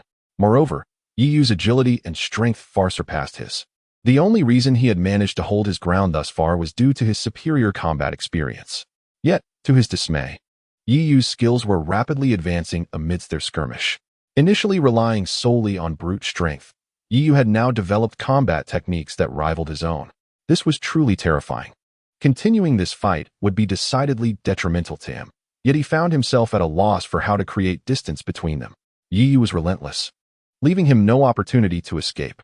What sort of monster was this young man, wielding such formidable power at such a tender age? Furthermore, his combat skills were improving at an astonishing rate. If this continued, defeat was inevitable. He needed to devise a way to distance himself and conclude the battle with ninjutsu. Yi Yu, impassive, engaged in combat with Hei-Chue Leia, learning numerous techniques in the process. After all, Hei-Chue Leia was one of the 7 ninja swordsmen, renowned for his formidable martial arts. The 7 ninja swordsmen relied heavily on their blades, which required considerable martial skill to wield effectively. Thus, their combat abilities were commendable. However, Yi Yu's learning curve was extraordinarily steep. Within mere minutes of battle, he had mastered Hei-Chue Leia's martial techniques. At that moment, his combat prowess was no less than that of Hei-Chue Leia, while his strength, speed, and reflexes were significantly superior. As a result, Hei-Chue Leia found himself increasingly overwhelmed. After several more minutes of combat, gritting his teeth, Hei-Chue Leia summoned a lightning release technique. At the moment of collision between the 2 lightning blades and Yi Yu's kunai, he unleashed a lightning release ninjutsu. In an instant, a sphere of electricity surged toward Yi Yu's face. Yi Yu reacted with remarkable speed, vanishing from the trajectory of the lightning ball in an instant. The thunderous roar of the sphere missed him, crashing into a stone several meters behind, shattering it into rubble. Seizing this opportunity, Hei-Chue Leia created distance between them. As Yi Yu raised his gaze toward Hei-Chue Leia, the latter had already begun to gather his ninjutsu. Lightning release, lightning dragon tornado. A formidable lightning dragon materialized before him, roaring as it surged toward Yi Yu with astonishing speed. Yi Yu narrowed his eyes, bringing his hands together once more. Wind release, storm dragon tornado. Without even forming another seal, he unleashed a high-level wind release technique. A storm dragon soared above Yi Yu, hurling itself toward the lightning dragon. In the blink of an eye, the 2 dragons collided with a thunderous explosion. The storm dragon, with its mighty jaws, devoured the lightning dragon. The resulting explosion fracturing the ground within dozens of meters, leaving a landscape of cracks and ravines. The storm dragon, having destroyed the lightning dragon, surged forward with a seemingly sentient will toward Hei-Chue Leia. Hei-Chue Leia's eyes widened in disbelief. How could this be? Yi Yu could utilize wind release, and its power was astonishing. He had only observed Yi Yu practicing lightning release and never anticipated he would wield wind release as well. Both techniques were notoriously difficult to master. How could Yi Yu have mastered wind release after obtaining proficiency in lightning release? He was still merely a genin. To witness such combat prowess from a genin was an affront to the elite status of genin. The storm dragon showed no mercy, swiftly engulfing Hei-Chue Leia, its immense force creating a crater several meters deep where he had stood. The aftermath of the storm stirred winds fierce enough to snap trees in half. Yi Yu glanced in another direction, acknowledging that, as expected of a genin, Hei-Chue Leia possessed an exceptional talent for self-preservation. Yi Yu smiled faintly. At that moment, Hei-Chue Leia's garments were tattered, and his body bore numerous cuts from the wind blades, blood oozing from the wounds. Yet, he remained alive. Though he was in a state of utter disarray, far from the imposing figure of a member of the 7 ninja swordsmen. Gasping for breath, Hei-Chue Leia regarded Yi Yu with grave seriousness, his hands trembling around the lightning blade. This creature, this monster, was he truly a genin? What sort of aberration had emerged from Konoha? If this continued, he would surely perish. Having fought thus far, Hei-Chue Leia now recognized that he was no match for Yi Yu. Earlier, Yi Yu had seemed inexperienced in battle, but now, Hei-Chue Leia felt completely overpowered. Yi Yu's speed was terrifyingly swift, far surpassing his own, making him question whether Yi Yu had mastered space-time ninjutsu. As someone adept in lightning release, Hei-Chue Leia was already faster than most genin, yet Yi Yu's speed eclipsed his, often leaving him unable to track Yi Yu's movements with his eyes. It was a chilling realization. He felt that Yi Yu could easily take his life if he so desired, and the prolonged struggle seemed more like a game to the younger ninja. While Hei-Chue Leia was filled with indignation, he could not deny that Yi Yu was indeed stronger and capable of killing him. Unbeknownst to him, Yi Yu had previously hesitated to kill him, as he had never slain AJ Nin before. He had never faced Kakashi or Zabuza at full strength, leading him to believe that they had held back considerably. Thus, he had not considered his own strength sufficient to defeat AJ Nin. Moreover, Yi Yu still suspected that Hei-Chue Leia had hidden techniques yet to be revealed, which is why he had patiently awaited the latter's trump card, conserving his own strength and chakra for the final gambit. However, Hei-Chue Leia had no remaining tricks up his sleeve. All that was left was a desperate technique. Yi Yu was cautious, while Hei-Chue Leia believed Yi Yu was merely toying with him. Chapter 71.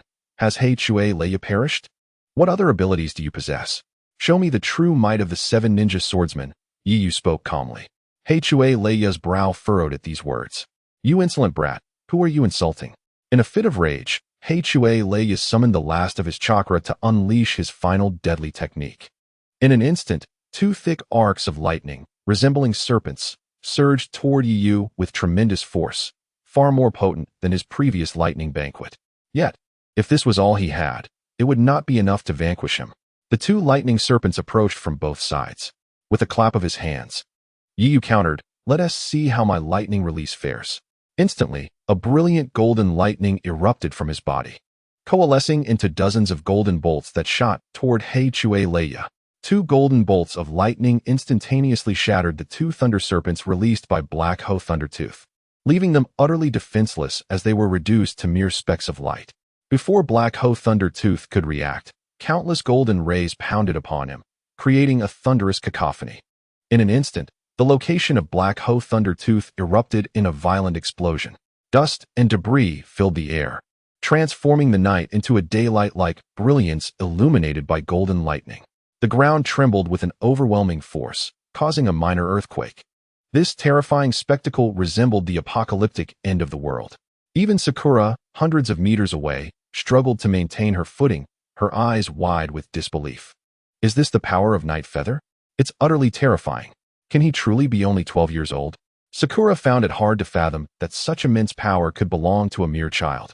She even felt that Night Feather's strength had far surpassed that of Kakashi. After all, she had never witnessed Kakashi wielding such a vast and destructive ninjutsu. After a while, as the dust settled, a massive crater, 100 meters wide and several meters deep, lay before Night Feather. The earth within the pit had been charred black by the lightning, still emitting wisps of smoke. Approaching the edge of the crater, Night Feather gazed at the remains of Black Ho Thundertooth, now a charred and fragmented carcass, along with the 2 fallen thunder blades. He was in a state of shock. Could it be? Was this truly Black Ho Thundertooth? Dead. Night Feather struggled to comprehend that he had vanquished one of the legendary 7 ninja swordsmen.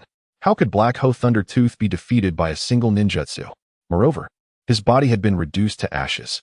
Surely, this Black Ho Thundertooth must be an impostor. Night Feather was reluctant to believe that such a formidable figure possessed so little capability. He had anticipated a grand display of power from Black Ho Thundertooth. Who would have thought that a casual release of a lightning ninjutsu would lead to his demise? Picking up the 2 fallen thunder blades, Night Feather found them rather unappealing. Initially, he had thought that as ninja swords, they were vital to the strength of the 7 ninja swordsmen. However, upon holding them, he realized they did not align with his aesthetic sensibilities. They were oddly shaped, and his desire to collect them had vanished. He decided to keep them, perhaps to return them as a gesture of goodwill once relations with the village hidden in the mist were restored. Currently, the village remained closed off, providing no means for him to return the blades. Given Night Feather's current strength, these thunder blades were of no use to him. If only he could get his hands on Sasuke's Kusanagi sword, which he greatly admired, he would seal them away for the time being. With that, Night Feather retrieved a sealing scroll from his ninja tool pouch. This was the most basic sealing scroll he had learned from Kakashi during their recent lessons on sealing techniques. Designed to seal ninja tools within the scroll, after securing the thunder blades, he looked at the charred remains of Black Ho Thundertooth, now reduced to scattered fragments. It was indeed a pity for such a formidable jonin and member of the Seven Ninja Swordsmen to perish in such an undignified manner. Ironically, he had often conducted funerals for others. Now, he would send Black Hoe Thundertooth off on his final journey. Night Feather felt little joy in having slain his first jonin, an elite one at that. Instead, he felt a tinge of disappointment, believing that Black Hoe Thundertooth had yet to unveil his true prowess. He had expected Black Hoe Thundertooth to withstand his ninjutsu. However, to his astonishment, Black Hoe Thundertooth had not only failed to defend himself, but had not even been able to evade the attack. Lightning Release. Meteor was a high-level ninjutsu, one he had developed himself. Yet, he had never employed it in actual combat until now, and it was astonishing that it had claimed the life of an elite jonin. Night Feather had not anticipated that this jutsu would prove capable of defeating an elite jonin. Though ultimately, Black Hoe Thundertooth had been slain by Naruto. That was due to Naruto's protagonist aura. Had he not tapped into the Nine Tails power, defeating Black Hoe Thundertooth would have been a formidable challenge. Furthermore, at that time, Black Hoe Thundertooth's mental defenses had been compromised by Lamoureux. Presently, however, Black Hoe Thundertooth had not yet been influenced by Lamoureux. He remained a genuine elite jonin. Night Feather himself was astonished to realize that he was now capable of defeating an elite jonin. Observing Black Hoe Thundertooth's lifeless form, Night Feather shook his head, feeling a profound sense of regret. Regret that Black Hoe Thundertooth had not unleashed his ultimate technique. Earth Release. Earth Flow Sand. Night Feather formed hand seals and struck the ground. Instantly, a torrent of earth surged forth, transforming into sand that gradually buried Black Hoe Thundertooth's body, creating a mound. A gravestone rose before the grave. Night Feather approached and inscribed Black Hoe Thundertooth's name upon the stone. Although he had slain an elite jonin, Night Feather felt no elation. Instead, he pondered the nature of his own strength. Why had he been able to kill Black Hoe Thundertooth? Night Feather questioned his abilities. During the encounter, he felt as if he had not defeated an elite jonin, but was instead uncertain if this individual was indeed Black Hoe Thundertooth. For a long time, he had believed his strength to be comparable to that of a regular jonin, with a considerable gap separating him from elite jonins. Thus, when he had dispatched Black Hoe Thundertooth with a single jutsu, consuming barely a tenth of his chakra, he was left in disbelief, as if caught in a dream. Regardless, the fact remained that Black Hoe Thundertooth had been defeated, indicating that Night Feather's strength had reached the level of an elite jonin. This was a significant achievement. After all, theoretically, every village's elite jonin was eligible to be chosen as a Kage. Each Kage was selected from among the elite jonin. Even Naruto had to spend time leveling up to jonin before he could succeed Kakashi as the 7th Hokage. Of course, Night Feather was still a genin. In a few months, the Chunin exams would be held, perhaps providing Night Feather with an opportunity to advance to Chunin. Chapter 72. Naruto went berserk. Upon witnessing the battle cease in the distance, Night Feather vanished. Sakura feared something had happened to him. Gritting her teeth, she sprinted toward the site of the confrontation. Soon, she arrived beside the colossal crater. Staring at the massive pit, approximately 100 meters wide, Sakura's face was filled with shock. Was this the result of Night Feather's ninjutsu? It was terrifying. Sakura could hardly fathom the magnitude of Night Feather's ninjutsu to create such a vast chasm. This exceeded her understanding. The pit was even larger than the one caused by the simultaneous detonation of thousands of explosive tags. However, Sakura's thoughts were not focused on this. She looked down into the pit, where Night Feather's figure appeared. Rushing to his side, she saw him standing before a grave. Upon reading the inscription on the gravestone, she breathed a sigh of relief. Was Black Hoe Thundertooth truly dead? Sakura glanced at Night Feather, who nodded calmly. The worry she had felt moments earlier melted away as she smiled. Night Feather, you are truly remarkable. Even a jonin is no match for you. Night Feather displayed no signs of joy as he turned to leave. Sakura, puzzled by his demeanor, having just won, why did he appear so glum? Boys were so strange. Casting one last glance at Black Hoe Thundertooth's grave, she hurried after Night Feather. Back on the surface, Night Feather gazed at the moon in the sky. Furrowing his brow, it was nighttime already. He wondered how Kakashi-sensei was faring. He needed to go and provide assistance. Sakura, please fetch Tsunami and Inari. We shall join Kakashi-sensei in his support. I cannot leave you here without concern. Sakura nodded in agreement. Although she was eager to inquire how Yoru had become so formidable in such a short time, it was evidently not the moment for such questions. After summoning Tsunami and Inari, Yoru led Sakura and the others towards the construction site of the bridge. After a considerable duration, the quartet finally arrived at the site, stumbling upon the fierce battle between Zabuza and Kakashi. On the other side, the overwhelming chakra caught Yoru's attention, his gaze sharpening. This ominous chakra. Could it be that Naruto had succumbed to his rage? As he turned to face Naruto, the crimson chakra was strikingly vivid against the night. Kakashi, engaged in combat with Zabuza, exhaled a sigh of relief upon spotting Yoru. This young man had indeed surpassed the J-Nin level. Kakashi could only imagine the surprise he felt at his own prowess. Kakashi perceived Yoru's demeanor as overly cautious, often lacking interest in many matters, akin to Shikamaru. During their training, Kakashi had already assessed Yoru's strength as exceeding that of a J-Nin. In a direct confrontation, Kakashi knew he would not stand a chance. Yet, Yoru remained unconvinced, seemingly viewing the J-Nin rank as insurmountable. While Zabuza had mentioned that the elite J-Nin, Raiga, intended to eliminate Yoru, Kakashi, though confident in Yoru's abilities, harbored concerns. Despite Yoru's formidable strength, his lack of combat experience was troubling. One could never predict Raiga's treacherous tactics. Indeed, ninja were notorious for employing unscrupulous methods to fulfill their missions. Yoru's naivety in this regard was a vulnerability, as many skilled shinobi had fallen to assassination by those less powerful but cunning. Kakashi feared that Yoru's presence here signified Raiga's failure. Yoru, hurry to Naruto. He is in trouble, Kakashi called out. Yoru glanced back at Kakashi, then instructed Sakura to protect the others, assuring her he would investigate. Understanding her limitations, Sakura nodded, promising to safeguard them. Without further ado, Yoru dashed towards Naruto. Zabuza, locked in combat with Kakashi, was taken aback by Yoru's unexpected appearance. How did that kid get here? What is Raiga doing? After releasing a jutsu, Kakashi stated, Zabuza, my disciple is far stronger than you can fathom.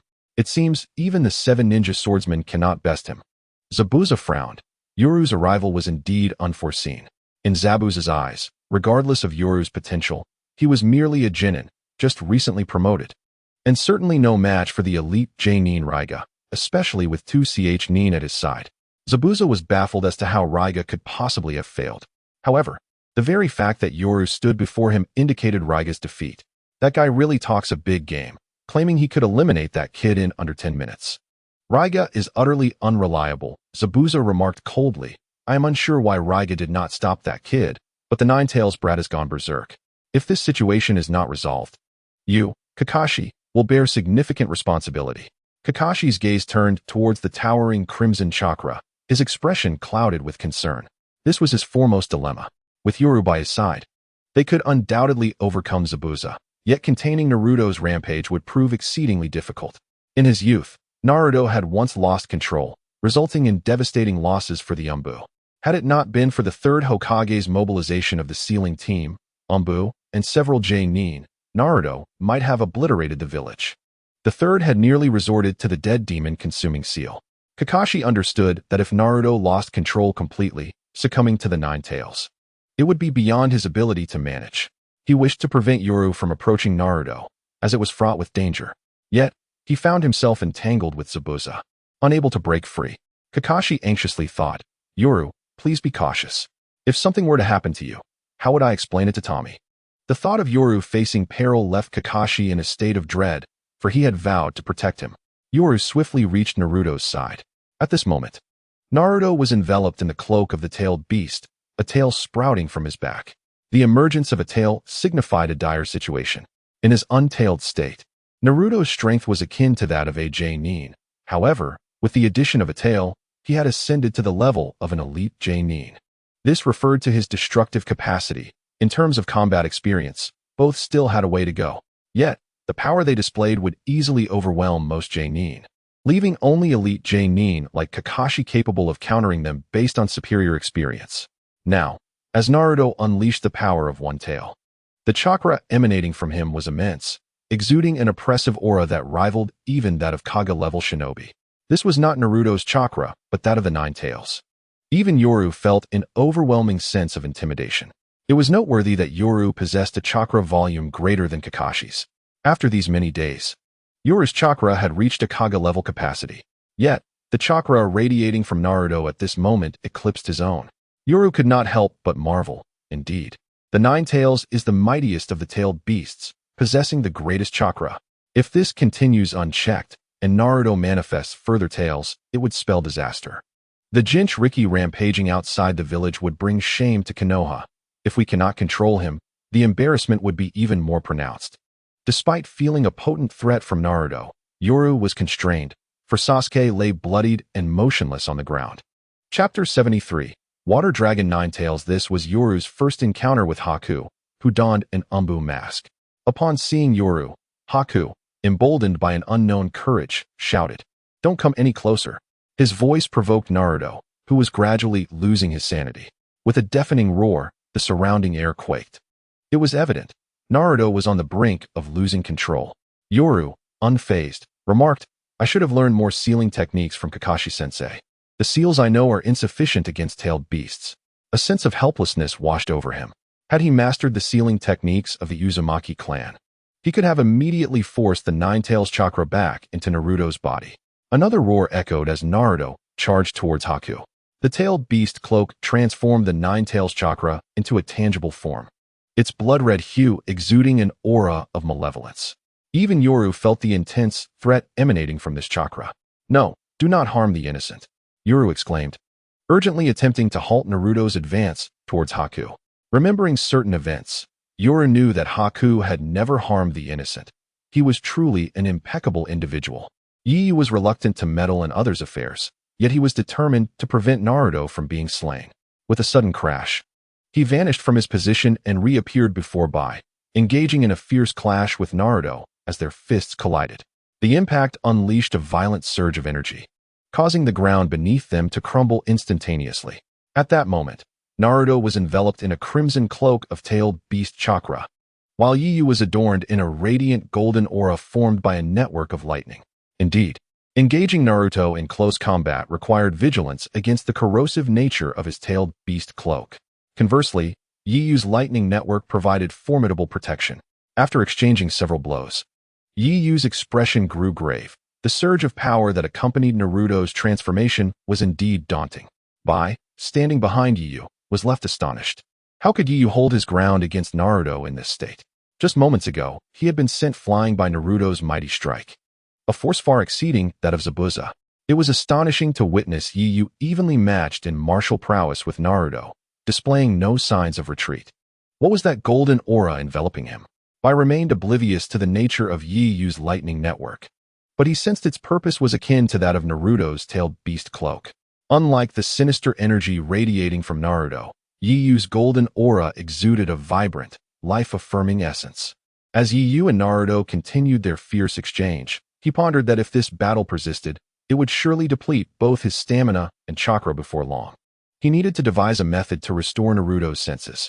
As the host of the Nine Tails, Naruto was at risk of having the seal breached due to the uncontrolled chakra emanating from him. Yi was unwilling to let such a calamity occur. While he could still contend with Naruto in this state, he did not possess the strength to confront the Nine Tails if it broke free. With a swift kick, amplified by the lightning network, Yi unleashed a devastating strike that sent Naruto soaring hundreds of meters, crashing into the ocean like a cannonball and generating towering waves. Yi harbored no concern for Naruto's well-being. His body was entirely under the control of the Nine Tails, which endowed him with remarkable regenerative abilities.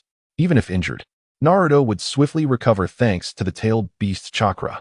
After propelling Naruto away, Yi joined his hands together, executing the water release, water dragon bullet technique. As he leaped from the bridge, a colossal water dragon erupted from the sea, soaring skyward. This dragon, hundreds of meters long, roared as it ascended, its thunderous voice echoing across the landscape, likely audible to all creatures within several kilometers.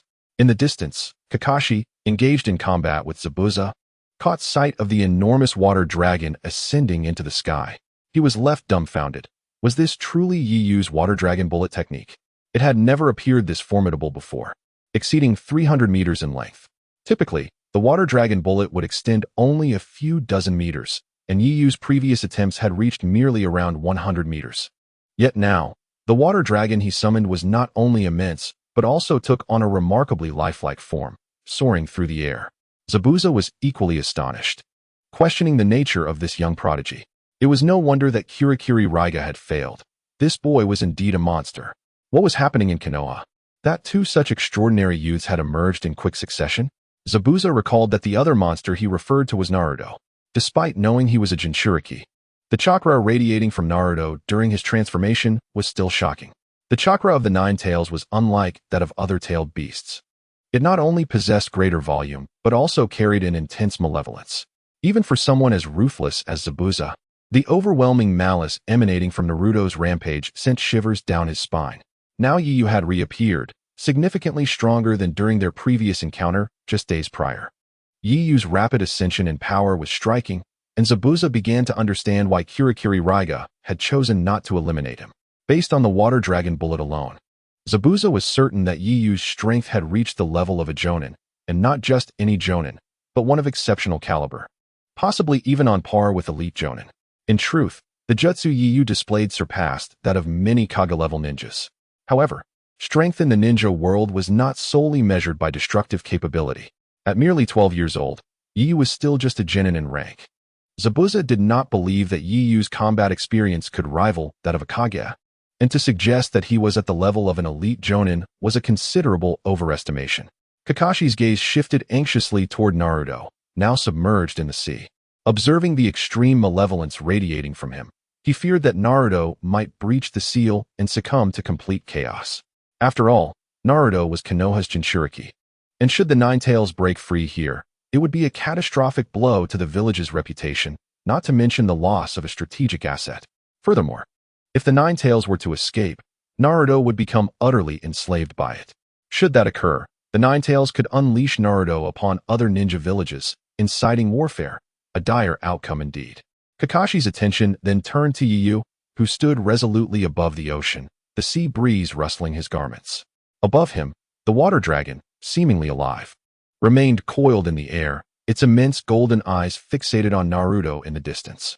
Behind Naruto's tailed beast cloak, a second tail was gradually taking shape, indicating that the Nine Tails within him sensed the extraordinary nature of the colossal water dragon before it. Chapter 74.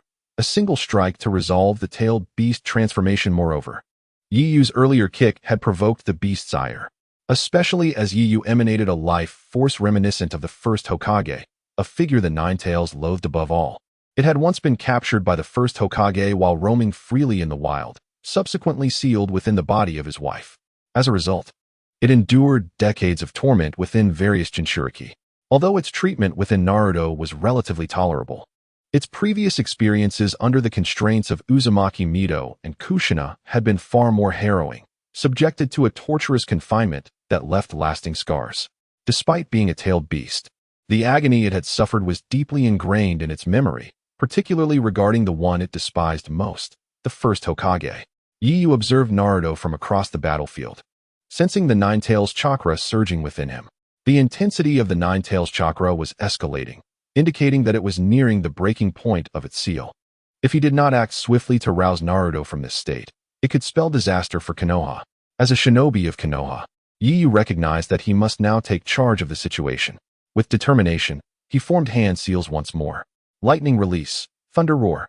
In an instant, a golden lightning dragon coalesced before him, crackling with electric arcs. With a surge of chakra, the golden dragon dove into the water dragon's form, transforming its once clear body into a dazzling spectacle of gold. In the dark of night, it radiated brilliance akin to the sun. This astonishing display left all spectators in awe.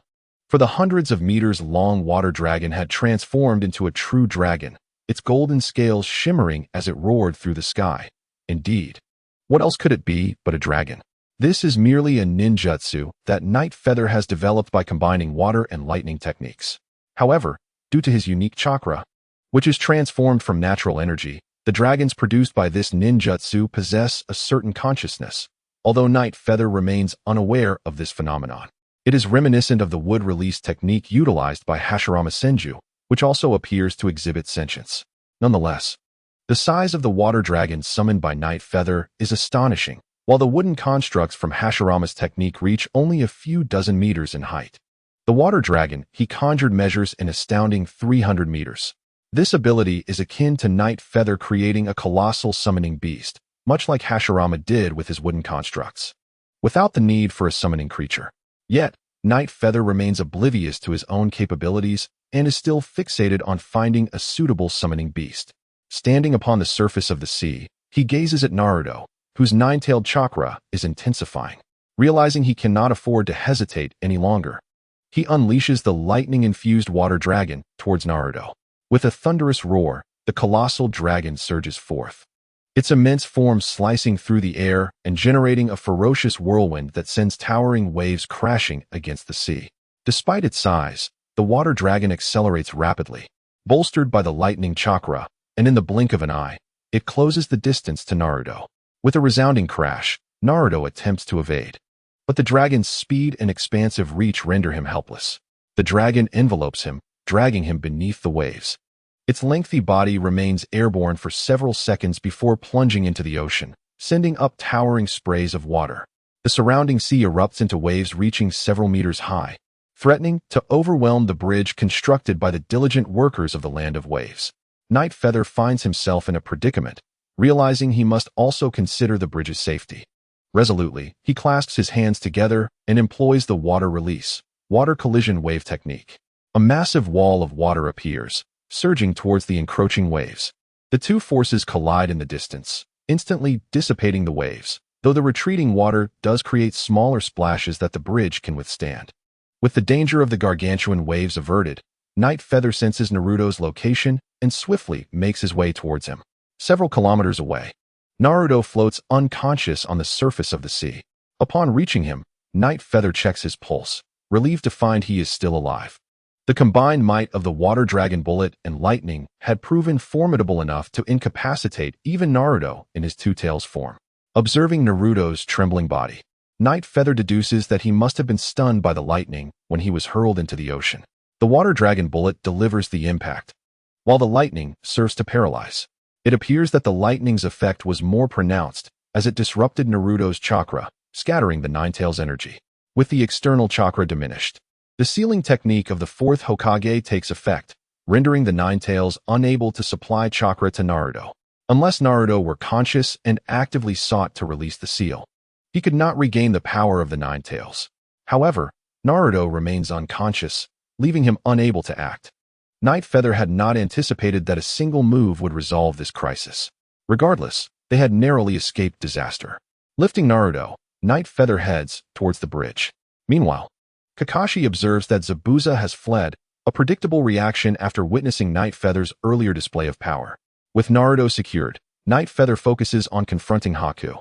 He is confident that Zabuza would not consider Haku a match for him in his current state. Once Night Feather deals with Haku, he and Kakashi would undoubtedly prevail against Zabuza. The power Night Feather exhibited earlier has earned Zabuza's respect. He is certain that Night Feather's strength has ascended to that of an elite J-Nin or even in level. Even Kakashi would find it challenging to contend with Night Feather alone, and Zabuza realizes that if he does not flee now, he will miss his opportunity. After bringing Naruto back, Night Feather glances at Sakura, acknowledging her assistance. Sakura, having been shaken from her stupor by Night Feather's words, rushes over, her gaze fixated on him. Though she had witnessed the intense battle between Night Feather and the Black Scythe Raiga, the spectacle of Night Feather's water and lightning combination ninjutsu was truly awe-inspiring. Night Feather's formidable presence is akin to that of a mythical beast. Grateful that he is on their side, Sakura shudders to think of the consequences had he been an adversary. With a charming smile illuminating his handsome features, Night Feather appears entirely devoid of any malevolence, making it difficult for her to reconcile this image with the divine warrior she had just witnessed. Ignoring Sakura's thoughts, Night Feather gently places Naruto down and instructs, "Sakura, please examine Naruto for any injuries and tend to him. I will retrieve Sasuke." With that, he vanishes. Sakura nods and begins to assess Naruto's condition, relieved that Night Feather accompanied them on this mission. Otherwise, they might have faced annihilation. Unbeknownst to her, even without Night Feather, they would have accomplished their mission. Upon reaching Sasuke, Night Feather surveys his bloodied form, pierced by shuriken and kunai, and cannot help but smirk at Sasuke's stubborn pride. His determination to protect Naruto is evident, as it is the very reason Naruto is in this perilous state. The bond between these two remains unaltered, even with Night Feather's intervention. After carefully extracting the weapons from Sasuke's body and bandaging his wounds, Night Feather has transformed him into a veritable mummy. Fortunately, you're unconscious now. If you were awake to see yourself like this, it would be mortifying, Night Feather muses, aware that the proud Sasuke would loathe to present himself in such a state. I'm not a medical ninja, but this should suffice, he remarks before hoisting Sasuke onto his shoulder. As Zabuza retreats, Kakashi approaches Night Feather, concerned for the state of the bandaged Sasuke. Is he in any danger? He's not in any life-threatening condition, merely suffering from blood loss, Night Feather reassures him. After addressing Sasuke's condition, Kakashi turns to Night Feather. Zabuza mentioned that one of the 7 ninja swordsmen, the Black Scythe Raiga, was sent to intercept you. What transpired? Night Feather reflects briefly before recounting the events of the battle. Although Kakashi is surprised, he does not express significant confusion. Your strength now surpasses mine. Kakashi remarks with a sense of awe. Is that so?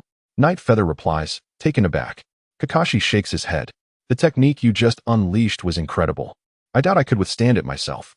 Night Feather ponders this, but chooses not to respond. He was uncertain whether Kakashi's words held any truth. However, after witnessing his defeat of the formidable Black Scythe Raiga and incapacitating Naruto in his two-tailed state, Yu felt assured that his strength had undoubtedly reached the level of a jonin, even if he did not possess any extraordinary sensations about it.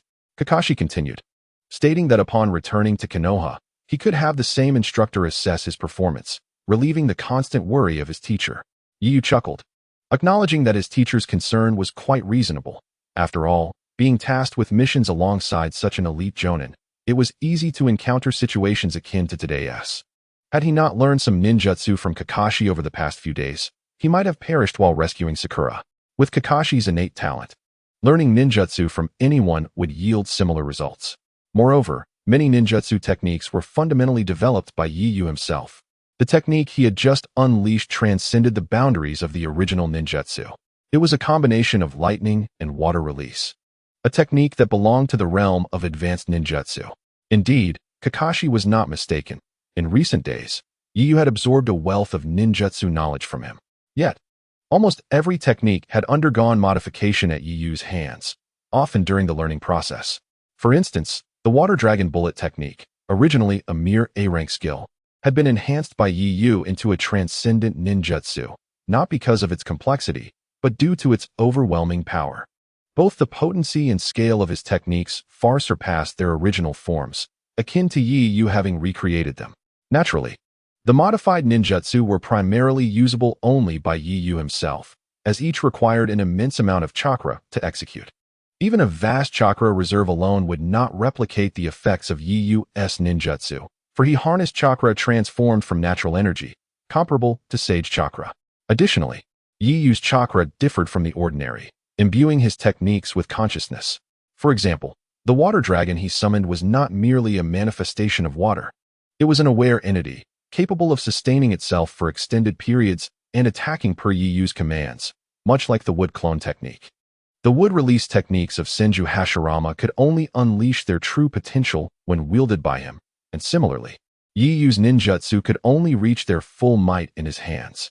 Kakashi regarded Yu with a smile, remarking that his techniques had already reached the level of forbidden arts. What were ostensibly ordinary techniques had transformed into something akin to forbidden jutsu under his refinement. Likely due to the sage chakra coursing within him, Yu nodded in agreement, acknowledging Kakashi's understanding of the chakra type residing within him, though he was unaware of its current magnitude. In just over 10 days, Yu's chakra had multiplied to 10 times that of Kakashi's. Excluding the Nine Tails chakra, his reserves far surpassed even Naruto's at this moment, placing him at the pinnacle of the shadow-level chakra spectrum. However, Yu distinctly sensed that his chakra growth had slowed considerably in recent days. As he had suspected, the initial surge had nearly outstripped his physical capabilities. Until his physical form caught up, his chakra reserves would see minimal increase. Yu had anticipated this, which was why he felt little surprise. Presently, he was aware of a method to significantly amplify his chakra, mastering sage techniques. Should he attain proficiency in sage arts, his chakra could potentially surge tenfold. Nevertheless, he felt quite content with his current chakra levels and did not urgently crave sage training. Kakashi, observing Yu's composed demeanor, chuckled, noting that he seemed entirely unfazed. In just a few days, your strength has escalated so dramatically. Are you not the least bit astonished? Yu glanced at Kakashi and replied with a smile, Kakashi-sensei. I have been quite aware of my circumstances for some time. My only previous concern was my lack of practical combat experience. I had never engaged in life-and-death battles with a true jonin. I now understand how I might perform against one, so there is nothing surprising about it. Kakashi shook his head with a wry smile, remarking that Yiyu's mindset was quite mature for his age, though he considered it a blessing. He recalled how Itachi Uchiha had exhibited similar precociousness. Reflecting on Itachi, Kakashi glanced at Sasuke, who was resting on Yiyu's shoulder. Once he awakens and learns of your abilities, he will likely pester you incessantly. Yiyu sighed with resignation, hoping Sakura would keep her mouth shut, though he suspected she would not. Given Sakura's infatuation with Sasuke, if he were to inquire, she would certainly divulge everything.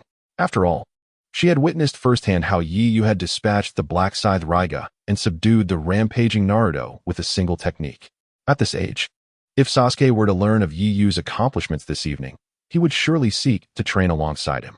It was evident that in Sakura's eyes, Yiyu's prowess had eclipsed that of Kakashi.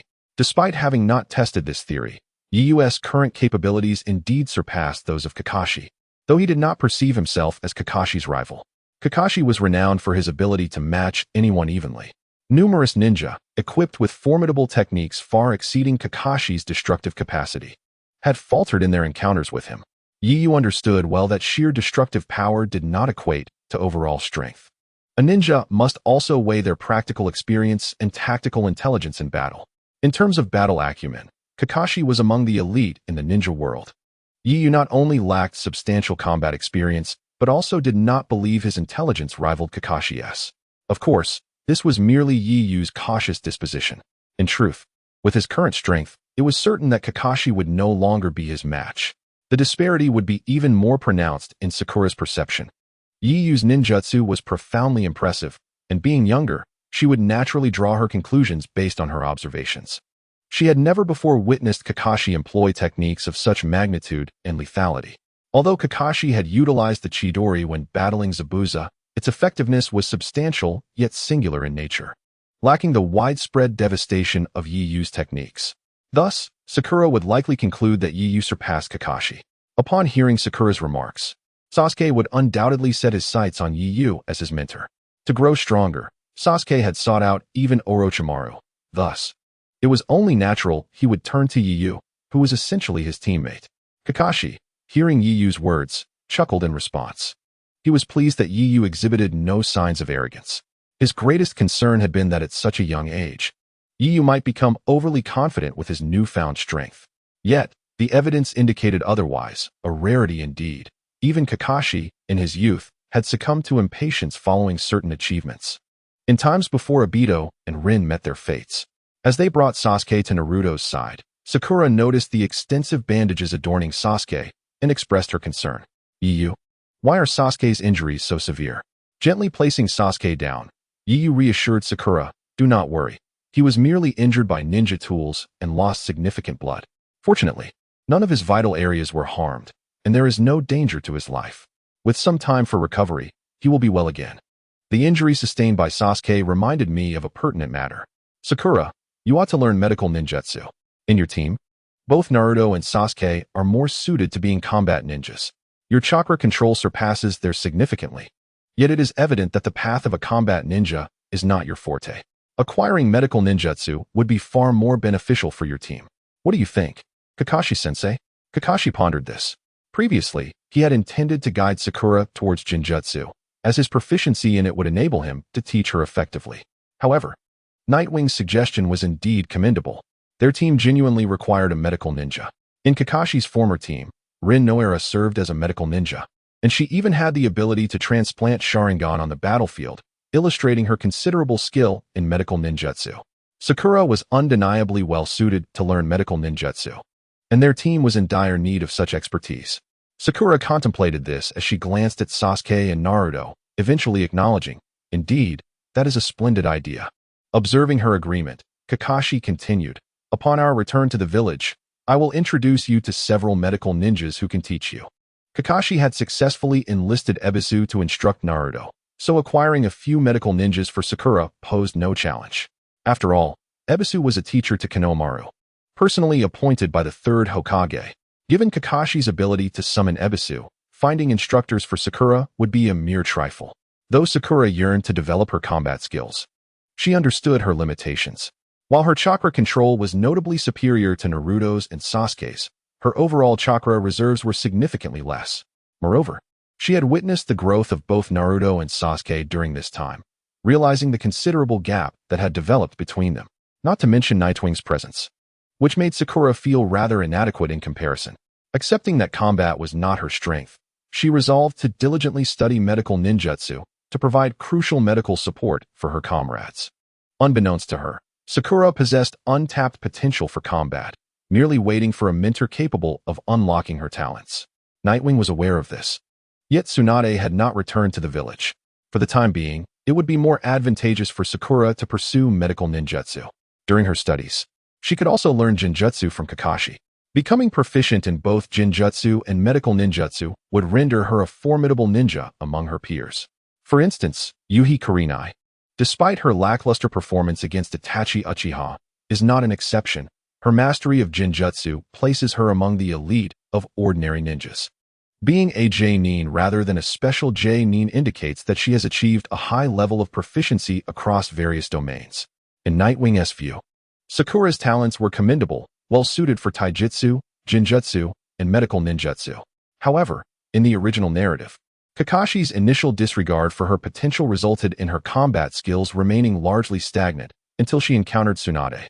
Had Sakura mastered Jinjutsu and medical ninjutsu earlier, attaining the rank of Chunin would have been a simple feat. Sakura smiled at Nightwing, saying, "Just you wait. Once I master medical ninjutsu, you'll be relying on me to heal your wounds in battle." Nightwing paused momentarily before teasing, "But we're not on the same team. Perhaps we should wait until Sasuke and Naruto awaken to share this unfortunate news. Come on, you'll undoubtedly continue to accompany us on missions.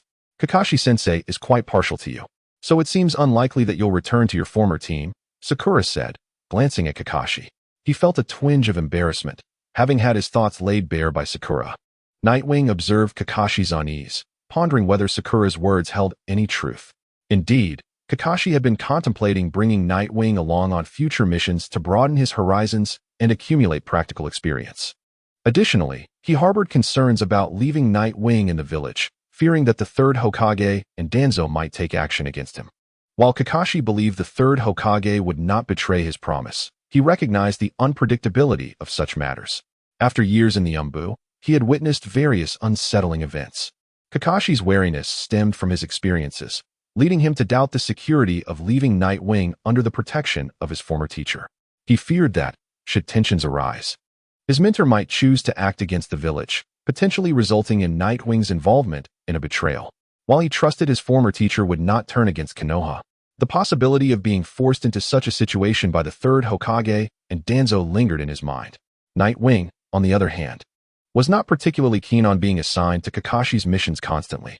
After all, his true teacher was his former mentor, and he had only undertaken one mission with him and his fellow students. He worried that his companions might harbor feelings of discontent. Although Nightwing lacked a fierce ambition, he still felt the need to consider the sentiments of his teammates and instructor. Chapter 77. Learning the sealing techniques of the Uzumaki clan. Nightwing did not dwell on this matter. After escorting Naruto and Sasuke back to Tezuna's home, Kakashi sought Nightwing to discuss Naruto's condition. During Naruto's rampage, Kakashi had been engaged in a battle with Zabuza and had not been aware of Naruto's state. Under the moonlight, the two sat on the balcony of their shared room. Nightwing remarked, "The seals within Naruto have begun to loosen." This time, he manifested 2 tails during his rampage.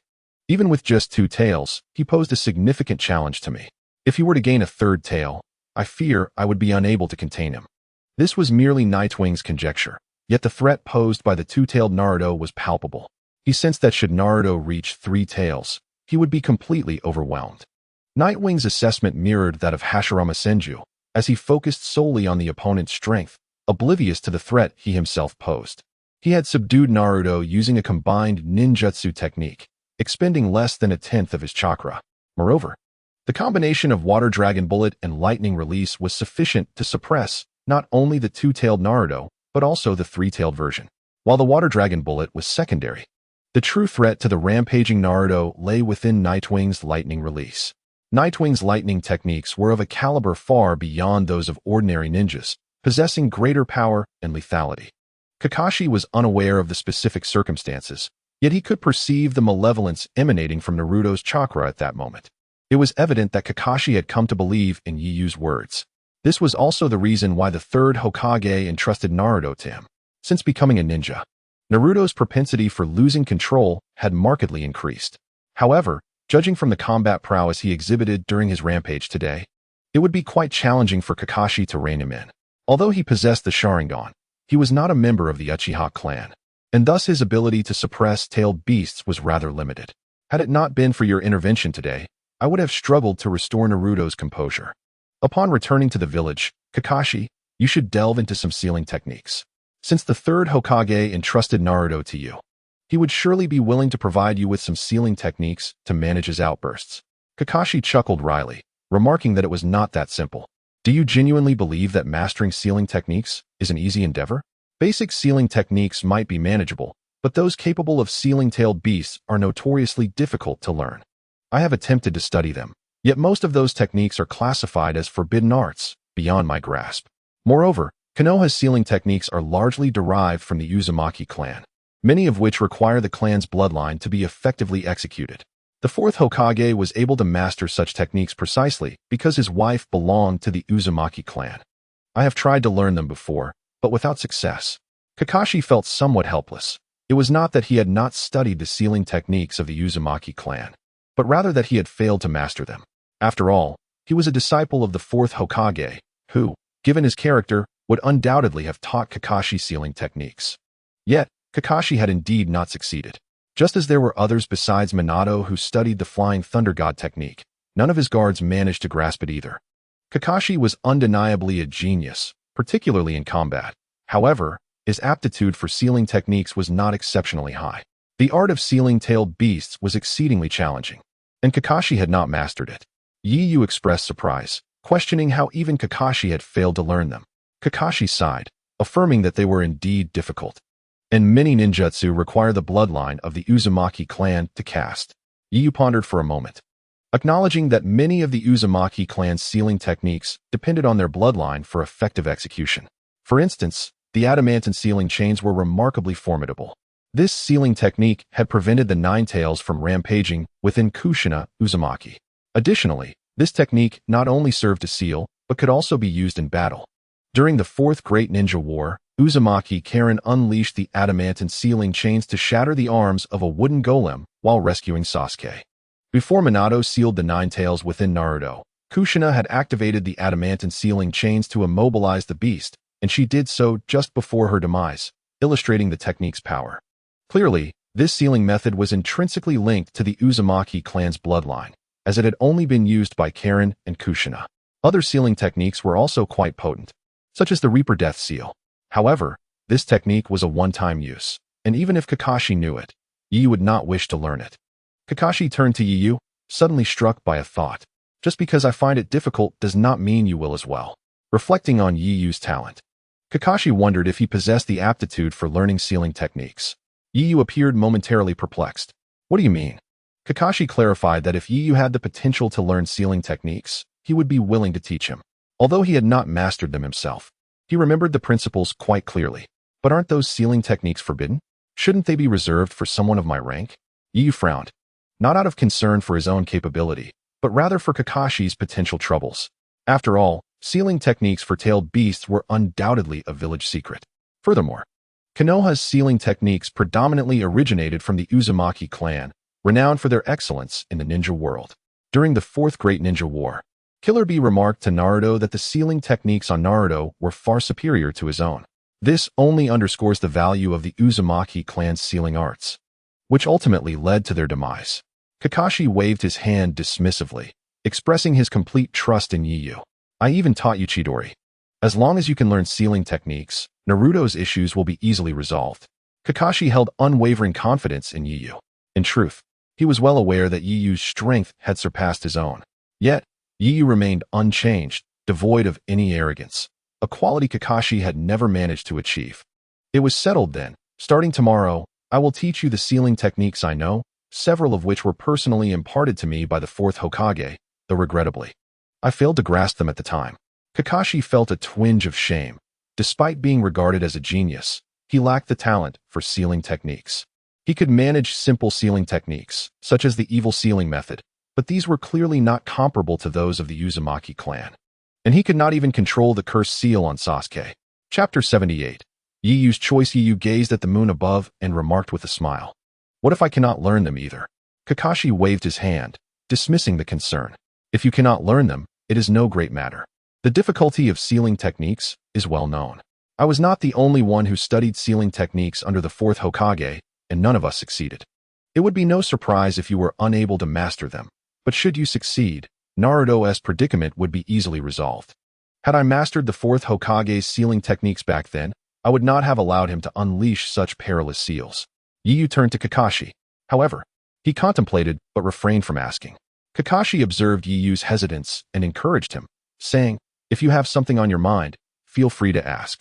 Yiyu glanced at the unconscious Naruto and inquired, Kakashi-sensei, why did the fourth Hokage seal the tailed beast within Naruto? Moreover, isn't Naruto from the Uzumaki clan? There are not many of them left in Konoha. Kakashi did not conceal the truth from Yiyu. He spoke slowly. You have likely already deduced it. Yiyu furrowed his brow. Could it possibly be as I suspect? Kakashi nodded, affirming, indeed, Naruto is the son of the fourth Hokage. When the fourth Hokage's wife gave birth to Naruto, the Nine Tails broke free of its seal. At that time, the fourth Hokage had dispatched me to protect his wife. But I failed in that duty. Yiyu was taken aback. Not due to the revelation of Naruto's parentage, he had long been aware of it, but because Kakashi would divulge such a secret. This was classified information within Konoha, known only to the higher-ups and Kakashi himself. How much trust must Kakashi have in Yiyu? Yiyu had not anticipated this.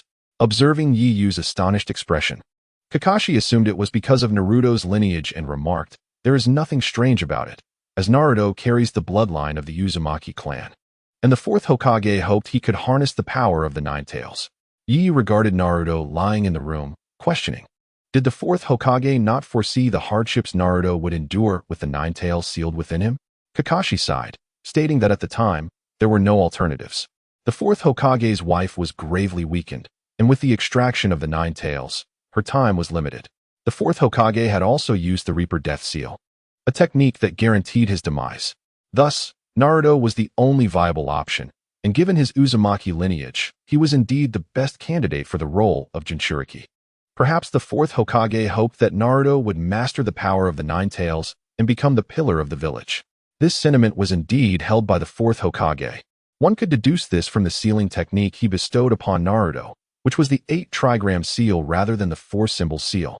The 4-symbol seal serves merely to seal the Nine Tails, while the 8-trigram seal, despite being a mere overlay of 2 4-symbol seals, allows a portion of the Nine Tails chakra to be converted into Naruto's own chakra. This effectively provides Naruto with an additional source of chakra. Thus, the chakra within Naruto is not solely his own. It also comprises chakra transformed from the Nine Tails. Otherwise, it would be implausible for him to possess chakra surpassing that of Kakashi at such a young age. Even among the Uzumaki clan, the chakra reserve is not nearly as formidable, let alone considering that Naruto possesses only half of the Uzumaki bloodline. The fourth Hokage had substantial expectations for Naruto. Night Feather remarked. Kakashi nodded, hoping that Naruto would indeed come to control the power of the Nine Tails as the fourth desired. When his mother was the Nine Tails Jinchuriki, she never went berserk. Night Feather chuckled, isn't that quite normal? She was a pure blood member of the Uzumaki clan, and her sealing techniques were exceptionally powerful. Her not going berserk is entirely reasonable. If Naruto were to study sealing techniques, he might also be able to stabilize the Nine Tails. Kakashi shook his head. I am rather pessimistic about that. Sealing techniques require not only the strength of one's bloodline, but also a profound understanding of the sealing arts, which is exceedingly challenging. Naruto possesses the bloodline power. However, I fear he may lack the intellectual capacity. Night Feather, a bit exasperated, replied, Kakashi-sensei, how can you know without having tried? Kakashi chose not to elaborate further, yet he understood well that mastering sealing techniques is no simple feat. Moreover, ninjas proficient in sealing techniques are exceedingly rare in the ninja world. This scarcity is precisely why each major ninja village has a dedicated sealing class. The existence of such classes acknowledges the limited number of individuals skilled in sealing arts, necessitating their collective utilization to be effective. Merely knowing a few sealing techniques, such as the sealing of malicious spirits, does not equate to mastery. Those sealing techniques may appear to serve no purpose beyond sealing. Their learning curve is significantly steeper than that of combat-oriented ninjutsu. Kakashi, being well acquainted with Naruto's capabilities, realized that he was not suited for this path. Initially, he intended to teach Naruto sealing techniques, but ultimately abandoned the idea after gauging his aptitude, for Naruto's talent in sealing arts was even beneath his own. The theoretical foundation required for sealing arts is vast and intricate. Even Kakashi found it quite challenging, let alone Naruto, who often scored 0 in the Ninja Academy. Preferring to shift the topic, Kakashi stated, "I still hold great expectations for you. I believe you will surely master those sealing techniques. Once you do, I will no longer have to worry excessively when bringing Naruto along on missions." Night Feather's lips twitched slightly. "Kakashi-sensei, you wouldn't expect me to accompany you on every mission outside the village, would you? I am not part of your team." While he could occasionally treat outings with Kakashi as a public-funded excursion, he certainly did not wish to join him every single time. Kakashi patted Night Feather on the shoulder. "You know that your small team should not exist at all. It is solely due to your influence that it persists. You must understand that you and your comrades are not from the same world. From the day you helped them pass the exam, you have been fundamentally different. Furthermore, in the eyes of the village's higher-ups, you are no longer an ordinary ninja. The more you associate with your teammates, the more perilous it becomes for them. Whether you need to become stronger or, for some reason, betray the village, they will suffer consequences because of you. This is precisely why your teacher agreed to entrust you to me. If you do not maintain distance from your two teammates, they will inevitably be affected by your actions." Night Feather fell silent. He was not entirely in agreement with Kakashi's words. However, recalling the commotion he had caused that day, he began to suspect that Kakashi's perspective might indeed hold truth. It would have been better if the third Hokage remained unaware of his existence. However, the third had come to know of him, and regardless of Night Feather's wishes, his status had irrevocably changed in the eyes of the third. He was no longer merely an ordinary ninja. Should anything happen to Night Feather in the future, both Motoya and Yamada would be implicated, potentially even facing death because of him. Although it was currently a time of peace, the struggles among ninjas remained exceedingly brutal. Kakashi was right, in Night Feather's memories. This generation had only Kakashi's team, Kurenai's team, and Asuma's team pass the exam. These were decisions made by the third Hokage. Who would have guessed that Night Feather's team would also succeed? Night Feather's presence had altered the course of events. From Night Feather's perspective, both Yamada and Motoya possessed rather average talents. Had they not been teammates, and considering Momoto's personality, they would likely have failed the exam. Linking them to Night Feather's circumstances was far from advantageous for either of them, especially with the scheming Danzo, who would undoubtedly target those close to Night Feather to strike at him. The closer Night Feather grew to Motoya and Yamada, the more likely they would become targets for Danzo. This was a scenario Night Feather was most unwilling to witness. Chapter 79. Enraging the Nine Tails upon witnessing Night Feather's demeanor. Kakashi realized that his words had resonated with him. Fortunately, the third Hokage had not witnessed Night Feather's battle today. Otherwise, the precautions would have escalated, and it was likely that Umbu would be dispatched to keep watch. Night Feather was merely 12 years old, yet had already slain an elite Genin. And not just any elite Genin, but one of the 7 ninja swordsmen of the Mist, Raiga. The jutsu Night Feather had employed to subdue the rampaging Naruto had already crossed into the realm of forbidden techniques. More alarmingly, the jutsu he had used that night was not even his most potent technique. In just a few months, you will be participating in the Nin exams. And at that time, the third Hokage will surely recognize your strength, Kakashi remarked. Night Feather nodded. You certainly hope I participate in this Nin exam, don't you? Kakashi chuckled. I fear that it is not within my power to decide. Tsunagakure will also be sending participants to this Nin exam. You should understand what that implies. Night Feather nodded, recognizing that it meant Konohagakure needed to deploy its strongest genin for the event. I suspect that several of my peers will participate as well, he mused. Kakashi smiled. Indeed, although we are allied with Tsunagakure, we must not show any signs of weakness. Otherwise, who knows what they might do. While it is nominally a Nin exam, each village will send its finest genin to showcase their military prowess. At such a time, the third Hokage cannot allow you to remain idle. Night Feather shrugged. I don't mind. I had intended to be promoted to Nin sooner rather than later, as that would enable me to undertake higher-level missions with greater rewards. Although the commissions for missions are indeed high, the village takes half of the earnings right off the top. The remaining half is what the executing ninja receives.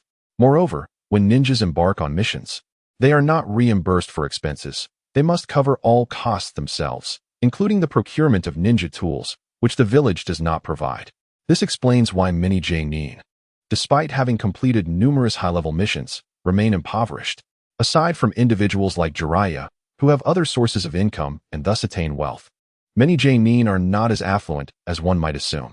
To comprehend the situation, one must understand that a detonating tag costs several thousand ryo, and an ordinary lower-tier ninja can expect to earn only a few thousand ryo from undertaking a high-ranking mission. This implies that even when executing the most challenging tasks available to them, lower-tier ninjas often find their earnings insufficient to purchase a single detonating tag. Undoubtedly, detonating tags are regarded as high-grade ninja tools within the shinobi world, and for lower-tier ninjas, they represent their most potent weapon. Unless one possesses the exceptional ability to perform techniques such as the Great Fireball technique, akin to Sasuke, the detonating tag remains the most formidable tool at their disposal. However, as Kakashi pointed out, Sasuke's chakra is inherently superior to that of a lower-tier ninja, rendering it impossible for most to muster enough chakra to execute such a powerful jutsu. Thus, in the absence of lethal techniques, the detonating tag stands as the most formidable weapon available. On this occasion, Yu did not carry any detonating tags with him. While he possessed a few, they were left at home, initially intended as a trump card. Detonating tags are utilized by ninjas across all ranks, from the lowest to the most esteemed Hokage, and many regard them as their ultimate technique. Even the most powerful ninjas face grave danger from detonating tags, as many upper-tier and even Hokage-level ninjas have fallen victim to their explosive might. The effectiveness of a detonating tag is universal, provided it can find its mark. Yi Yu's decision to forego bringing detonating tags was not due to a lack of necessity, but rather the exorbitant cost. He could only afford a few and was reluctant to carry them. He held a degree of confidence in his own abilities, believing that even if he were to encounter a formidable foe, he could always escape. With no intention of becoming a rogue ninja, Yi Yu aspired to be promoted and receive a raise in due time. Kakashi observed Yi Yu's earnest expression with a mixture of amusement and exasperation. Realizing that he had not anticipated his student to be so financially minded, Yi Yu retorted, "I am not money-minded. After all, ninjas require funds as well. Without money, one cannot even afford ninja tools. Indeed, since the third Hokage has promised to cultivate you, he is unlikely to go back on his word." "I hope so," Kakashi replied, though his confidence was wavering. Yet, he could only place his trust in the third Hokage, as he himself was not the leader of the village. "Once you master sealing techniques, pay close attention to Naruto," he advised earnestly. "How do you know I will certainly learn it? Besides, isn't it your responsibility to watch over Naruto?" Yu questioned. Kakashi smiled and patted his shoulder, saying, "I have great faith in your abilities. It seems there is no jutsu you cannot master. Moreover, since you have acquired the sealing techniques that can suppress tailed beasts, the responsibility of overseeing Naruto naturally falls to you as well. In fact, one might say that with great ability comes greater responsibility. If you learn sealing techniques, you should keep an even closer watch on Naruto." Seeing the triumphant expression on Kakashi's face, Yi Yu felt exasperated. He sensed that Kakashi was somewhat reluctant to oversee Naruto, despite the fact that Naruto was the son of his teacher. However, considering Naruto's behavior, Yi Yu could understand Kakashi's predicament. Kakashi's temperament was entirely different from Naruto's, and he likely found Naruto's frequent pranks to be quite bothersome. At that time, Naruto indeed engaged in numerous mischievous antics. Some were harmless and could be laughed off, while others were truly infuriating. Fortunately, Sakura's attention was entirely focused on Sasuke, who was solely preoccupied with growing stronger to seek vengeance against Itachi Uchiha. Showing little inclination to engage with Naruto's antics, Kakashi was probably the most exasperated of the trio. He bore no ill will towards Naruto. However, guiding a troublemaker could indeed be an exercise in frustration. If Yi Yu were to master sealing techniques and take responsibility for Naruto, it would ensure both Naruto's safety and that of the village, while also granting Kakashi some peace of mind. The very thought was tempting. Yi Yu perceived Kakashi's intention, which left him feeling somewhat incredulous. "Kakashi-sensei, I believe you are not being entirely responsible towards Naruto." Kakashi sighed. "I wish to be responsible, but you know how poor his fundamentals are, and with his personality, It is a miracle I have not been driven to despair yet. All 3 members of my team are problem children. As my disciple, shouldn't you assist your teacher in alleviating some of my burdens? Kakashi regarded Yu with a knowing look. Huh, you merely seek a free laborer. Yu scoffed. Kakashi felt a twinge of embarrassment. His inclination towards this notion stemmed from his immense confidence and high expectations for Yu. He trusted him implicitly, as Naruto, being a Jinchuriki, could not be entrusted to just anyone. Yet, Kakashi had unwavering faith in Yu, never doubting that he would pose any threat to the village. From the outset, he had envisioned Yu as a ninja akin to the 4th Hokage. Little did he anticipate the heights of talent Yu would subsequently display. Chapter 80. Changing Sasuke? Kakashi clapped Yu on the shoulder, affirming, "All right, it is settled then.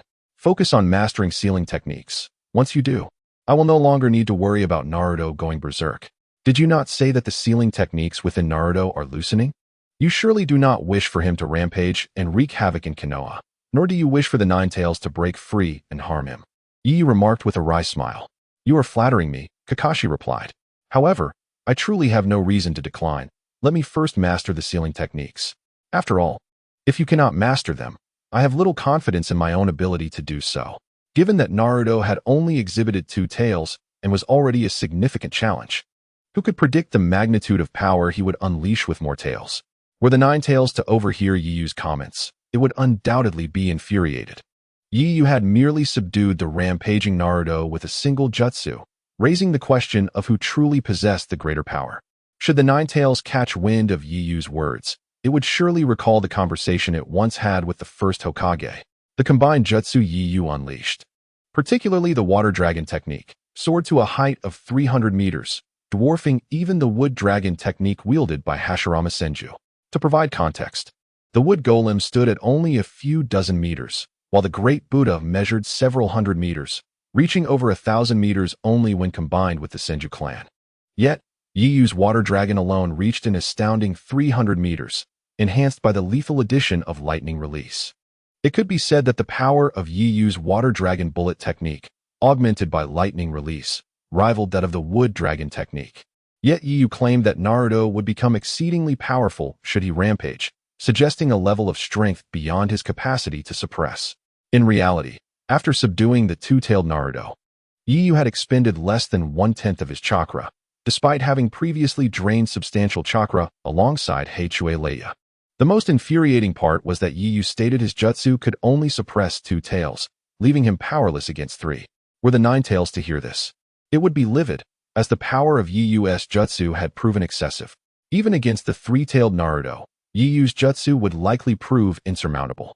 Kakashi, unaware of the strength of the 3-tailed Naruto, had gleaned enough from the 2-tailed Naruto's display of power to anticipate the challenges that would arise. After all, during the 2-tailed incident, Kakashi had already felt the terrifying chakra emanating from the 9 tails, a sensation that rendered him utterly defenseless. Even more so than the murderous intent he had once felt from Orochimaru.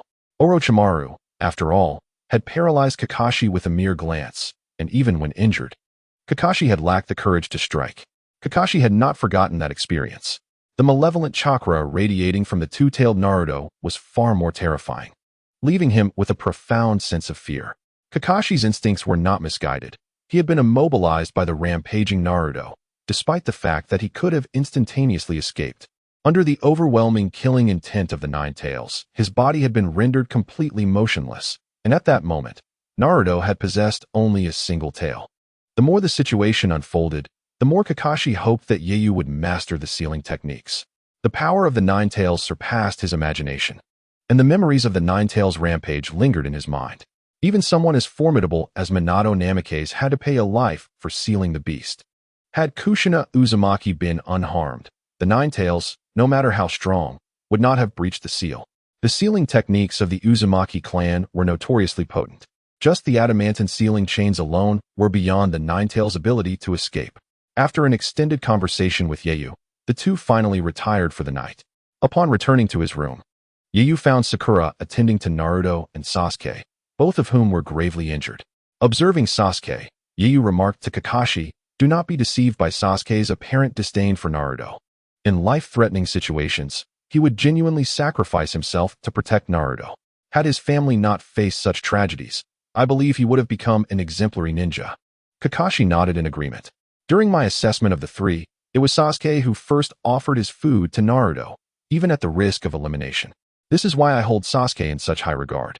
Beyond the legacy of Uchiha Obito and the Sharingan, I understand the essence of who Sasuke is. I have always hoped he could relinquish the hatred for his family to avoid such extremes.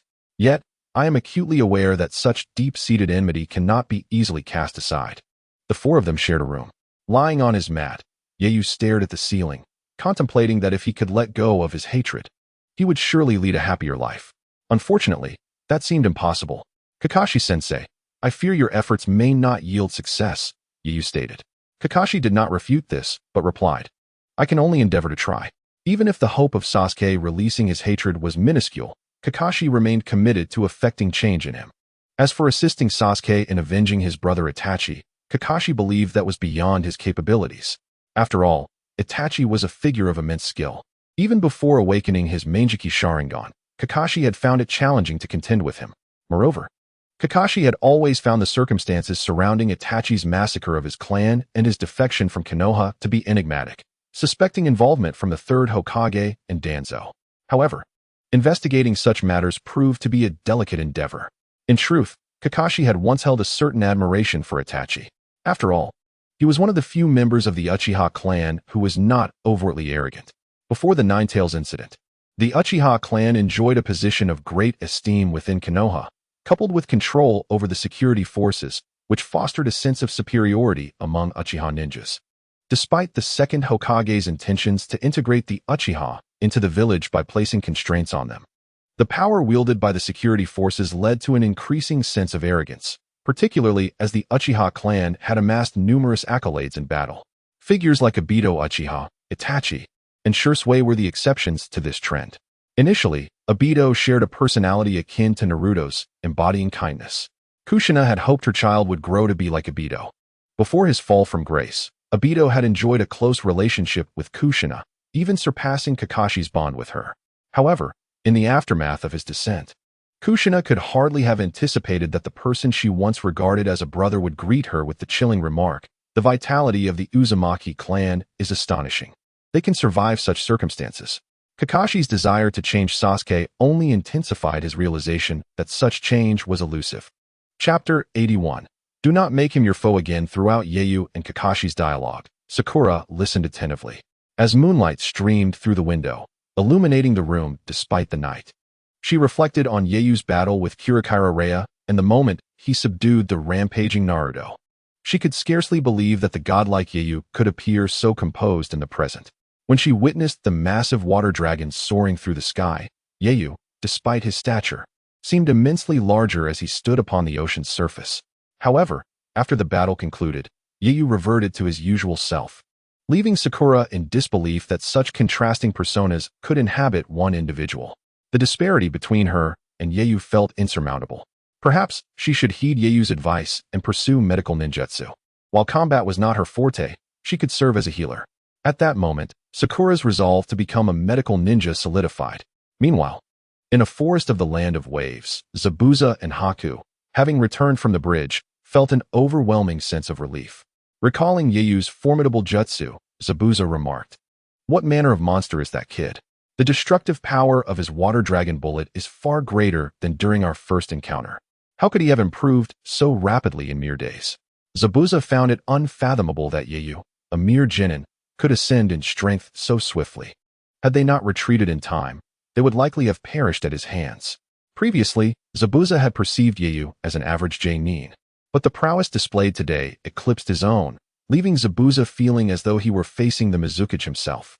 Particularly, the water dragon bullet Yeyu unleashed surpassed even the capabilities of the Mizukage, who could never summon a water dragon of over 300 meters. Most frighteningly, the water dragon Yeyu conjured did not dissipate quickly, resembling a living creature. The mere thought of Yeyu directing such a cataclysmic force sent shivers down Zabuza's spine, as he doubted his ability to survive such an onslaught. For the first time, Zabuza felt true fear towards another. Yeyu was undoubtedly someone who could effortlessly annihilate him. The fact that he was merely a genin was terrifying. Konoha was indeed formidable, not only boasting the golden-haired boy, presumably the Jinchuriki of the tailed beast, but also a child capable of subduing a rampaging Jinchuriki with a single jutsu. The fact that this boy had even vanquished Kirikara Rhea was chilling. With Yayu present, the task of eliminating the old man who was reconstructing the bridge seemed impossible. Zabuza, despite his reluctance to admit it, recognized the futility of their mission.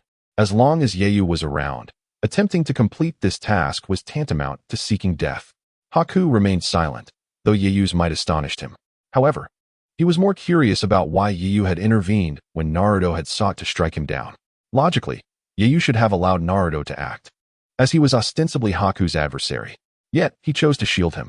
Haku pondered this, but refrained from voicing his thoughts. Unable to unravel the mystery, he chose to remember the favor, acknowledging that regardless of Yayu's motives, he had saved his life.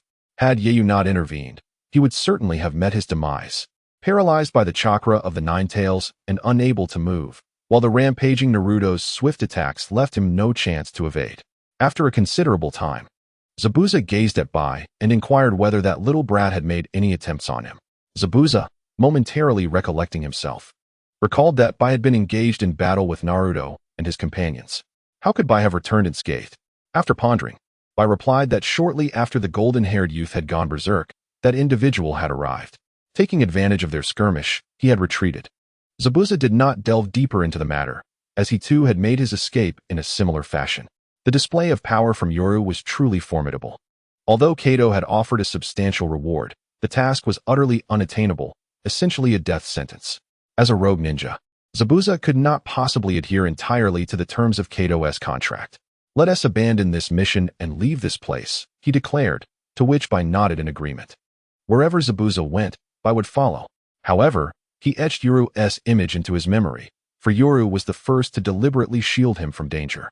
Zabuza had saved him years ago with the intention of using him as a tool, whereas Yoru had simply rescued him without ulterior motives. This sentiment fostered a considerable fondness in Bai for Yoru, distinct from the gratitude he felt towards Zabuza. It was likely that had it not been for Zabuza, Bai would have followed Yoru as fervently as Kimimaro had followed Orochimaru. Of course, this was merely conjecture. Yoru had intervened against Naruto solely because he understood Bai's character and wished to prevent Naruto from indiscriminately taking lives. Just as the two were packing to depart, the door was forcefully kicked open once more. "Zabuza, why have you failed again? The bridge is nearly completed. And you couldn't even kill an old man. What are you doing?" Kato had brought dozens of samurai this time, having been frightened by Zabuza previously. However, Kato's understanding of ninjas was limited. While many samurai were skilled, it was evident that those Kato had recruited were mere wandering warriors. Lacking the might to contend with ninjas, Kato believed that with the protection of several samurai, he could subdue Zabuza. Yet, Zabuza merely cast a glance at those samurai, and they trembled in fear, scattering in terror. Only two remained, shaking yet resolute, as they were Kato's heavily compensated bodyguards, possessing a modicum of professional integrity. However, their quaking limbs indicated their ineffectiveness. Zabuza, seeking an outlet for his pent-up frustration, approached Kato wielding his executioner's blade, exuding an overwhelming aura of menace. His killing intent had little effect on Yoru and Kakashi, but it was devastating for an ordinary man like Kato. After just a few steps, Kato found himself kneeling, paralyzed by Zabuza's malevolent presence. It was then that he truly grasped the terror of A.J. Nin. "I abandon this mission, seek others. However, allow me to offer you a word of caution. Do not oppose Kakashi and his comrades. With your abilities, you cannot hire ninjas capable of confronting them. Even if you were to hire several elite J-nin, they would still be no match for them," Zabuza stated coldly, towering over Kato. Chapter 82. Mastering the four-symbol seal. Zabuza was a ruthless elite J-nin, and his murderous aura was beyond what Kato could endure. Though Kato was deeply displeased with Zabuza, he dared not provoke him, fearing that one swing of Zabuza's blade would cleave him in two. After a long while, upon Zabuza and Bai's departure, Kato finally regained his composure, only to be consumed by rage. Realizing Zabuza had vanished, he erupted in curses. "Damn that J-nin. Pretending to be tough here. If you want to do it, there are plenty who will." Just as Kato finished his tirade, Zabuza reappeared, his gaze icy. Kato fell to his knees once more, stammering, "I wasn't referring to you. Spare me." Zabuza pressed the blade against Kato's throat. The two samurai attempted to draw their swords, but were swiftly restrained by Bai, who cautioned, "If you wish to live, do not act rashly." Though the samurai desperately wished to rescue Kato, they were utterly subdued by Bai, who had already attained the strength of a Nin. "You will give me 50% of this mission's reward, or I will take it myself. At that point, I cannot guarantee your survival." Zabuza's frigid voice sent Kato into a frenzy of bowing and pleading for mercy. "I'll give it to you right away. Please, don't kill me." The fact that out of the dozens of samurai Kato had brought, only 2 remained, who were of no use, made him acutely aware of the disparity in power between samurai and ninjas. It dawned on him just how formidable Zabuza truly was. Indeed, many samurai had been compelled to become ninjas due to the overwhelming strength of their counterparts. Having no intention of further engaging with Kato, Zabuza and Bai departed. After a considerable time, once Kato confirmed that no one was around, he collapsed onto the ground, exhausted. "Damn it, I've suffered a great loss." Ultimately, Kato was a merchant, and even in dire straits, he remained preoccupied with his finances. Subsequently, he refrained from sending further disturbances to the bridge's construction, knowing that Kakashi and his team were providing protection. Kato had failed to eliminate Dazna even after hiring 2 elite Nin. Realizing that the ninjas Dazna employed were far too powerful, attempting to hire more ninjas to assassinate Dazna would be a sheer waste of money. Once the bridge was completed, Kato's shipping business would undoubtedly plummet. But what could he do? He could only watch helplessly as the bridge neared completion. During this time, Yoro had been diligently studying sealing techniques with Kakashi. The complexity of sealing techniques far surpassed that of other ninjutsu. Kakashi had spent several days elaborating on the theoretical principles. After several days of theoretical training, Kakashi finally began formally teaching Yoru the sealing technique. The first sealing technique was one capable of sealing tailed beasts, the 4-symbol seal. The 4th Hokage had sealed the 9 tails within Naruto using the 8 trigram seal, which was a combination of 2 4-symbol seals, thus representing an advanced development of the 4-symbol seal. The 4-symbol seal, originating from the Uzumaki clan, possessed a sealing strength far superior to that of other villages' techniques used for sealing tailed beasts, as noted by Killer Bee. Once Yoru mastered the 4-symbol seal, he could utilize it to imprison any tailed beast within anyone's body, including his own. Of course, Yoru had no intention of doing such a thing. Kakashi first explained the principles for over an hour, then eagerly asked Yoru, "Did you understand? Do you have any insights?" Kakashi's anticipation stemmed from his own confusion regarding the subject. Just as Yoru fell into silence, Kakashi began to feel disappointment, until Yoru finally nodded. "I'll give it a try." Kakashi was taken aback. "You understood it? Can you actually do it?" Yoru did not respond, but instead moved aside, beginning to form seals. For symbol seal, with a puff, Yoru completed the seals and placed one hand on a nearby tree. Instantly, a 4-symbol seal appeared on the tree beneath Yoru's palm, mysterious runes coalescing into a complex formation. With a crack, the area covered by the sealing technique suddenly vanished, leaving a gap in the tree trunk. Upon completing the technique, a smile graced Yoru's lips. It worked. He had not anticipated succeeding on his first attempt. The consumption of chakra is astonishing. Merely sealing a piece of wood has depleted an entire level of ninja technique's chakra. This is utterly outrageous. Even though Yiyu's chakra is currently abundant, he cannot fathom the immense chakra expenditure required for this sealing technique. If sealing a mere piece of wood is so taxing, how much chakra would be necessary to seal the 9 tails? It is no wonder that the Uzumaki clan possesses such vast reserves of chakra. Without a substantial amount, one could not sustain such immense chakra consumption. Although sealing techniques are powerful, it is only now that Yiyu truly comprehends the extent of chakra they demand. It is terrifying. He finally understands why so few people pursue sealing techniques. Beyond their inherent difficulty, the chakra requirements are exceedingly high. Yiyu ponders these thoughts internally while maintaining a stoic expression. Meanwhile, Kakashi stands beside him, utterly stunned. He succeeded on his first attempt. He can hardly believe it. He knows Yiyu possesses exceptional talent for learning ninjutsu. But during their discussions on the principles of sealing techniques, he could tell Yiyu found it challenging. Kakashi had little hope. He thought sealing techniques were indeed complex, which explains the scarcity of ninjas specializing in them. Yet Yiyu has truly mastered it and succeeded on his very first attempt. It is important to note that the 4-symbol seal is exceptionally difficult. Even in Konoha, only a handful of individuals have mastered it. The first Hokage, the second Hokage, Uzumaki Mido, Uzumaki Kushina, and Namikaze Minato. Even the third Hokage, renowned as the professor of ninjutsu, could not utilize it. If he could, Naruto would not have gone berserk. During Naruto's childhood, he once lost control, and it took the entire sealing team of Konoha to subdue him. At that time, Naruto was merely rampaging without the manifestation of the tailed beast's tails.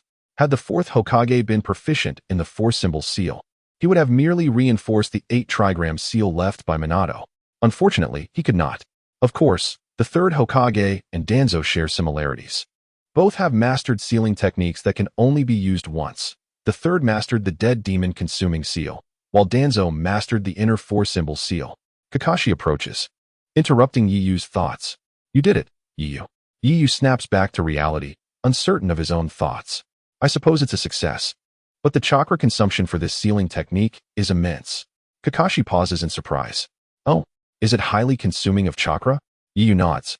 I merely sealed a piece of wood, and it has already consumed the chakra equivalent to a level 1 ninjutsu. Kakashi chuckles. Well, considering the Uzumaki clan sealing techniques, such chakra consumption is entirely normal. The most important thing is that you have mastered this sealing technique, and such a difficult one at that. It's a promising start. Since you have learned the four-symbol seal, you should have no trouble with the 8-trigram seal. After all, the latter is merely an adaptation of the former. Chapter 83. Does Sasuke want to become a disciple? Subsequently, Kakashi elucidates the principles of the 8-trigram seal to Yiyu, and this explanation takes significantly less time compared to that of the four-symbol seal. Having mastered the four-symbol seal, Yiyu finds the 8-trigram seal to be relatively easy. By evening, he has successfully grasped the 8-trigram seal. Although learning 2 sealing techniques in a single day does not fully satisfy him, Kakashi is thoroughly astonished. Over the years, he has been practicing both the 4 symbols and 8-trigram seals, yet he has never mastered them. To think that Yiyu could accomplish this in just one day surpasses Kakashi's imagination. Yiyu's learning ability has transcended the comprehension of any ninja in this world. Yet, he remains oblivious to this fact. He recalls that Uchiha Itachi had merely glanced at his father before mastering the Great Fireball technique. The difficulty of the 4 symbols and 8-trigram seals is incomparable to that of the Great Fireball technique. The former 2 are classified as high-level ninjutsu, tantamount to absolute forbidden techniques, while the latter is merely a standard-level ninjutsu. The disparity in their learning difficulties is staggering, and the challenges posed by sealing techniques far exceed those of conventional ninjutsu. While Kakashi can expertly wield the high-level lightning cutter, he cannot even grasp the 4-symbol seal or the 8-trigram seal. That night, on the way back from the back mountain, Sasuke and Naruto block the path of the 3, Kakashi, Yiyu, and Sakura, who has followed them up the mountain. Have you finished your work so early today? Yiyu inquires, noticing their stoic expressions. Sasuke strides toward Yiyu, stating, Yiyu, teach me how to become stronger. Yiyu is momentarily taken aback. Naruto approaches as well, saying, Yiyu, I want you to help me become stronger too. Kakashi furrows his brow. What is going on with you two? Despite his earlier suspicions, he had believed they had abandoned the idea, only for them to bring it up now. Yiyu feels exasperated. He had thought they would refrain from making such requests.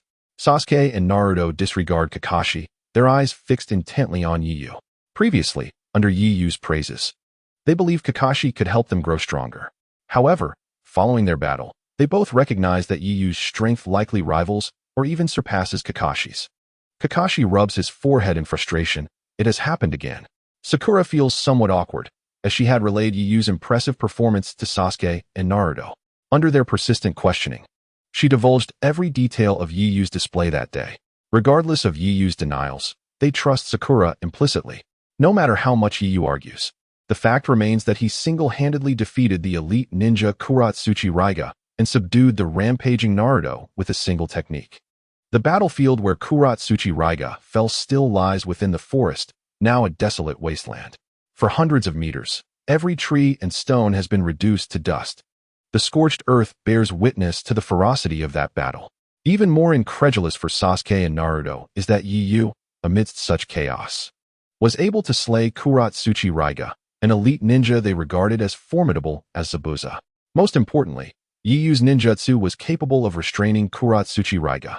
According to Sakura's account, when Yiyu unleashed his technique, He appeared as powerful as a deity. Yu, observing the earnest gazes of Sasuke and Naruto, feels a headache coming on. I've told you, I don't know how to help you become stronger. I learned from Kakashi-sensei myself. That's impossible. Kakashi-sensei can't be that strong, Naruto retorts. Kakashi is left with a headache. Although it is the truth, Naruto's bluntness wounds his pride. Sasuke furrows his brow at Yu. What do you want? I can give you anything I have. Yu shoots him a glance. I want you to stop bothering me, if that is possible. While Yu does not mind teaching them his ninjutsu, the key point is that all his techniques were taught by Kakashi. If they want to learn, they should simply approach Kakashi. Moreover, the techniques Yu has modified can only be used by him. It's not merely about their power, but also because they are enhanced by Yu's chakra. This is a lesson Yu cannot impart. Sasuke still believes Yu is unwilling to teach them. I would like to become your disciple, Sasuke declares through gritted teeth. Upon that declaration, everyone is taken aback, especially Yu, who stares at Sasuke, his lips twitching. He thinks to himself, are you trying to get me killed? Your teacher is right here. Have you considered his feelings, or my predicament? Upon uttering those words, Sasuke rendered both Yu and Kakashi immensely uncomfortable. Sakura and Naruto were astounded that Sasuke could humble himself to such a degree. They were contemporaries, and Yu was not older than them. The very notion that Sasuke would seek to apprentice under Yu was preposterous. In the ninja world, taking on a master is not merely an ordinary teacher-student relationship. It signifies a voluntary lowering of one's status, as a master is regarded as a father for life. Sasuke's actions left Yu visibly distressed, for he had no inclination to assume the role of an elder among his peers. Furthermore, Kakashi was Sasuke's instructor. If Sasuke were to do this, it would imply that Kakashi and he were equals, a thought that was profoundly unsettling. Just as Sasuke was about to kneel, Yu unleashed a surge of chakra. The overwhelming energy prevented Sasuke from bending his knee. Stunned, he lifted his gaze to meet Yu's cold stare. If you proceed with this, we won't even be able to remain classmates. Please do not put me in such an awkward position, Yu warned. Sasuke paused, then comprehended Yu's intent. Clenching his fists, he declared, but I wish to grow stronger. I know you can help me attain that strength, and for it, I am willing to do anything. If it means I can grow powerful enough to kill that man, I would even sacrifice my life. Sasuke shouted at Yu, yet Yu showed no sign of yielding. So, you are suggesting that you lack the confidence to surpass the man you speak of through your own efforts? Yu spoke with gravity. Sasuke fell silent. Is that so? Yu pressed. Still, Sasuke remained mute. Yu, in a deliberate act of provocation, remarked, I must admit, I overestimated you. I once thought you possessed a proud spirit, destined to become my greatest rival. It appears, however, that you do not possess that qualification. Yu's unexpected and harsh words struck Sasuke hard. Did he not realize how humiliating this was? He did, yet he also understood that Uchiha Itachi was an overpowering force, a destroyer of clans. The memories of that fateful night filled Sasuke with despair, especially as those around him grew stronger, constantly undermining his confidence. Yu's formidable prowess reminded him all too vividly of Itachi's overwhelming strength. The chasm between him and Yu was insurmountable, and he feared the same was true of his relationship with Itachi. At that moment, he could no longer maintain his composure. Chapter 84. Yu's sophistry. Yu's words struck a blow to Sasuke's inner resolve. Anger coursed through him, but he felt powerless. Previously, he had believed himself a genius, capable of keeping pace with Itachi, envisioning a day when he would be strong enough to avenge his family and parents. Yet, Yu's presence relentlessly chipped away at his already fragile confidence. Itachi loomed too large in his mind, and the more Yu showcased his terrifying strength, the more Sasuke felt the vast gulf between himself and Itachi. He began to doubt whether he could ever surpass Itachi or exact vengeance for his family. After a long silence, Sasuke lowered his head and gravely stated, I also wish to grow stronger, but the more powerful you become, the more I think of his strength. The gap between us is too great. I truly see no hope of defeating him.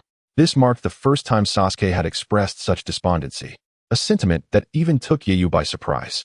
His earlier words had been intended to ignite Sasuke's competitive spirit, but instead, they extinguished the flicker of hope within him. In an instant, Yu felt a wave of awkwardness wash over him. Do not forget, you are his brother, sharing the same blood. Why should your lineage be any less potent than his? Perhaps you are even stronger. What you need is not to learn more powerful jutsu, but to develop your Sharingan. This is the fundamental weapon of your Uchiha clan.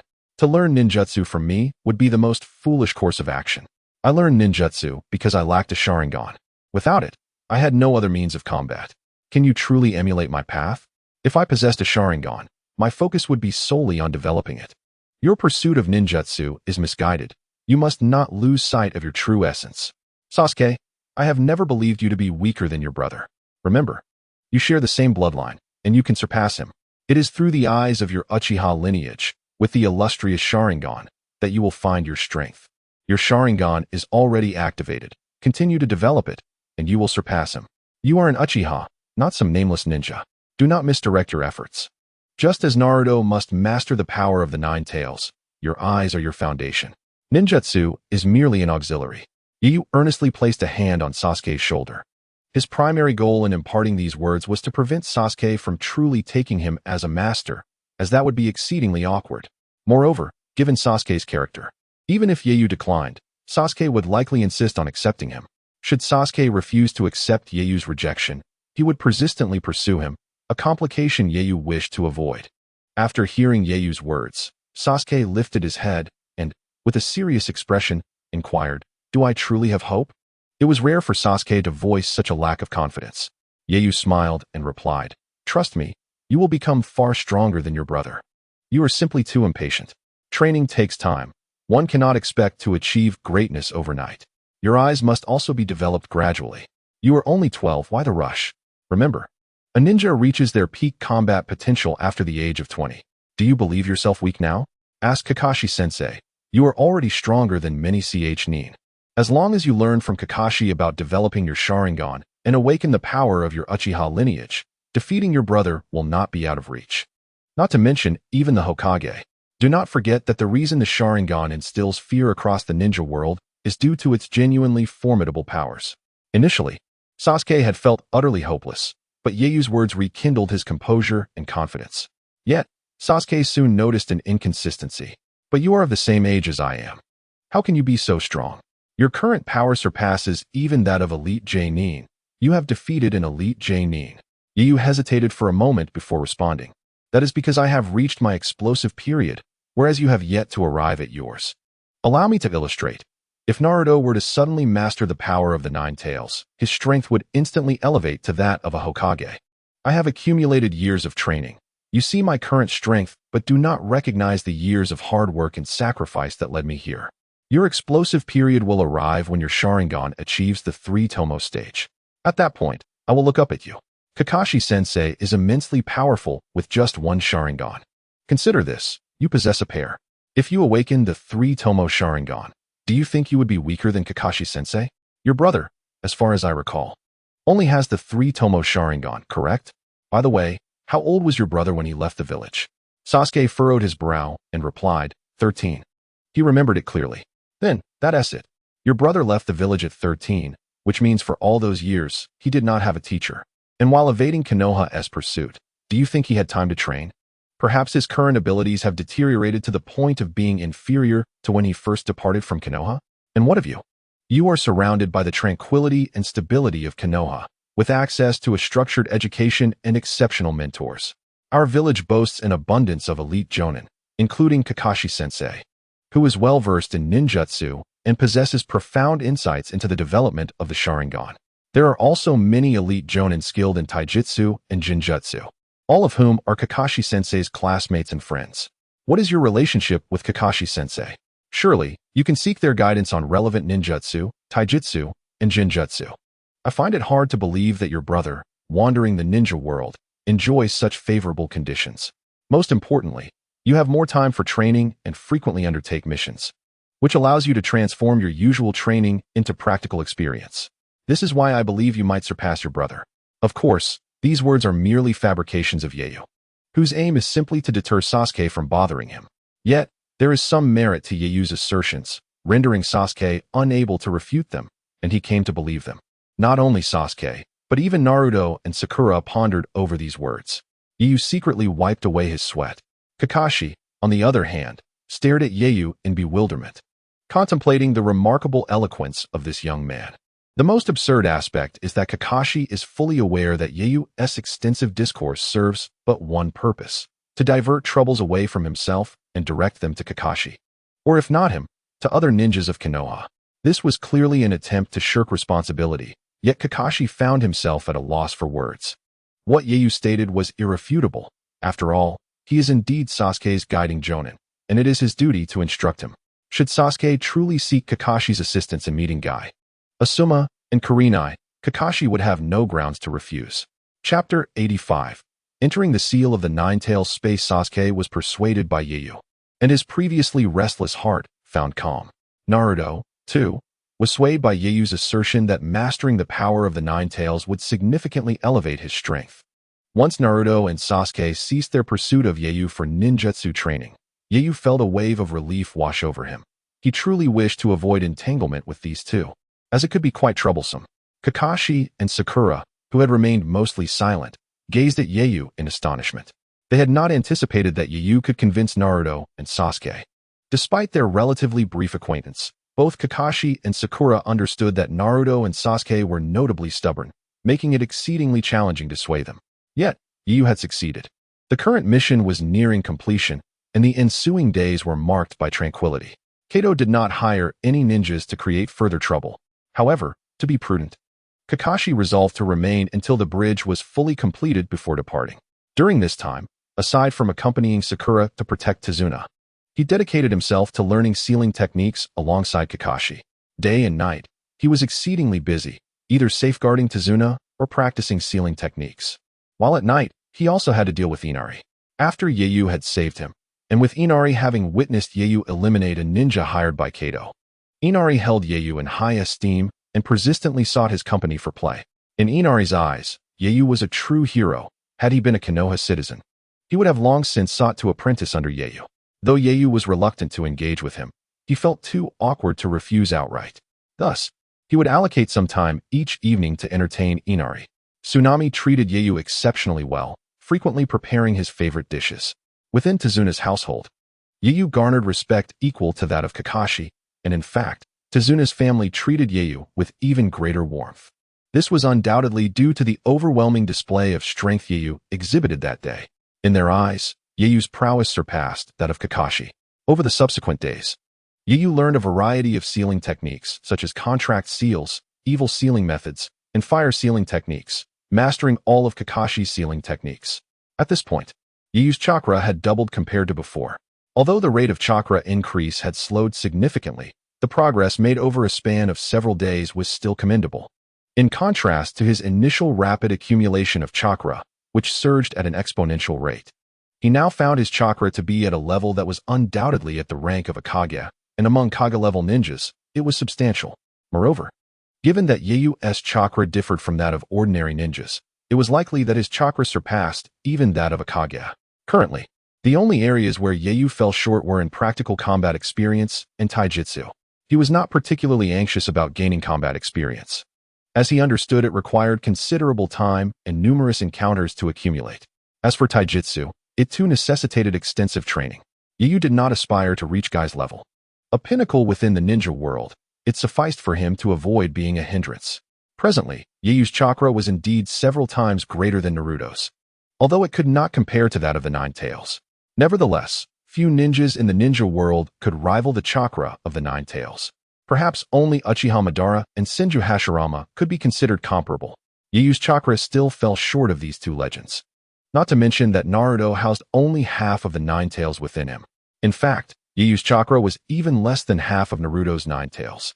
Comparatively, Hashirama possessed chakra surpassing that of the entire Nine-Tails. However, even without matching half of the Nine-Tails, Ieyu's chakra was still immense. Currently, in the entire ninja world, aside from Jinchuriki and tailed beasts, few possessed more chakra than Ieyu. Of course, Ieyu was unaware of this. He did not know the chakra levels of others in the ninja world, but he was keenly aware that his own chakra had grown considerably, at least far exceeding that of Kakashi. Despite his enhanced strength, Ieyu's demeanor remained unchanged from his previous self. His mindset was still calm and untroubled, with no alterations to his character. Many matters still did not concern him. He found numerous situations bothersome and was reluctant to resort to force. He preferred to avoid confrontation whenever possible. Thus, in the face of Naruto and Sasuke's insistence, As well as Inari's persistent requests for companionship, Yu merely spoke in jest, unable to refuse, and thus had to manage. This was also why Inari idolized Yu so. Despite Yu's formidable strength, he was willing to play with him. In reality, Yu simply felt helpless. One evening, in a shared room, Kakashi sat cross-legged before Yu. Naruto, Sasuke, and Sakura also sat beside them, forming a circle. The eyes of Kakashi, Naruto, Sasuke, and Sakura were fixed intently on Yu. Yu felt somewhat exasperated. Must this be done now? I believe it would be better to return to the village and discuss it there. Kakashi placed a reassuring hand on Yu's shoulder, suggesting that making a scene by returning to the village would be inadvisable, hence it was best to proceed now. After Kakashi's words, Naruto solemnly bowed to Yu, entrusting him with the task. Sasuke and Sakura looked on with curiosity at Yu. Yu felt a mix of reluctance and anticipation, eager to witness the fruits of his recent training. I suppose I shall give it a try. The reason for their collective focus was that after completing his study of sealing techniques, Kakashi hoped Yu would strengthen the sealing technique within Naruto to prevent any future rampages. However, Kakashi's trust in Yu seemed rather excessive, allowing him to use sealing techniques on Naruto so soon after learning them. It is imperative to recognize that should any unforeseen circumstances arise, and the Nine Tails were to break free from its seal, there would be no one here capable of subduing it. However, Naruto has made his request, and Yu is eager to attempt this endeavor. Soon, Naruto sits cross-legged before Yu, revealing the sealing technique inscribed upon his abdomen. At this moment, Sakura and Sasuke finally catch sight of the sealing marks on Naruto's body. Yu begins to form hand seals, feeling a twinge of nervousness as this is his inaugural attempt at using such a technique on a living being. I shall first enter the sealing space to gauge the situation. Just as Yu prepares to cast the sealing technique, his consciousness is drawn into the realm where the Nine Tails is confined. In an instant, Yu finds himself within Naruto's sealing space. The rhythmic ticking of a clock snaps him back to reality. He is indeed within Naruto's sealed domain. The dimly lit surroundings are marred by puddles of water beneath his feet. Before him stands a colossal iron door, compelling Yu to gaze upwards. He furrows his brow, contemplating whether this is the place where the Nine Tails is sealed. The environment leaves much to be desired, and it is no wonder that the Nine Tails exhibits such fury. The conditions of its confinement are far from ideal, resembling an underground sewer. Yu has momentarily forgotten that the Nine Tails was sealed within the bodies of Kushina Uzumaki and Mito Uzumaki, where it was subjected to even more dire circumstances. Had he recalled that, he would have understood that the current treatment of the Nine Tails is, in fact, rather lenient. Chapter 86. Is Yu a descendant of Senju Hashirama? When the Nine Tails was sealed within Mito and Kushina, it was impaled upon searing, volcanic rocks. Now, merely being caged is a considerable improvement. It is no wonder that the Nine Tails did not go on a rampage while contained within Mito and Kushina, regardless of the strength of the sealing technique. The formidable barriers created by the two women were enough to keep the Nine Tails subdued. In those days, Kushina was on the brink of death, yet the release of her barriers rendered the Nine Tails immobile. Had the beast not been forcibly extracted from her, it would have had no chance of escape. In truth, the Diamond Lock is a sealing technique that Yu yearns to master, yet it is inexorably tied to the bloodline of the Uzumaki clan. Kakashi is also incapable of wielding it. Upon entering the space of the Nine Tails' confinement, Yu pushes open the massive iron door, awakening the beast that had been lying dormant in its cage.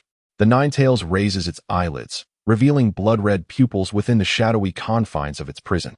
Initially, it assumes Naruto has entered. However, as Yu slowly steps inside, the Nine Tails furrows its brow, exclaiming, You are not that little brat." Upon realizing that Yu is not Naruto, the Nine Tails' expression darkens with rage. It rises to its feet and unleashes a ferocious roar towards Yu. The sheer force of that growl astonishes even Yu.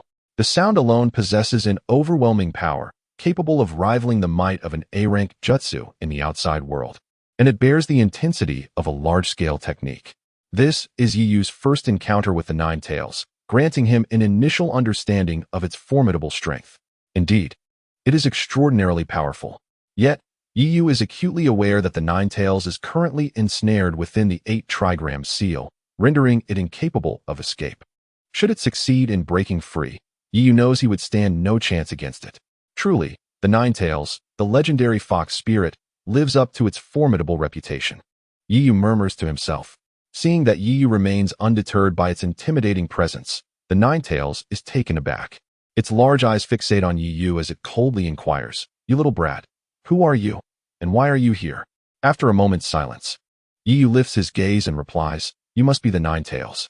The Ninetales' expression darkens, and it remains silent. Yiyu continues, "You are indeed incredibly powerful. However, given your strength, you cannot be allowed to roam free. If released, there would be no one capable of sealing you again." The Ninetales, infuriated by Yiyu's words, roars, "You little brat, you seek death." Another roar erupts, and the terrifying chakra emanating from the Ninetales sends Yiyu staggering several steps back. This is merely the residual force of the Ninetales' rage, manifesting such dreadful power. One can only imagine the devastation that would ensue if the Ninetales were to break free. Yiyu harbors no confidence in his ability to reseal such a creature. Simply surviving this encounter would be fortunate. Should the Ninetales escape, there would be no one in Konoha capable of containing it. Not even the third Hokage could manage it. Even if he were to employ the Reaper Death Seal, he would first need to subdue the Ninetales. Who could possibly accomplish that? The reason why Minato Namikaze was able to use the Reaper Death Seal on the Ninetales was due to Kushina Uzumaki's prior use of the Diamond Lock to confine the beast. Presently, there is no one in Konoha capable of restraining the Ninetales, let alone utilizing the Reaper Death Seal, which is a one-time sealing technique. Under normal circumstances, the third Hokage would be reluctant to resort to such measures. Thus, Yiyu feels an immense weight of pressure. A single misstep could lead to the Ninetales' escape, resulting in dire consequences not only for himself, but also for Naruto. If the tailed beast departs from its Jinchuriki, the host will perish. Even someone as formidable as Kushina Uzumaki could only endure for a brief period due to her clan's immense vitality. An ordinary Jinchuriki would succumb to death the moment the tailed beast is extracted. The Ninetales continues to roar at Yiyu, recklessly releasing its chakra. The iron door meant to seal it trembles, as though on the verge of being breached. Yet, Yiyu knows the sealing technique remains relatively robust, and the Ninetales cannot escape just yet. However, if Naruto continues to draw upon the Ninetales' power, the sealing technique will weaken over time. Yet, it is equally impossible for Naruto to refrain from using the Ninetales' chakra. When he is enraged or has lost his composure, he will inevitably resort to the Ninetales' chakra. Thus, the sealing technique within Naruto will only continue to weaken. After a considerable time, Yiyu finally speaks. "Enough, cease your incessant howling. You must understand that your actions hold no threat against me." The Ninetales, who had been roaring moments before, halts at Yiyu's words. Its eyes glimmer with frost as it coldly demands, "Boy, who are you? And why have you entered here?" Yiyu, with his hands in his pockets, gazes at the Ninetales. "I am a friend of Naruto. I have come here today to witness the legendary Ninetales for myself. Having done so, it is undeniably powerful. I can scarcely fathom the strength of those who captured and sealed you away." He continues, "You have persistently tempted Naruto to borrow your chakra, aiming to undermine the sealing technique left by the fourth Hokage, but that cannot be allowed. Should you escape, there would be no one in Konoha capable of restraining you. My purpose in entering is to reinforce the sealing technique left by the fourth Hokage." The Ninetales, upon hearing Yiyu's declaration, nearly bursts into laughter. "You little brat. You certainly know how to boast. Do you even comprehend what sealing techniques entail? Do you truly think you can reinforce the sealing left by the fourth Hokage? Who do you think you are?" The Ninetales harbors no belief in Yiyu's capability with sealing techniques. The intricacies of sealing jutsu are exceedingly high, with even basic techniques presenting significant difficulty, let alone the 8 trigram seal left by the fourth Hokage. The Ninetales, having lived for over a millennium, is acutely aware of the potency of the Uzumaki clan's sealing techniques. It has been sealed within the bodies of 3 Uzumaki clan members for decades. No one understands the strength of their sealing techniques better than it does. Yiyu, however, remains unbothered by the Ninetales' derision. It has always possessed such a temperament. Believe it or not, you will spend the rest of your days confined within Naruto's body. Do not harbor thoughts of escape. I shall now commence my work, so do not interrupt me." Yiyu is disinclined to engage in further banter with the Ninetales. He swiftly begins to form hand seals. In an instant, a golden chakra bursts forth from Yiyu's being. The Ninetales, who had just moments ago been filled with derision, was rendered speechless upon witnessing the golden chakra emanating from Yiyu. This chakra, Why did it seem so familiar? Who on earth are you, little brat? The Ninetales bellowed in fury. Yet, Yu chose to ignore it, refraining from immediately reinforcing the sealing technique. He needed to fully understand the status of the 8 trigram seal created by the 4th Hokage before determining how to strengthen it. However, the Ninetales was visibly anxious. For Yiyu's chakra evoked memories of Senju Hashirama. Despite Yiyu's young age, the sheer volume of his chakra was astonishing. Though not quite as immense as the Ninetales itself, the creature understood that such a level of chakra was far beyond what one of Yiyu's age should possess. Clearly, Yiyu was no ordinary individual. The chakra he unleashed already set the Ninetales on edge. Unbeknownst to Yiyu, his chakra had deeply shocked the Ninetales, leaving it uncertain whether it could suppress him. For Yiyu's chakra was not mere chakra, it was sage chakra. The Ninetales was well aware of its formidable power. Hashirama's chakra had been akin to Yiyu's, characterized not only by its sage nature, but also by a vibrant life force, reminiscent of Hashirama himself. The Ninetales even pondered whether Yiyu was a descendant of the Senju clan. Chapter 87. The Ninetales tail beast bomb as the mysterious symbols appeared beneath Yiyu's feet. He swiftly completed the necessary hand seals. These symbols transformed into black chains that surged towards the lock of the iron gate, imprisoning the Ninetales. The moment Yiyu's chakra surged forth, the lock was inscribed with enigmatic symbols.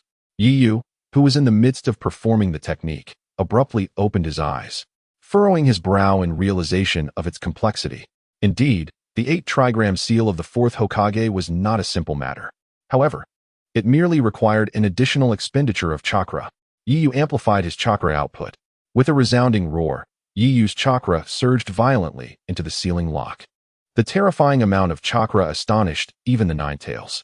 What manner of creature was this boy, possessing such a formidable chakra at his tender age? As Yiyu continued to channel his chakra, the Ninetales felt the once loosened seal growing increasingly robust. "Stop!" it shouted, slamming a claw against the iron gate, causing a violent tremor that did not disrupt Yiyu's technique. "I command you to cease, you wretched brat. Do you wish to confine me here forever? I shall kill you, foul human!" It roared, its fury escalating. Recognizing that Yiyu could indeed reinforce the seal, the Ninetales was determined to thwart him.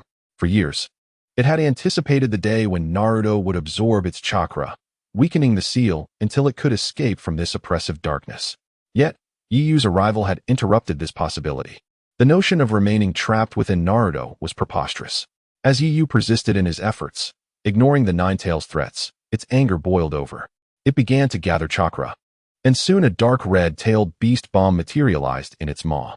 "Die, you insolent child!" it exclaimed. Sensing the terrifying power of the tailed beast bomb, Yiyu frowned. Nevertheless, he did not halt his actions. He was unaware if the Ninetales could harm him in this space. Meanwhile, outside, Naruto's body was enveloped in the cloak of the tailed beast, its color deepening as his consciousness waned. Kakashi trembled, desperate to intervene. But the moment his hand brushed against the tailed beast cloak, he was scalded. Stunned, he realized the corrosive potency of the Ninetales chakra.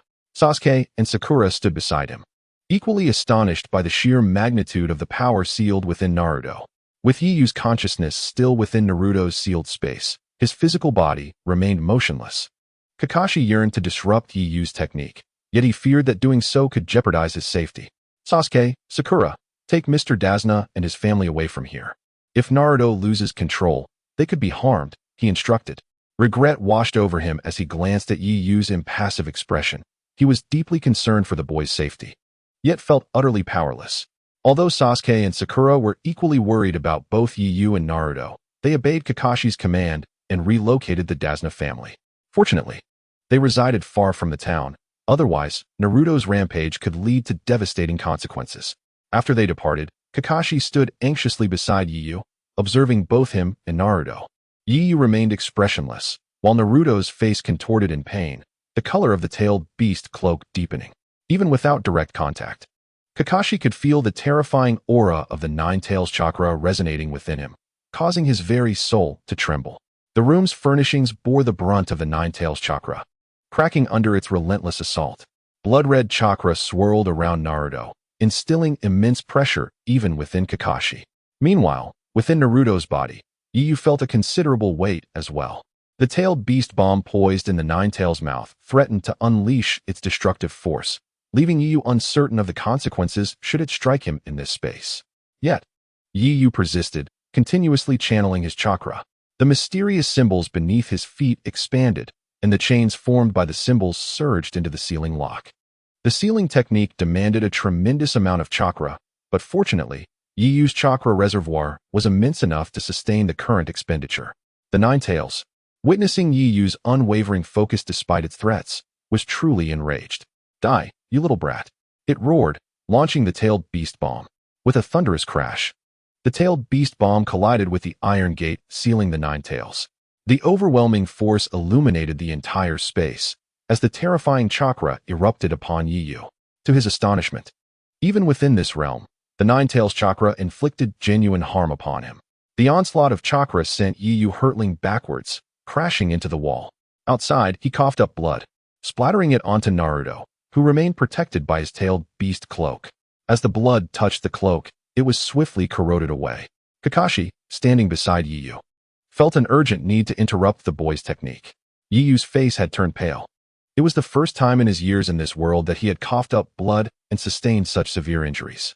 Just as Kakashi was about to awaken him from his trance, Yiyu finally spoke. Though in pain, he maintained a cool demeanor. "Kakashi-sensei, I'm fine. No need to worry." Kakashi hesitated, his expression grave. "Let's not take any chances. It's too dangerous. If anything were to happen to you, how would I explain it?" He wanted to express his reluctance to let Yiyu take such risks. Upon witnessing Yiyu's bloodshed, he could no longer contain his concern. In that moment, he realized that Yiyu's safety was paramount, far exceeding any threat posed by the Nine Tails within Naruto. However, Yiyu shook his head, his expression serious. "I'm all right. I was merely testing whether the Nine Tails could harm me from within. I was caught off guard just now, but I won't make that mistake again. Teacher Kakashi, please step outside and keep your distance. You may be harmed if you stay." Kakashi furrowed his brow. "How could I allow you to face such danger alone? Teacher Kakashi, heed my words. I will handle what comes next. Your presence here hinders my ability to act effectively." This was the first time Yiyu had spoken to Kakashi in such a serious tone. Observing Yiyu's grave expression, Kakashi understood that remaining here would only distract him. Despite his concerns for Yiyu, he recognized that he could not remain in the way any longer.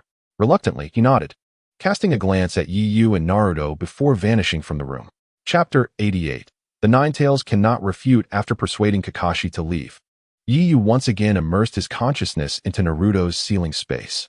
Within that realm, he observed the Nine Tails relentlessly unleashing tailed beast balls against the iron door of the seal. The door began to tremble, struggling to rise from the ground. His nearly broken body dragging behind him, Yiyu approached the Nine Tails. "Nine Tails, do you truly believe you can escape? No matter your efforts, it is all in vain." The Nine Tails regarded Yiyu with a grave expression. "You are quite remarkable. Little brat, you have not perished." Yiyu straightened, raising his head with a smile. "Indeed, I did not anticipate that I could still be injured in this space. It has been years since I sustained such severe wounds." He chuckled softly. "Nevertheless, I shall continue to reinforce the seal. You should abandon any hope of escaping during your lifetime." As he spoke, Yiyu formed seals once more, preparing to cast a technique. Mysterious runes began to materialize beneath his feet. The Nine Tails glared at Yiyu, filled with fury yet increasingly solemn. Unbeknownst to Yiyu, the Nine Tails had noticed something remarkable. At the moment its tailed beast ball struck him, a golden shield of chakra had autonomously formed around him, shielding him from harm. Otherwise, the injury Yiyu had sustained would have been far more severe than mere blood loss. It could have led to death, or even madness. This power was something the Nine Tails had never encountered before. It resembled Sage Chakra, yet it was even stronger. For even Sage Chakra could not withstand the might of the tailed beast ball it had just unleashed. Yiyu emanated a threat that felt rooted in the very essence of his being. What on earth is that power within you? Why does it feel more threatening than the Sage of Six Paths? As Yiyu continued to fortify the seal, the Nine Tails, though enraged, refrained from attacking further. Instead, it resorted to verbal provocation. "Little brat, your efforts are utterly futile. As long as Naruto succumbs to the temptation of my chakra, the seal will weaken. You cannot possibly remain at his side forever." Yiyu ignored the Nine Tails. "Hey, are you deaf?" it shouted. Yiyu raised his head, responding calmly. "I do not need to be by his side at all times. This seal cannot hold you indefinitely, but when it does break, it will be when Naruto has thoroughly tamed you and mastered your power." Haha, have you lost your mind? That brat Naruto could ever tame me? The Nine-Tails laughed derisively. If you were my Jinchuriki, I would believe you had the strength to control my power, for you are stronger than my previous hosts. I acknowledge your potential for the future. But Naruto? Huh. That little brat doesn't even possess pure Uzumaki blood, nor does he know the sealing techniques of the Uzumaki clan. What makes you think he can control my power? Is it because he loses control of his emotions and borrows my chakra? Yu smirked. It seems you've been locked away for so long that you've become foolish. You failed to see Naruto's potential. You are the true joke. The Nine-Tails slammed its paw against the iron door. The door, which had already shown signs of weakening, now remained unshaken by the Nine-Tails' assault. Thanks to Yiyu's continuous chakra repair, the Nine-Tails, astonished, remarked, "Little brat, you actually know the sealing techniques of the Uzumaki clan. Who taught you?" Yiyu remained silent. The Nine-Tails had initially intended to annihilate Yiyu's consciousness, but upon sensing the hidden power within him, it reconsidered. That power was formidable. Although Yiyu's chakra was less than its own, outside this sealing space, Yiyu would likely not stand a chance. However, within this realm, the protection of that power ensured that Yiyu's consciousness could not be erased. The Nine-Tails sought to understand Yiyu better, having recognized him as the greatest obstacle to its escape from Naruto. Kid, don't waste your efforts. I can see that Naruto will only borrow more of my power in the future, and the amount he borrows will increase. Your reinforced seal won't hold for long. That brat cannot resist the allure of my chakra. Yiyu furrowed his brow. Indeed, this was true, but he was acutely aware that within a few years, Naruto would master the Nine-Tails. As long as he could endure until that time, it would suffice. Observing the change in Yiyu's demeanor, the Nine-Tails taunted, "What now? Are you ready to give up? Everything you do is in vain." Yiyu looked up, a smile gracing his lips. "If my efforts are in vain, then why were you so agitated a moment ago? Do you realize that my actions have disrupted your plans? You continue to supply Naruto with chakra to entice him into wielding your power, trapping him within your grasp. I am certain that Naruto will eventually use your power, but I will persist in reinforcing the seal until he has completely mastered that power. I wager he will do so within a few years. I wager you will never escape his control." What he called a wager was merely Yiyu expressing his vision of the future. In fact, he believed that the Nine-Tails would not even wish to leave Naruto's body. Although he did not recall every detail of the Naruto storyline, he remembered enough of the Fourth Great Ninja War to know that without Naruto's mastery of the Nine-Tails' power, victory would have been elusive. The Nine-Tails, however, did not believe him. "Haha, little brat, do you know how ridiculous your words sound? Even those of pure Uzumaki blood, like Uzumaki Mito and Kushina, did not dare claim they could fully control my power.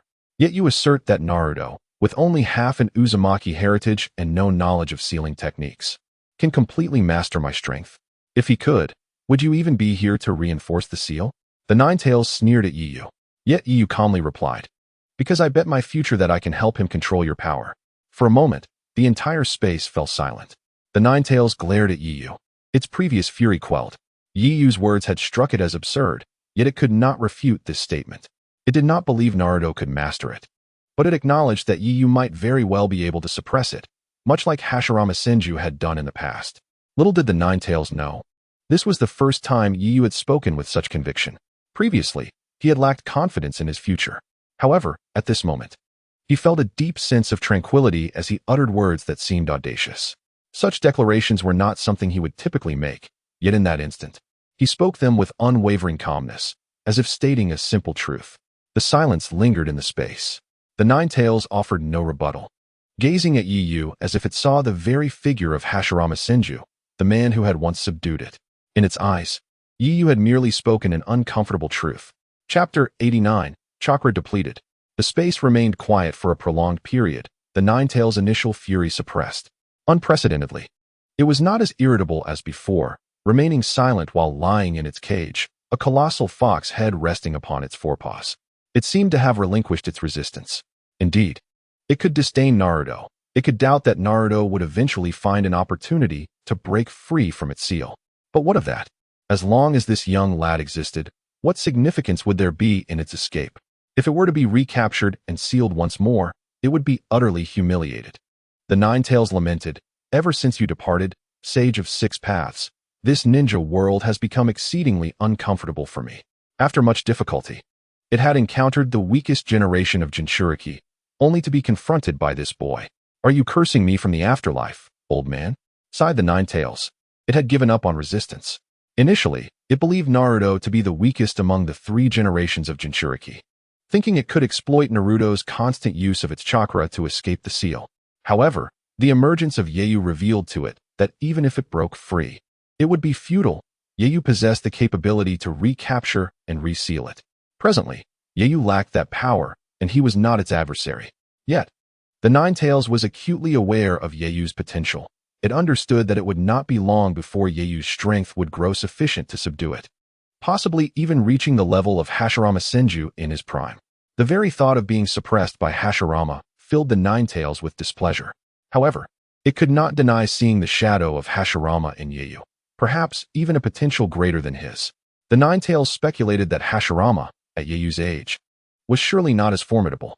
Yeyu's current strength was something only he remained oblivious to. The Nine-Tails was highly sensitive to power. In its perception, Yeyu's current prowess was undoubtedly at the Hokage level. Whether he surpassed that level remained unclear to the Nine-Tails, as it had never witnessed Yeyu in combat. Yet, the mysterious power within Yeyu hinted at immense potential for his future. Yeyu, meanwhile, was somewhat taken aback. He murmured to himself, "The fox has ceased its resistance. How peculiar." He had anticipated that the Nine-Tails was merely biding its time for a grand move. He did not realize that the Nine-Tails had simply surrendered its struggle.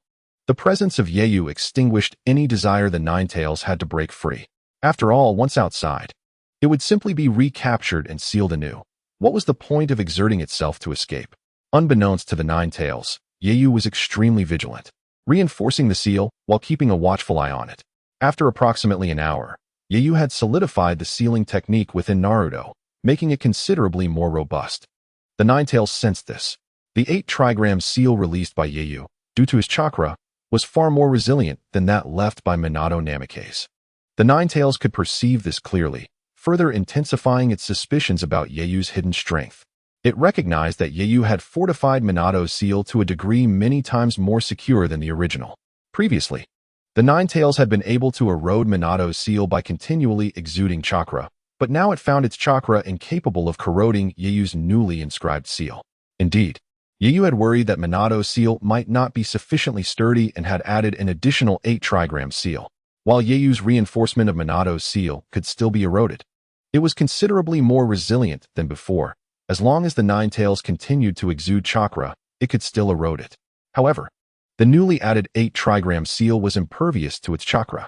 This meant that the seal left by Yeyu was utterly unbreakable by its own strength, unless Yeyu or Naruto were to release it. The Nine-Tails furrowed its brow, its fox-like eyes fixated intently on Yeyu. "Boy, you've actually added another seal. Are you not afraid of depleting your chakra?" At that moment, Yeyu's complexion appeared somewhat pale. "You are not mistaken. My chakra was nearly drained, indeed. The sealing techniques are exceptionally taxing on chakra. It seems I still lack sufficient reserves." The corners of the Nine-Tails' mouth twitched.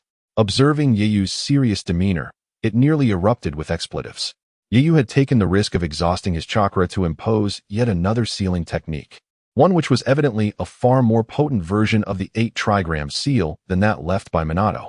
With its capabilities, it was utterly incapable of breaking this seal. The 8-trigram seal left by Yeyu was sturdier than Minato's, naturally consuming a far greater amount of chakra. Yeyu's chakra was significantly more abundant than Minato's. Although Minato possessed a considerable amount of chakra, it could not compare to Yeyu's. Moreover, Yeyu's chakra was of a different caliber altogether. Nonetheless, the extensive measures Yeyu undertook were aimed solely at securing it, which the Nine-Tails could not appreciate. However, to the Nine-Tails' astonishment, within merely 10 minutes, Yeyu's chakra had fully replenished. Just 10 minutes. The Nine-Tails was left dumbfounded. "Your chakra has actually recovered." Yeyu's complexion had also returned to normal as he stood up, appearing relaxed. "The sensation of chakra depletion is truly unpleasant. Well then, I should be on my way. Until we meet again, Nine-Tails." With that, Yeyu turned to leave. "Wait." The Nine-Tails quickly called out to Yeyu. Yeyu frowned but did not depart. He turned back to the Nine-Tails. "Is there something else?" After a moment of hesitation, the Nine-Tails finally inquired, "What is Naruto to you? Why would you go to such lengths for him?" Yeyu was momentarily taken aback, then smiled. "I merely do what I believe is right. Naruto is a friend to me, and he is an invaluable individual for Konoha. I cannot allow anything to jeopardize him. All that I do is in hope that he can one day wield your power. I believe he can achieve that, but until then, I do not wish for you to cause him any trouble. After all, if you were to break free, I would find myself in quite a predicament. I am not yet your match. Should you escape now, I fear no one in Konoha would be able to reseal you. Yu spoke calmly. Had it been anyone else, the Ninetales would surely have retaliated with a barrage of tailed beast bombs. However, the speaker was Yeyu, and thus it held no ire. In the ninja world, the Ninetales recognized only a handful of individuals capable of uttering such words: the Sage of Six Paths, Indra, Ashura, Uchiha Madara, and Hashirama Senju. Even Uzumaki Mido and Uzumaki Kushina, the two individuals who had sealed it the longest, were not acknowledged. Yet, when Yu spoke, the Ninetales had no doubt that he could indeed accomplish what he claimed. It was merely curious as to why Yeyu would go to such lengths. The Ninetales recalled that Naruto and Yeyu's relationship was not particularly amicable. Previously, Naruto had even regarded Yeyu as a rival. Although it had not known who Yeyu was or what he looked like, a little deduction would lead to the realization that the person Naruto referred to was Yeyu. Chapter 90. Has Yeyu become the Ninetales' Jinchuriki? The Ninetales looked at Yeyu, coldly stating, "You have gone to such lengths for Naruto. Yet you are unaware that he sees you as a rival, and your image in his eyes is far from favorable." The Ninetales' words were not intended to sow discord, but were born out of curiosity regarding Naruto's indifference towards Yeyu. Yeyu understood what the Ninetales was implying, but did not take it to heart. "I am aware, children often harbor feelings of jealousy. Besides, that fellow's character is such. I understand he sees me as a rival, but I believe that when I am in danger, he will disregard the peril to save me. View me as a rival if you wish. At the very least, it serves to inspire me to continuously grow stronger, providing you with a target to pursue. As long as I persist in my quest for strength, you will invariably need to enhance your own capabilities, which is beneficial for both of us." Yeyu remains indifferent to Naruto's thoughts. At this stage, Naruto is merely a child, and at the tender age of 12, he is indeed still a juvenile. Yeyu is acutely aware that Naruto will not retain this childishness as he matures. Moreover, Yeyu and Naruto are not even members of the same team. Yeyu holds little concern for Naruto's actions. His earlier words to the Ninetales were merely a ruse. He knows well how Naruto will evolve and understands that Naruto does not genuinely consider him an enemy. Most importantly, even if Naruto were to regard him as such, what would it matter? Yeyu possesses absolute confidence that his future will not pale in comparison to Naruto's. He might even surpass him. Why should he concern himself with trifles? Of course, it is possible that after frequently teasing Sasuke and Naruto, Yeyu has resorted to fabrication in his encounter with the Ninetales.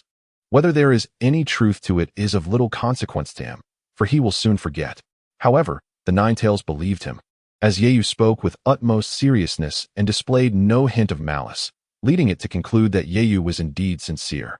The Ninetales was astonished, thinking, "You are merely a child yourself. Why do you exclude yourself from that category?" It found itself at a loss for words. Yeyu stated, "My age may be youthful, but that does not equate to being a child." The Ninetales mistakenly assumed Yeyu's tone was one of pride. In truth, Yeyu's spirit is not that of a child. The Ninetales scoffed, remarking, "Though your strength is formidable, you are still just a child, with all the thought processes that come with it." Yeyu chose to disregard the Ninetales and turned to leave. Yet, after taking a few steps, he halted and, with his back to the Ninetales, suggested, "I recommend you consider accepting Naruto. Do you wish to spend eternity harboring hatred confined within the host's body? By accepting Naruto, you could at least attain some measure of freedom. Moreover, Naruto possesses considerable potential, would you not agree?" The Ninetales scoffed in disdain, asserting, "There is no way I will submit to that brat. Such a notion is a mere fantasy." Yeyu shook his head and turned to face the Ninetales, inquiring, "I am curious, why do you harbor such intense resentment? You must realize that as long as the host system remains, you will be trapped within the host's body. Whether it be the wife of the first Hokage, the wife of the fourth Hokage, or Naruto himself, even if you refuse Naruto, there will be other hosts in the future, and your confinement will persist. Even if you manage to escape, you will inevitably be recaptured and sealed away, either by our leaf ninjas or those from other villages. Should you accept Naruto, at least you could gain limited freedom rather than languishing in this dismal prison. Perhaps you might even forge a friendship with Naruto." The Ninetales responded with a growl, indicating its disapproval. Yeyu shook his head, noting its obstinacy. This is the only opportunity for you to attain freedom. Otherwise, you will face endless ceiling. Why endure such a fate? The Ninetales retorted, you insolent brat. Why should I submit to that boy? What makes him worthy? Is he Senju Hashirama? Or the Sage of Six Paths? Yu paused, taken aback. While he was familiar with the Sage of Six Paths, he had not anticipated the Ninetales would mention him. The Sage of Six Paths? The Ninetales chuckled at Yeuyu's bewildered expression. Do you not know of him? Of course I do. He is said to be the progenitor of ninjas. The tales of the Sage of Six Paths are indeed well known throughout the ninja world, though due to the passage of time, many regard him as a mere myth. Numerous ninjas do not believe in the existence of the sage at all. Yeuyu's response aligned with what he had learned at the Ninja Academy. He certainly knew who the Sage of Six Paths was, but revealing such knowledge to the Ninetales was out of the question.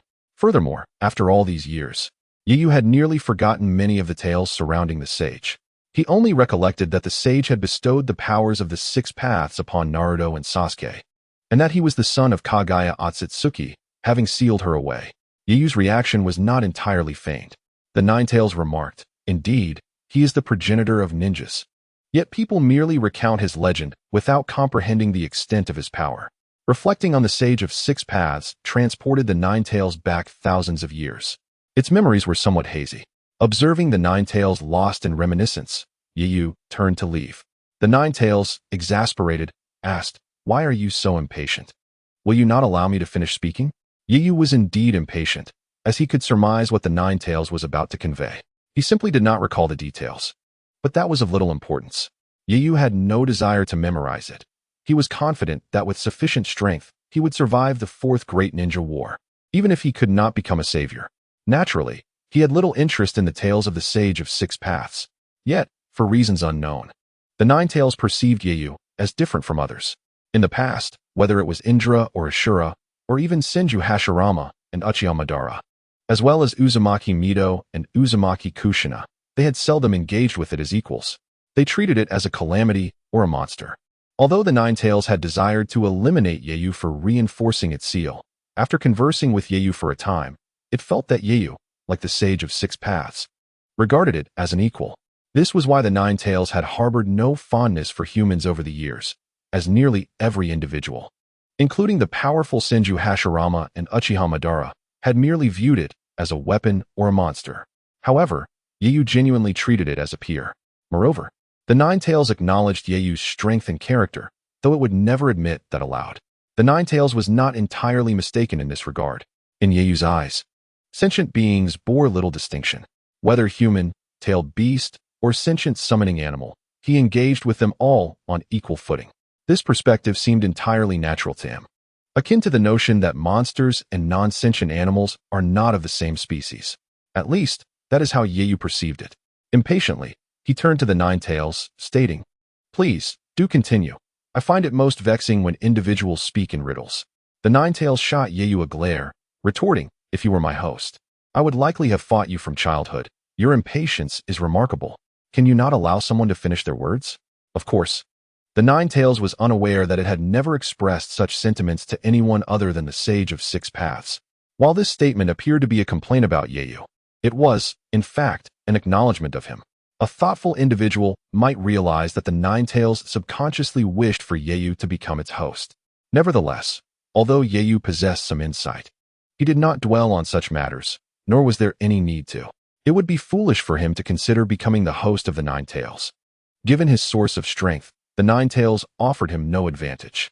In truth, were Yeuyu to desire to become the host of the Ninetales, he could easily seal the beast within himself once he had sufficient power, particularly after the death of Minato Namikaze. After all, with Minato's demise, there would be no loss in sealing the Ninetales within Yeuyu. However, Yeuyu had never contemplated this and had no intention to do so. Chapter 91, The Ten Tails. Yeuyu chose not to engage with the Ninetales' remarks, calmly observing the creature. The Ninetales was anxious that Yeuyu might leave at any moment, unaware that its relationship with Yeuyu was distinctly different from that with others. Perhaps it was because Yeuyu was the first in millennia genuinely willing to engage with it as an equal. The Sage of Six Paths, a figure from thousands of years ago, was the creator of the ninja clan, which served as the precursor to ninjas. Yeuyu nodded, acknowledging that this aligned closely with the legends of the ninja world. Noticing Yeuyu's impatience, the the Nine Tails continued, explaining that the Sage of Six Paths had two sons named Indra and Azura. Indra was the elder brother, while Azura was the younger, each inheriting the sage's eyes and physique. Yu, looking at the Nine Tails, inquired about the relevance of this to the Sage of Six Paths. Don't be so hasty. Allow me to elaborate, the Nine Tails retorted, feeling exasperated that after so many years of searching for someone willing to converse, this individual was so impatient. Yu chose to remain silent, encouraging the Nine Tails to proceed. After casting a sidelong glance at Yu, the Nine Tails asked if he was aware of the powers possessed by the Sage of Six Paths. Yu responded, "The sage is said to have the power to create and destroy worlds." The Nine Tails pondered for a moment before affirming, "Indeed, the sage possessed such powers." This revelation surprised Yu, partly feigned and partly genuine, as he had believed that only Kaguya Otsutsuki wielded such might. The Nine Tails, noticing Yu's reaction, chuckled, "What? Do you doubt it?" "Well, it does sound somewhat like a myth," Yu replied candidly. The Nine Tails smiled. "Indeed, modern ninjas are likely skeptical about the tales of the Sage of Six Paths. However, I assure you, his powers are not merely legendary. They are indeed formidable." "Oh?" Yu queried, intrigued.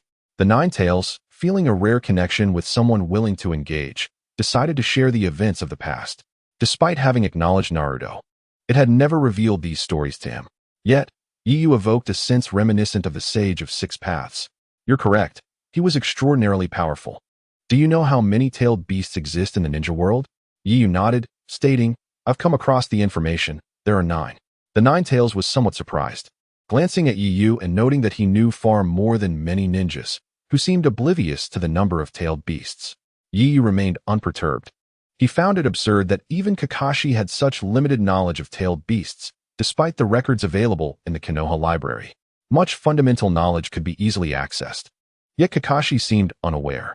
Over the years, Yu, not wanting to stand out, had merely strived for adequacy in his training, which naturally led him to seek theoretical knowledge as a pastime. This habit allowed him to consistently score high marks in theoretical exams, deliberately controlling his scores to avoid achieving the highest, while Sakura always received perfect marks, a testament to her academic prowess as a civilian in the ninja school. Though Sasuke often topped the class, his comprehensive grades did not surpass Sakura's in theoretical assessments. In fact, apart from Yu, no one else in the class could match Sakura's theoretical knowledge. Yu intentionally controlled his scores, ensuring Sakura remained first in every theoretical examination. The Konoha Public Library housed extensive materials on the ninja world, including information about tailed beasts.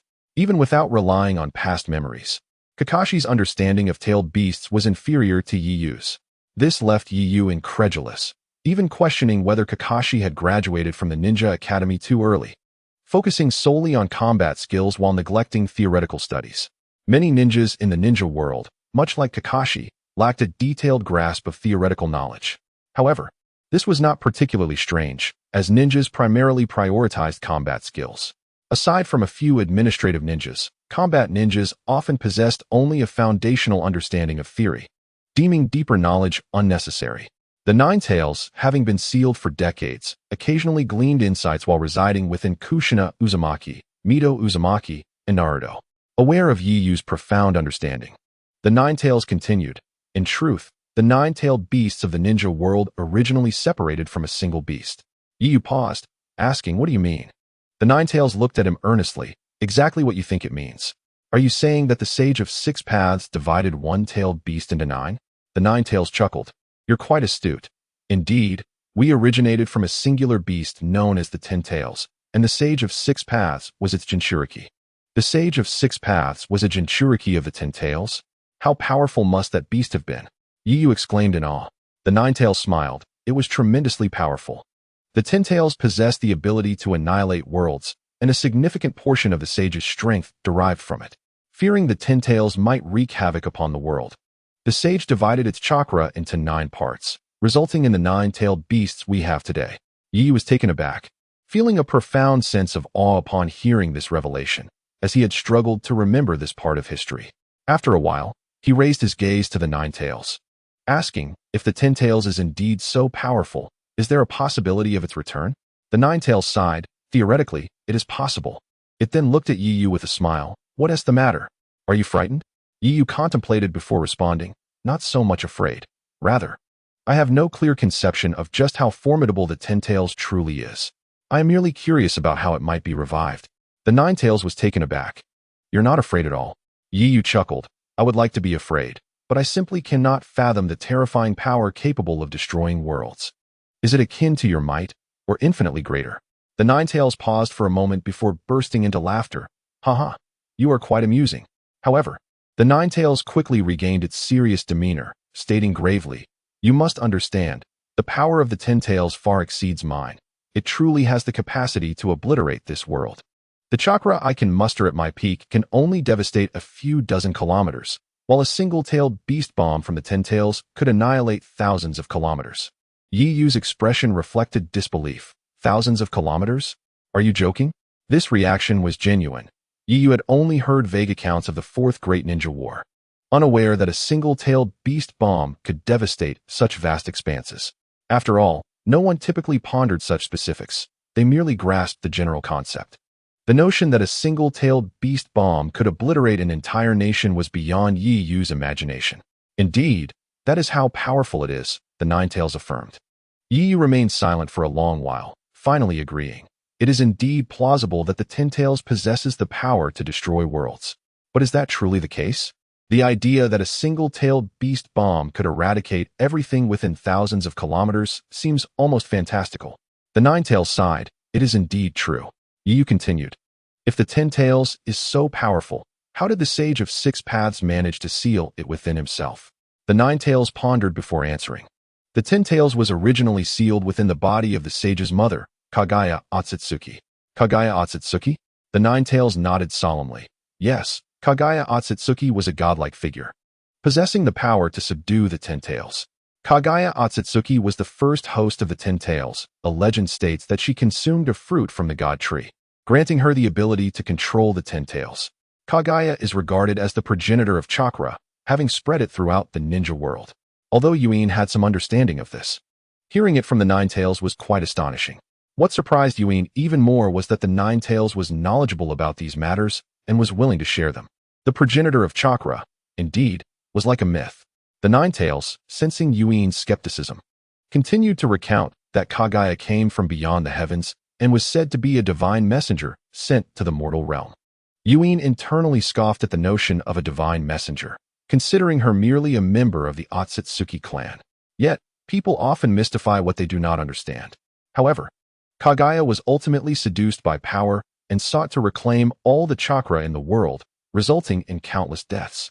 To stop her, the Sage of Six Paths united with his brother to seal their mother on the moon. The Nine Tails elaborated. Yuin, astonished, inquired about the sage's immense strength. The Nine Tails explained that the sage and his brother inherited their mother's power, which they used to seal Kagaya. After sealing her, the sage extracted the Ten Tails from within her and sealed it within himself, becoming the second host of the Ten Tails. Yuin furrowed his brow. The Nine Tails asked if he now had a clearer conception of the sage's might. Yuin nodded, acknowledging that if what the Nine Tails said was true, the sage indeed possessed the power to annihilate the world. Yet, he questioned its authenticity, casting a doubtful glance at the Nine Tails. The Nine Tails chuckled, asking if he had any reason to deceive him. Yuin contemplated this and conceded that there was no need for deception. The information was simply overwhelming. The Nine Tails lay on the ground, indifferently stating that it only recognized those with strength like the Sage of Six Paths, firmly asserting that it would never acknowledge Naruto, deeming him unworthy of its submission.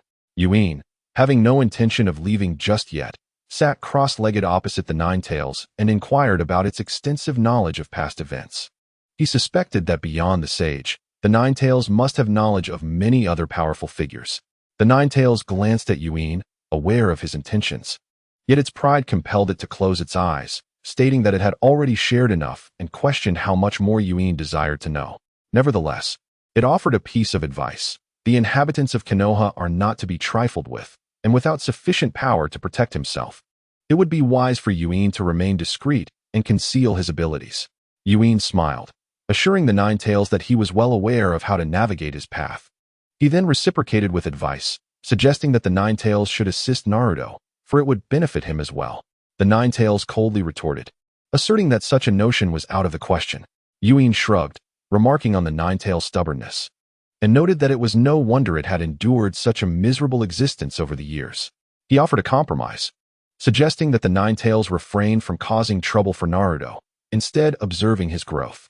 Yuin expressed his belief that one day the Nine-Tails would come to recognize Naruto. Given his Uzumaki lineage and being the son of the fourth Hokage, he confidently stated that Naruto would likely surpass his parents, even possibly exceeding the first Hokage. Upon hearing this, the Nine-Tails burst into laughter, mockingly declaring that Yuin was dreaming. It remarked that if Naruto could reach the strength of his mother, it would be impressive enough, and questioned how he could possibly attain the power of the fourth Hokage, asserting that Naruto lacked the same caliber of talent. The idea of surpassing Hashirama Senju was even more ludicrous. The Nine-Tails, despite its disdain for Hashirama, acknowledged him as one of the strongest ninja in centuries, a true god of shinobi, with no exaggeration involved. While it could believe that Yuin might surpass Hashirama, the claim that Naruto could do so was met with scorn. Yuin murmured that the Nine-Tails was unaware of Naruto's potential. Remembering Naruto's performance during the Fourth Great Ninja War, where he and Sasuke sealed Kaguya, Yuin understood that the Nine-Tails underestimated him. After the war, Naruto emerged as one of the strongest shinobi in the world, possessing the power to destroy it. Yuin, well acquainted with Naruto, could not accept the Nine-Tails' judgment. He looked at the Nine-Tails and expressed his hope that it would refrain from causing trouble for Naruto in the future, even if it did not recognize him. The Nine-Tails coolly replied that it could not control Naruto, as he was a Jinchuriki capable of tapping into a portion of its chakra. If Naruto lost control, a rampage was highly probable. Yuin was aware that, under the influence of the 8 trigram sealing technique, the Nine-Tails could only prevent a majority of its chakra from being given to Naruto. If Naruto were to go berserk, a portion of chakra would be extracted by the sealing technique, which, despite being a small fraction of the Nine-Tails' total chakra, could still overwhelm Naruto and render him unconscious. The Nine-Tails cautioned against granting Naruto excessive chakra, as frequent rampages could be detrimental to his life. They agreed to a mutual understanding. The Nine-Tails would avoid causing trouble, and Yuin would learn new sealing techniques to provide a better environment for it. The Nine-Tails regarded Yuin with skepticism, pondering whether such negotiations were feasible. However, it was willing to consider Yuin's proposition. Yuin waved his hand dismissively, questioning what there was to consider, implying that the Nine-Tails had no other options. The Nine-Tails stifled a desire to claw at Yuin in frustration, but maintained its composure, retorting that Yuin should simply make a decision rather than discuss it. Yuin, recognizing the Nine-Tails' irritation, offered a tempting prospect. Should it assist Naruto effectively before he matured, Yuin might, in the future, possess the ability to release it. The Nine-Tails frowned, demanding to know why it should trust him. Yuin, confident in his own strength, reassured the Nine-Tails that even if Naruto did not reach the heights he had previously mentioned, he believed his own power would suffice to free it from Naruto's body. The Nine-Tails scrutinized Yuin for a long moment, expressing skepticism towards his claims. It was not that the Nine-Tails doubted Yuin's potential strength. Rather, it was unconvinced that he would release it, as the extraction of a tailed beast from a Jinchuriki would inevitably lead to the Jinchuriki's demise. The Nine-Tails could not fathom Yuin sacrificing Naruto's life. Aware of the Nine-Tails' thoughts, Yuin clarified that many jutsu existed in the ninja world, including techniques capable of resurrection, knowledge the Nine-Tails should possess from the era of the Sage of Six Paths. The Nine-Tails pondered Yuin's assertion, questioning what made him think he could wield such power. While it was aware of the existence of resurrection techniques, it doubted Yuin's ability to access them. Nonetheless, the Nine-Tails' inquiry hinted at a flicker of interest, stemming from a growing recognition of Yuin's potential. Over time, the Nine-Tails even entertained the thought that it would have been preferable to be sealed within Yuin from the outset.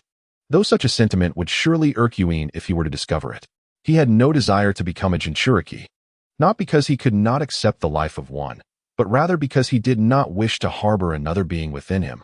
Scrutinizing his thoughts and feelings, such an idea was quite bothersome.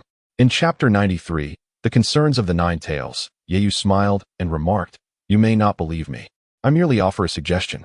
The Nine-Tails, initially intrigued, regarded Yeyu with a cold gaze that unsettled him. "Why do you look at me like that? It's your own disbelief." The Nine-Tails lay down, closing its eyes, appearing unwilling to engage further. Realizing he could not sway the Nine-Tails, Yeyu stood up, prepared to leave. "If you are unwilling, then so be it.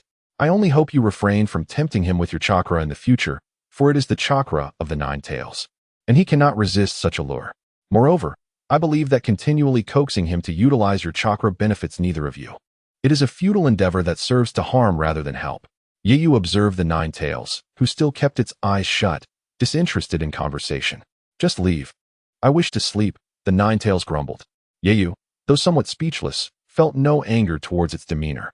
He understood the nine tails' nature well. Then I shall take my leave. Until we meet again, though I hope it is not soon, he added with a chuckle before vanishing into the ceiling space. Once Yeyu departed, the nine tails opened its eyes, gazing at the now empty cell. For some reason, it felt an unexpected sense of emptiness. After all these years, Yeyu was the first to engage with it on equal terms, even if at times the nine tails found him infuriating. It was precisely because it regarded Yeyu as a worthy conversational partner that it felt this way. Had it been anyone else, the response would have been rage rather than irritation. Peering into the vacant cell, the nine tails murmured, I wonder if that boy will return. Perhaps it is best if he does not. His words can be quite vexing, it sighed. Though it spoke thus, a hint of loneliness lingered. Perhaps Naruto would gain the nine tails' acknowledgement within a few short months, because the nine tails inherently yearned for someone with whom it could communicate and share its thoughts. Originally, Naruto should have been the second after the Sage of Six Paths, yet Yeyu's sudden emergence had made him the second instead. Observing the now black gold cage, the nine tails chuckled. Realizing that the boy possessed considerable power, the 8 trigram sealing technique was indeed far mightier than that of Minato Namikaze. However, unlike Minato's sealing, Yeyu's version created a cage that was several times larger and considerably brighter than before. Compared to Minato's sealing, Yeyu had improved its living conditions. Yeyu's intention was clear. He believed there was no need for the nine tails to endure such torment, lest it foster greater hatred towards humanity. A better environment would also facilitate Naruto's future interactions with the nine tails. Otherwise, the nine tails might unleash its resentment towards humans upon Naruto.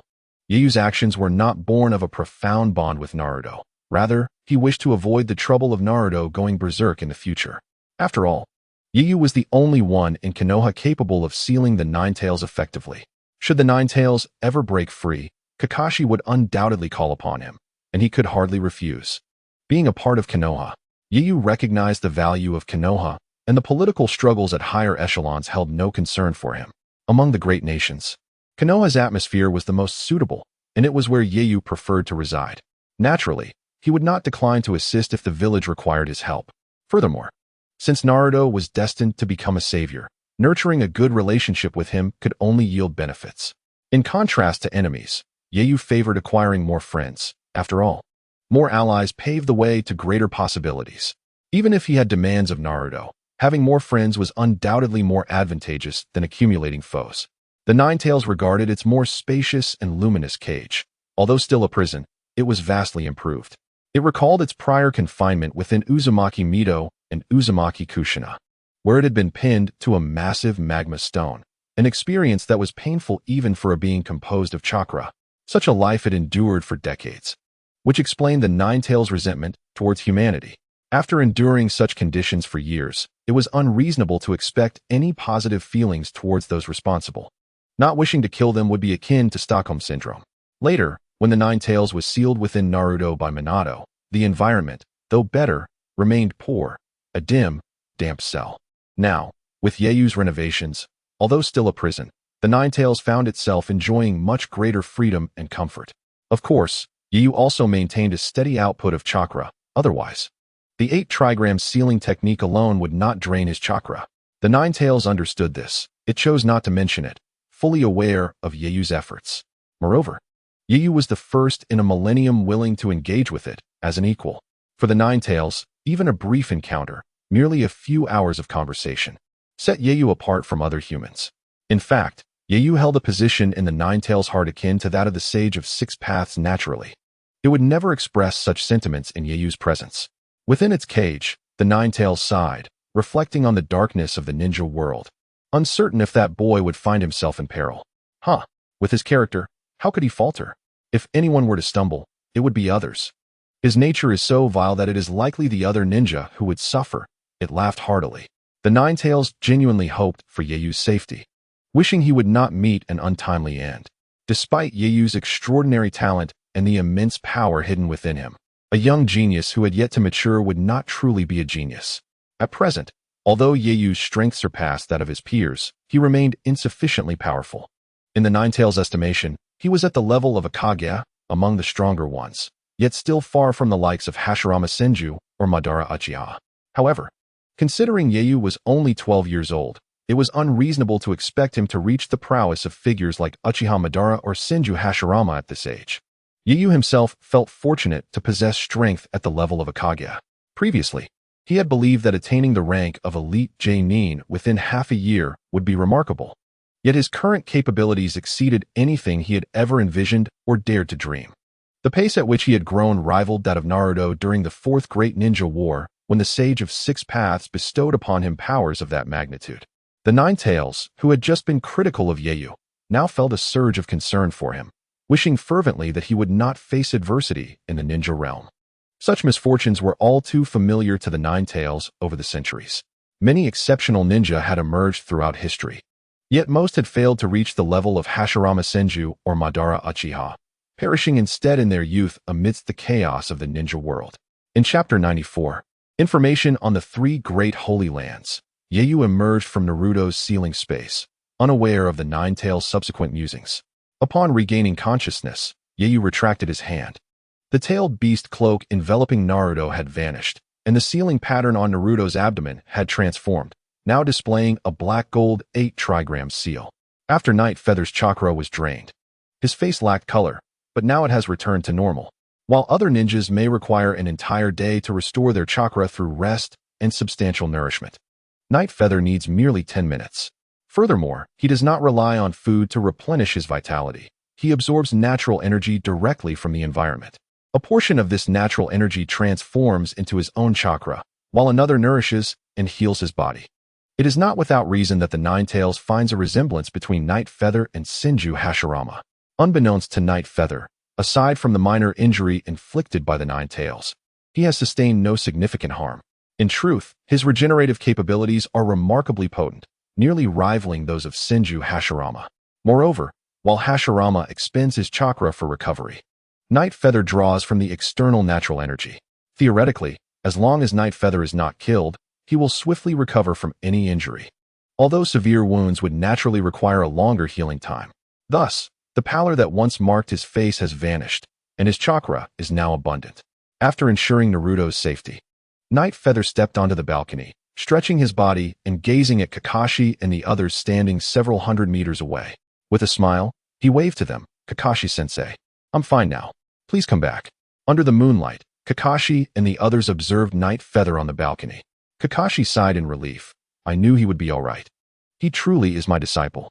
Sakura and Sasuke, who had been feeling quite cheerful, immediately soured at Kakashi's words. Sasuke recalled the days when he competed with his brother for their father's approval, yearning for such praise, even though he felt no lingering animosity towards Night Feather. Kakashi's words still unsettled him. Sakura, ever candid, exclaimed, "Hey, Kakashi-sensei, we are your disciples too. Your attention is always on Night Feather. At least acknowledge us." A tinge of jealousy colored her voice. Of course, she bore no ill will towards Night Feather, especially since he had saved her multiple times, earning a place in her heart comparable to that of Sasuke. Nevertheless, children often feel envious when they hear their elders, particularly their teachers, praise their peers. Kakashi scratched his head awkwardly, chuckling. "Sakura, please don't say that. I pay attention to you all as well." Turning her head away with a huff, Sakura retorted, "Your gaze is fixed on Night Feather all day. How can you focus on us?" Kakashi acknowledged his helplessness in the situation. Indeed, Night Feather held a more significant place in his heart. After all, he had taken Night Feather under his wing from the very beginning and regarded him as his most cherished disciple. Although he valued Sasuke, Naruto, and Sakura, his commitment to them was largely due to the third Hokage's arrangements.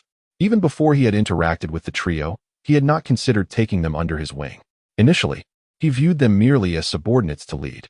When Kakashi first emerged from the Umbu, he was quite conscious of hierarchical relationships. It was not unusual to treat lower-ranked ninjas as subordinates. Only after Sasuke and the others passed the bell-stealing test did he truly begin to regard them as his students. Although there remained a distinction compared to Night Feather. Over time, however, He found his interactions with Night Feather to be considerably more relaxed. In contrast, the differing personalities of Sasuke, Naruto, and Sakura made those relationships far more challenging for Kakashi. There had been several occasions where, without Night Feather's timely interventions, he would have been at a loss for how to handle situations. He realized he could only apply pressure from the standpoint of a teacher, which often proved ineffective. Now, reflecting on Sakura's comments, Kakashi recognized that he had indeed been overly focused on Night Feather. His current prowess no longer necessitated such vigilant oversight to avert unforeseen circumstances. Besides imparting life experience and ninja expertise, he felt he had little else to teach Night Feather. Kakashi marveled at how quickly Night Feather had matured. Almost as if a dream. In just over a month, the boy had advanced to such a remarkable level, truly reminiscent of the fourth Hokage, requiring no concern from his mentor. Jiraiya had previously shared stories about Minato Namikaze, the fourth Hokage. During his mentorship of Minato, Jiraiya had adopted a hands-off approach. Had Minato not possessed remarkable talent and a thirst for knowledge, he might have languished like his two teammates. Kakashi sighed, pondering that while Jiraiya could teach the fourth some invaluable jutsu from Mount Myaboku, he felt he had little to offer Night Feather beyond Chidori. His summoning beast was also not to Night Feather's liking, which was a source of frustration. He realized he needed to pay closer attention to the information regarding the three Great Sage regions, given Night Feather's current strength. Only the summoning beast from those regions could prove beneficial to him. Had Sakura and Sasuke known what Kakashi was contemplating, they would likely have been exasperated. Just as Sakura had accused Kakashi of favoritism, he was now considering finding the three Great Sage regions as a gift for Night Feather's next birthday. Certainly, Kakashi's thoughts stemmed not only from his recognition of Night Feather as a cherished disciple, but also from Night Feather's formidable strength and lack of threat to Konoha. In Kakashi's eyes, Night Feather was destined to become a hero of Konoha, much like Minato Namikaze, without the tragic fate of sealing the Nine Tails. He envisioned Night Feather as a guardian of Konoha, a pillar of strength for the village. Kakashi had always held high expectations for Night Feather. In the blink of an eye, he contemplated numerous matters. Gazing at Night Feather waving at them from afar, Kakashi smiled and said, "Let us go see how Night Feather is progressing." Without waiting for a response, he vanished from view, leaving Sakura and Sasuke with expressions of exasperation. Sakura sighed. Kakashi-sensei is truly something. He only pays attention to Night Feather. We are his students, and Night Feather isn't even on our team. Sasuke remained silent. Yet he too felt some discontent with Kakashi's actions. However, his displeasure was mild. In fact, he harbored a certain fondness for Night Feather. After all these years, only Night Feather had taken the time to patiently share with him knowledge unknown to him before. Yet, despite his fondness for Night Feather, Sasuke, being a youth, could not help but feel a twinge of annoyance. Chapter 95. A new sealing technique. Upon entering the room, Kakashi found Naruto lying in a deep stupor. Night Feather, who had previously appeared pale, now looked as vibrant as ever, no longer bearing the ghostly pallor of illness. "How is he? Are you all right?" Kakashi asked, his concern for Night Feather's well-being evident. Night Feather glanced at Naruto and replied with a smile, "I'm fine. It was a success. By the way, I felt that merely restoring the fourth Hokage's sealing technique was insufficient, so I applied an additional 8 trigrams seal. From now on, unless Naruto actively requests it, the Nine Tails will have no opportunity to unleash chaos." Kakashi paused for a moment, taken aback. "So, your earlier suffering was due to the sealing technique?" Yu shook his head. "No, it was in Naruto's sealing space when the Nine Tails attacked him. Fortunately, it could still communicate and did not strike again." Kakashi was taken aback. "You communicated with the Nine Tails?" In Kakashi's mind, the Nine Tails were a natural disaster, a beast of legend. How could it possibly converse with a human? Kakashi held such beliefs due to his limited understanding of tailed beasts, viewing them merely as weapons. Yu nodded, affirming that the Nine Tails, being a tailed beast, possessed intelligence that rivaled that of humans, thus enabling communication. "I had originally intended to negotiate with it to gain its recognition of Naruto, allowing it to assist in Naruto's growth, but it rejected my proposal." Yu felt a tinge of regret. Kakashi, with a twitch at the corner of his mouth, regarded Yu. Having lived for so long, he had never encountered someone who would dare to negotiate with a tailed beast. Unbeknownst to Kakashi, he was unaware of Killer Bee's existence and the concept of a perfect Jinchuriki, leading him to be oblivious to the possibility of peaceful coexistence between Jinchuriki and tailed beasts. Thus, Yiyu's words sounded like a myth to him. However, he certainly did not doubt Yiyu. He just could not fathom how Yiyu had the audacity to engage with the Nine Tails. The mere thought of seeking the Nine Tails' assistance for Naruto seemed like the ramblings of a madman. Not only had the Nine Tails denied his request, but the fact that it had not killed Yiyu was remarkable in itself. Reflecting on this, Kakashi felt a shiver of fear. You are far too reckless. That is the Nine Tails we are discussing. It is already a formidable task to seal it, and yet you dared to make such requests. You are indeed fortunate to be alive. Yiyu chuckled lightly. There is no need to be so anxious, Kakashi-sensei. Initially, communication with the Nine Tails was challenging, but after prolonged interaction, I discovered that its hatred for humanity and its fierce demeanor stemmed from being sealed within a Jinchuriki for so long, leading to resentment. With proper communication, it was open to some suggestions. Although it refused to assist Naruto, it agreed to refrain from enticing Naruto to exploit its chakra, at the very least. This would reduce the likelihood of Naruto's future rampages. While my newly developed sealing technique can fully seal the Nine Tails, if Naruto were to actively seek its power, the seal would not be able to prevent it. You can imagine that in the future, should Naruto find himself overwhelmed in battle, he would inevitably seek the Nine Tails' strength. However, without a complete mastery of the Nine Tails chakra, the excessive use of it would significantly harm his body.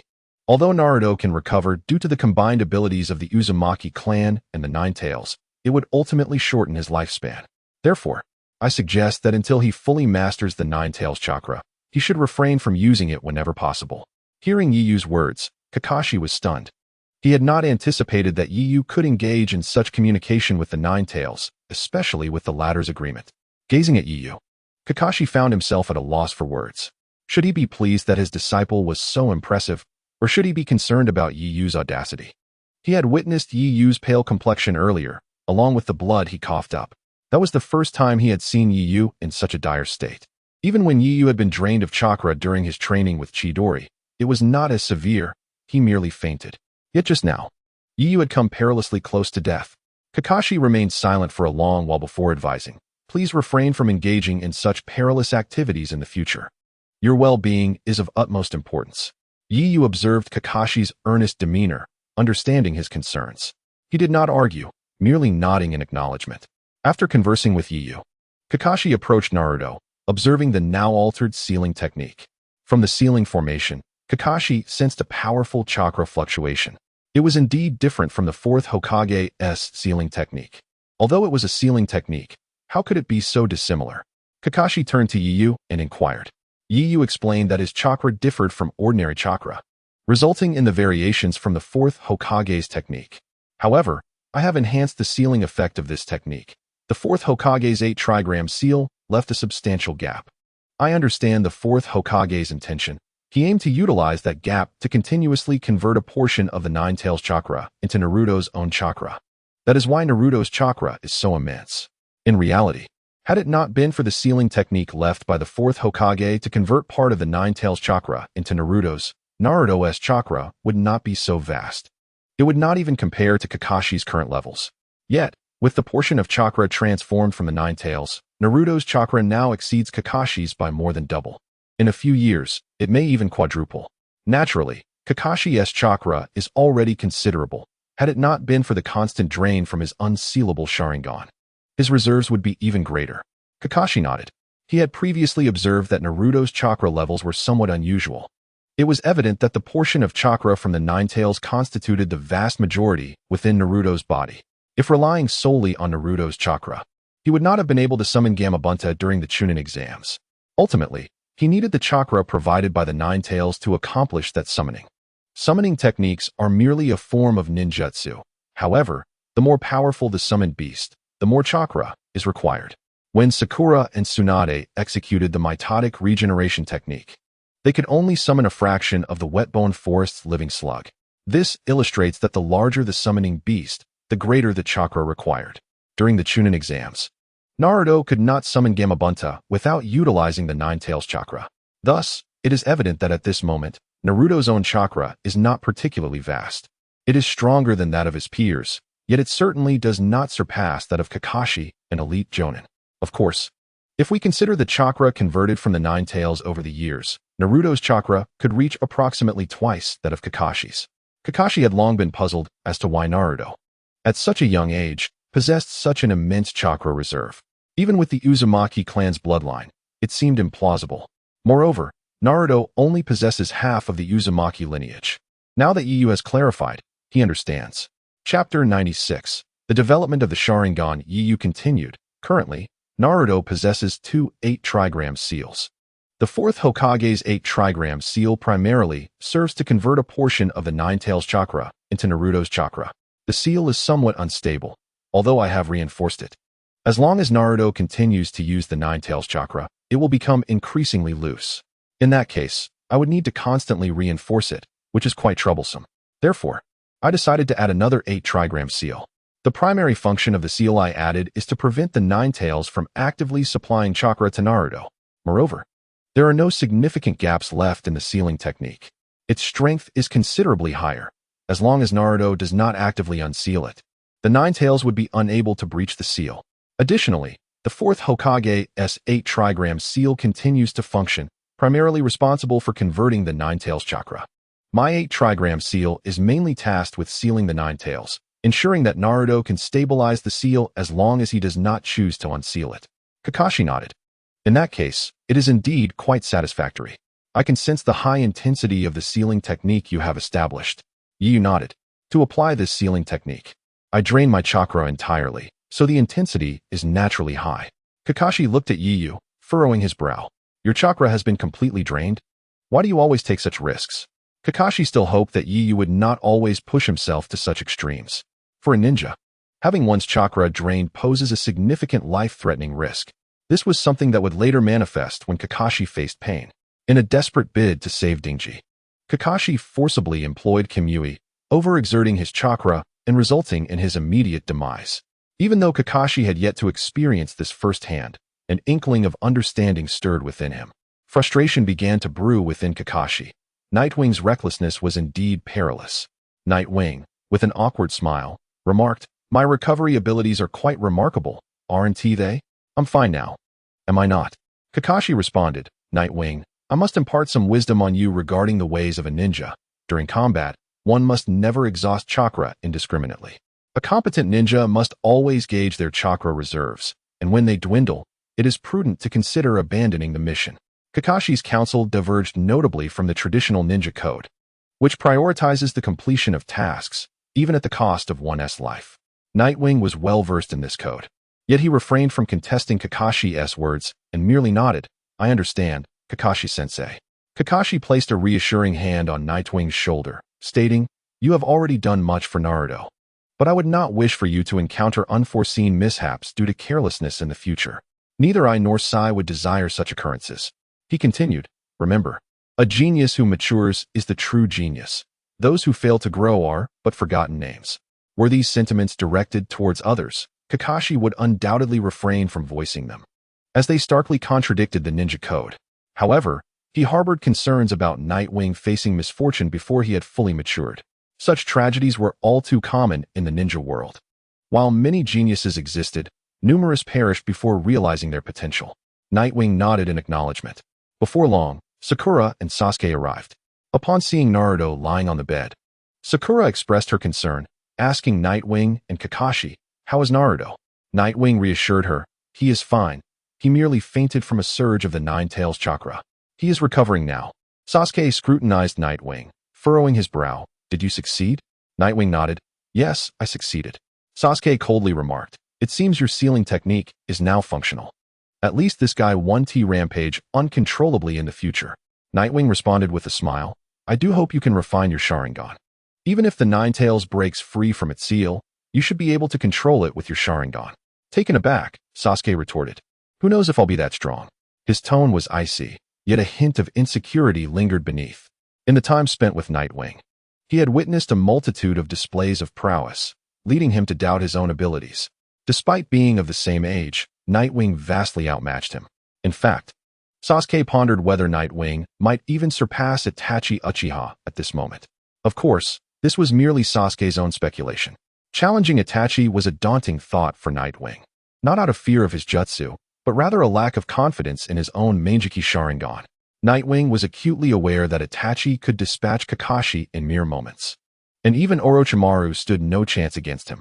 Despite his frail physique, Itachi's Mangekyou Sharingan was extraordinarily formidable. In a confrontation with Itachi, Nightwing's foremost thought would not be how to defeat him, but rather how to escape unscathed. This was not an act of cowardice.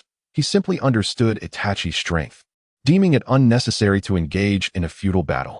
The question of whether Nightwing could truly best Itachi remained unanswered, as he possessed no confidence in that regard and had never contemplated facing Itachi at this juncture.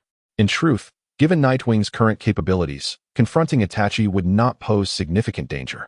The only threat Itachi presented to Nightwing lay in his Jinjutsu, and even that was under circumstances where Nightwing was still unfamiliar with such techniques. Over the past period, Nightwing had mastered numerous ninjutsu, but had only grasped a few fundamental Jinjutsu. To Nightwing, Itachi's greatest strengths were not his Susanoo, Amaterasu, or his various sealing abilities conferred by his Mangekyou Sharingan. Until he developed a means to counter Jinjutsu, encountering Itachi would likely compel Nightwing to flee. Noticing Sasuke's lack of confidence, Nightwing teased, "What's the matter? Are you lacking confidence?" Sasuke shot him a glare. "I will surpass you." Nightwing replied, "I await your surpassing. But you'll need to hone your Sharingan to its utmost potential, at the very least to Kakashi-sensei's level." Sasuke cast a glance at Kakashi, his gaze filled with expectation, which left Kakashi feeling somewhat burdened, knowing that Sasuke would likely pester him for guidance. After all, he was Sasuke's teacher and possessed valuable insights into developing the Sharingan. Should Sasuke approach him, he would certainly impart his knowledge, lest Sasuke harbor grievances of favoritism. However, this arrangement suited Kakashi well. He had initially intended to dedicate his efforts to instructing Nightwing. Little did he anticipate that within a mere 2 months, Nightwing would master his ninjutsu so comprehensively, leaving Kakashi with little else to teach aside from the Sharingan. Now, he could focus on instructing Sasuke, Naruto, Sakura, and the others, returning to his primary responsibilities. Thus, Kakashi nodded and assured, "I will teach you to control your Sharingan, and it should have reached the 2-tomo state by now, correct?" Sasuke confirmed, "One eye has 2 tomos, while the other still possesses 1. Kakashi remarked, "Impressive. Achieving such a level at your age is quite commendable." He recalled that Obito had awakened his 2-tomo Sharingan at the age of 13. However, unbeknownst to Kakashi, Obito had also awakened his Mangekyou Sharingan that very year. Yet, it was worth noting that an earlier awakening of the Sharingan did not equate to greater strength. After all, Madara Uchiha had only awakened his 1-tomo Sharingan at the age of 15. Sasuke's early awakening at age 6 was a consequence of the harrowing experiences he had endured, and at that age, his physical condition limited him to achieving merely 1-tomo. Presently, Sasuke had one eye with 2 tomos and the other with 1, a feat achieved only after witnessing Naruto fall before him.